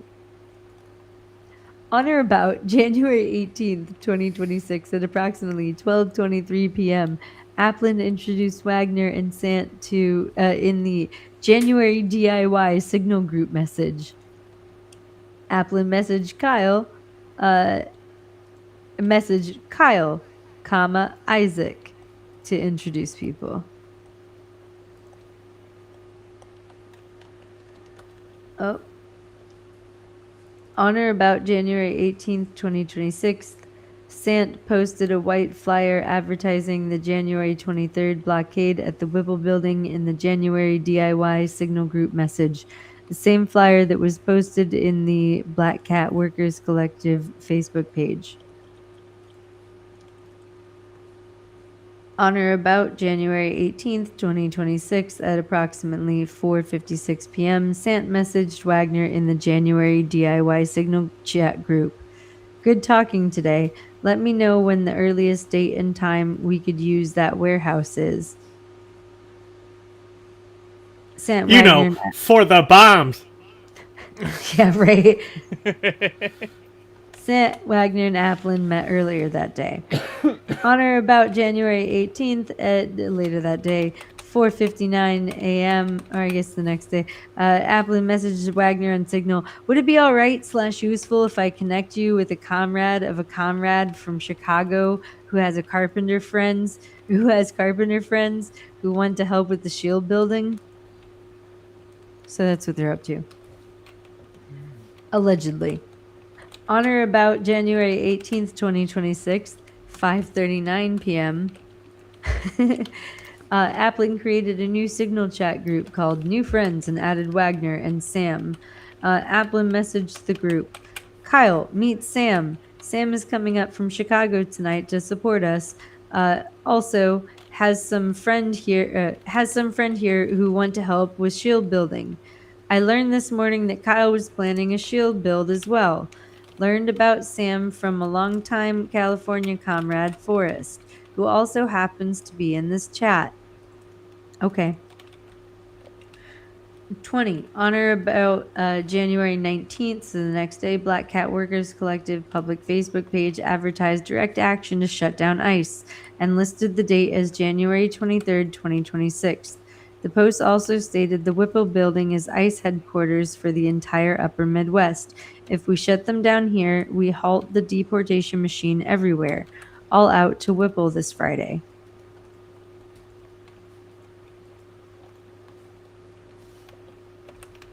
So talking about January 23rd.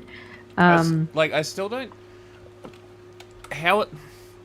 Like, what methods are they using to actually try and sell this to people? Because, like, this is horseshit. Like, this is... Any liberal is going to read this and just be like, this is organized. Yeah, also, it's going to be a jury in the area.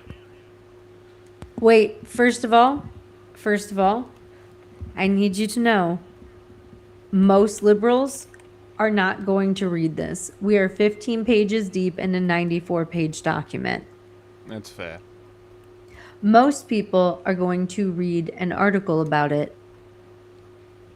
Now, I have not checked local journalists on this, but given the questions that they were asking and given this community, I assume that Sounds it's like they were far aware. more level than Fox News and the way that, you know how he said, oh, I think we said enough to get the story out the way that we want to without saying the way we want to, right? With our narrative and our spin. And Fox News and other right-wingers will use the narrative that he laid out, and that's it. And journalists will have to go through this, and it's a whole thing. So, but like, I'm not saying that there's gonna be bad and good journalism about that. This is why I read through these things myself. Fair enough. I agree.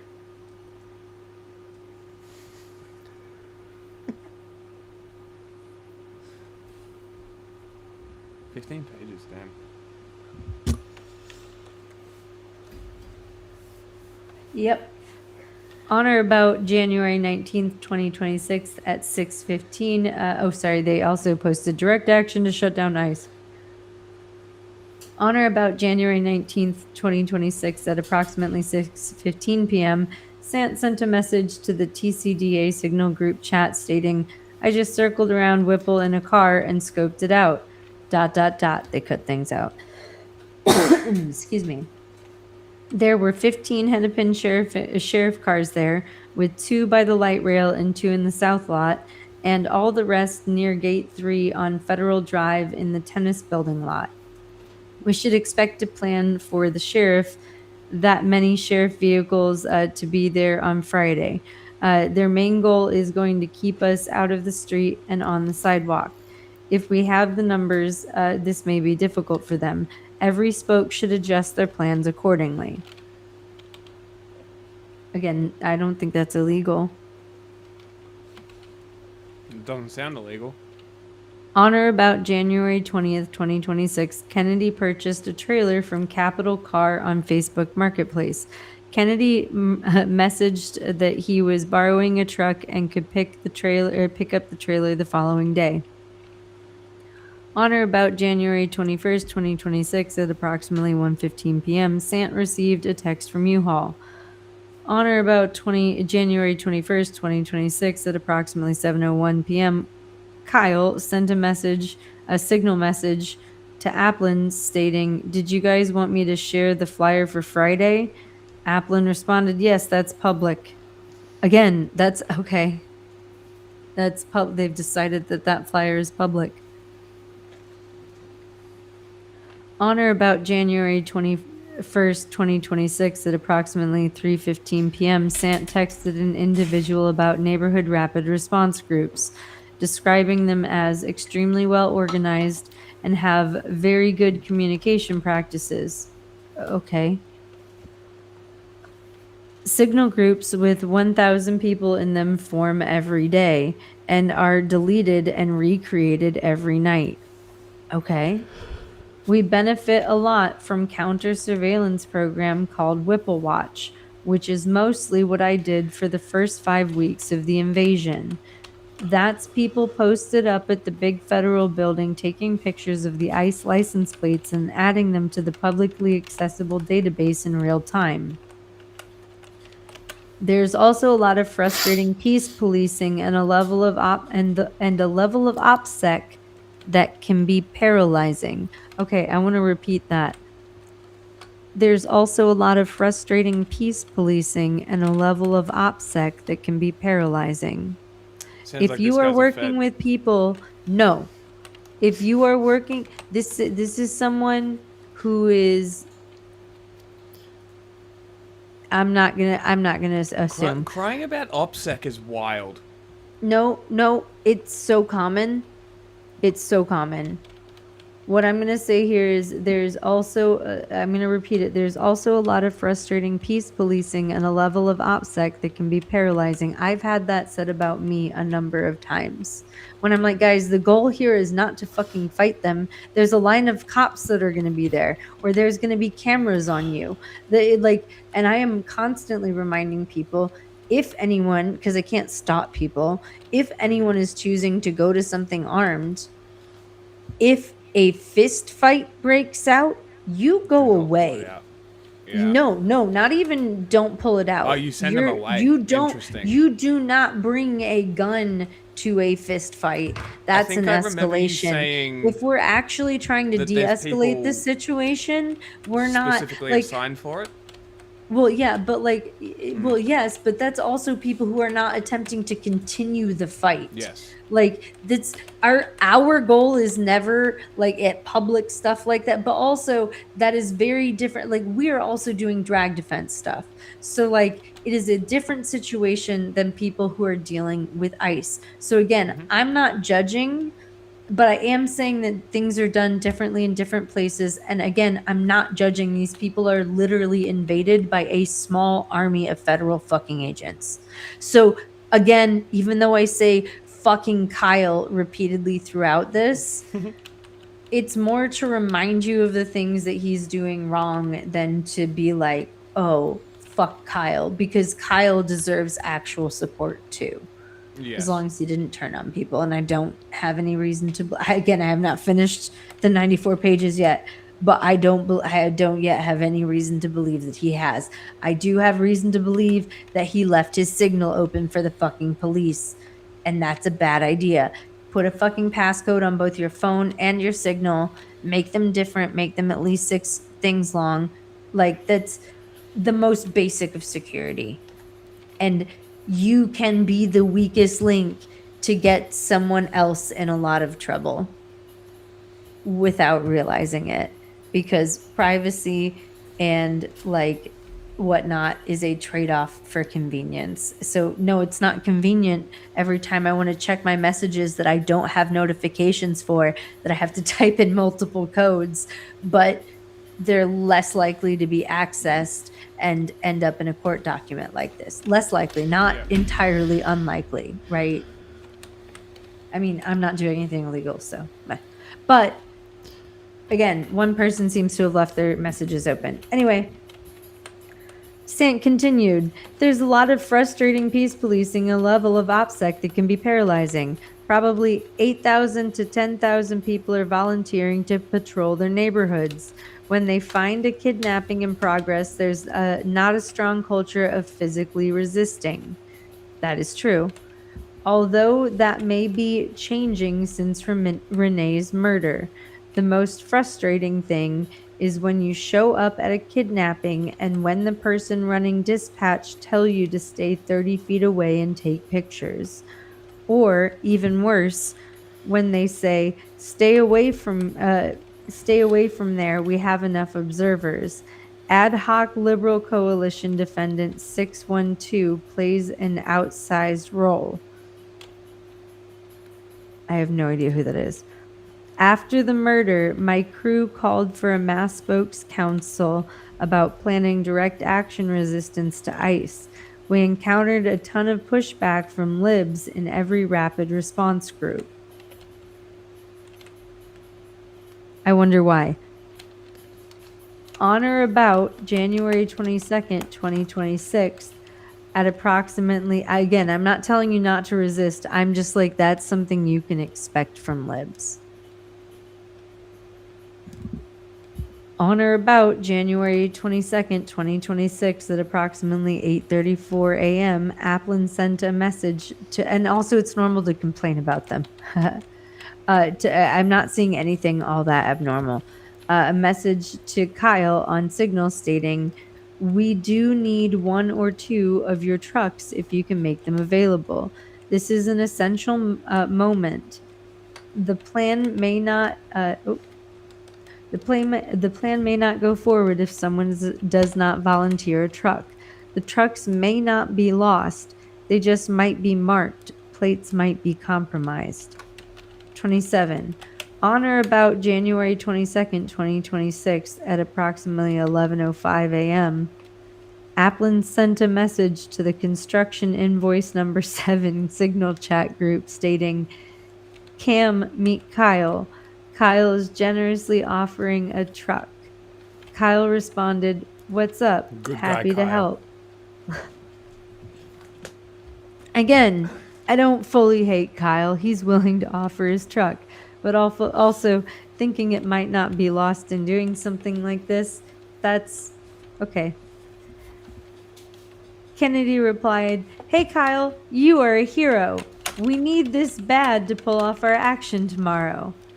Kennedy messaged, "Well, if you're willing to face possible arrest, it would be to use your truck to drive a trailer and deploy it with a small team of vetted folk to block a roadway. Time permitted using chains to flip it. If you aren't comfortable with that, letting us borrow your truck will ensure you can make this. If you aren't comfortable with that, letting us borrow your truck will ensure we make this action happen." Kyle responded, "For sure, can empty the truck and let it go missing. ...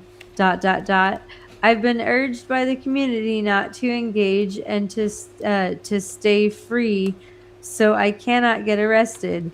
Because this is after he was arrested and I assume. No, he wasn't arrested yet. This is still in January.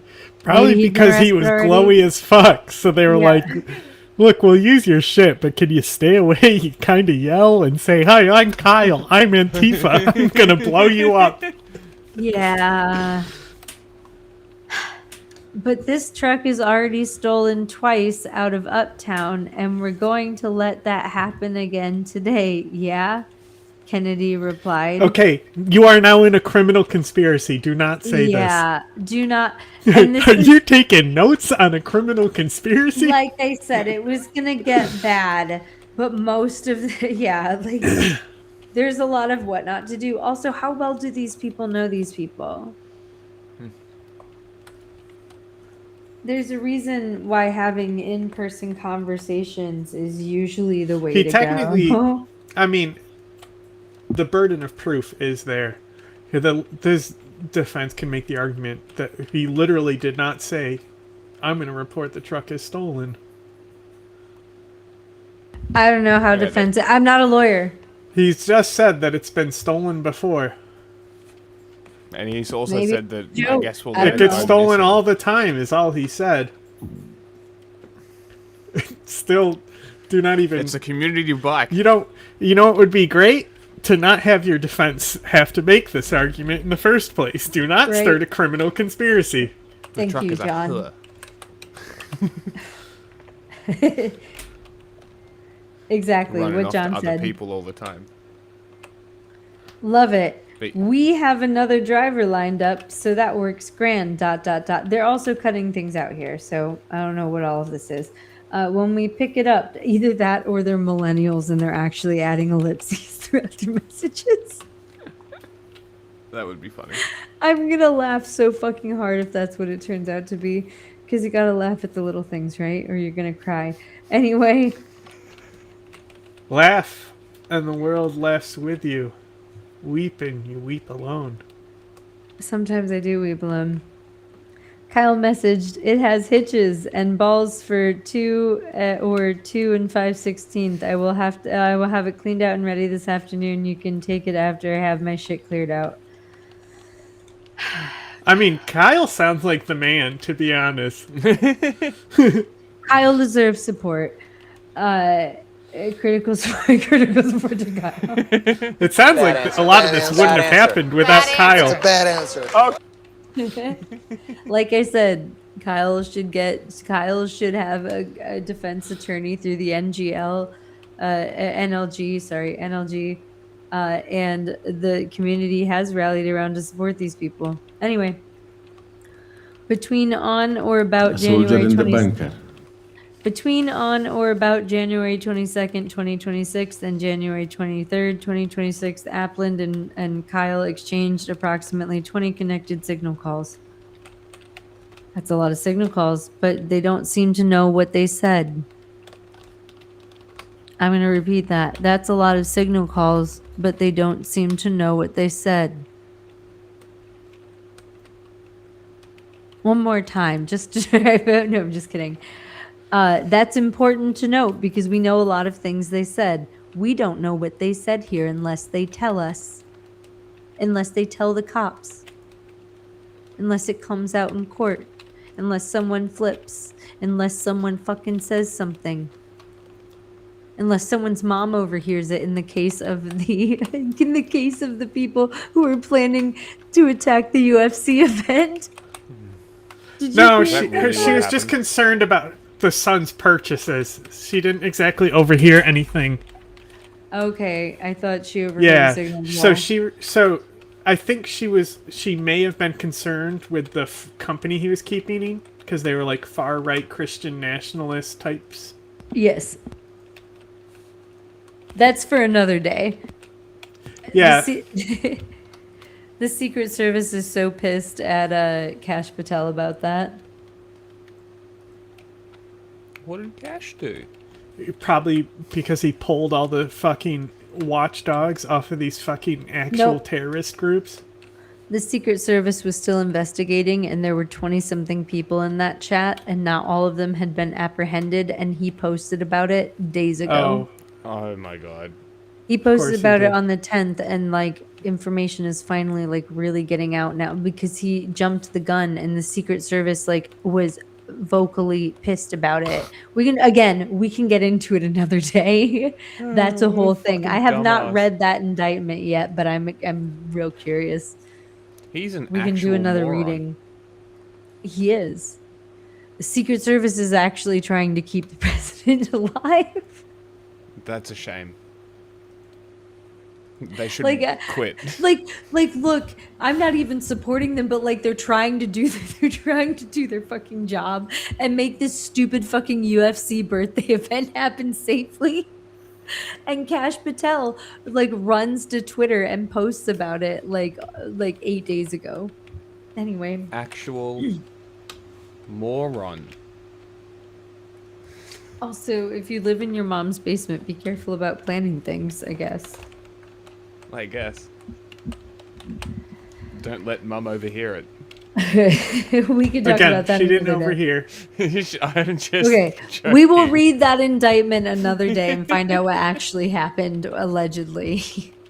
What allegedly actually happened. Okay.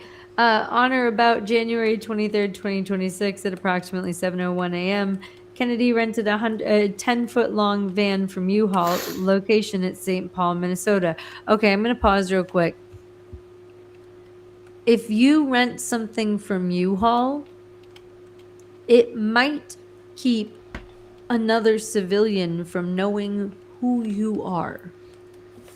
Might. Heavy might. However, law enforcement will be able to find out who you are with a phone call. Like, don't ever expect an anonymity from the law if renting a U-Haul. Like, full stop. Like, that's... Like, not even Patriot Front expects anonymity from police officers. They just don't expect to get pulled over and arrested on the side of the road like they did that one time. It was very funny. That was very funny. Or that other time. That was we got people in there. Yeah, we got people in there. They're about to throw up because it's so hot. We didn't realize how hot it was going to be in the back. We gave them all little... No, that's what the cops said when people asked how they knew. The cops just flat out said, oh, we had people in there. Like, on the street, they said that. That's great. Anyway. 30. On or about January 23rd, about 7:09 a.m., Thorson was near the Jake the Plumber business in her white Subaru. Hereforth known as What is she, Subaru. lesbian? Probably. With a black... What about it? What of it? Like, that is like full support to Subaru. Yeah. Like, What about it? lesbian. I drive a Well, like, Subaru. I do as well. What do you want? I also... Shut up, lesbian. Shut up, lesbian. It's Pride Month. You have some fucking pride in your Subaru. I'll fucking put a rainbow on my car. Don't fucking tempt me. I'm just gonna call Thorson Subaru for the rest of this dramatic reading. Also, Thorson was near the Jake and Plumber business in her white Subaru with a black trailer. On January 23rd at 7:16 a.m., Sant walked from the Jake the Plumber business and entered the U-Haul moving and storage on Hiawatha?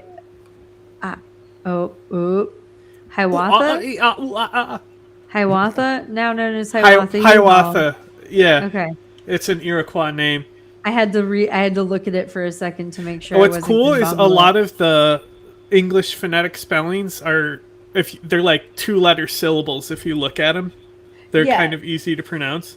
No, I know. I also live in an area where a bunch of things are like that. I just also was like, oh, I've never encountered this one. I have to stare at it and actually read it. Yeah. What's interesting though is that they allowed. I love it because I'm all like, them to like design their own language as long as it was like with the English script. So there's sometimes you'll see it where it will be like a reporter's name and it will be like all kinds of like dots all over the letters because they can use the accents on the letters and stuff, and they won't even sound like the same letters in English. Yes, I know. We had a building with a name like that on it at a university I went to because it was the indigenous building, and they were one of those tribes. Yes. Is that like the Quetzalcoatl thing where it's like a lot of X's and Z's and Q's? Yeah, similar but also different. not how it's pronounced. Whatever. See, I don't remember. This is my point. No, but I don't remember, but because like the atlatl is the addle. That's how it's supposed to. I'm not going to pretend like I know how to speak that language or So pronounce things Quetzalcoatl, properly in it's it. a Quetzalcoatl or something. Okay, dude. Weird. Anyway, we're going to go with Hiawatha. It is Hiawatha. Or Hiawatha. Look, Avenue in Minneapolis. 32. At approximately 7:21 a.m. and 7:27 a.m., Sant received short code text great messages peacemaker. from U-Haul. So U-Haul messaged this guy. At approximately 7:30, he drove the U-Haul cargo trailer from Hiawatha U-Haul to Jake the Plumber business. Multiple individuals loaded shields into the U-Haul cargo trailer and the Jake the Plumber parking lot. During this time, Patriot Front. Subaru was near the Jake the Plumber business in her Subaru. I'm calling her Subaru from now on. 34. At approximately 7:39 a.m., Davis sent a text message in the TCDA signal group message stating, "People who are on the ground today should leave and delete this group." Guess what someone didn't do? But I'll lose all my contacts.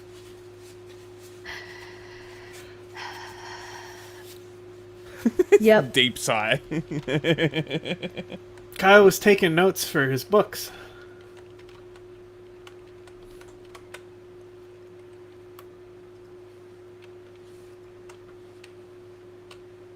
At approximately 8:39 a.m., Subaru drove the Subaru back with a black trailer to the parking lot in and around the northwest corner of the Whipple building and parked. At approximately 8:44 a.m., Sant drove the U-Haul cargo trailer to the North Park and to the North Park and Ride parking lot around the Whipple building. Sant exited the U-Haul cargo trailer and walked to the Fort Snelling light rail station. Doyle was a passenger in the U-Haul cargo trailer carrier. At approximately 8:47 a.m., a crowd gathered across from the main gate of the Whipple building. Several of the individuals later met with Sant and took part in the soft blockade at the light rail station on Minnehaha Avenue. At approximately 8:48 a.m., Sant entered the Fort Snelling light rail station. At approximately 8:53 a.m., 7 individuals left the main gate at or around the Whipple building and met Sant at the Fort Snelling light rail station.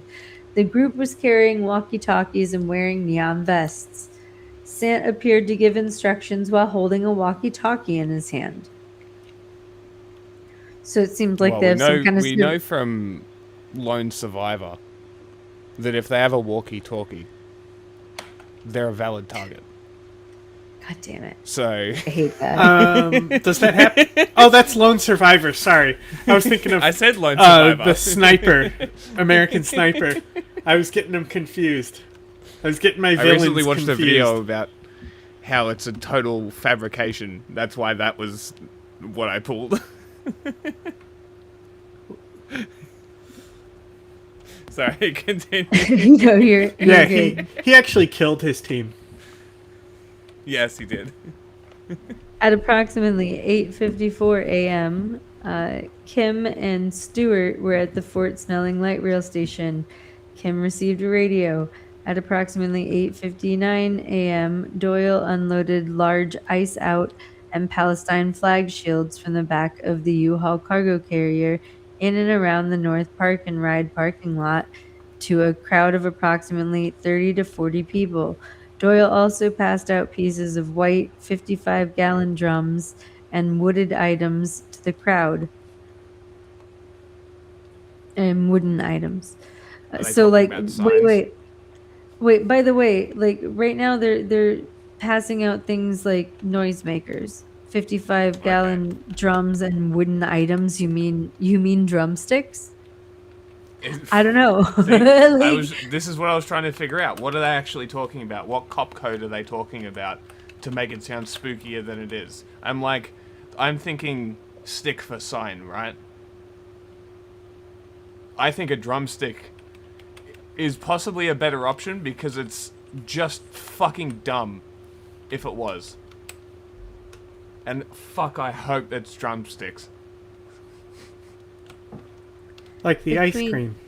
Between 9:01 a.m. and 9:03 a.m., Sant met with a group of individuals at the Fort Snelling light rail station and appeared to give them directions. The group then started walking towards the North Park and Ride. At 9:05 a.m., Sant left the Fort Snelling light rail station and walked towards the North Park and Ride parking lot at or around the Whipple building. Between approximately 9:22 a.m. and 9:25 a.m., Sant provided a radio to an individual and a group wearing neon vests to hold shields and barriers from the North Park and Ride parking lot towards the soft blockade at or around the light rail station at the Minnehaha Avenue. At or around 9:27 a.m., Doyle drove the U-Haul cargo carrier away from the area of the North Park and Ride parking lot. At or around 9:38 a.m., Doyle drove the U-Haul cargo carrier to the area at or around Doyle's residence in the Snelling Avenue in Minneapolis. I need to take a break and get a drink. My throat is super dry. If someone else is willing to read for a little while, I have read 20 pages now. Well,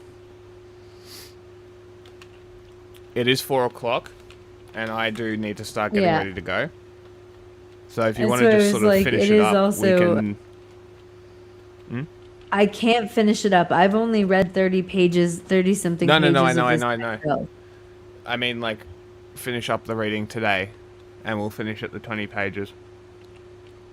Oh, okay. You mean end now. That's fine. Yeah. It is late. Yeah. Because, like, we're way over. Sorry, that's why I asked how long are you guys planning on streaming. Yeah. This is quite long, why but I'm it's like, a story. Yeah, because I'm really enjoying this.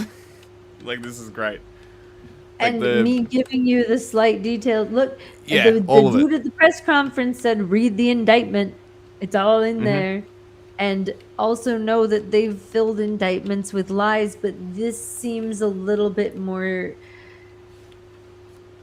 It seems methodical, but it also seems like they're trying to use a lot of things that are not necessarily as legal. I don't know, as illegal as they're trying. You know what I mean? Like they're trying to like paint things as like maniacal and like terroristic when it's like no, like they're trying to stop a literal occupation of their city of like people who've been doing illegal things.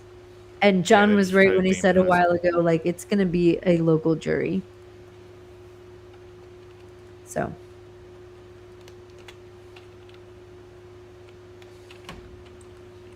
I don't know how many people actually watched that, but I hope that it was interesting. Yeah, our viewer count's broken today, so. Yeah, we have no idea. It hasn't picked up off 0. But people have been in chat, so sometimes it's just broken.